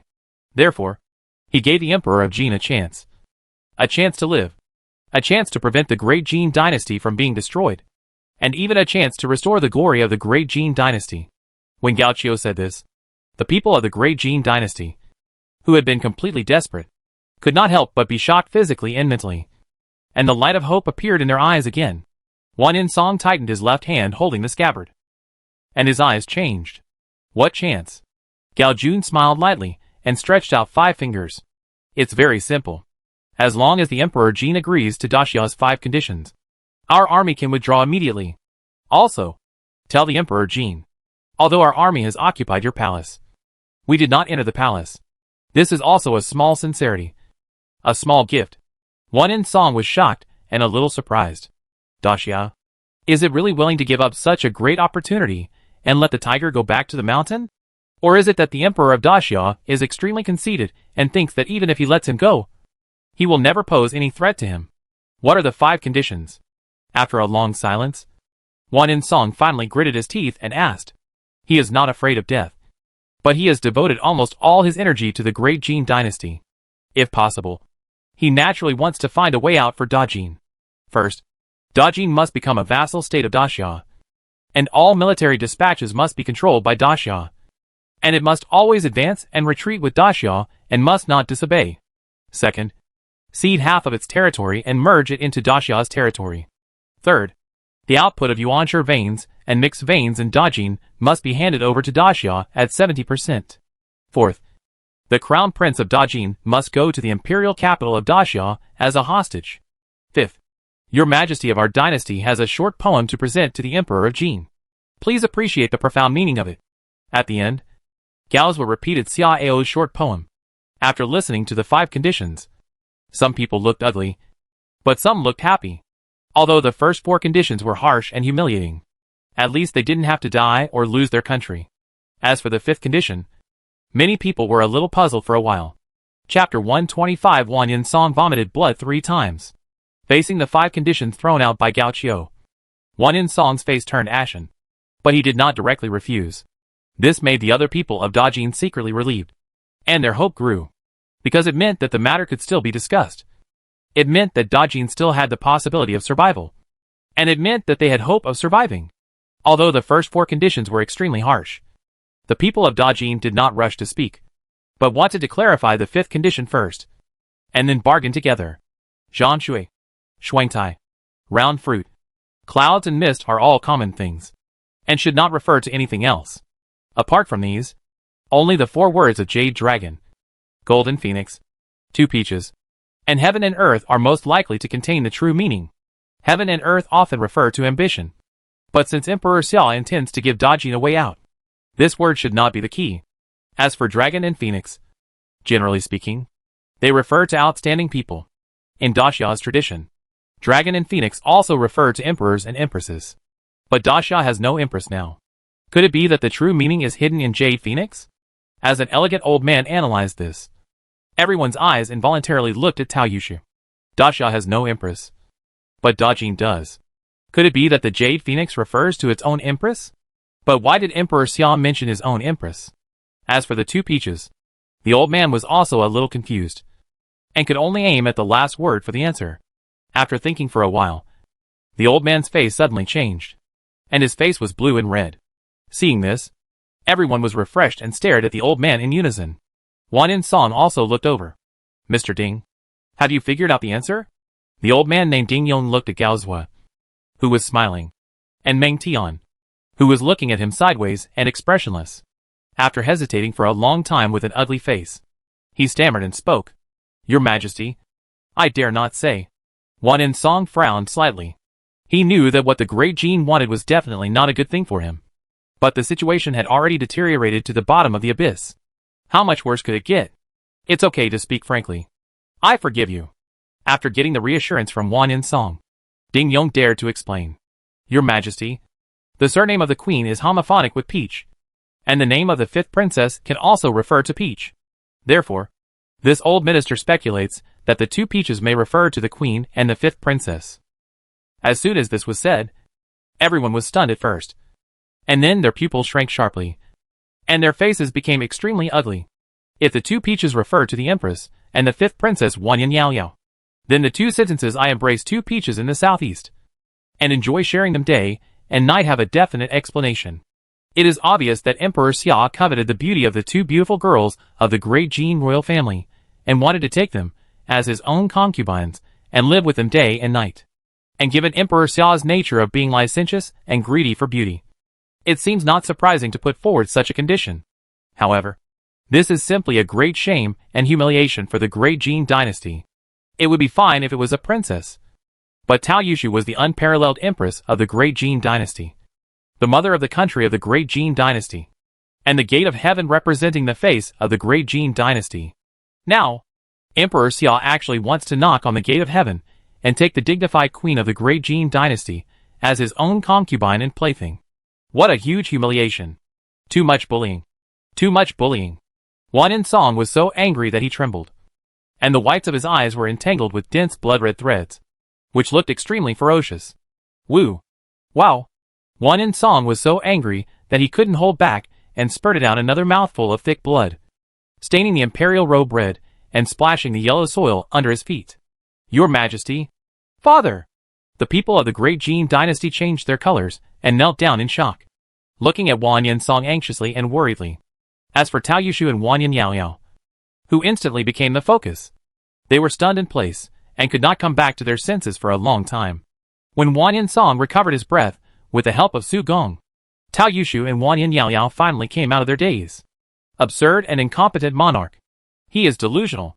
Tao Yushu's cheeks were flushed with anger, and her towering chest rose and fell, but it showed her plump figure more eye-catching.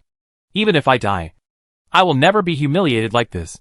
Compared to Tao Yushu's shame and anger, scolding and determination, Wan Yinyao was also so angry that she clenched her fists. But she gritted her teeth and did not flare up. Gao Qiu, is this the condition offered by Da Xia? Knock my bones and suck my blood and marrow, and humiliate my wife and daughter. Do you think I will agree? Wan Yinsong pushed Su Gong away, stared at Gao Qiu with a cold look, and said with gritted teeth. Gao Qiu smiled calmly and said calmly, Emperor Jin, it seems that you still can't figure out the current situation and situation. Well, then Gao will remind you again. There are only two ways in front of you, Emperor Jin.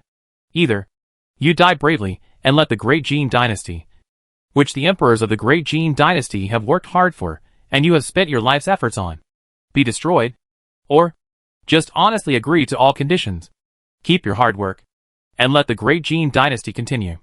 It is said that knowing shame will lead to courage. If Emperor Jin endures humiliation and endures hardships, there may be hope to restore the former glory in the future. But if you die and the great Jee Dynasty is destroyed, all possibilities will no longer exist. At this point, Gao Qiu paused slightly and glanced at Tao Yushu and Wan Yinyao. By the way, if the Emperor of Jin is determined to die, we can satisfy him. However, we cannot do that to the two of them. The Emperor of our dynasty has issued an order that no matter which path the Emperor of Jin chooses, we must take these two back. So, no matter what the Emperor of Jin chooses, their fate is already determined. Even if they want to die. After listening to Gao's words, Wan Yinsong could not help but remain silent, and a fierce ideological struggle began in his heart. He had little interest in women, and possessiveness was common. But he was the lord of the great Jin dynasty's rejuvenation, a saintly and wise ruler known all over the world. If he gave away his wife and daughter and put a green crown on his head, wouldn't his reputation be ruined and he would become a laughing stock of the world? Such humiliation was really unbearable for him. But if he refused, the hard work of him and the previous emperors of the great Jin dynasty would be in vain. In his heart, the great Jin dynasty was above everything else. If possible, he would never let the great Jin dynasty perish in his hands. Moreover, as Gao Qiu said, even if he chose to die bravely, the other party still had a chance to capture his wife and daughter alive. Then, after a difficult and intense ideological struggle, the balance in his heart quietly tilted to one side. He secretly swore that he must endure hardships and make Da Xia pay the price of blood for letting the tiger go back to the mountains today. He swore that he would return today's humiliation tenfold and 100-fold to Da Xia and Da Xia Emperor Xia Ao. Seeing Wan Yinsong's expression gradually become firm and calm, Gao Qiu smiled knowingly. It seems that the Jin Emperor has made a choice? Wan Yinsong stared at Gao Qiu with a blank expression. I know that the reason why Da Xia chose to leave a way out for my Dajin is not out of kindness, but out of necessity. Because if Da Xia directly annexed my Dajin, the other 5 dynasties would definitely join forces to attack Da Xia together. At that time, Da Xia would definitely be destroyed. So, if you really want to negotiate terms, Then show your sincerity. Gao Qiu looked at Wang Yinsong in surprise, then shook his head and chuckled. As expected of the Emperor Jin, he can still stay sober and accurately judge the situation at this time. But you are wrong about one thing. My great Xia is not afraid of the coalition of the 5 dynasties, but just does not want both sides to suffer losses. Although there are many 5 dynasties, it is just a foolish dream to want to destroy my great Xia. If the Emperor Jin insists on destroying the great Jin, then my great Xia will not hesitate. The worst case scenario is to go to war with other dynasties in the south of the sky. It is still unknown who will win. So, if the Emperor Jin wants to make a fuss about this, it will not work. Wang Yinsong narrowed his eyes slightly, and was about to say something when Gao Zhou raised his hand to interrupt him. Of course, in view of the wisdom of the Emperor Jin, it is not impossible for our dynasty to make a small concession to show respect and sincerity. However, the first, fourth, and fifth points are not negotiable. The second and third points can be discussed. Hearing this, Tao Yushu's pretty face changed slightly, and she bit her pearly teeth and looked at Wang Yinsong. Your Majesty, Da Xiao clearly has no sincerity. Let's fight them. Although my great Jin will be destroyed, Da Xiao will also be divided. I don't believe that Da Xiao really dares to do this. However, Wang Yinsong did not insist as hard as she expected, nor did he look at her. Instead, after a long silence, he spoke expressionlessly. Second, my great Jin will only cede the 6 southern prefectures at most. Third, Da Xiao can only get 30% of the output of the Yuanshe, or vein and mixed, or vein at most. This is my bottom line. If it doesn't work, there is nothing to talk about. Gao Qiu frowned, thought for a while, and slowly shook his head. I have seen the sincerity of the Emperor of Jin, but the Emperor of our dynasty has made a clear order. The third point is that 60% of the output of the mineral vein must be handed over. Wang Yinsong was silent for a while, and then said in a deep voice, what if my great Jin is invaded by his enemies? Gao Qiu smiled slightly, and said in a light voice, the great Jin is a vassal state of my great Xia. As the suzerain state, we will naturally send troops to protect it. The Emperor of Jin can rest assured about this. Deal?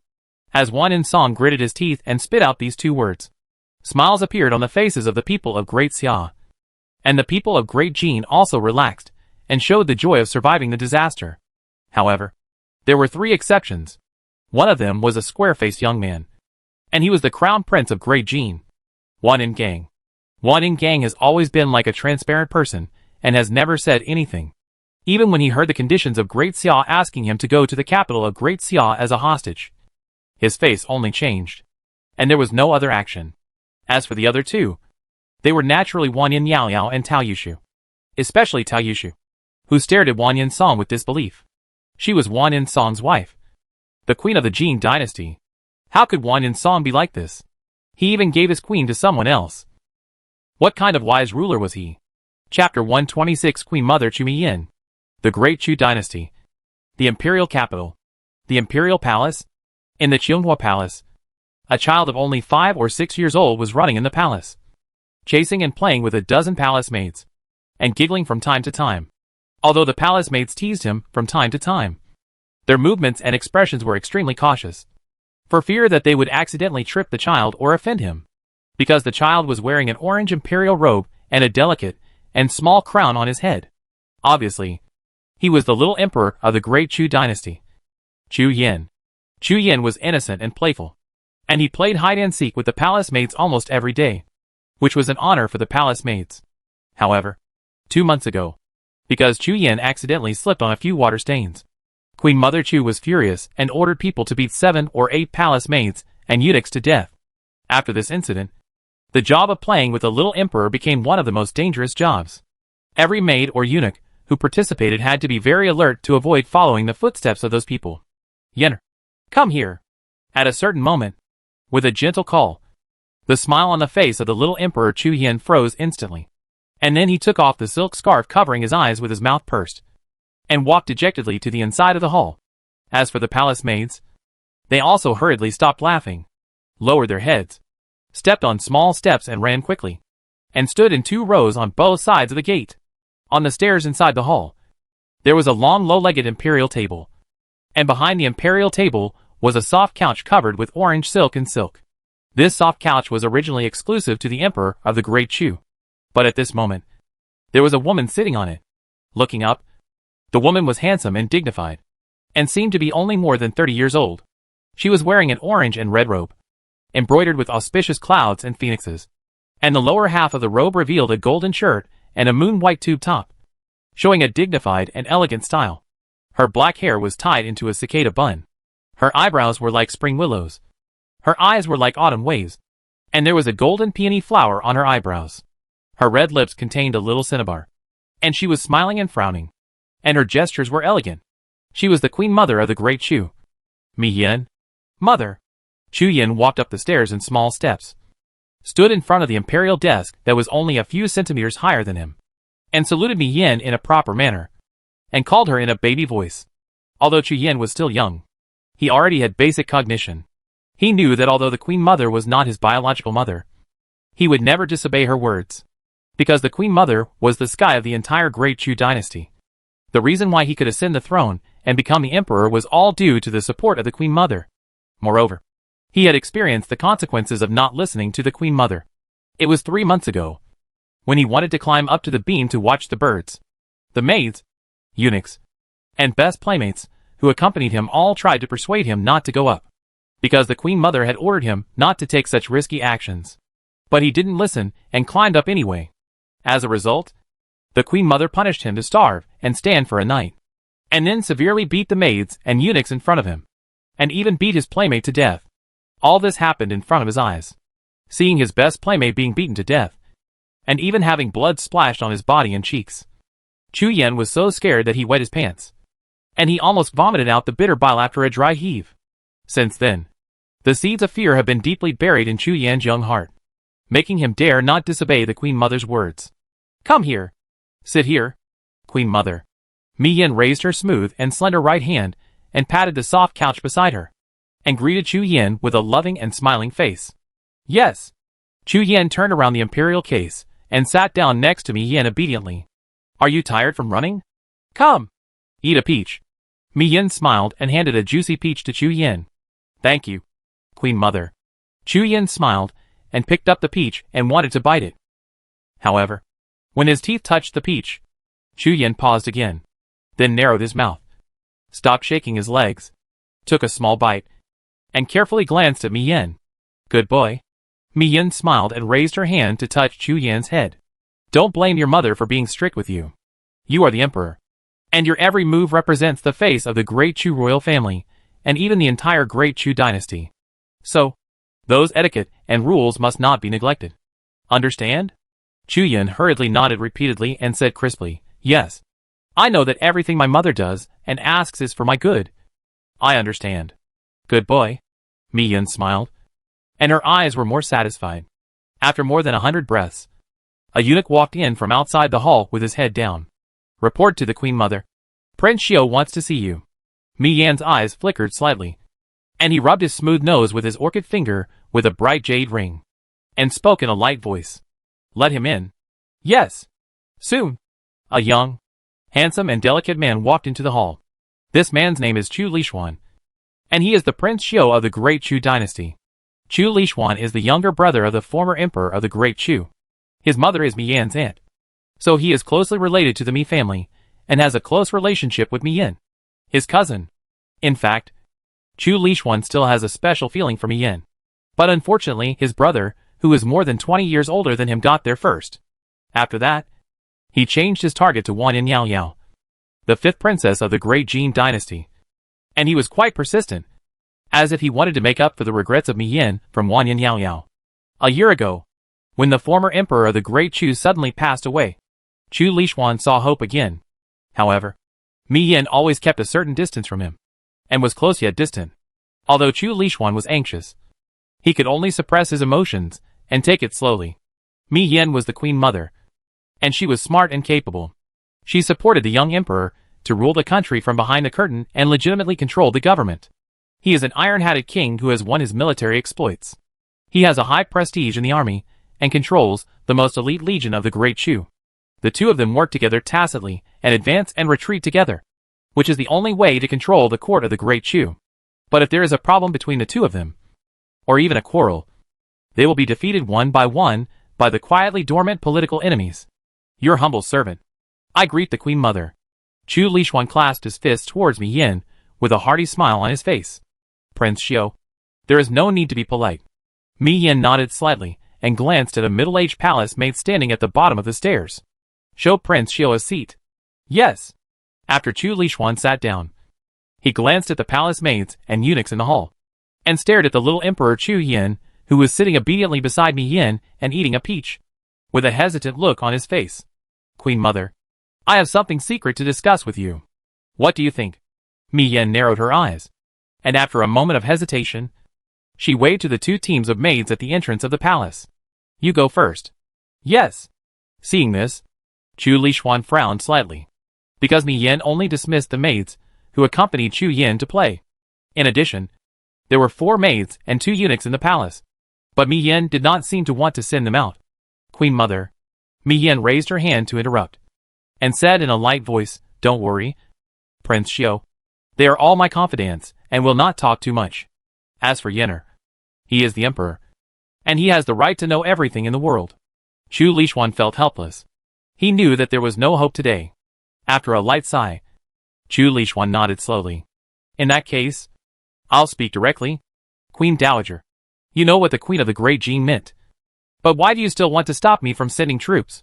For us, forming an alliance with the Great Jing will bring us all benefits.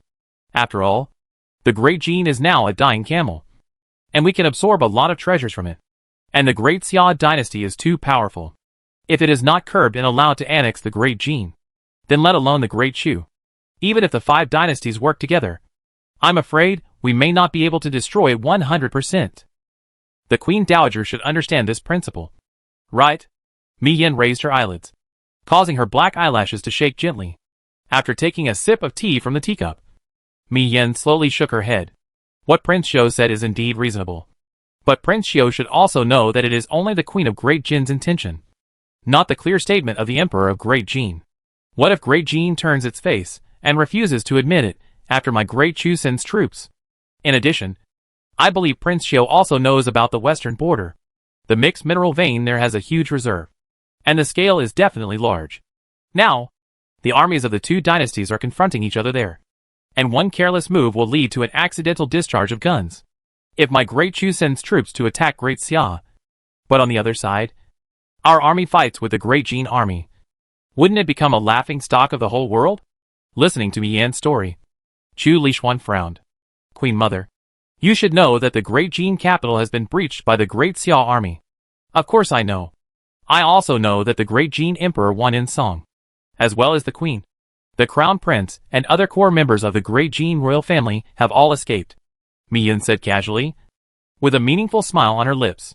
However, this is a good thing for our Great Chu, isn't it? Chu Lishuan was stunned at first, and after thinking for a while, a gleam of brilliance flashed in his eyes. The Queen Mother means that our Great Chu can send troops, but we have to obtain that mixed mineral vein? Yes. Mi Yin smiled and nodded, stood up and paced on the imperial steps. As she stood up, Mi Yan's proud figure was completely revealed. Her chin was slightly raised, her jade neck was slender and smooth, and her gaze showed the domineering majesty of holding power and deciding life and death. With the noble robe of the Queen Mother, she looked even more dignified. Chu Lishuan stared at Mi Yin without blinking, and the fire in his heart slowly rose. Proud, noble, dignified, and enchanting, this woman seemed to be on the top of the clouds, despising everything. But it is precisely this kind of noble temperament that is more attractive. He swore that one day, he must conquer Mi Yin. He wanted to know what she would look like when that time came. The Great Jin is now in a desperate situation. Only in this case will they agree to spit out that piece of fat. I have ordered the people of the Dark Scale Division to find and contact the Golden Emperor. As long as they find him, I believe that Wan Insong will not refuse. After listening to Mi Yan's considerations, Chu Lishuan finally smiled. At this time, a voice suddenly sounded from outside the palace. Report to the Queen Mother. The Dark Scale Division's Director Guo wants to see you. Huh? So soon? Mi Yin blinked in surprise, and the smile in her eyes became a little stronger. Announce. Soon. A middle-aged man, with a black mole on his forehead hurried in. Queen Mother. Something happened. Mi Yan's smile froze, and her eyebrows frowned slightly. She thought Guilin was here to announce good news. But unexpectedly, he was here to announce bad news. What happened? Reporting to the Queen Mother, the people of Daxia found the great Jin Emperor Wanyan's song. What? Mi Yan's face changed instantly, and her red lips opened slightly in shock. Chu Lixuan also stood up in shock. Guilin did not have time to take care of the shock of the two, and continued to tell the story. More importantly, the people of Daxia did not kill Wanyan's song and others, but made a protective gesture, as if to escort them back to the great Jin imperial capital. Mi Yan and Chu Lixuan looked at each other, and their expressions became extremely serious, even a little ugly. Although we don't know what happened specifically, this situation is not a good sign. Chapter 127 Bustling. Xiaoyu Clan. In the western part of the great Jee Dynasty. Yuedi. Shifeng City. Although Shifeng City is only a county city, it is more famous than the prefectural city of this prefecture, because this city is the base camp of Xiaoyu Clan. The Xiaoyu Clan is a family with a long history and rich heritage. It is the most powerful local family in Xia, and it also has a considerable influence in the court of the former Great Yu Dynasty. Among the members of the contemporary Xiaoyu clan, there are three people who are the most famous. The first person is Yu Shik, who served as the minister of the imperial household of Great Yu, and was one of the few people with the highest status in the Great Yu Dynasty. The second person is Yu Shifan, the eldest brother of Yu Shik, and the patriarch of the Xiaoyu clan. He has a great influence on the dignitaries in Xia. The third person is Yu Shiji, a branch brother of Yu Shifan and Yu Shik. This man is a top business talent, since he was entrusted with important tasks by the first two and took charge of the financial power of the Yu family. He has shined and accumulated huge wealth for the Xiaoyu family. The three brothers were in charge of officialdom, fame, and business respectively, and they were all outstanding in their respective fields. The three worked together to push the Xiaoyu family to an unprecedented peak of glory, so they were called the three legs of the Yu Ding. The Xiaoyu family once placed their bets on Li Jui, which provided great support for Li Jui to expand his power, consolidate his position, and extend his tentacles to the army. When Li Jui successfully ascended the throne from the position of crown prince, the reputation and influence of the Xiaoyu family became even greater. There were even rumors that the new emperor might crown Yu Shik as a king to commend the great contributions made by the Xiaoyu family. Therefore, after Li Jui became emperor, the gate of the Xiaoyu family became the most lively place, and even the threshold of the gate was almost trampled by the dignitaries, who came to give gifts and curry favor. However, there are unexpected events. Who could have thought that the D-Viet dynasty would be destroyed in such a short time? D-Viet was annexed by Daxia overnight, without even leaving the Xiaoyu family a chance to change their clan and choose a new master to be loyal to. In view of the great help that the Xiaoyu family gave to Li Jui, and Li Jui's persecution of Daxia concubine Xiang, Yu Shik was liquidated at the first time. As soon as Yu Shik died, the Xiaoyu family instantly fell into a precarious and dangerous situation, and all the Yu family members were panicked, because this signal was very clear: Daxia would not allow the Xiaoyu family to continue to exist safely. It was in this context that Yu Shiji suddenly launched a clan rebellion, ruthlessly murdered the clan leader Yu Shifan, and purged Yu Shifan and Yu Shik's confidants. Although Yu Shiji was born from a side branch, his contribution to the Xiaoyu family was really significant, and his prestige was second only to the other two. In addition, Yu Shiji claimed that he had a way to preserve the Yu family's foundation. So most of the other Yu family members chose to acquiesce to Yu Shiji's promotion to the patriarch and control of the Yu family's power. However, perhaps because of God's jealousy of talents, Yu Shiji has never been able to give birth to an heir, and he only has an adopted son, Yu Wen, who was adopted since childhood. And just 8 days ago, Yu Shiji suddenly died inexplicably, leaving only a suicide note. According to the content of the suicide note, Yu Shiji pointed out that the newly established young patriarch Yu Wen would take over his burden, and let Yu Wen marry Yu Shifan's daughter Yu Dai to ensure the bloodline of the Yu family. It is also ironic that this series of turmoil in the Xiaoyu family first let the power fall into the hands of the side branch, and then it flowed into the hands of an outsider who had no blood relationship. Moreover, the process of power transition was also bloody and cruel. First, the younger brother killed his brother, and then the adopted son killed his father. Although there is no strong evidence that Yu Shiji's sudden death was caused by Yu Wen, anyone with a discerning eye can see that the truth should be like this. Otherwise, Yu Shiji was so strong, and there was no news of any hidden illness before. How could he die for no reason? Moreover, Yuan was one of the leaders of the clan's guard force. Since he became the new young clan leader, he has become the leader of the guard force. He has sufficient power and motivation. Despite this, not many people dared to stand up and accuse Yuan. On the one hand, Yuan controls the power of force. And on the other hand, he does not want to continue the civil strife and cause greater turmoil. Lest the great Xia court has not yet begun to settle accounts, and they themselves fall apart from the inside. And today is the time for Yuan to marry Yu Dai. Yu's courtyard, Xia Ao and others mixed in a crowd of people giving gifts and came to the banquet square. Looking at the entire square, there are more than 200 round tables, each with more than 20 kinds of delicious dishes. As for the people sitting at the tables, they are all rich and noble. Wow! Most of the dignitaries in this county and prefecture are here.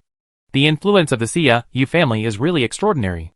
Su Chu smacked his lips and muttered in a low voice. Guida said coldly and expressionlessly, "It's more than influence. Look at the Yu family compound, with carved beams and painted buildings everywhere, and exotic flowers and plants in patches. And I heard that the entire Yu family compound has more than 900 houses. This arrangement and layout is much more luxurious than your Majesty's palace. TSK. It's really rich and powerful." Su Chu didn't think much, just pulled the beard on his lips and sighed. In front of the two, Shang Wanwana was also explaining something to Xia Ao in a low voice. "Your Majesty, although Yuan acts in a low-key manner, his methods are quite cruel, and his mind is very deep. He killed Yu Shiji in order to clear obstacles and monopolize power. As for marrying Yu Dai through Yu Shiji, it should be to kill two birds with one stone. On the one hand, Yu Dai is the legitimate daughter of the old patriarch Yu Shifan. Marrying her can greatly reduce the resistance of the Yu clan members and allow him to sit in the position of the patriarch of the Yu clan with good reason. On the other hand, it is also to fulfill his own selfish desires. Yu Dai is the most beautiful woman in the Yu clan. It is said that her beauty is not inferior to that of Sister Hanxiang, and even better.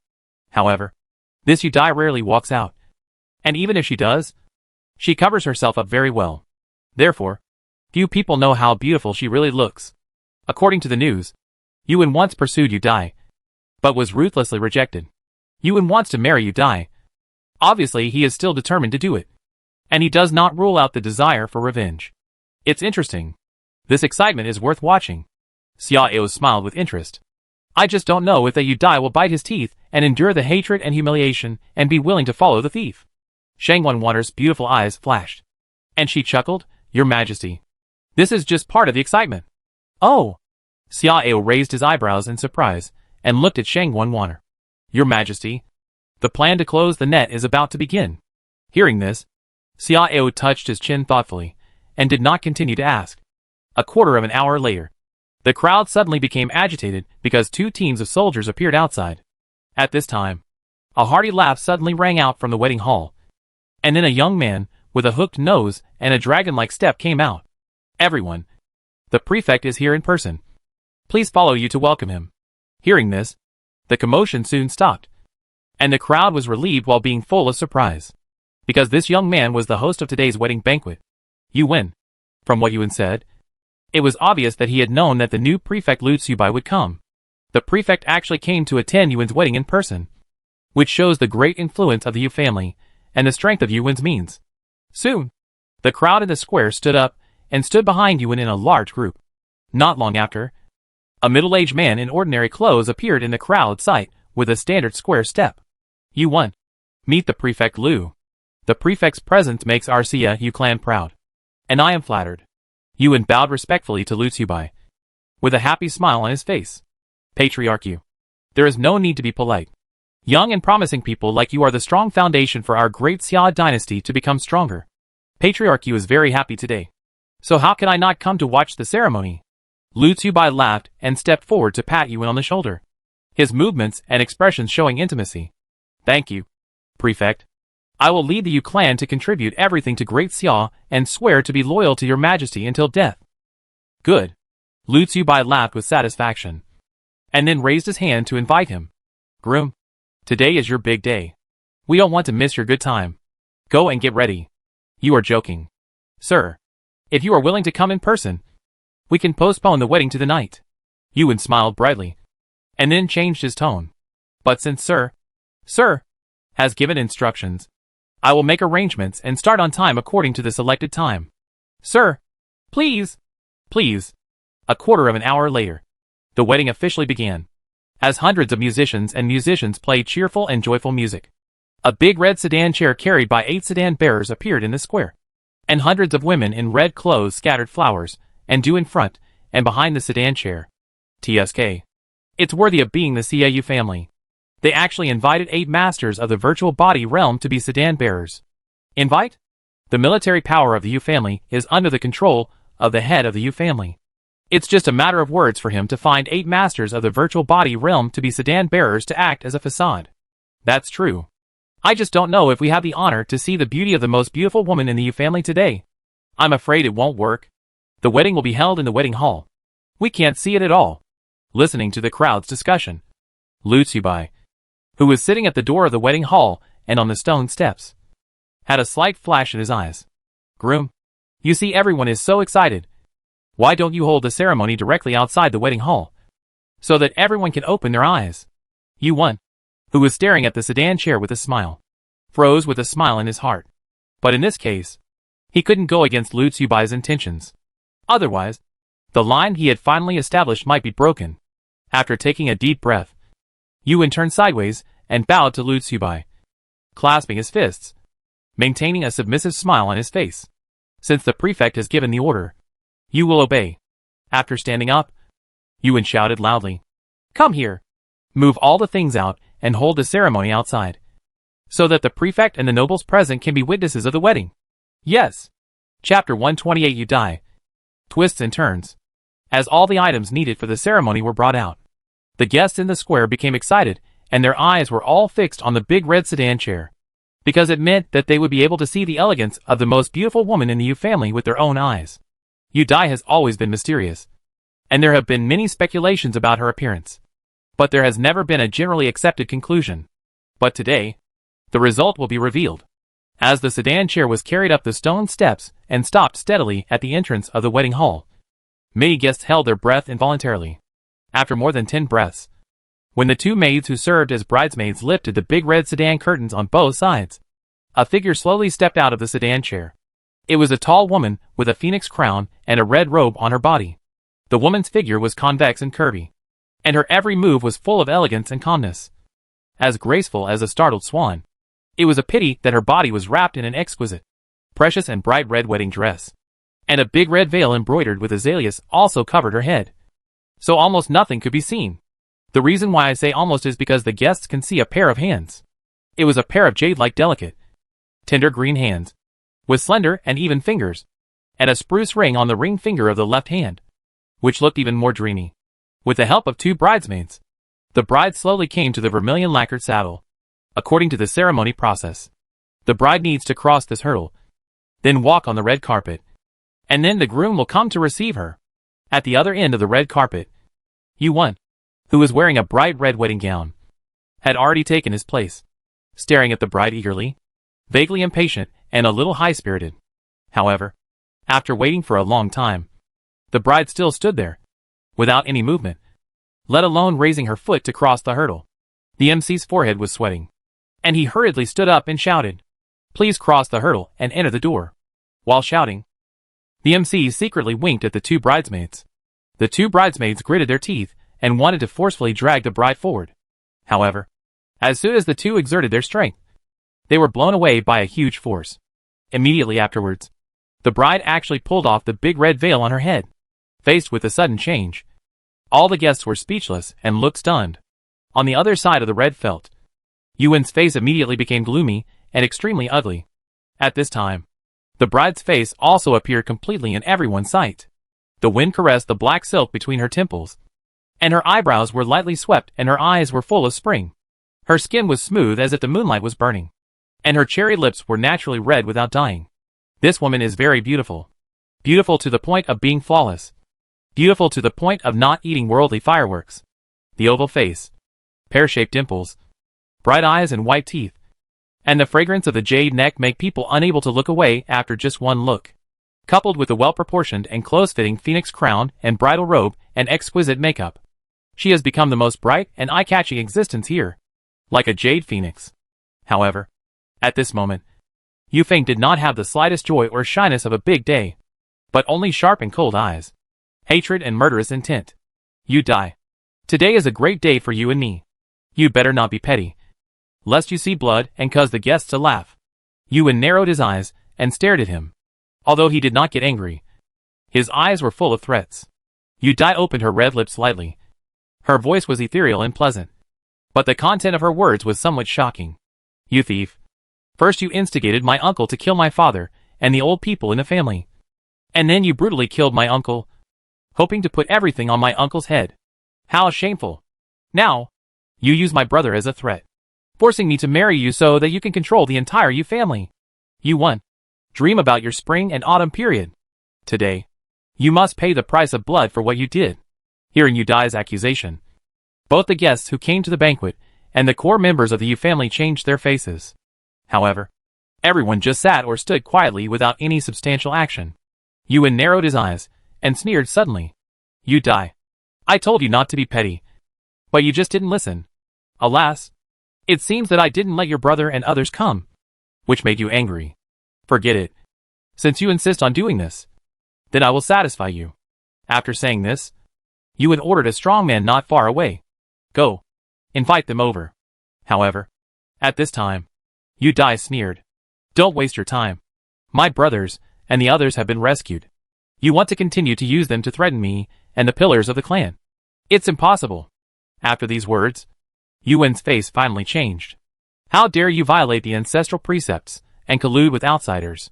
Yuan glared at Yu Dai angrily, clenched his fists, and his joints made crackling sounds. He knew very well that most of the clan's military forces were firmly controlled by him, and the power of those people was also very strong. It was impossible to rescue people with the power of Yu Dai and the diehards alone. So, Yu Dai must have relied on external forces to do it. Before Yu Dai could speak, an old man suddenly stood up from the Yu clan. You won. You are an ungrateful bastard. Just an imported dog. How dare you mention the ancestral precepts of my Yu family? For a traitor like you, even if we have to break the ancestral precepts and use external forces to eliminate you, my Yu family will not have any psychological burden. What's more, the whole world is the land of Xia. We are borrowing the power of the court. How can it be considered as violating the ancestral precepts?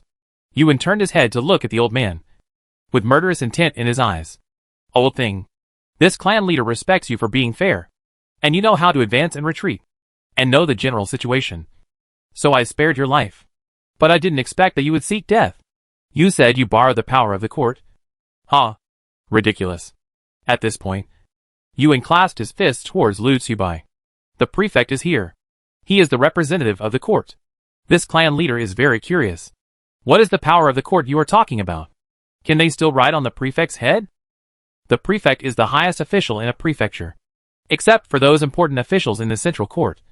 Who dares to say that he is greater than the prefect? Moreover, the prefect represents the face of the court and holds the decision-making power for all matters in the prefecture. Even if important officials from the central court come, they can't just ride on the prefect's head and shit. What? At this moment, a sneer suddenly sounded from the entrance of the square. Hee hee. Interesting. This is the first time someone dares not to take my Xiao family seriously, and dares to call Xiao's people things. Hearing the word Xiao family, the crowd in the field all changed color, and then turned their heads to look, with a look of doubt. There are many Xiaos in the great Xia dynasty, but it seems that only the Xiao dares to speak in such a tone, in such an occasion.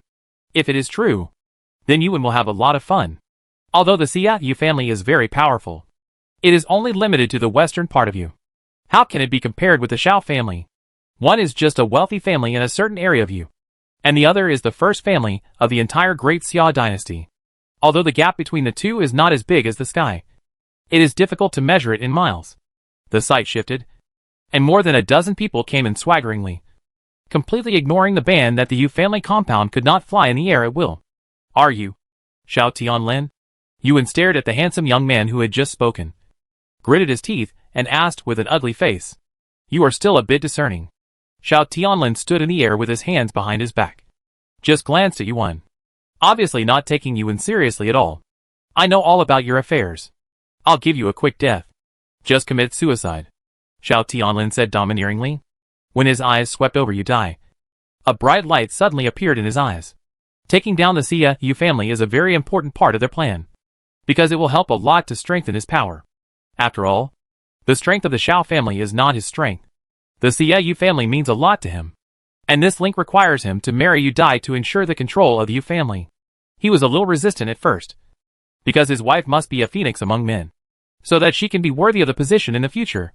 Although Yu Dai is known as the most beautiful woman in the Yu family, in his opinion, it is just the result of people in a small place praising her. But when he saw Yu Dai's appearance with his own eyes, his resistance disappeared instantly, and he was even quite happy and excited. Such a woman is simply his God-given match. On the other hand, facing Xiao Tianlin's contempt and domineering, Yuan was angry and furious. After a moment of silence, Yuan suddenly spoke in a cold voice. Xiao Tianlin, you are a person of character, but you are just a bastard of the Xiao family.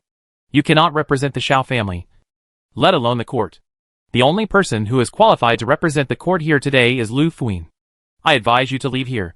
Otherwise, if things get out of hand, it will not be good for anyone.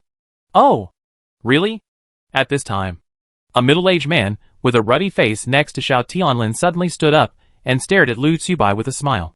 Lu Fuin, this guy said that I can't represent the court. What do you think? The middle-aged man's name is Xiao Yu. Although he is a branch of the Xiao family, he is the Xiao Qing of the Honglu Temple of Daxia, and he is an important figure in the current dynasty of Daxia. With the identity of the Xiao Qing of the Honglu Temple, plus the huge background of the Xiao family, he doesn't believe that Lu Tsubai, who was selected and has no big background, dares to challenge him and the Xiao family. However, there are always some things in this world that are unexpected, just like what is happening before.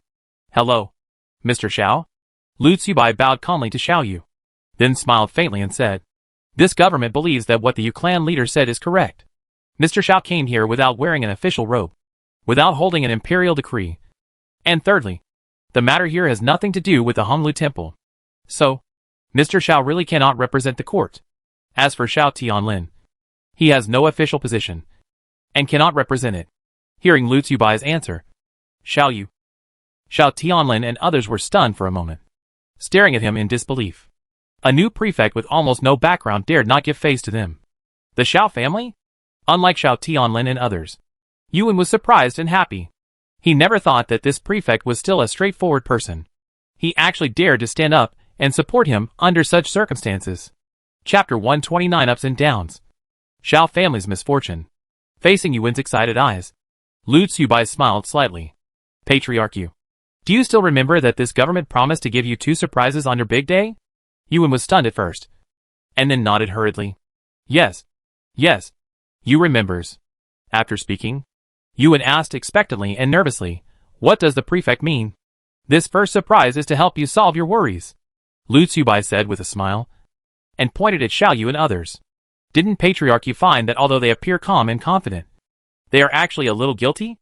After these words came out, Yuan was still a little confused. But Xiao Yu in the air changed his face, and stared at Lu Tsubai with a gloomy look. Did you send those people who acted as the Oriole? Lu Tsubai raised his hand calmly, and said in a calm voice, what else? Don't forget, this is Fengyan Mansion, and I am the official prefect appointed by the court. With me here, I will not tolerate you to do whatever you want under the banner of Xiao family. Good. Very good. Xiao Yu was so angry that he laughed instead of getting angry, with a cold light flashing in his eyes. Lu Tsubai, it seems that you really don't know the height of the sky and the depth of the earth. The sky is so vast. The earth is so vast. I naturally don't know. Lu Tsubai sneered, suddenly stood up, opened his mouth and shouted angrily. But I know one thing. You colluded with foreign enemies, plotted to swallow up the Xiu family, and then used the power of the Yu family and Xia to plot to assassinate His Majesty. You are really so bold. As soon as these words came out, there was an uproar in the field, and everyone was shocked. And some people were even scared to the point of shaking their legs and almost losing control of their bladders. Assassinate Emperor Xia? Are these people crazy? And they are from the Xiao family, the first family of Daxia. Why would they do this? All kinds of thoughts flashed through their minds, and finally turned into fear. If they had known that they would fall into such a huge vortex, they would never come. At this moment, not only the guests were frightened, but even Yu Dai and some diehards of the Yu family were frightened and pale. Even if the court wanted to settle accounts with the Xia, Yu family, because of the affairs of Yu Shik and Yu Shifan, it would not be possible to kill the entire Yu family. But if they were involved in a conspiracy to assassinate His Majesty, it would be a genocide.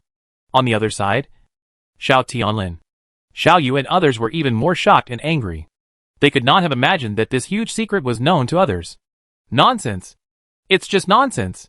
Xiao Yu's body trembled slightly, and he pointed angrily at Lu Tsubai. Lu, you dare to accuse my Xiao family of colluding with foreign enemies and plotting to assassinate His Majesty. I think you are really tired of living. Xiao family? Lu Tsubai's eyes flickered slightly, and a faint smile appeared at the corner of his mouth.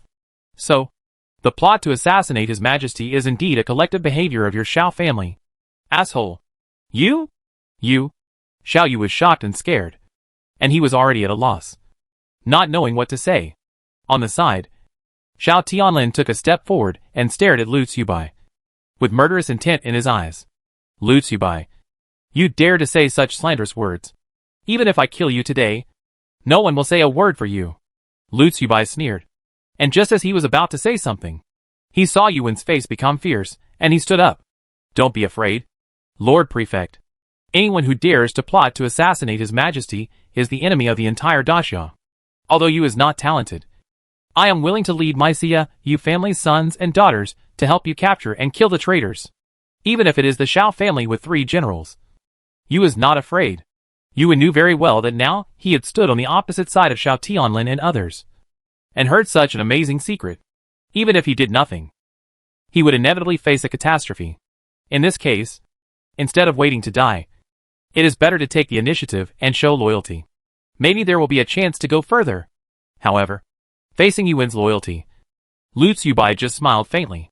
Chief Yu, do you know what the second surprise this government has given you is?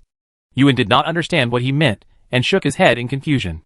Lu Tsubai did not directly explain the confusion, but looked at a middle-aged man in armor. Yu Luo, you tell me. Yes. The middle-aged man named Yu Luo strode out and then faced the guests. Seeing this, Yuan's pupil shrank, and he had a very bad premonition in his heart, because this person is his deputy commander and his confidant. But why would Yu Luo obey Lu Tsubai's orders? My fellow clansmen, my guests, today I want to reveal 2 things.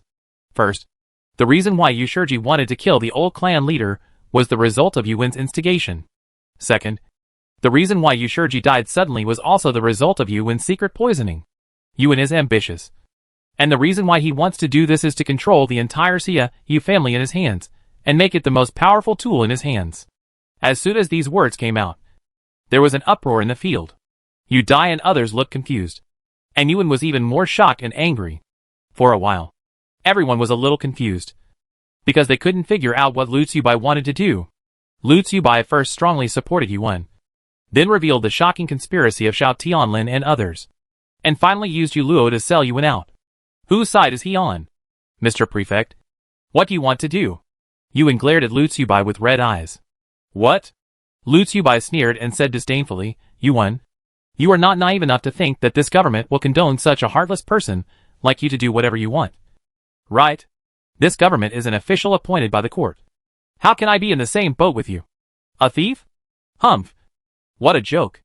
At this time, a heavy cold snort suddenly sounded from the air. Mr. Lu, I don't care what you want to do, but there is one thing.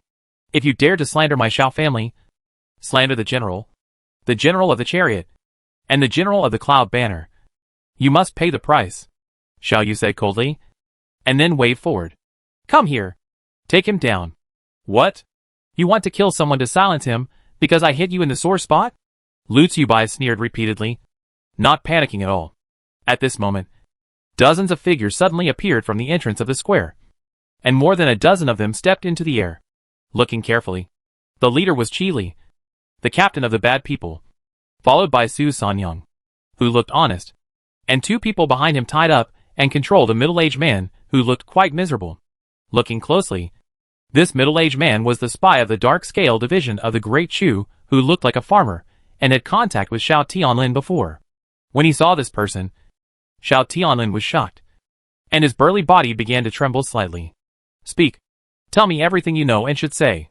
Qi Li glanced at Xiao Tianlin expressionlessly, and then said in a low voice, The middle-aged man nodded hurriedly, and spoke with a sad face. My name is Chen Wu, and I am the captain of the Dark Scale Division of the Great Jee Dynasty.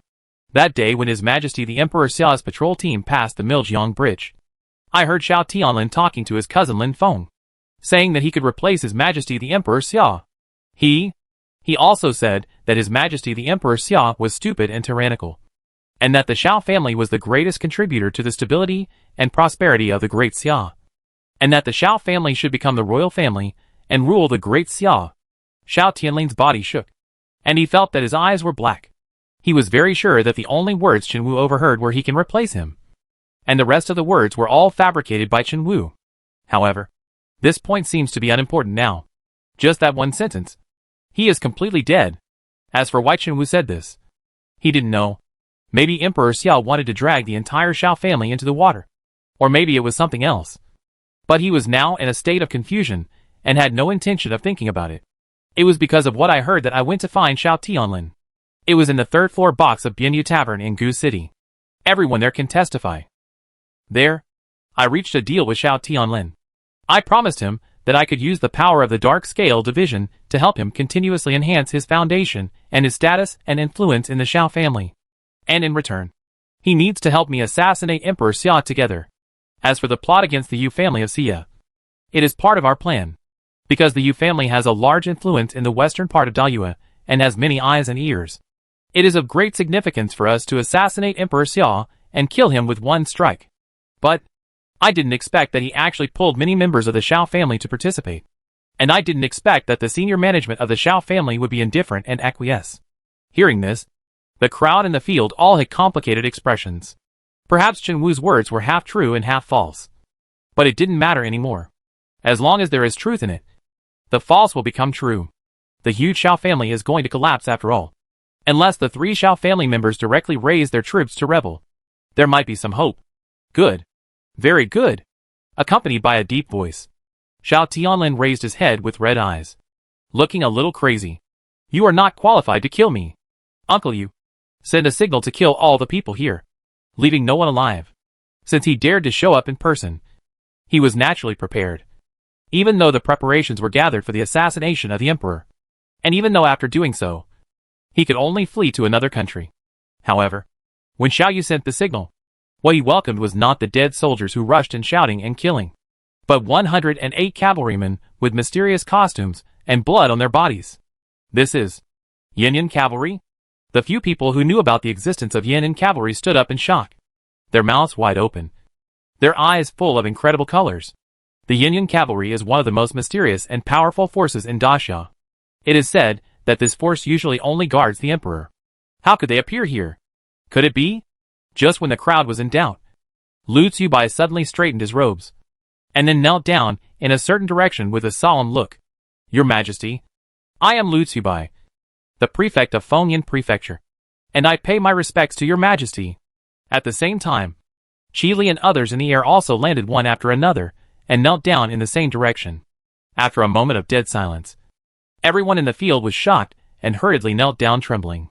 Chapter 130. An alternative strategy to wipe out the whole family. After a short while, only Yu Dai and Yu Wen, who were still in a daze, were left standing in the field. In addition, Xiao Tianlin and others were also frozen in mid-air with pale faces.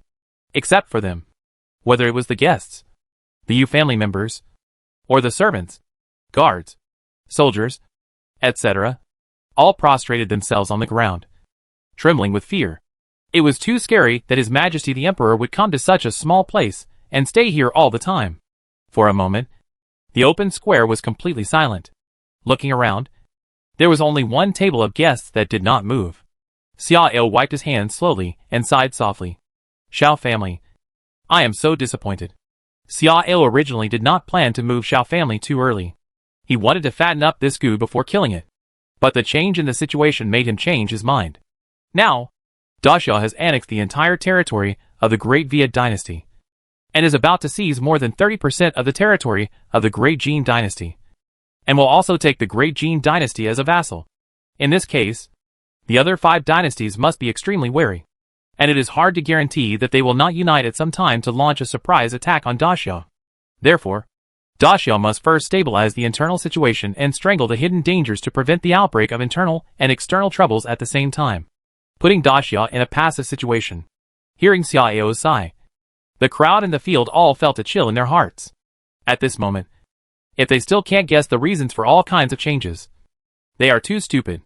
It is obvious that His Majesty the Emperor is going to solve the biggest threat of the Xiao family, who is self-righteous and secretly questioning the Emperor's authority, in order to tell the world who is the real master of the great Jee Dynasty, who cannot be challenged. And Xiao Tianlin and others are the best chess pieces and excuses. As for the Xiao family, it is just a small role that was accidentally dragged in. Pass on my order to thoroughly investigate the Xiao family's treasonous act. All those involved shall be sentenced to death. In addition, General Xian Xiao Hongyuan, General Chariot and Cavalry Xiao Jijia, and General Yunhui Xiao Tianzong shall return to the imperial capital immediately and wait for the summons. As for the matter here, at this point, Xiao paused slightly and glanced at Qi Li and Lu Tzubai. Qi Li, Lu Tzubai, I am here. You two can handle it. After saying that, Xiao stood up and walked out with his hands behind his back. I obey your order. At this moment, Xiao Tianlin in the air suddenly looked fierce, staring at Xiao with red eyes, and summoned a true Dharma body that was more than 50 feet high. How dare you! Accompanied by a deafening roar, Guida instantly appeared in the air, with a hazy figure behind him covering the sky and the sun. He only clasped his hands together and chopped Xiao Tianlin's Dharma body with a heavy blow, breaking it on the spot. Seeing Xiao Tianlin's Dharma body shattering like bubbles, and his main body spitting blood and falling, everyone in the field was shocked. Zhao's #1 prodigy is so unbearable. However, when they saw the true Dharma body behind Guida, which was 89 feet high, the crowd was shocked and relieved. The gap between the two was too big. No wonder. Kill! With Qi Li's cold shout, the bad people, Luowan's strongmen, and Yan Yangqi hidden in the crowd did not hesitate to surround and kill the Xiao strongmen. On the other side, Xiao did not even look at Xiao Tianlin, and continued to walk out under the support of Zhao Gao, Sheng Wanwaner, Su Chu and others. Your Majesty, should we close the net in other places as well? Zhao Gao asked in a low voice. Let's get started. Xiao nodded slightly. The bad people and Luowang are already very powerful, and with Su Sanyang as a chess piece, they have already locked in 80% to 90% of the assassins sent by various dynasties. The so-called targets of the net are naturally these assassins. Yes. Zhao Gao bowed his head respectfully, and then took 2 steps behind to use the secret talisman disc to contact all parties. Sheng Wanwaner blinked and whispered, Your Majesty, we have convicted the Xiao family so high profile. Will the General Xiao Hongyuan and others take risks? They don't have the courage. Nor will they be so stupid. Xiao sneered, with wisdom in his hands. Even if they really have a different mind, it's just a dead end. Sheng Wanwaner was thoughtful, and then changed the topic. Your Majesty, do you want to continue the tour? No. The purpose of this tour has been achieved, and I have almost finished my tour. It's time to go back. Xiao shook his head. What he was interested in now was the big golden twins. Yes. I understand. In the square, Xiao Tianlin and others were killed by thunder. Especially Xiao Tianlin, who didn't even leave a complete body. After that, it was the turn of the Yu clan. When Yu Wen and his confidants were killed, the field was shrouded in a strong bloody smell. Lu Tzubai stepped forward and looked around at the remaining trembling Yu clan members and guests with a cold face. The Xia Yu clan funded the traitor Li Jui and secretly colluded with the rebellious people of the Xiao clan. According to the crime, the entire Xia Yu clan should be exterminated. When these words came out, all the Yu clan members were terrified, and some were even frightened to incontinence. The first one is fine, but the second one has nothing to do with them at all. This is too unfair. However, most people can still barely keep calm, because according to Lu Tsubai's words, there is obviously a chance of turning around. Sure enough, Lu Tsubai's next sentence proved this point. However, Your Majesty is kind and does not want to cause more killings, so he will let them go. From now on, all the family property of the Xia Yu family will be confiscated, and ordinary private property will not be included. In addition, the Xia Yu family will split the family tree, and all the side branches and main veins will become small clans and establish small clan temples. The number of members of each small clan shall not exceed 100 people. In the future, It is not allowed to contact or unite small clans under the banner of the Cao family. If there is any violation, it will be treated as treason. As soon as these words came out, everyone's eyes widened, especially the old people of the Yu family, whose faces turned red with anger. This move is too cruel. If this is really done, the Cao family will quickly disappear from the crowd, just like the ordinary people in the world. Although they all have the same surname and are related, they have nothing to unite people and gather strength. In the end, they can only become small families that are increasingly alienated. This is a real strategy to wipe out the family. No! Lu Fuin, our Cao family has been passed down for hundreds of years. We accept that the court wants to confiscate our family property. But if we want to cut off our roots, we will never tolerate it. An old man stood up angrily and shouted, ignoring the people around him pulling and dissuading him. Lu Xiaobai looked at this person expressionlessly, and then glanced at the rest of the Yu family members. Who else is unwilling? Several people gritted their teeth and wanted to stand up. At this time, Yu Dai took a deep breath and suddenly stood up. Lu Fuin, my Yu family is willing to obey the court's orders. That's more reasonable. Lu Xiaobai glanced at Yu Dai, nodded with satisfaction, and then glanced at the angry and unwilling Yu family members, sneering. The court does not care about the crime of treason and extermination of the clan, and completely exterminates the Cao family. It is a great gift from heaven. If someone is still not satisfied, it is to seek death. Miss Yu is a smart person. Don't worry. Your brother and the rest of the Yu family members who were detained by Yuan are very safe at present, and will be sent here soon. Thank you, Lord Fuin. Yu Dai bowed to Lu Xiaobai, and then pursed her red lips and whispered, Lord Fuin, I want to see His Majesty. I wonder if you can help. Hearing this, Lu Xiaobai looked at Yu Dai deeply. He knew what Yu Dai was planning. The Cao clan was forced to split up today, and they would inevitably face many hardships in the future. After all, the road to the Yu clan's prosperity is always bound to offend people, and even make mortal enemies. God knows how many opponents and enemies they have accumulated over the years. Once the Yu clan becomes a pile of loose sand scattered in all directions, people who want to collect debts will inevitably flock to it. By then, I don't know how many people will suffer. But if Yu Dai can catch the eye of His Majesty and become the imperial concubine of Daxia, it can't be said that she can scare everyone away. But at least it can make the wolf pack that is eyeing the Yu clan more cautious and restrained, so as not to go too far. Lu Xiaobai pondered for a while, and then nodded reluctantly. This government can help you pass a message, and ask the people around His Majesty to test His Majesty's mouth. As for whether it will succeed or not, this government dare not guarantee it. Yu Dai's nervous expression relaxed, and she forced a smile. It is a great favor for the prefect to help pass on the message. I dare not ask for anything else. Thank you very much. The former capital of Deyu, now the prefectural capital of Juan Prefecture in Daxia. What did you say? Xiao Hongyuan stood up in shock and stared at Lu Chenghe in shock. General, Xiao Tianlin colluded with foreign enemies and plotted to assassinate His Majesty, and also involved many clansmen. Lu Chenghe's face turned pale, and he quickly recounted the process. After hearing the reasons and the process, Xiao Hongyuan was so angry that his beard trembled and his eyes turned red. Evil creature! Evil creature! If I had known this, I would have killed him with one palm. After cursing, Xiao Hongyuan said angrily, Where is the ghost owl?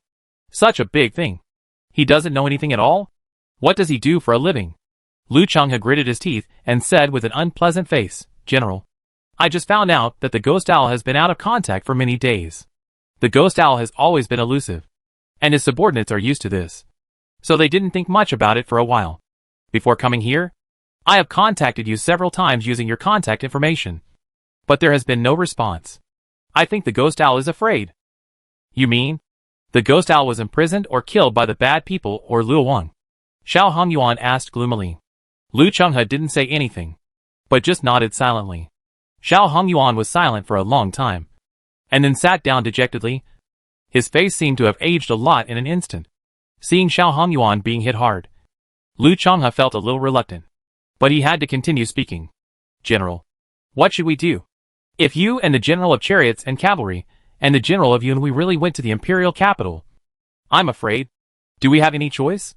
Xiao Hongyuan smiled sadly, his eyes full of desolation and helplessness. There seem to be two roads in front of us, but in fact there is only one. Because if you dare to have that idea, You will definitely die. Xiao Hongyuan knew the gap between the various armies of Daxia.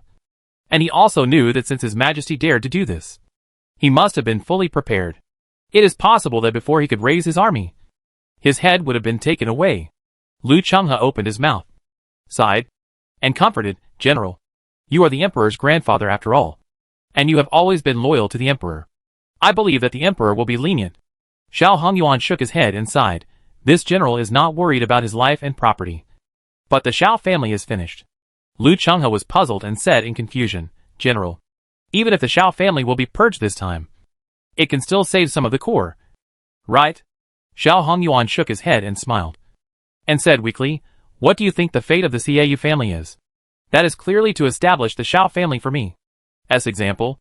And your Majesty is also pointing the way for us from the side. That's right. Your Majesty is so domineering. How can you tolerate my Xiao family's repeated provocations to the imperial power? Your Majesty's strategy of exterminating the whole family is to cut off the roots of the family, which can completely solve the threat once and for all. When the clan is large, the people's hearts are extremely complicated and difficult to control. Aren't these two disasters caused by those self-righteous bastards? But it's good. This way, this general can finally be quiet. Perhaps it's time to enjoy his old age. Chapter 131 The Great Jee Dynasty Beauties Go South. For the people of Tianan, the history of the past 100 years seems to be less exciting than the ups and downs of the past month. The Great Xia Dynasty first annexed the entire Great Viet Dynasty without any effort, and then took advantage of the gap when the other 5 dynasties had no time to respond, and defeated the Great Jee Dynasty with thunder and made it a vassal state. After that, the Great Xia Dynasty strangled most of the assassins sent by various dynasties in one day, and took the opportunity to tie the Xiao family, the biggest threat to the imperial power, to the rack. All these things are simply dazzling and overwhelming. Among them, the most talked about and complicated thing is that the Great Jee Dynasty presented the 2 beautiful beauties to the Xia Emperor with both hands, as the world-famous 2 beautiful beauties of the Great Jee royal family. Tao Yushu and Wanyan Yao Yao are almost known to everyone. To be honest, any man with some desires, whether he is a peddler, a powerful person, or even an emperor or a prince, has had all kinds of unrealistic fantasies about Tao Yushu and Wanyan Yao Yao, especially the identities of the two, which makes people excited and excited. However, fantasy is just fantasy after all. No one dares to say it out loud, and no one has ever dreamed that this thing can become a reality one day. But the outrageous thing is that this thing has actually happened now, although the protagonist is the Emperor of Daxia, not them. It also makes them feel incredible that Wanyan Yao Yao is fine. As a defeated country, it is reasonable for Dajin to hand over the princess as a tribute. But Tao Yushu is also handed over. What the H.L.? That's the queen of the Dajin dynasty. She is the queen of Jin Emperor Wanyan Song. Why did Wanyan Song agree? His queen will be under someone else in the future. As an emperor, how can Wanyan Song save his face? He couldn't even protect his own queen. So how could he still have the face to continue to be the emperor of the Great Jee? Once the queen mother was about to become someone else's plaything, how could the people of the Great Jee stand up in the future? The topics related to this matter appeared almost every day in every corner of the southern regions of the country, and countless people found it difficult to understand.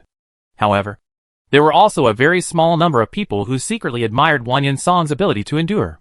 Imagine that Wanyan Song could endure such a great humiliation with broken teeth. How strong was his ability to endure? How deep was his character? It is said that knowing shame leads to courage. If Wanyan Song used this great humiliation to constantly spur himself on every day, who knows how much amazing energy he could accumulate? In the eyes of these people, Daxia was just digging its own grave by doing this. One day, the Great Jee Dynasty would definitely rebel. At that time, the licentious Emperor Xia Ao of the Great Xia Dynasty would suffer the consequences. Qingya Mansion. A convoy escorted by thousands of elite cavalrymen was moving slowly towards the south. The escorting cavalrymen were all flying the flag of Daxia, but the logos on the vehicles of the convoy belonged to Dajin. When the team passed through a city, the curtain of a magnificent and spacious armored vehicle in the middle was suddenly lifted, revealing a pretty face with a veil. Although the veil covered the woman's face, it did not cover the charming and bright black phoenix eyes. However, this pair of charming eyes seemed to be sunken under the water, flashing a hazy and sad luster. In fact, the owner of this pair of phoenix eyes was the queen of the Great Jee Dynasty, Tao Yushu. In Tao Yushu's memory, she had visited Qingye Mansion more than a year ago. At that time, Qingye Mansion was still an inland mansion of the great Jee Dynasty, far away from the border, and quite lively and prosperous. But today, it has become the territory of the great Xia Dynasty, and the city is also full of dragon flags of the great Xia Dynasty. The dragon flag fluttered in the wind, as if showing off its powerful power, and also as if laughing at her with its fangs and claws. Tao Yushu's face was slightly pale, and after pursing her lips, she lowered the curtains. In the armored car, Wan Yin Yaoyao glanced at the four expressionless women in black sitting next to the two of them, and then looked at Tao Yushu with ridicule. My dear mother, you wanted to marry me off and give me to someone else. But have you ever thought that one day, you would end up with the same fate as me? Tao Yushu glanced at Wan Yin Yaoyao, lowered her head and said nothing. Wan Yin Yaoyao refused to let her go, and continued to mock her. Mother, you should know what it means to hurt others and yourself. Right? Tao Yushu gritted her teeth secretly, and still didn't say anything. Wan Yin Yaoyao didn't find it boring, but became more excited. TSK. Mother is usually very dignified and majestic. Even in front of father, she refuses to show her coquettishness and beg for favor like ordinary women. But I don't know what mother will look like when she arrives at the great Xia Palace. Mother, you are so proud. You won't cry and beg for mercy under Emperor Xia. Right? If so, your image in your son's mind will collapse. Wan Yin Yaoyao said with a smile, mocking her while looking up and down at Tao Yushu's elegant, plump and beautiful body. She is not a big shot. Tao Yushu is targeting her in every way. How can she miss such a great opportunity to mock and humiliate Tao Yushu? What's more, the reason why her mother died was also related to Tao Yushu. Enough. Tao Yushu finally couldn't bear it anymore, stared at Wan Yin Yaoyao, and shouted angrily. Wan Yin Yaoyao, don't be too presumptuous. Presumptuous? Wan Yin Yaoyao curled her lips sarcastically, then stretched her waist, showing her curvy and slender figure to the fullest. My dear mother, it seems that you haven't figured out your situation until now. You are not in the palace of the great Jee Dynasty now. Nor are you the Queen Mother, who can decide the life and death of thousands of people with a single word. You are just a gift and tribute from the great Jee Dynasty to the great Xia Dynasty. Just like me. Of course, this is just a nice way of saying it. If you say it in a bad way, it's just a toy given to the Emperor Xia. A tribute that has been abandoned. A toy that can only be ravished by others. What kind of dignity is it? Tao Yushu was so angry that her face turned red. She pointed at Wan Yin Yaoyao and said you for a long time. But she couldn't say a complete sentence. The four women still sat quietly, although they were expressionless. Their eyes revealed a strange look. These two people are really interesting. Things have come to such a critical point that they still have the time to fight among themselves? Although they kept complaining in their hearts. The four of them did not get involved.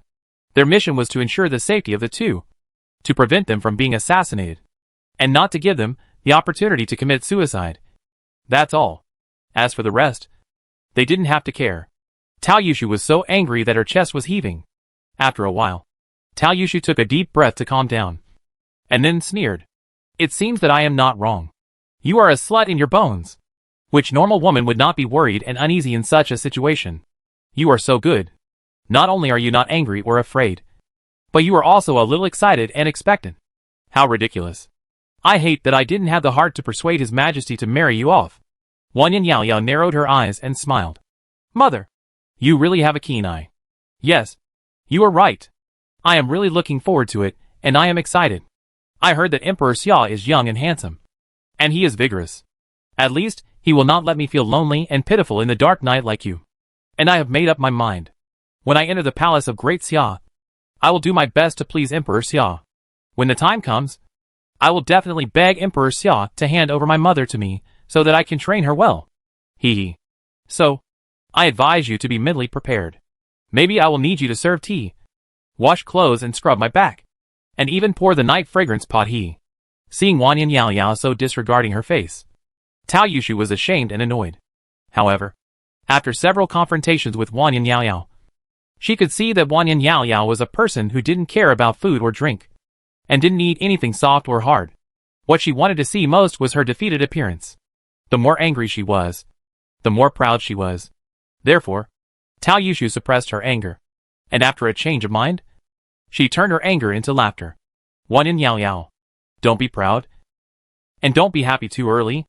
As far as I know, you seem to have sent someone to assassinate Li Hanxiang? That Li Hanxiang is now the noble concubine of Daxia. And the only noble concubine. With her status, there are many ways to deal with you. If you have the leisure time, you might as well think about it carefully, and think about how to deal with Li Hanxiang's attack. Who knows? One day when the Japanese palace wakes up, you will disappear without a trace. After these words came out, Wan Yin Yaoyao finally changed his face. Just as Tao Yushu said, she sent people from Xiaolu to assassinate Li Hanxiang, although they were solved by Daxia people before they even saw the other party's shadow. This matter was probably known to Li Hanxiang. If Li Hanxiang holds a grudge, she is likely to face hardships given her current status. After a long while of changing her eyes, Wan Yin Yaoyao gradually calmed down and stared at Tao Yushu with strange eyes. Tao Yushu was a little uncomfortable with Wan Yin Yaoyao's strange eyes, frowned and snorted. What are you looking at? Nothing. Wan Yin Yaoyao smiled, and her squinting eyes were like a cunning fox. I just thought that although you and I are not mother and daughter, we are still similarly involved in name. Your Majesty Emperor Xia should be unable to resist this kind of temptation. Right? Although Li Hanxiang is in a good position, the great Xia is ruled by that emperor. If I can serve the emperor to be happy, what can she, Li Hanxiang, do to me? Tao Yushu stared at Wan Yin Yaoyao and sneered, saying indifferently, you think too much. I am not a slutty fox like you. Even if I die, I will never obey him. Wan Yin Yaoyao curled her lips and said disdainfully, my dear mother, you are really naive. Do you think that threatening the emperor with suicide will work? Your son dares to guarantee that you will not have that opportunity before you meet the emperor. As for the future, hey, when the emperor is satisfied, whether you live or die, I am afraid that the emperor will not take it too seriously. Right? After speaking, Wan Yin Yaoyao looked at Tao Yushu meaningfully, then leaned against the carriage, closed his eyes, and stopped talking. Tao Yushu stood there in a daze, her eyes shifting constantly, her two entangled hands tightening again and again. Her already uneasy heart was shrouded in confusion and despair. Chapter 132, Carrying a Thorn to Apologize. The building collapsed. March 10th. Daxia Palace. Baohe Hall. Watching the three people slowly walking into the hall step by step. The eunuchs in the hall looked strange, and several palace maids looked reluctant. The three people only wore thin white middle clothes on their upper bodies, and each of them carried 7 purple cicada thorns, with the title of King of Thorns on their backs. The branches of the purple cicada thorn were covered with barbs, and the barbs were sharp and hard, comparable to magic weapons, without using yuanli to protect themselves. With every step they took, the purple cicada thorns on the backs of the three people would shake and scrape gently, constantly piercing into the backs of the three people, piercing small bloody holes, and sometimes bringing out fine pieces of meat.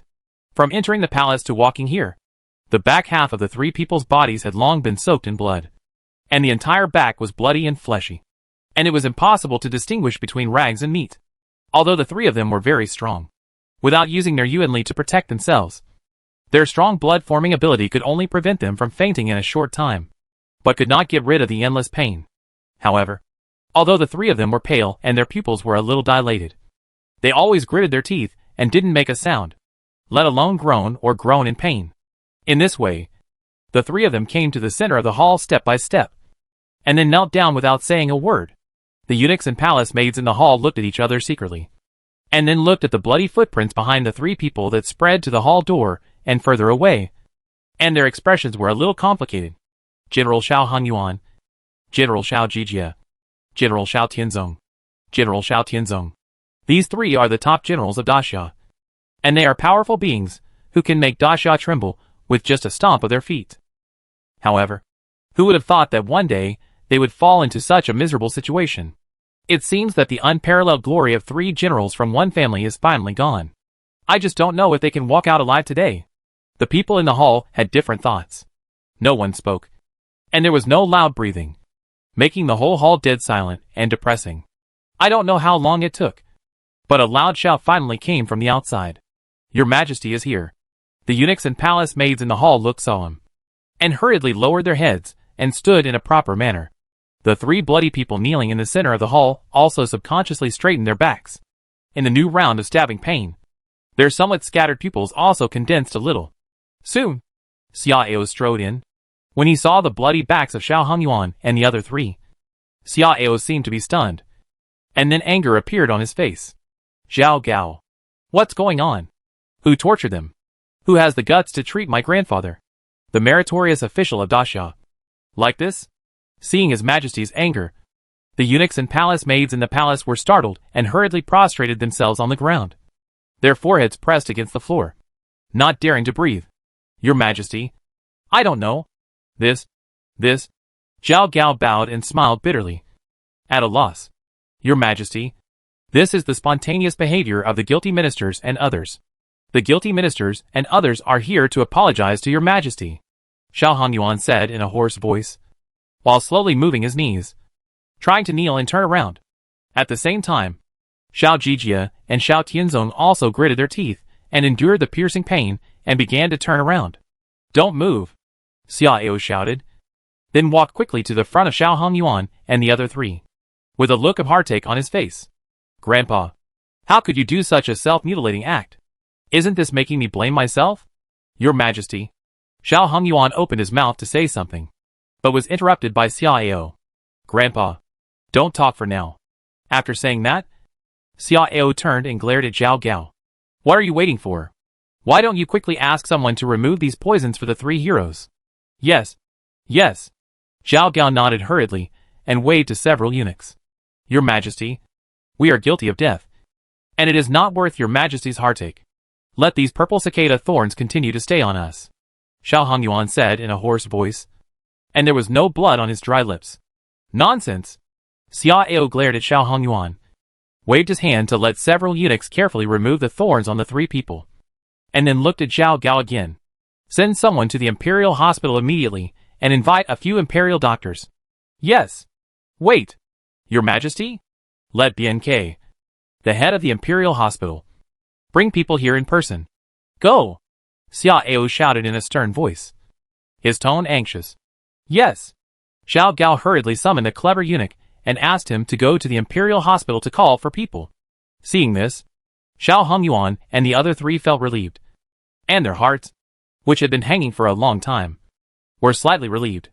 Before being summoned to the palace, no one knew what kind of fate would greet them. So, after discussing, the three decided to take the blame, hoping to use this self-torture trick to increase some hope of survival. At present, it seems that this trick should have some effect. 2/4 of an hour later, after staring at Xiao Hongyuan and the other two who walked out of the side hall slowly for a while, Xiao's eyes fixed on BNK. How is it? Didn't it hurt the origin? Your Majesty, the Yunhui Lieutenant General is fine, but the General and the General of the Chariot are old after all, and they have some old injuries and hidden diseases in their bodies, so their vitality is weakened. BNK responded softly, and then smiled faintly. But Your Majesty, don't worry. I have applied Yuling ointment to the three generals, and let them take the top-grade Guban Peiyuan pill newly developed by the Imperial Hospital. They only need to rest for 5 to 7 days, and they will be almost recovered. There will be no major problems. That's good. Xiao let out a breath, and his tense face finally relaxed. My dear minister, you have worked hard. Go back and rest first. Yes. I'll take my leave. After BNK left, Xiao glared at Xiao Hongyuan and the other two, with a look of disappointment. General, I think you three are too out of line. How could you do such a self-mutilating act? Fortunately, Yuan Shou Bian has a magic medicine in his hand. Otherwise, Tianzong aside, you two can't expect to live comfortably in your later years. Hearing Xiao's reprimand, Xiao Hongyuan smiled bitterly and shook his head. But then he knelt down to Xiao again with Xiao Jijia and Xiao Tianzong. Your Majesty, we failed to supervise and let Xiao Tianlin and other evil thieves of the Xiao family unite to plot against Your Majesty, which almost caused a disaster. Such a serious crime. We deserve to die to apologize. What is the punishment of thorns? Your Majesty, we come here not to ask for your forgiveness, but to see you again before we die and apologize to you in person. In addition, we have another request, and I hope Your Majesty will approve it. Looking at Xiao Hongyuan's sincere words, Xiao frowned slightly. Let's not talk about the matter of apology for now. Let's talk about your request first. Yes. Xiao Hongyuan bowed his head respectfully, then took a deep breath and said, Your Majesty, The Xiao family has come to this point, which is entirely their own fault. In the final analysis, it is still a problem of greed. Since the Xiao family became a famous family in Daxia, anyone with the surname Xiao will come to force a relationship and rush to recognize their ancestors. Some so-called side branches are actually strangers who have nothing to do with them. There are even many people who choose to marry into the Xiao family, which makes the Xiao family, who should have been his surname. All the people have the surname Xiao. This snowball keeps rolling, and the so-called Xiao family has become a huge and chaotic lake, with people from all walks of life. And there are countless hidden tumors. These days, I have been reflecting on this issue. Originally, although I knew about the hidden dangers, I didn't know how to deal with it. But the way Lu Xiubai, the prefect of Fengyan Prefecture, dealt with the Xia Yu family made me suddenly enlightened. Speaking of this, Xiao Hongyuan paused slightly and looked at Xia Ao with burning eyes. Your Majesty, I want to follow the method of Lu Xiubai, the prefect, and also divide the Xiao family, dividing this chaotic lake into small streams. In this way, without the depth and breadth of hiding filth, similar hidden dangers will naturally cease to exist. Xia Ao laughed secretly. He knew that Xiao Hongyuan would take the initiative to propose it. In fact, this brilliant strategy was not something that Lu Xiubai could think of, but the result of the secret instruction of Guijia, the Minister of War. The real target is the Xiao family.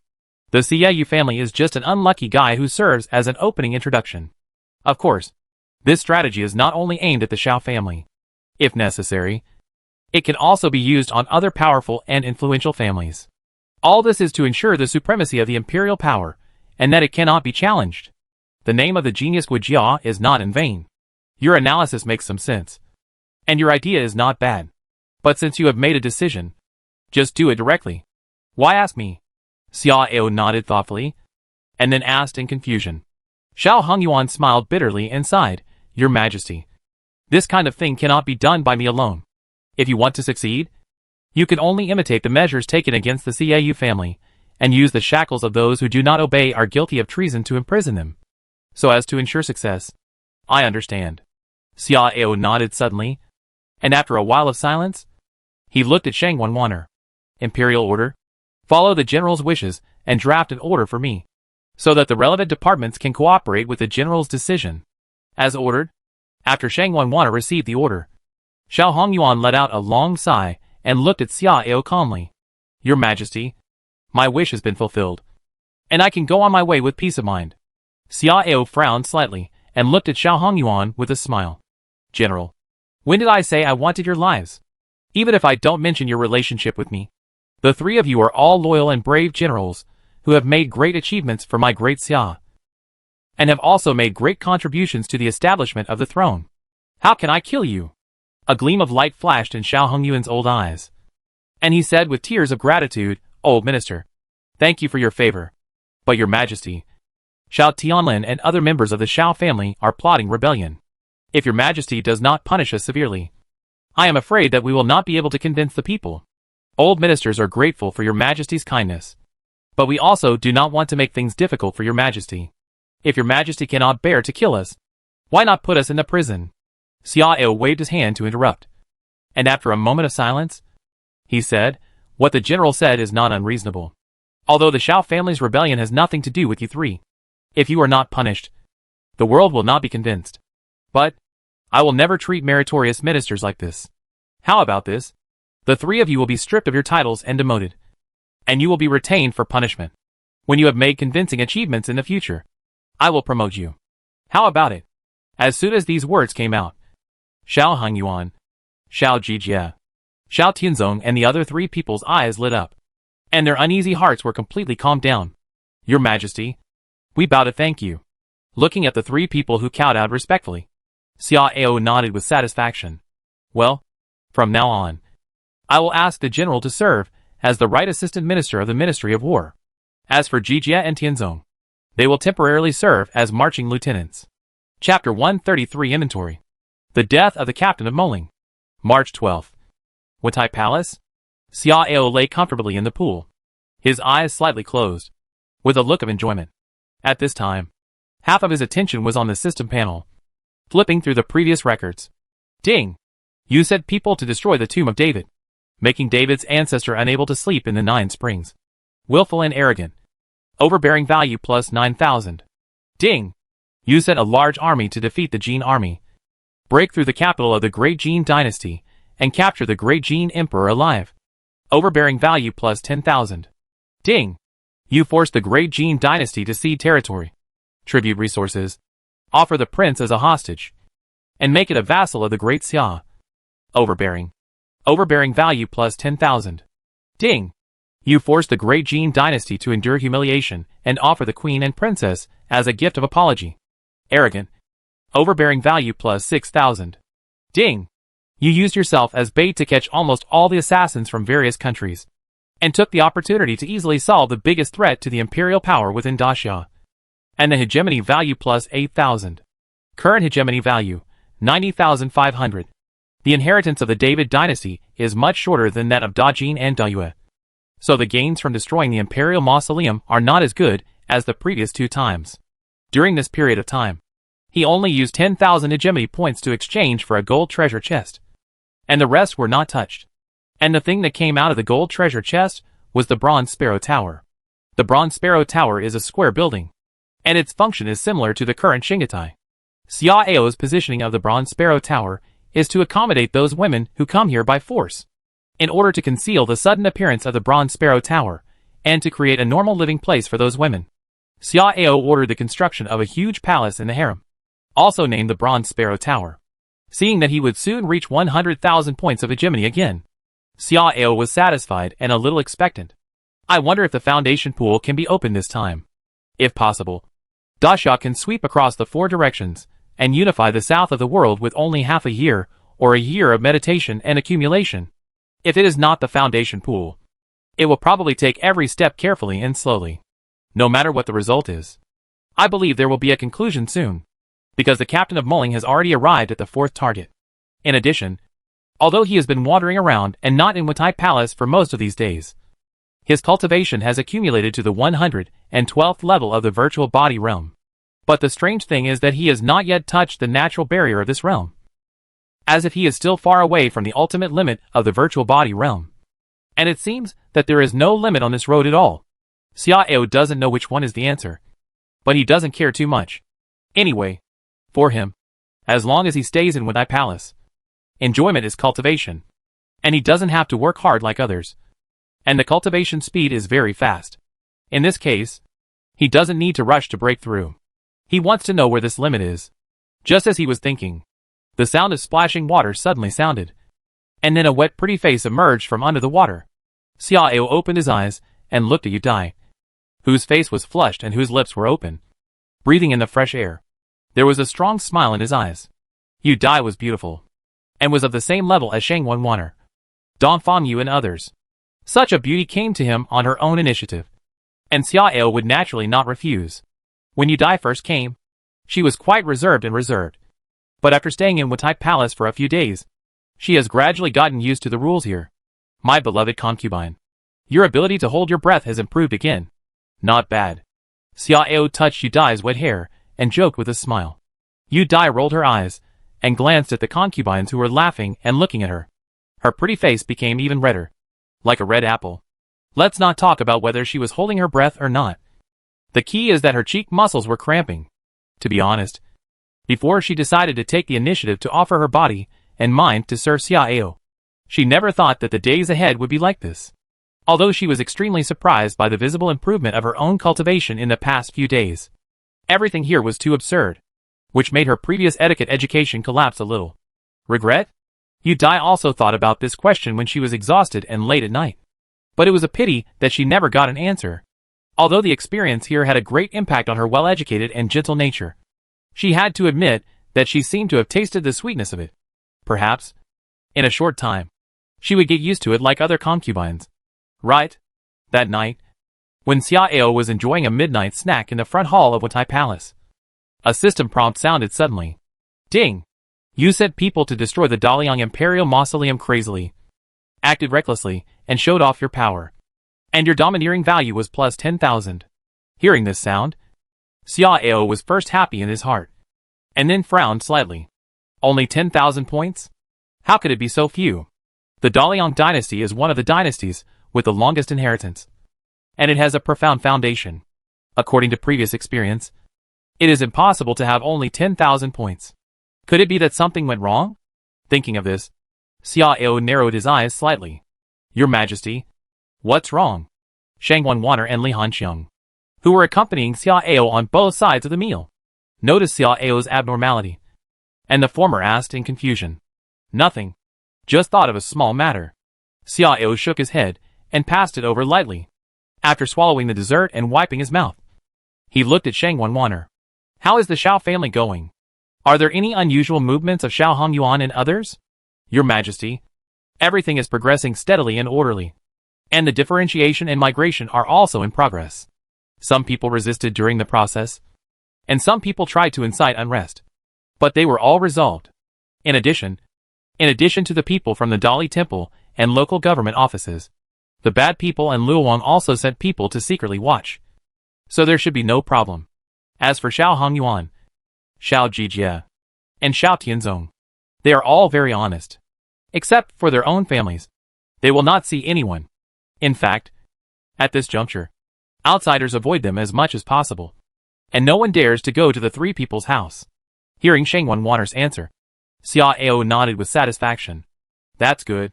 However, Shao Hongyuan and the other two have made contributions to Daxia and me, and we can't let them down. So, arrange some rewards tomorrow, and let the two prime ministers take them personally to express my condolences. Yes. Shang Wanwaner lowered her head. She understood that His Majesty did this not only to appease Shao Hongyuan and the other three, but also to send a signal to the outside world.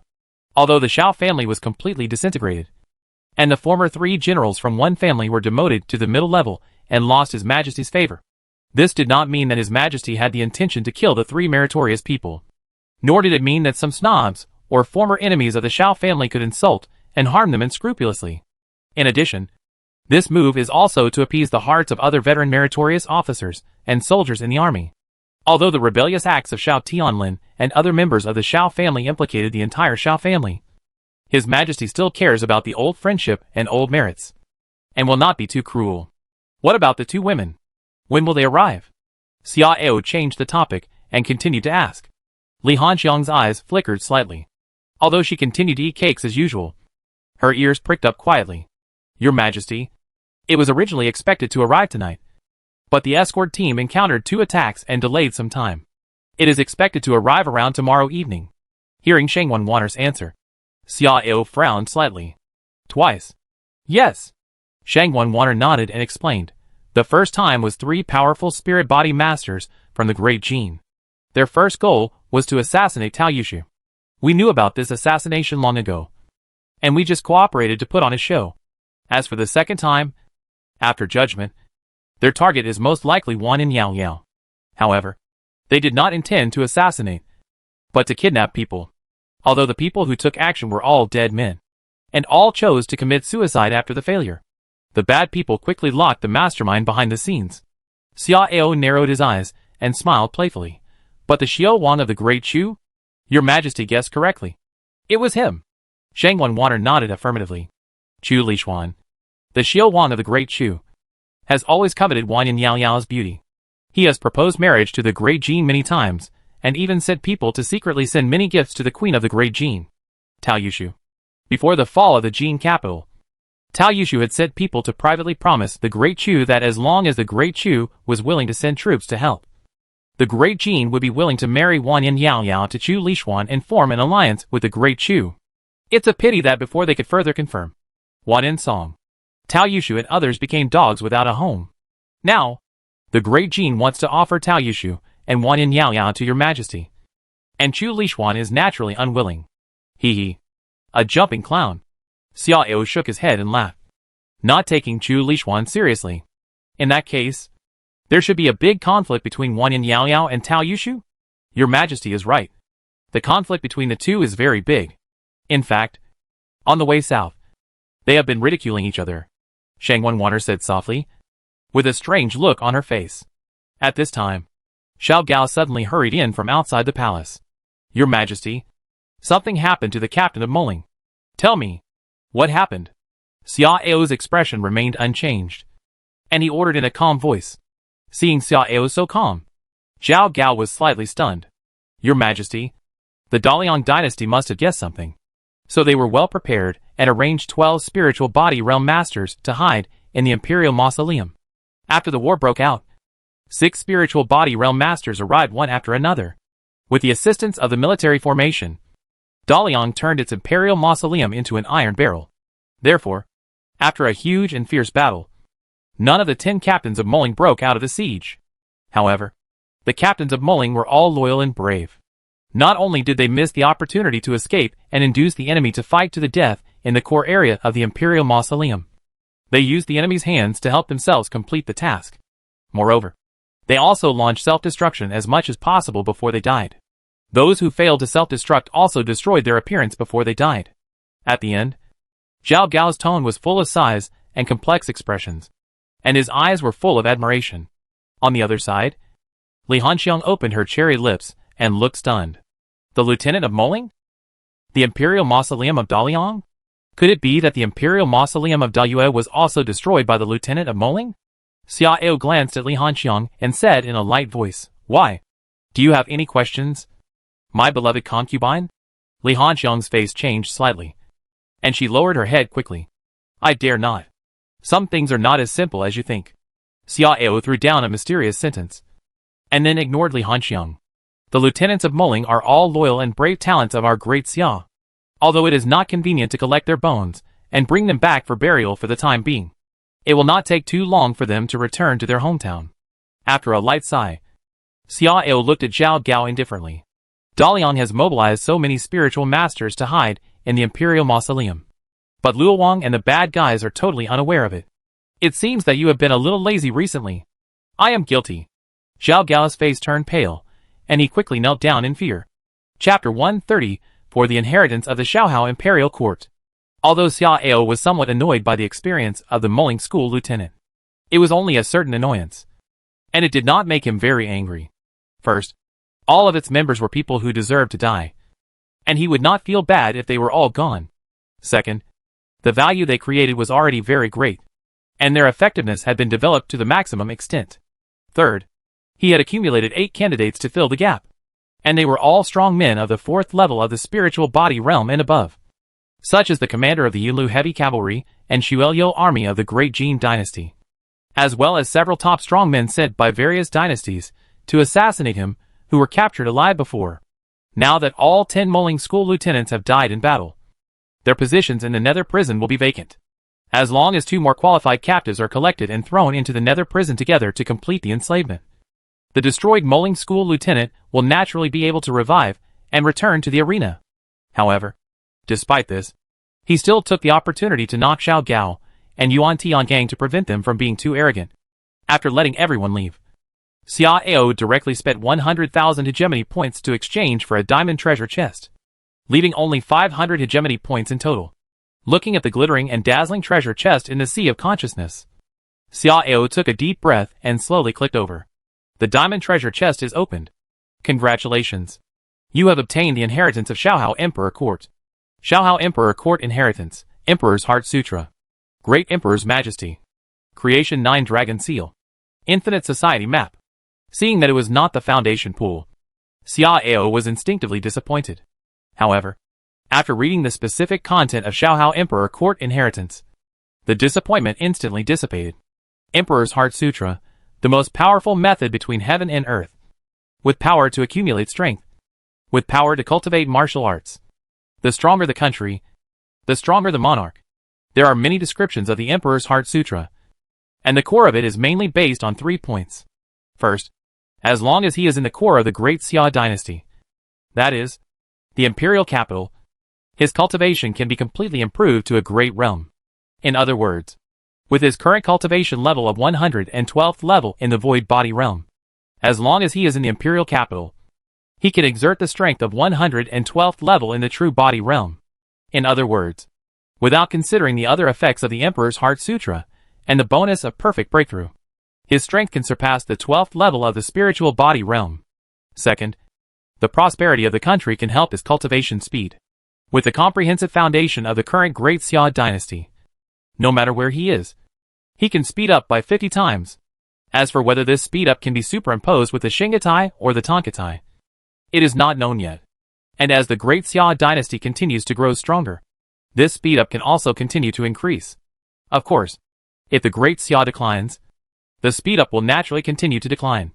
Third, the Emperor's Heart Sutra is domineering and unparalleled. And the most intuitive manifestation is on the Dharma body. After practicing the Emperor's Heart Sutra, Xiao's Dharma body will transform into the supreme gold. And there will be dragon carvings and golden dragons around. This transformation is not only about appearance, but also about the substantial improvement of combat power.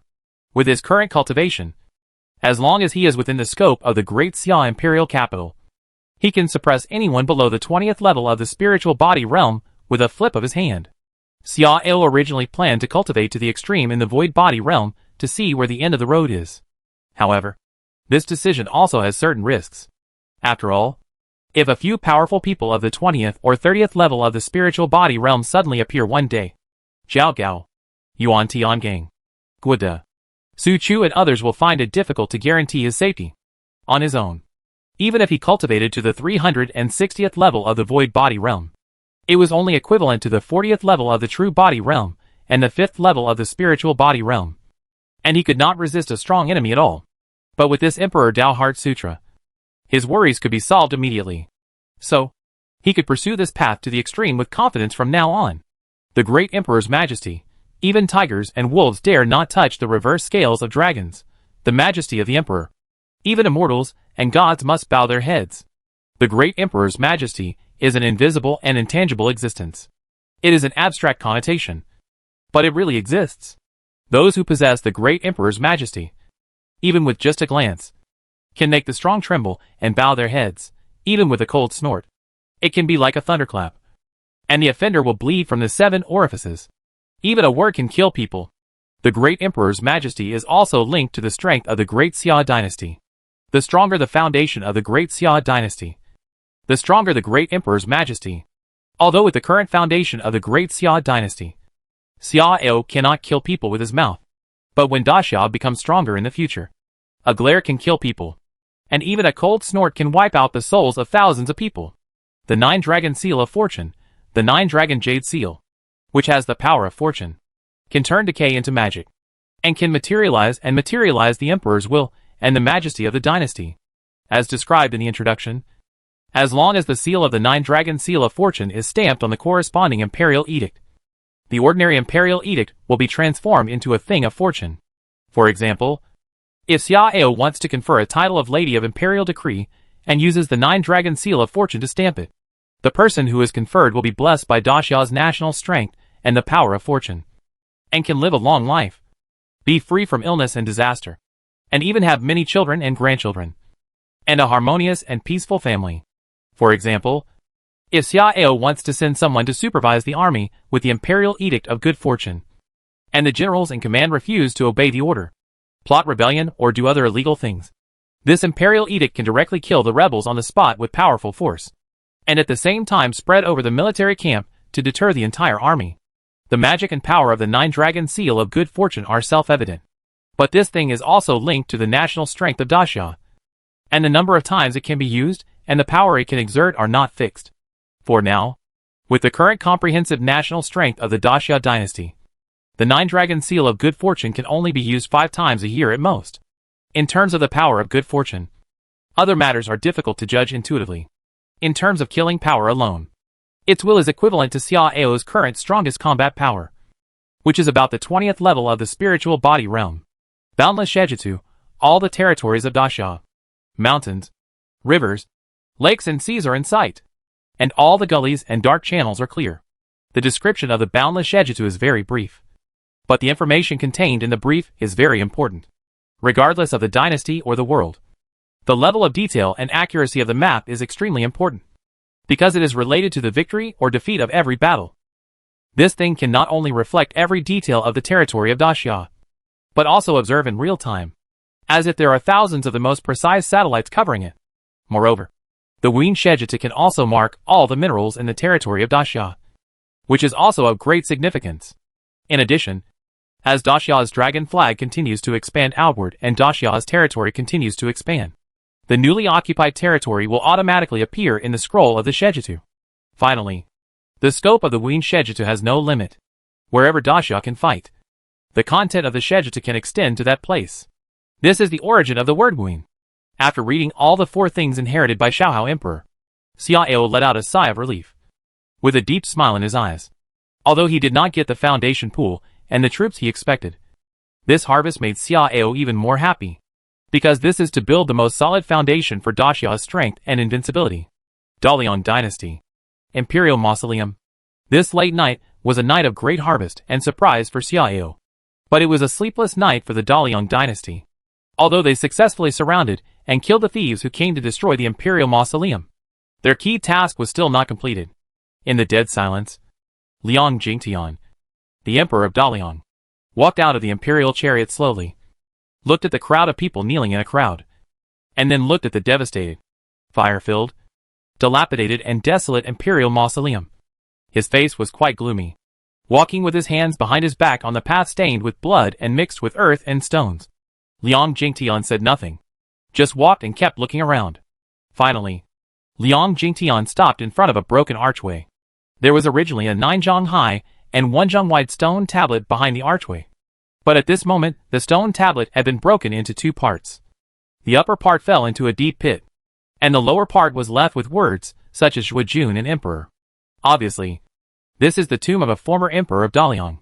But at this moment, the tombstone of the former emperor was cut in half, and the small hill behind the tombstone was razed to the ground, and even a deep pit appeared in the center, with the color of gold and silver objects faintly flashing in the pit. This is just a small part of the ruins. Looking around, there are many similar tombs, even more serious than this one, which can be seen almost everywhere. Yang Shu. After a long silence, Liang Jingtian finally spoke and called out a person's name with a cold face. Among the 7 or 8 officials following Liang Jingtian, a middle-aged man with a dark complexion and small eyes gritted his teeth and hurried forward. He was the chief of the night patrol of the Daliang Dynasty.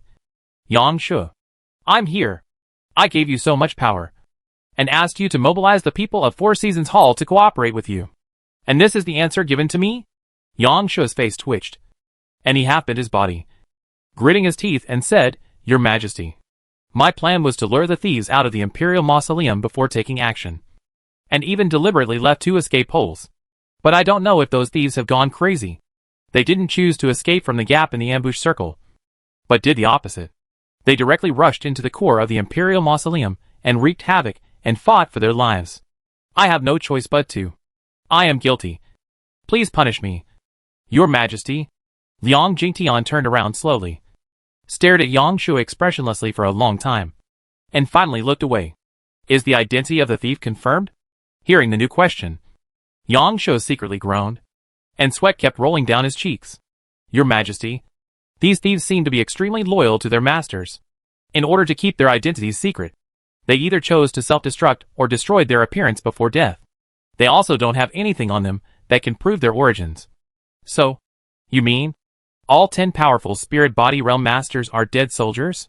Are you kidding me? Liang Jingtian narrowed his eyes and looked unfriendly. I dare not. But, Your Majesty, it is true. Master Son of 4 Seasons Hall can prove my words. Yang Shu said with sweat dripping down his face, and glanced at an old man in black robe.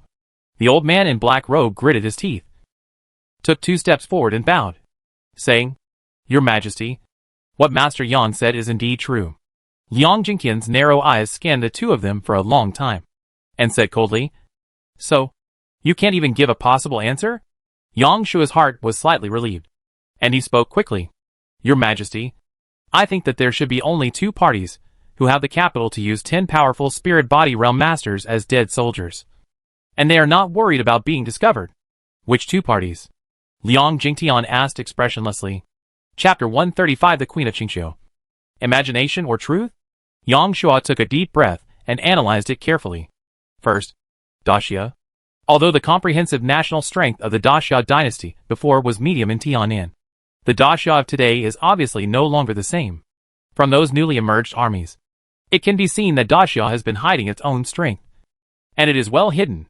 Therefore, they now have the capital to use 10 spiritual body realm masters as dead soldiers. However, The Dacia Imperial Mausoleum was also destroyed, and it was the first to be attacked. Considering this, we have never doubted them before. But now thinking carefully, it is possible that this is a self-directed and self-acted self-torture trick by Dacia. After all, the damage suffered by the Dacia Imperial Mausoleum is far less than that of other countries. They do this to get themselves out. Dacia. Liang Jingtian narrowed his eyes, thought for a while and nodded. What about the other one? Your Majesty, I think the second possibility is the Qingqiu Dynasty. Qingqiu? Yes. Yang Shuo nodded affirmatively and said in a deep voice, Your Majesty, the Qingqiu Dynasty has always been mysterious. With the accession of the Queen of Qingqiu 8 years ago, and the beginning of the seclusion of the country, it has become increasingly difficult for the outside world to obtain intelligence on it. Often, it may not be possible to obtain a valuable piece of information in several months. 3 years ago, a secret agent of the Night Patrol sent back a message saying that there was top-secret information about the changes in Qingqiu that he wanted to personally pass on to me. However, I didn't get it in the end. Specific information. Obviously, the hidden chess piece has definitely been exposed. Even so, I have come up with a guess through some other fragmentary information, and a key piece of information from last night. Perhaps, the change is related to strategic resources such as yuanshi or veins. The biggest possibility is that a large number of various or veins have appeared in the Qingqiu Dynasty. The reason why the Queen of Qingqiu wants to close the country to the outside world should be to block the news as much as possible, and to gain enough time to digest the resources and continuously strengthen its foundation. Hearing this, Liang Jingtian's face changed slightly, and he stared at Yang Shu. Are you sure? Your Majesty, please forgive me. The information I have obtained is not very clear, so I dare not be 100% sure. Yang Shu lowered his head in shame, and then gritted his teeth and said, But Your Majesty, I think this speculation should have a 70% probability. After all, the changes in the world in recent years have revolved around the gradual emergence of various mineral veins and the changes in the vitality of the world. The changes of all things in the world have their own laws. If the changes in the world in recent years are a wave of wind, there must be a wind outlet. And this wind outlet is very likely to appear in the territory of Qingqiu Dynasty. If so, the one who is close to the water will get the moon first, and the number of mineral veins appearing in the territory of Qingqiu Dynasty will naturally be much more than other places. If the speculation is true, then the foundation of Qingqiu Dynasty at this time must be very amazing. And it is not difficult to cultivate a dozen spiritual body realm strongmen as dead soldiers. After listening to Yang Shu's explanation and analysis, Liang Jingtian's expression instantly became extremely serious. Because if this is true, then there will be another mysterious and powerful enemy next to Daliang. First it was Dacia, and now there is Qingqiu. The water in the south of the sky is getting muddier and muddier, and the storm is getting bigger and bigger. At this time, a minister in a civil servant's robe came up. Your Majesty, I think that Master Yang's speculation makes sense. Because if so, the previous attitude of the Qingqiu Dynasty can be explained. Before, several of our countries conspired to send troops to Dacia. Although other dynasties kept arguing about some interests, they always had the intention to send troops. But the Qingqiu Dynasty is different. Their people have been playing Tai Chi, making excuses and being vague, and they are always unwilling to give a clear attitude. I think they just don't want to get involved, so as not to expose their true background and disrupt his. Liang Jingtian nodded slowly and said in a deep voice, What you said is indeed reasonable. However, if these 10 people are really the death warriors of the Qingqiu Dynasty, then what are they trying to do? You also said just now that they would like to hide themselves impervious to water and pretend to be harmless rabbits. But why would they risk the world's disapproval and the risk of being besieged by all the dynasties in Tian'an to wantonly destroy the imperial tombs of various countries? This? I don't know. The civil official smiled awkwardly and lowered his head. At this time, Yang Shuo spoke again. Your Majesty, I have a guess. However, this guess has no basis. Liang Jingtian glanced at Yang Shu and said expressionlessly, You can say whatever you want. Yes, Your Majesty. There have been various sayings about dragon veins since ancient times. And dragon veins are often closely related to the location of the imperial capital, the feng shui and stability of the imperial mausoleum. I guess that this change in the world may be related to the dragon veins. Perhaps, the strength of the dragon veins determines the scale, quantity, and quality of the mineral veins that appear in a country.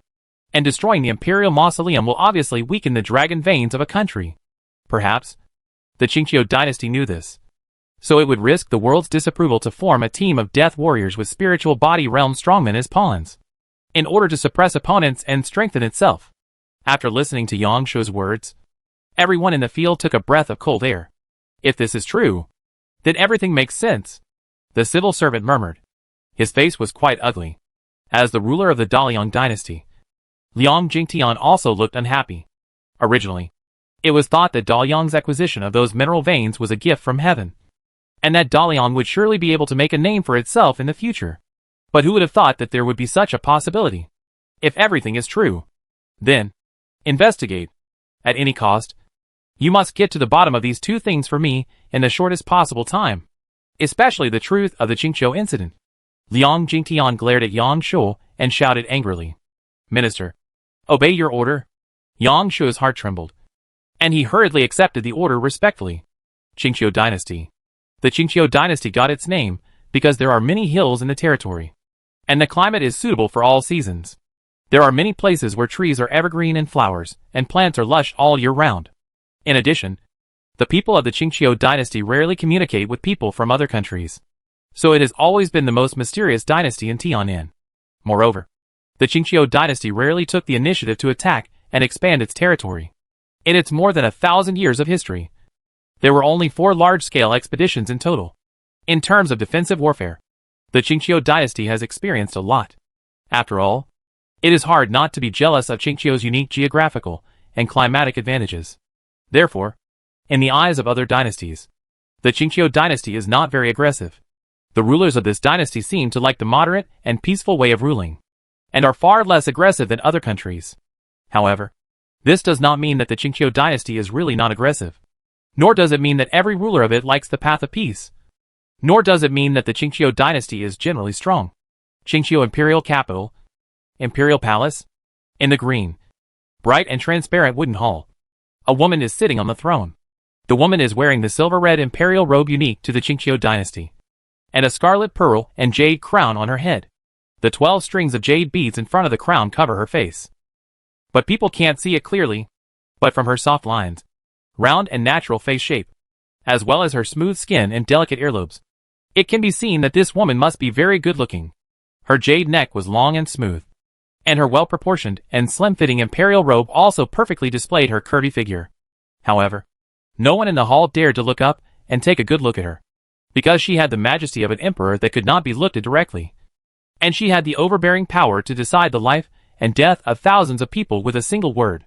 She was the empress of the Qingqiu dynasty, Yan Chuyun. In other words, through that news, the Daliang dynasty may have guessed the reason why my Qingqiu was closed to the outside world, Yan Chuyun said casually.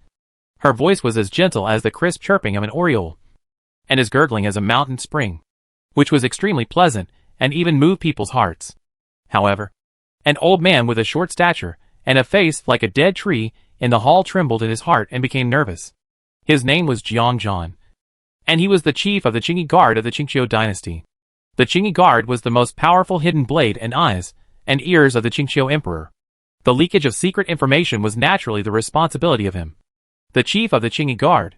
It is indeed the fault of the Qingyi Guards and the ministers for not being able to intercept in time. I know my crime. Please punish me, Your Majesty. Forget it. Considering your hard work over the years, I will give you another chance. Yan Chuyun sighed lightly, seeming to be very open-minded and merciful. But Jiang Zhan was not happy, because he knew the character of this majesty, and he could not escape punishment so easily. Sure enough, Yan Chuyun's next sentence soon appeared. However, the death penalty can be exempted, but the living crime cannot be escaped. After the end, you will go and receive 30 sticks. Yes. Thank you for your forgiveness, Your Majesty. Jiang Zhan's eyelids twitched slightly, and he hurriedly thanked him. Although 30 palace sticks were not pleasant, and it would make him lose face if it was spread out, this punishment was already very light compared to the punishment of other ministers by His Majesty.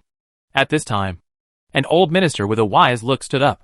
Your Majesty, after this incident, Dalian will probably greatly intensify all kinds of espionage activities, and we can't even rule out the possibility that they will leak the news to other dynasties.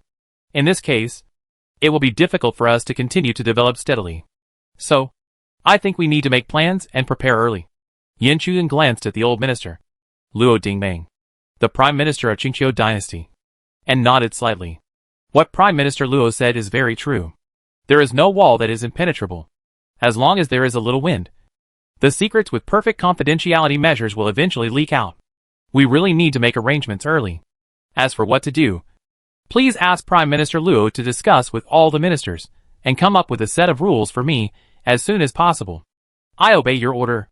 After Luo Dingbang and others left, Yin Chuyan slowly stood up and walked out of the hall, looking at the deep night sky with her hands behind her back, her eyes shining. With the current foundation of the Jee Dynasty, she no longer cares about the Daliang, Dachu, Yunhua and other dynasties. However, the suddenly rising Daxia is an exception. Tiannan's current situation and intuition tell her that Daxia is definitely the most difficult opponent of the Jee Dynasty. However, she does not have too much fear in her heart, let alone a trace of fear, but only high morale and strong self-confidence.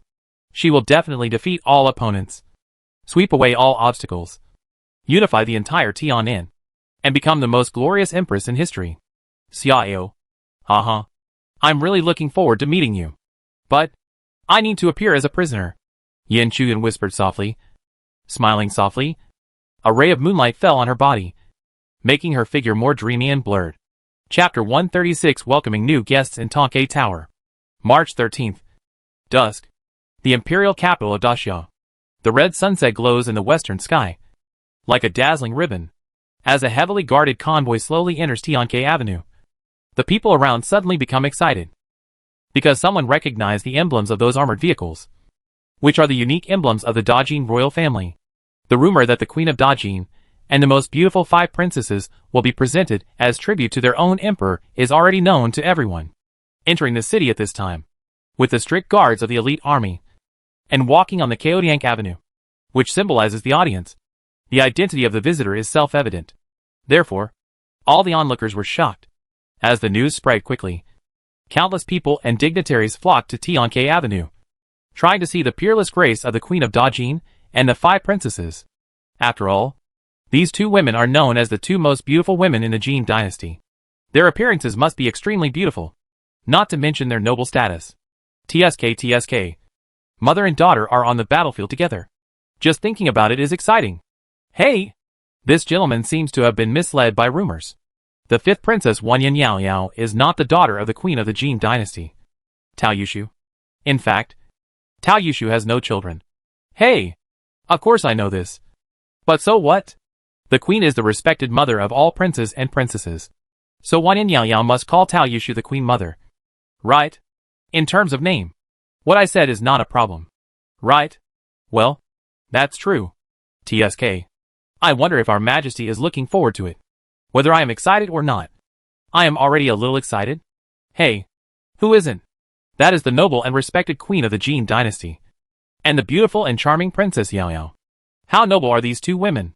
If we can get one of them, we will be satisfied even if we die immediately. That's right. When I think of them, who are always dignified and graceful, begging for mercy under the whip. Hiss. Exciting? Shoo. What are you talking about? Are you going to die? If the bad guys hear it, cutting off your tongue will be a light punishment. Hey. Don't be so nervous. I'm just secretly satisfying my desire to talk. By the way, how does the great Jee Emperor feel now? Although he can't see the scene of his queen and daughter enjoying the pleasure of His Majesty, he should be able to imagine it. Right? Thinking about it carefully, I really feel sorry for her. I guess he must rely on wine to numb himself tonight. Otherwise, hey, it's hard to imagine how he will spend this night. It's right. Let them show off their power and shit on our heads in the past few years. Let them plunder our border. This is the price that the great Jee must pay. And it is also the bitter fruit that the great Jee Emperor must grit his teeth and swallow. Thanks to your Majesty, our great Xia can rise to the sky, annex D-Viet, and defeat the great Jee. Otherwise, we will be the ones who suffer. Maybe this situation will be reversed. The side roads, alleys, taverns, shops, and pavilions on both sides of Tianke Avenue were all crowded with black crowds of people. Everyone stood on tiptoe and looked around from time to time, while discussing eagerly and almost everyone was excited and eager. In the largest and most luxurious armored car in the center of the convoy, Tao Yushu closed her eyes tightly. Her long eyelashes trembled constantly, and her hands were clenched tightly together, making her knuckles a little white. There is no doubt that at this moment, her nervous, hesitant and uneasy heart has almost reached the limit. After all, they have entered the capital of Daxia, getting closer and closer to the palace, and also closer and closer to the unknown road ahead. On the opposite side, although Wan Yin Yao Yao was a little nervous, she was much calmer than Tao Yushu. Even Wan Yin Yao Yao had the leisure to lift the inner curtain and look out through the outer veil, facing the countless pairs of fiery eyes on the outside. Wan Yin Yao Yao was secretly annoyed. If this were placed in the great Jee Dynasty, who dared to look at her chariot so blatantly, she would definitely dig out the other person's eyes. It's a pity that this is not the great Jee. In addition to being depressed, Wan Yin Yao Yao selectively ignored the people around her and only looked at the buildings and scenery. At a certain moment, Wan Yin Yao Yao suddenly let out a light exclamation, and there was a look of surprise in her eyes, because she actually saw a huge armored vehicle shaped like a rock flying through the air. Judging from its size, if it is used to carry people, it can probably carry at least 500 or 600 people. Right? But what kind of armored vehicle can be so big? How can the mechanical center of the armored vehicle drive such a huge armored vehicle? What is that? Puzzled, Wan Yin Yao Yao retracted her gaze and looked at a woman in black who had been staring at her on the right. The woman in black looked out, and then said expressionlessly, "It's just a punk-class armored vehicle, used to carry passengers to and from the imperial capital and various prefectures quickly." Although the woman in black said it easily, and her expression was very calm, she was actually not calm at all in her heart. As strong men of the bad people, the four of them naturally knew the plan of the armored vehicle system. However, she didn't expect the Airbus to appear so quickly. When they left Daxia before, the punk-class armored vehicle had not yet appeared. Moreover, the visual impact of this punk-class armored vehicle also brought her a great shock. Hearing the conversation, Tao Yushu frowned, slowly opened his eyes, and then looked outside in confusion. When he found the punk-class armored vehicle getting farther and farther in the air, Tao Yushu's lips opened slightly, and his eyes were full of surprise. Such a huge flying armored vehicle, if it is used to deliver a large army, wouldn't it be? Thinking of this, Tao Yushu's face turned pale. In fact, even at this time, she still fantasized that one day Da Jin would be able to counterattack, defeat or even destroy Daxia.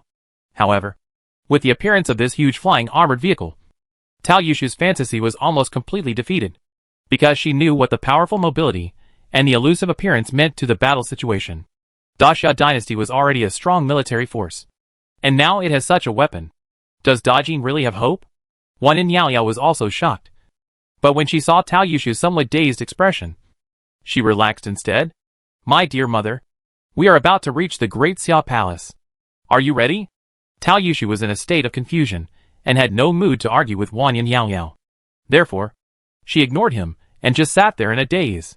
Wan Yin Yao Yao felt bored, curled her lips, and stopped talking. Daxia Palace?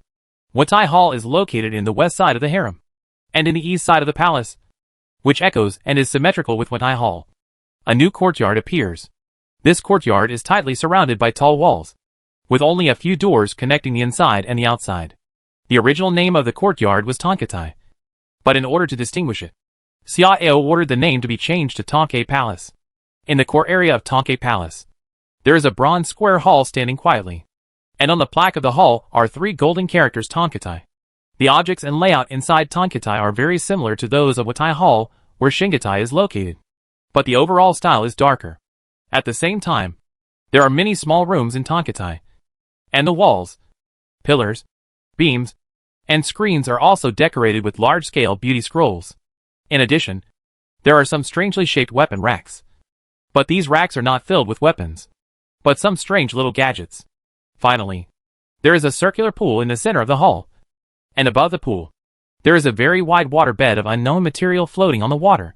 At this moment, Xia Ao is lying on the waterbed, wearing a thin golden middle-length coat, with the collar of the middle-length coat slightly exposed, revealing a strong and solid chest. "Your Majesty, the people have entered the palace." Shang Wanwater walked in lightly and reported. Xia Ao hummed lightly and said in a light voice, "Bring them here after they finish washing." "Yes." Shang Wanwater bent her knees meekly and left quickly. Since last night, Shang Wanwaner felt that His Majesty's majesty was becoming more and more unfathomable, as if she was facing an abyss of unknown depth, or facing the vast and infinite sky, which made her a little scared. Therefore, she didn't even dare to have a jealous thought at this moment. Tongkai Palace, Yushu Hall. Tao Yushu sat in front of the dressing table, letting several palace maids take care of her hair, her face shy and angry. She was the queen after all, but she never thought that after arriving here, she was forced to take a bath by the palace maids, and all her belongings were taken away. She couldn't even decide the style of her hair. After a lot of trouble, looking at the radiant figure in the mirror, wearing the robes and phoenix crown of the queen of the great Jee Dynasty, Tao Yushu couldn't help but feel a little dazed. At this moment, she seemed to have returned to the great Jee Palace, back to the glorious moment when she gave orders to the harem, and no one dared to disobey. However, a cry of mother quickly brought her back to reality. Tao Yushu turned her head, and found that Wanyan Yaoyao had also changed into a princess dress, and suddenly realized something. After getting up while biting her teeth, Tao Yushu stared at Shang Wanwaner with all her might, glancing at the jade pendant on her waist. You are the concubine Wan of Daxia, the imperial secretary of the imperial censorate. Shang Wanwaner? Shang Wanwaner smiled lightly, and nodded slightly. My sister guessed right. It's my sister. Hearing this, Tao Yushu's cheeks flushed with anger, feeling ashamed and annoyed. What a joke. You dare to call yourself my sister. It's a joke. While scolding, Tao Yushu raised her chin slightly and glanced sideways, with the majesty of a queen. Shang Wanwaner chuckled and shook her head. Since you were once the queen of the Jee Dynasty, you should know the rules of the harem. Right? In the harem, age is not the only factor in determining seniority, but rather the rank. Since you are a latecomer and have not yet been officially canonized as a concubine, don't you have to call me sister? Wishful thinking. Tao Yushu gritted her teeth and spat, her eyes determined. Tell your emperor that I will never obey him. Let him stop his ridiculous thoughts and give me a quick death. Chapter 137. You should know yourself. I didn't expect that Sister Yushu is such a hot-tempered person. Shang Wanwaner smiled and walked forward. It's just that Sister Yushu doesn't seem to understand one thing. From the day the capital of the great Jee Dynasty was broken, your life and death are no longer up to you. As for whether to obey or not, whether to agree or not, it's even more not up to you. Shang Wanwaner said, as she slowly turned around Tao Yushu and looked her up and down. The queen is the queen. Let's not talk about her temperament and majesty. Just this robe and phoenix crown are enough to stun people's eyes and attract their minds. TSK. I'm a little moved by seeing this. Tao Yushu's heart trembled, and she quickly stepped back 2 steps to lean against the dressing table, and then glared at Shang Wanwaner. I am the queen of the great Jee Dynasty. How can I insult you so easily? I warn you, don't go too far. If your emperor insists on doing so, even if I can't kill him, I can still bite off a piece of meat. Hearing this, Shang Wanwaner sneered, and a cold light appeared in her eyes. Just you? Oh, you don't know how high the sky is and how deep the earth is. After that, Shang Wanwaner whispered in her ear for a while. I don't know what Shang Wanwaner said. Tao Yushu's face suddenly changed. Her face flushed with anger, and her heart began to tremble. Shang Wanwaner smiled and continued, So, listen to my sister's advice. Be honest and quiet. Don't abuse yourself. And don't fall into an unimaginable abyss of despair. At this time, Wanyan Yaoyao rolled her eyes and walked forward with a grin. That's right. Dear mother, Sister Wanner is doing this for your own good. Don't be ignorant. That father can throw you and me out like a discarded shoe, which shows that he has no friendship for us at all. So why should you stick with him? His Majesty the Emperor Xia is a peerless hero in the world, and he is young and handsome. It is our honor that he can take a liking to us. Shang Wanwaner knew that Wanyan Yaoyao said this to flatter her deliberately, trying to win her favor and care, but she still felt very comfortable in her heart. After looking at Wanyan Yaoyao with appreciation, Shang Wanwaner nodded and said, Sister Yaoyao, you are right. Wanyan Song doesn't value you at all, and he personally offered you too. So why do you have to stick up for him? Okay, I have said everything I should say. As for what to do, you decide for yourself. I just hope you don't go astray. When the time comes, all the miserable situations will be your own fault. After saying that, Shang Wanwaner shouted softly, Come on. Ask them to go to Tongkai Tower to meet His Majesty. Yes. 2 teams of palace maids came, and stood on both sides of Tao Yushu and Wan Yin Yao Yao. Wait! Tao Yushu's face changed slightly, and he glared at Shang Wan Waner in shock and anger. What do you mean? I am the queen of the Jee Dynasty after all. Doesn't your emperor intend to touch me in a slightly more formal occasion? Shang Wan Waner sniffed and smiled faintly. Your Majesty will only see you two tonight. Such treatment is already extremely rare. What else do you want to be formal? Tao Yushu was completely panicked and said at a loss, Ridiculous. Ridiculous. I have been traveling all the way. You should give me a few days of rest. Right? At least one day and night. Right? Tao Yushu had already made up her mind to commit suicide after entering Daxia to avoid implicating Dajin. However, along the way, the people of Daxia kept a close eye on her, and she couldn't bite her tongue to commit suicide even if she wanted to. Helplessly, she could only put her hope on entering the palace. But she never expected that the other party's arrangements were so hasty that they didn't give her any time to be alone. Shang Wanwana was too lazy to say anything more and turned around and walked away. Help her. Don't let His Majesty wait too long. Yes. Two palace maids immediately stepped forward and held Tao Yushu's arms and walked out. As for Wan Yin Yao Yao, although she was a little nervous, she took the initiative to move forward obediently without being supervised. Bronze Sparrow Tower. His Majesty just wants to see you first. Be more disciplined. After Shang Wanwaner said this, she asked someone to close the palace door. The heavy palace door made a heavy muffled sound when it closed, and Tao Yushu trembled and his face turned pale. Although Shang Wanwaner said that Emperor Xia just wanted to see them first. Who knows what will happen after the meeting? As for Wan Yin Yao Yao, who was standing beside her, she was also tense, and sweat slowly seeped out of her palms. Although she had been mentally prepared, she was inevitably nervous when the moment came. The two stood at the door of the palace for a long time, and both their heartbeats and breathing were a little rapid. After calming down, the two of them had the mind to look at the surrounding environment. When they saw the murals and paper paintings on the stone walls and pillars, the cheeks of the two women suddenly flushed. Especially Tao Yushu. She didn't even dare to look at Wan Yin Yao Yao, and felt extremely embarrassed. After all, she was Wan Yin Yao Yao's elder. How could they not feel embarrassed when they saw these large-scale paintings together? At this time, an indifferent voice suddenly sounded from the inner room. You don't come. Do you want me to go and invite you personally?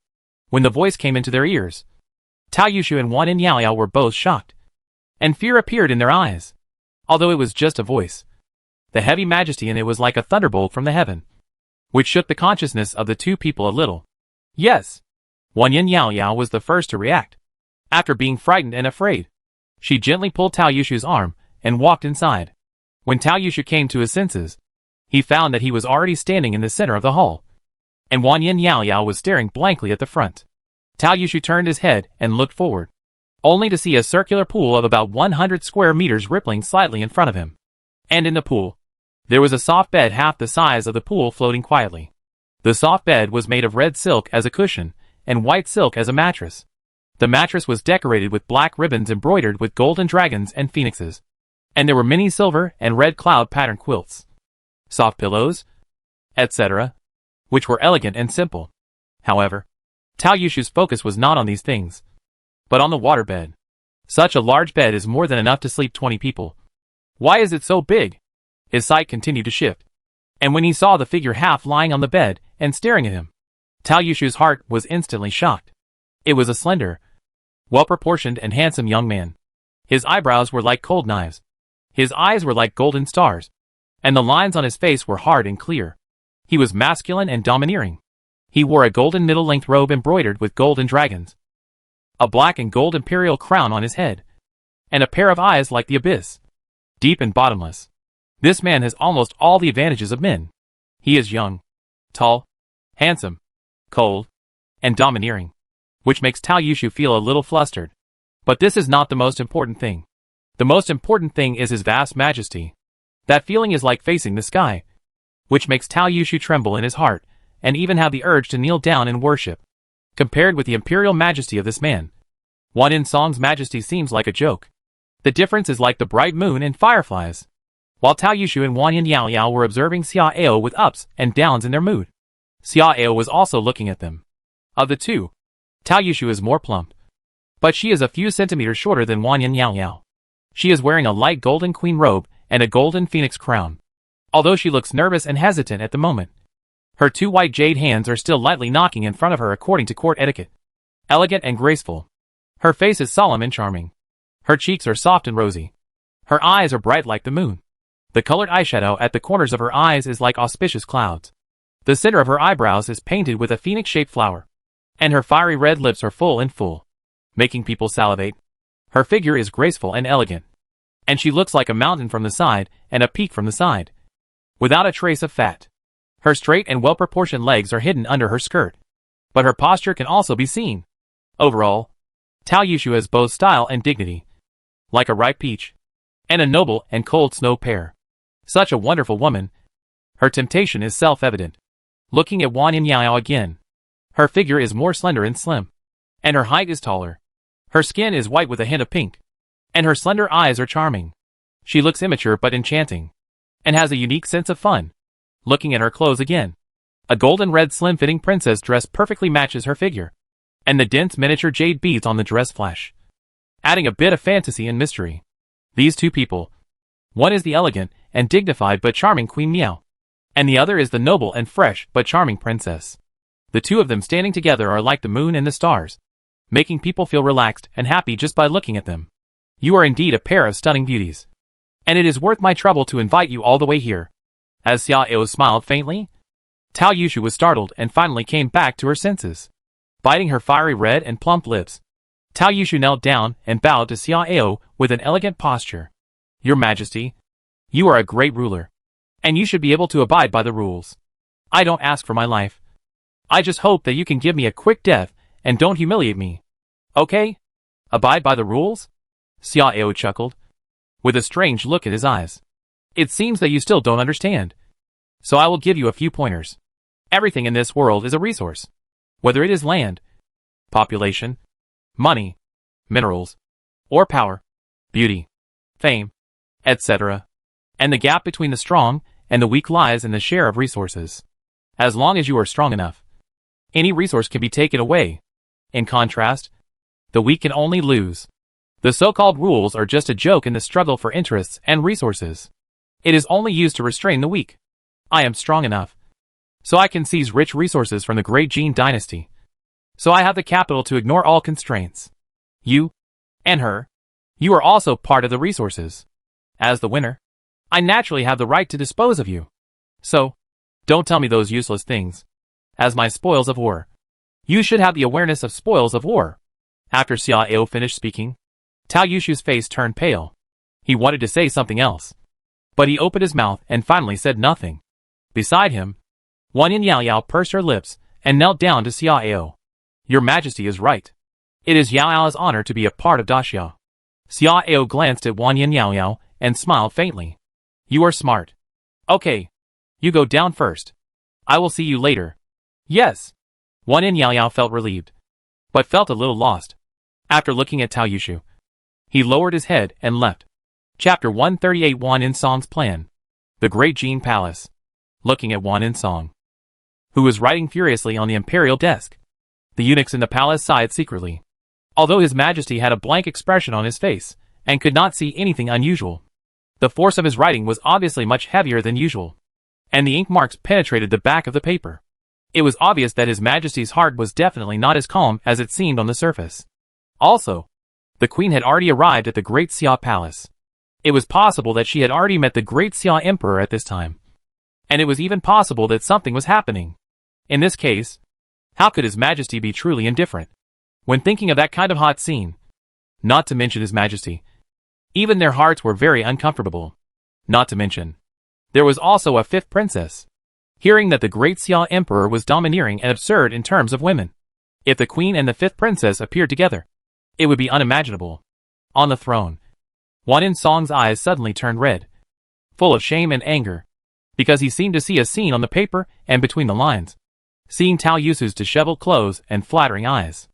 At a certain moment, Wan Insong's forehead was bulging with veins, and he suddenly threw away the imperial pen, tore the papers and memorials in front of him into pieces, and then swung his arm to sweep the inkstone, pen holder, books and other books on the imperial desk to the ground. After doing all this, Wan Insong's face was flushed and he was panting. The eunuchs and palace maids in the hall were so scared that they trembled. All lowered their heads and held their breath, fearing that they would accidentally cause an unexpected disaster. At this time, a eunuch who was on duty outside the hall ran in. "Your Majesty, concubine Chen wants to see you." "Let her go." Wan In Song glared at him and scolded. The eunuch was startled, and when he was about to go out, he heard footsteps coming from behind him. And at the same time, a soft and sticky voice sounded. "Your Majesty, I heard that you are still busy with state affairs late at night. I am worried that you are tired. So I specially prepared some midnight snacks and a few jars of fine wine." A concubine dressed in a pink skirt and dressed up carefully came in with lotus steps, followed by several palace maids carrying food boxes. Her name is Chen Shuxia, one of the 4 imperial concubines in the harem of Dajin. Since the Queen Tao Yushu was sent to Daxia, the 4 imperial concubines have all set their sights on the position of queen, and none of them wants to take the position. Among them, Chen Shuxia's activities are the most frequent. She chose to come tonight, at this moment, and she had planned it long ago, because in her opinion, the night when the queen and Wan Yin Yao Yao were sent to the Daxia palace was definitely the most difficult night for her majesty, and the most vulnerable night. As long as she can make Wan In Song feel warm, she will definitely be able to greatly enhance her image and status in Wan In Song's mind. At that time, the position of queen will not be easy to get, but at least she will have an advantage. As for the method she came up with, it was to use drunkenness to let Wan In Song numb herself, so as to survive this difficult night. However, she still thought too highly of herself. "Didn't you see that I was dealing with state affairs?" Wan In Song stared at Chen Shuxia coldly. His expression was extremely cold. "Your Majesty, I am worried about you," Chen Shuxia said with a sullen look. Without waiting for Chen Shuxia to finish, Wan In Song suddenly raised the inkstone on the ground and smashed it towards Chen Shuxia. "Get lost." Chen Shuxia subconsciously turned her body to the side and was not hit, but the ink on the inkstone splashed half of her body, staining her pink dress extremely ugly and smearing her delicate makeup. Faced with such an experience, Chen Shuxia was extremely upset, but she did not dare to stay any longer, let alone continue to insist. "Yes, I will take my leave." Wan Yinsong's gloomy face improved a little after Chen Shuxia lowered her head and led her people away. He knew Chen Shuxia's little thoughts, but Chen Shuxia's actions were a disguised reminder of him, reminding him of what kind of humiliation he was suffering. He would not establish a new queen, because he would use this to always remember the shame and hatred and constantly spur himself. "Xiao," Wan Yinsong gritted his teeth and whispered, and every bloodshot in his eyes seemed to contain deep hatred. "One day, I will make you pay a heavy price." After a long while, when the messy hall was cleaned up, several ministers came together. "Your Majesty, the Chu Kingdom has sent a message saying that they want to share the mixed mineral vein with our dynasty. What do you think?" As one minister spoke out, another minister followed suit. "Your Majesty, I think it is feasible. Although most of the mixed mineral veins are within our territory, our Jee Dynasty has few soldiers and generals, and the losses in all aspects are huge. Under this situation, if we go to war with the Chu Kingdom, we have almost no chance of winning. Maybe, in the end, we won't even get a little mineral. Now anyone can ride on our Jee Dynasty's head and shit." Wan In Song narrowed his eyes slightly. His eyes were cold. "Want to share the mineral vein?" Wishful thinking. Hearing Wan In Song's cold snort, the faces of several ministers changed slightly. "Your Majesty, you should put the overall situation first." "Yes, Your Majesty. The more difficult the time is, the more you can't be impulsive." Wan In Song raised his hand to interrupt everyone's advice, with a sneer on his face. "Impulsive? I'm going to be impulsive," replied to Chu. "The mixed mineral vein belongs to my Dajin. They can't take even a little bit of it. Also, send a message to the Daunting Corps. Let them find a way to provoke the Chu army. Let the Chu army attack our army first." As soon as these words came out, several ministers' faces changed and their eyes became blank. "Is Your Majesty so angry that he is confused? In this situation, it's fine if you don't try to maintain peace, but how can you take the initiative to provoke the other side and cause a war?" After a few breaths, one of the minister's eyes suddenly lit up. "I understand. Your Majesty wants to use Chu to drag the great Xia dynasty into the quagmire of war again?" "That's right." Wan In Song nodded heavily and sneered. "Since my great Jin has become a vassal of great Xia, as the suzerain state, they will naturally send troops to help my dynasty when they are attacked. Great Xia has now become the largest dynasty in the southern part of the country. If we give them enough time to digest the gains of the war, it will be difficult for my great Jin to get revenge. Therefore, we must find a way to drag Great Xia into the quagmire of war and continuously consume their manpower and war potential. Only in this way can we have the opportunity to restore our former glory and even destroy Great Xia. After listening to Wang Yinsong's words, several ministers were thoughtful. Your Majesty's consideration is not unreasonable. The suzerain state must protect the vassal state. This is the rule. And Daxia has also made a clear promise that if our dynasty is attacked, they will send troops to protect it at the first time. So, Your Majesty's plan is not impossible. However, according to the treaty, our army must accept the command of Daxia. Your Majesty, have you ever thought that if a war breaks out, Daxia will send troops? But it is also very likely that our army will be used as the vanguard, and even specially arrange some of the most difficult tasks. If this battle starts, the Daunting Corps will suffer heavy losses. I am mentally prepared for this. Wang Yinsong shook his head slowly and said in a calm voice, I will talk to the Daunting Corps and ask them to preserve their strength as much as possible. Even if it is true as you said, the Daunting Corps will suffer heavy losses in the end. Or even only 1 in 100 will survive. That is a price that must be paid. But don't worry, everyone. I have another trump card in my hand. Even if the Daunting Corps is eventually destroyed, as long as enough time can be gained, my great Jin will have a new corps. In short, I have only one goal. That is to drag Daxia into the abyss of war. And it would be best if it can trigger a full-scale war between Daxia and Dachu. I believe that as the war continues to ferment, Dachu will certainly not be willing to fight alone. And other dynasties will inevitably have various thoughts. And as long as all dynasties send troops together, Daxia will not be far from destruction.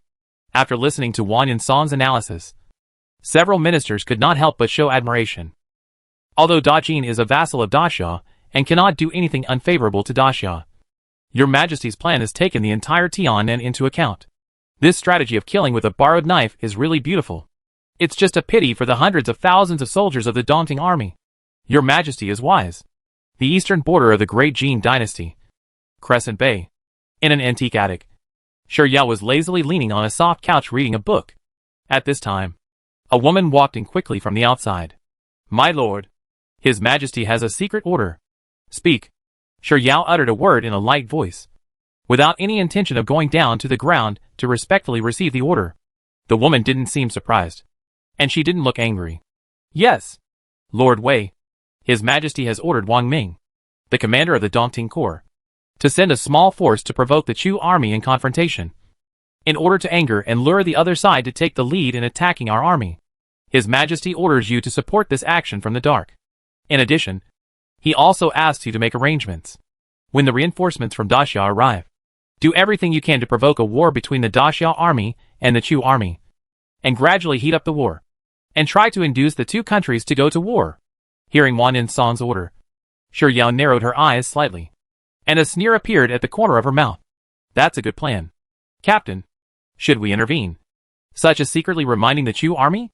The woman asked softly after putting away the secret talisman disc. From the change in the address and the content of the words, it can be seen that this woman is obviously also a member of the bad people. It's meaningless. If provoking once doesn't work, there's always a second time. Since it won't work, there's no need to take the risk of being suspected.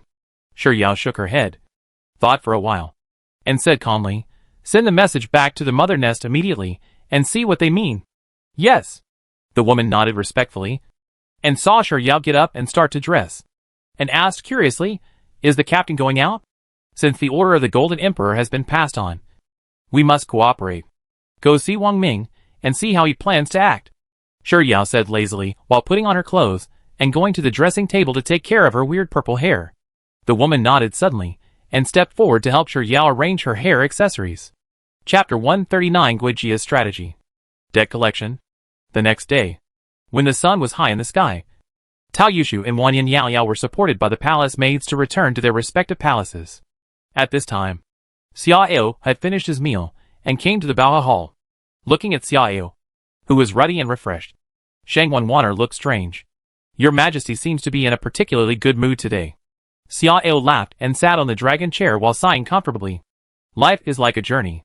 Every time you climb a mountain, You can appreciate different scenery. But the scenery is also different. Most of them are mediocre. Only some special scenery can make people linger and have endless aftertastes. It may be like a sweet spring, or like a green grassland, or like a sunset in the mountains. Each has its own charm. Shang Wanwanner's eyes flashed, and she smiled and said, I understand. It seems that the scenery in the two hills last night made your majesty very satisfied. Xia Ao smiled and said nothing. At this time, Yuan Tiangang and Zhao Gao walked in together, along with a thin young man.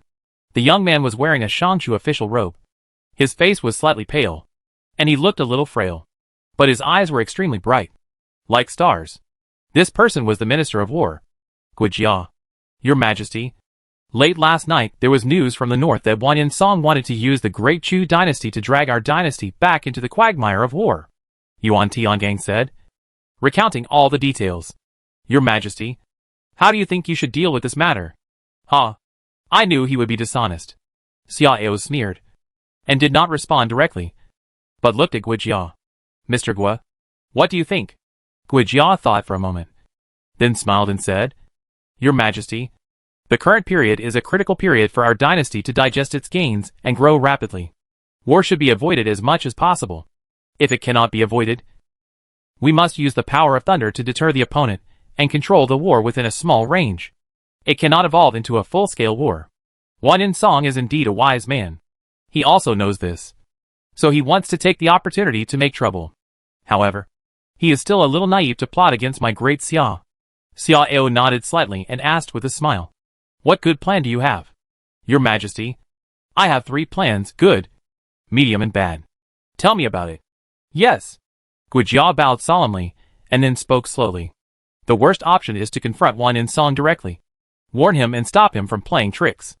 At the same time, send troops to Crescent Bay to deter the Chu army and force the Chu to make concessions. But in this way, Wanyan Song's subsequent plots will certainly be more cautious, and the Chu side may not be willing to make concessions, and they must respond according to the development of the situation. Therefore, I think this strategy is the worst option. The middle option is to send an elite force to Crescent Bay at a high speed to challenge the Chu army, and decide the ownership of the entire mixed or vein by victory or defeat. I believe that in the face of such a huge bet, the Chu will definitely not refuse. However, in this way, the true combat power of our army will be completely exposed to the eyes of various dynasties, causing them to be wary. Therefore, I think this strategy is only a middle option. Hearing this, Xia Ao and several others were surprised. This strategy is already very good, but it is only a middle option in Guijia's mouth? What's the best strategy? Xia Ao leaned forward and stared at Guijia. Your Majesty, the best strategy is to send people to the capital of Dechu to directly intimidate the rulers of Dechu, so that they can withdraw their troops directly from Yueya Bay and give up their plans for the mixed mineral veins. In this way, this matter can be resolved without a single soldier. After listening to Guijia's best strategy, Xia Ao raised his thick eyebrows and asked in confusion, The people of Dechu think highly of themselves. How can we easily intimidate them to withdraw their troops directly? Your Majesty, I have a plan in mind about this matter, and I am sure about it. I am willing to go to Dechu and force them to withdraw their troops. Guijia smiled confidently and recommended himself to Xia Ao. Xia Ao pondered for a while, but shook his head. That won't work. If one of them is enraged and kills you, it will be more trouble than gain. Mr. Gui is my think tank, and Dechu doesn't need you to take risks personally. Hearing this, Guijia was moved, but he insisted on his own opinion. Your Majesty, I am sure. Guijia wanted to persuade him again, but Xia Ao raised his hand to interrupt him. No need to say more. You don't need to take risks for this matter, because your words reminded me and gave me a good idea. As you said, the best strategy is to send envoys to the capital of the Great Chu to deter. But you can't go. I will choose other candidates. But Your Majesty, letting others go may not be able to deter the other party. Guijia was a little anxious. Xia Ao shook his head and smiled lightly. Don't worry. This time the envoys don't need to have superb strategies and eloquence. I have other arrangements. As for Wanyan Song, at this point, Xia Ao's face turned cold, and a cold light flashed in his eyes. Since he is not honest, let's teach him a little lesson. Yuan Qing. I'm here. Yuan Tiangang responded quickly. Send someone to the hostage house to take one of Wanyan Gang's hands, and send it to Wan Yin Song. But we must arrange the relevant matters and not involve Mingpe. Yes, Your Majesty. Rest assured. The bad people have several high-level insiders in the Great Jin Palace, one of whom has recently rebelled and has access to important secrets. I will arrange for someone to evacuate him and tell Wan Yin Song the channel for the news to leak. Okay, let's do it. Xia Ao nodded with satisfaction. Harem. Take Palace? Shichuan Palace. Wan Yin Yaoyao sat in front of the dressing mirror, lifted her collar, and looked at a mark under her left collarbone. Her cheeks flushed. I really don't know what that Majesty did. He went crazy all night and tossed them to death. But he was still alive and well. Of course. It was strange that they could hold on. I don't know if there was something strange about the palace or something else. After thinking about it for a while, Wan Yin Yaoyao suddenly showed a mocking smile at the corner of her mouth. The nominal Queen Mother was such a dignified and majestic person on weekdays, and she was extremely resolute before the incident, shouting that she would rather die than obey. But what happened in the end? Not only did she not seek death, but she also acted coquettishly. It was really ironic to think about it. Thinking about it, Wan Yin Yaoyao's eyes shifted to the window, staring at the tall courtyard wall in the distance and the birds on the branches, and her eyes suddenly became confused. Although she successfully survived, what was the way forward? Is she going to spend the rest of her life in this high-walled compound? Just like a bird that can only be locked in an iron cage. When she thought of this, Wan Yin Yaoyao felt a little suffocated, and it was a dark suffocation in front of her eyes. She has always been eager to control her own destiny, so she has tried her best to make money and build a power control by herself. She did it, and once felt proud and accomplished. However, when the situation changed, when the army of Daxiao broke through the capital of the Great Jin Dynasty, when they were besieged in that small valley, she found that the power in her hands was so weak that it was a little ridiculous. Nowadays, although her power has not suffered a major blow, it seems to be of no use to her current situation. What should she do in the future? Just when Wan Yin Yaoyao was distracted, a palace maid walked in from outside. Report to Concubine Yao. Concubine Xiang wants to see you and will be here soon. At present, His Majesty has not yet decided to confer the title of concubine on Wan Yin Yaoyao and Tao Yushu, so the palace maids can only call them concubines in general. Instead of saying that Wan Yin Yaoyao has been conferred the title of second-class concubine, Wan Yin Yaoyao came back to her senses, and her pretty face changed slightly. She naturally knew who Concubine Xiang was, and could guess the other party's intention. She knew that this day would come sooner or later, but she didn't expect that the other party would come so soon. After sighing secretly, Wan Yin Yaoyao stood up, but her cheek twitched before she took 2 steps. She looked down at her legs and smiled bitterly. Although she was not tortured to death, it was not good either. She was supported by the palace maids before. It was okay when she was sitting before, but now the pain swept over her as she moved. At this time, several figures walked into the palace gate. Oh, it seems that my sister is not feeling well. Hearing the chuckle, Wan Yin Yaoyao looked up and saw Li Hanxiang walking slowly with 6 palace maids following closely. Although they had fought each other many times, this was the first time they met. So Wan Yin Yaoyao and Li Hanxiang were both looking at each other. The difference was that Li Hanxiang's look was open and unconcealed, and it was vaguely condescending. But Wan Yin Yaoyao's eyes were very cautious, and her expression was also quite careful and restrained. Wan Yin Yaoyao. Meet Concubine Xiang. After looking at each other for 5 or 6 breaths, Wan Yin Yaoyao put his hands together and bent his knees, and bowed to Li Hanxiang in a proper manner. Li Hanxiang chuckled and did not respond, but directly passed Wan Yin Yaoyao and sat on the main seat. It was not until this time that Li Hanxiang smiled and waved. Sister, please sit down. Li Hanxiang acted like this, as if she was the master of this place. But Wan Yin Yaoyao dared not speak, and nodded stiffly with a smile on her face. Yes, thank you, sister. After Wan Yin Yaoyao sat down, Li Hanxiang turned around and looked around the hall, then shook her head and sighed. Sister's residence is so deserted, and there is not much popularity. Wan Yin Yaoyao's expression froze. She naturally heard the implication of Li Hanxiang's words. The other party was clearly implying that she was not a human. After pursing her lips, Wan Yin Yaoyao smiled. Sister, you are just a bird in a cage, and you can't compare to your sister, who is so popular and surrounded by people. Li Hanxiang narrowed her beautiful eyes and looked mocking. Sister's ability to endure seems to be inconsistent with her character. When you set people to assassinate your sister, You were not so timid. Right? Wan Yao's heart trembled. She knew that what was coming had finally come. After taking a deep breath, Wan Yao looked at Li Hanxiang seriously. Sister, you really misunderstood. Although I have never met you, I have always regarded you as my confidant. How could I possibly send someone to assassinate you? Chapter 140, Personal Revenge. Confidant? Li Hanxiang blinked, her expression mocking. Sister, you are really good at talking. But no matter how good you are at talking, you can't turn black into white. Shiyu Tower is your power. Right? Yes. Wan Yao simply nodded, but then changed her tone. However, as Shiyu Tower became larger and larger, covetors also came in one after another, and many forces secretly reached out, causing problems in my sister's control over it. The most obvious example is that someone sent some assassins from Shiyu Tower to assassinate my sister in the name of my sister, in order to frame my sister. Of course. Sister, don't worry. Those people have been executed by my sister, which can be regarded as a vent for my sister. Li Hanxiang narrowed her beautiful eyes and stared at Wan Yao, who looked sincere and innocent, with a sharp gaze, and her face gradually turned cold. You are really good at talking. But do you think that I can get you out of this? Everything I said is true. Please judge by me. Wan Yao leaned forward, her expression as sincere as ever. Li Hanxiang laughed in anger, shook her head and leaned forward. A dangerous cold light flashed in her eyes. According to my sister, if I ask someone to send me off, I can just say that it was my subordinates who acted without permission. Li Hanxiang's words were soft and gentle, sounding like she was talking about family matters. But Wan Yao's face changed instantly. Don't joke. Sister, this is the Great Xia Palace. Looking at Wan Yao, who looked a little fierce but weak, Li Hanxiang chuckled and scratched her nails lightly with a playful look.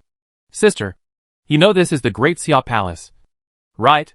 Then you should also know who has the highest status in the Great Xia harem. Right? Let me remind you again. Although the people in the Tonke Palace are also your Majesty's women, they are still very different from ordinary concubines. Sister, I want to deal with you. Although it's not as easy as crushing an ant, it won't take much effort. Wan Yao's face turned pale, and her hands were tightly clenched under her sleeves, but she still pretended to be calm on the surface. Sister, please don't threaten me.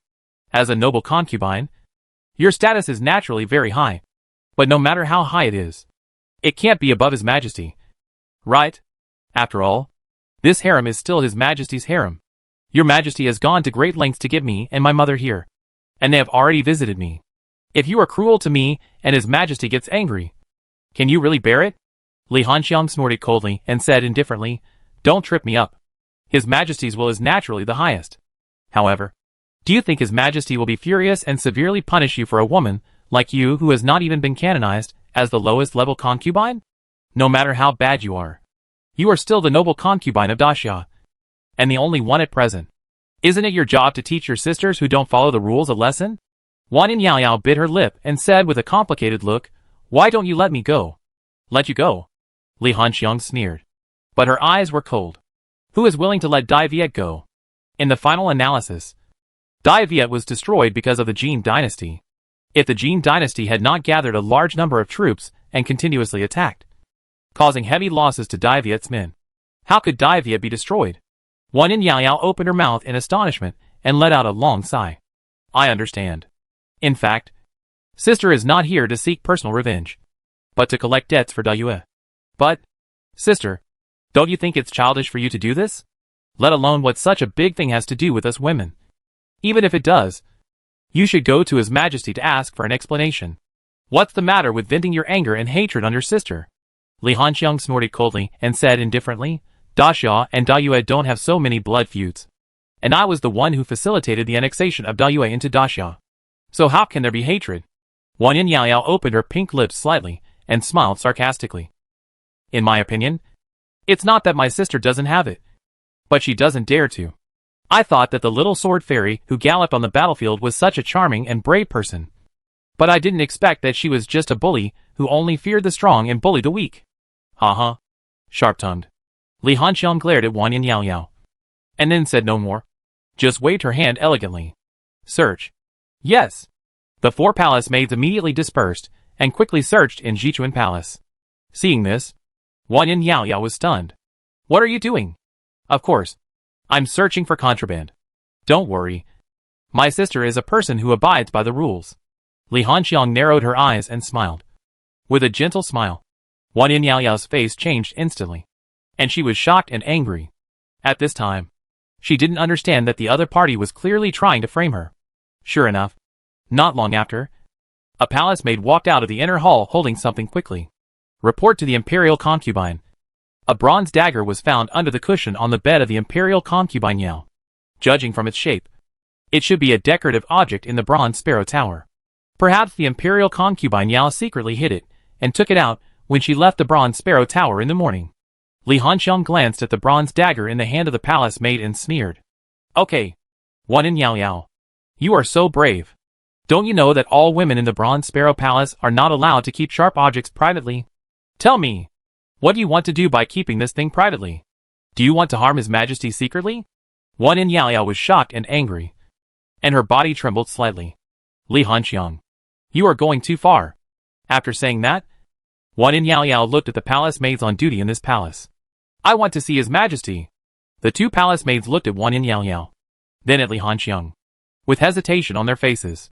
Your Majesty is busy with state affairs. How can you disturb His Majesty for such a small matter and distract His Majesty?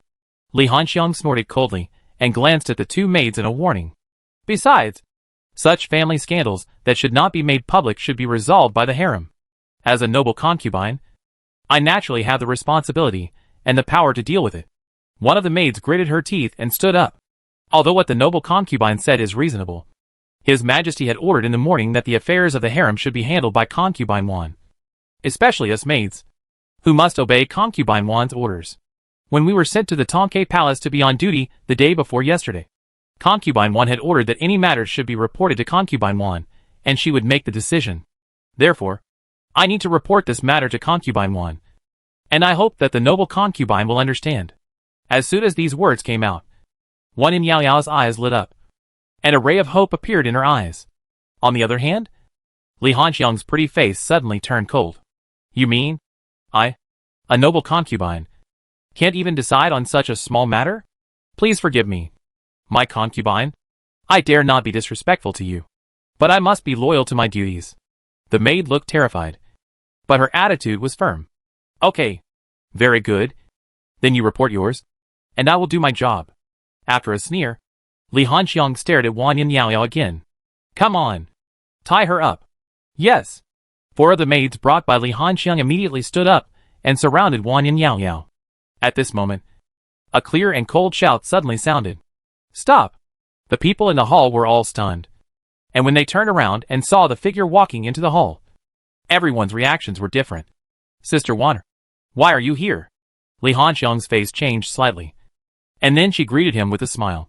Although she was a noble concubine, Shangguan Wanner had a special status and was half her guide. So Li Hanxiang was always respectful to Shangguan Wanner and did not dare to be arrogant in addressing her. If I don't come again, I'm afraid I'll be in big trouble. Shangguan Wanner glanced at Wan Yin Yao Yao, then frowned and stared at Li Hanxiang. Li Hanxiang's eyelids twitched slightly, and she forced a smile and said, What do you mean? Sister? Why don't I understand? Xiang sister, don't play dumb. Although this matter has not developed to the worst extent, this stage is also not easy to pass. Sister should be mentally prepared.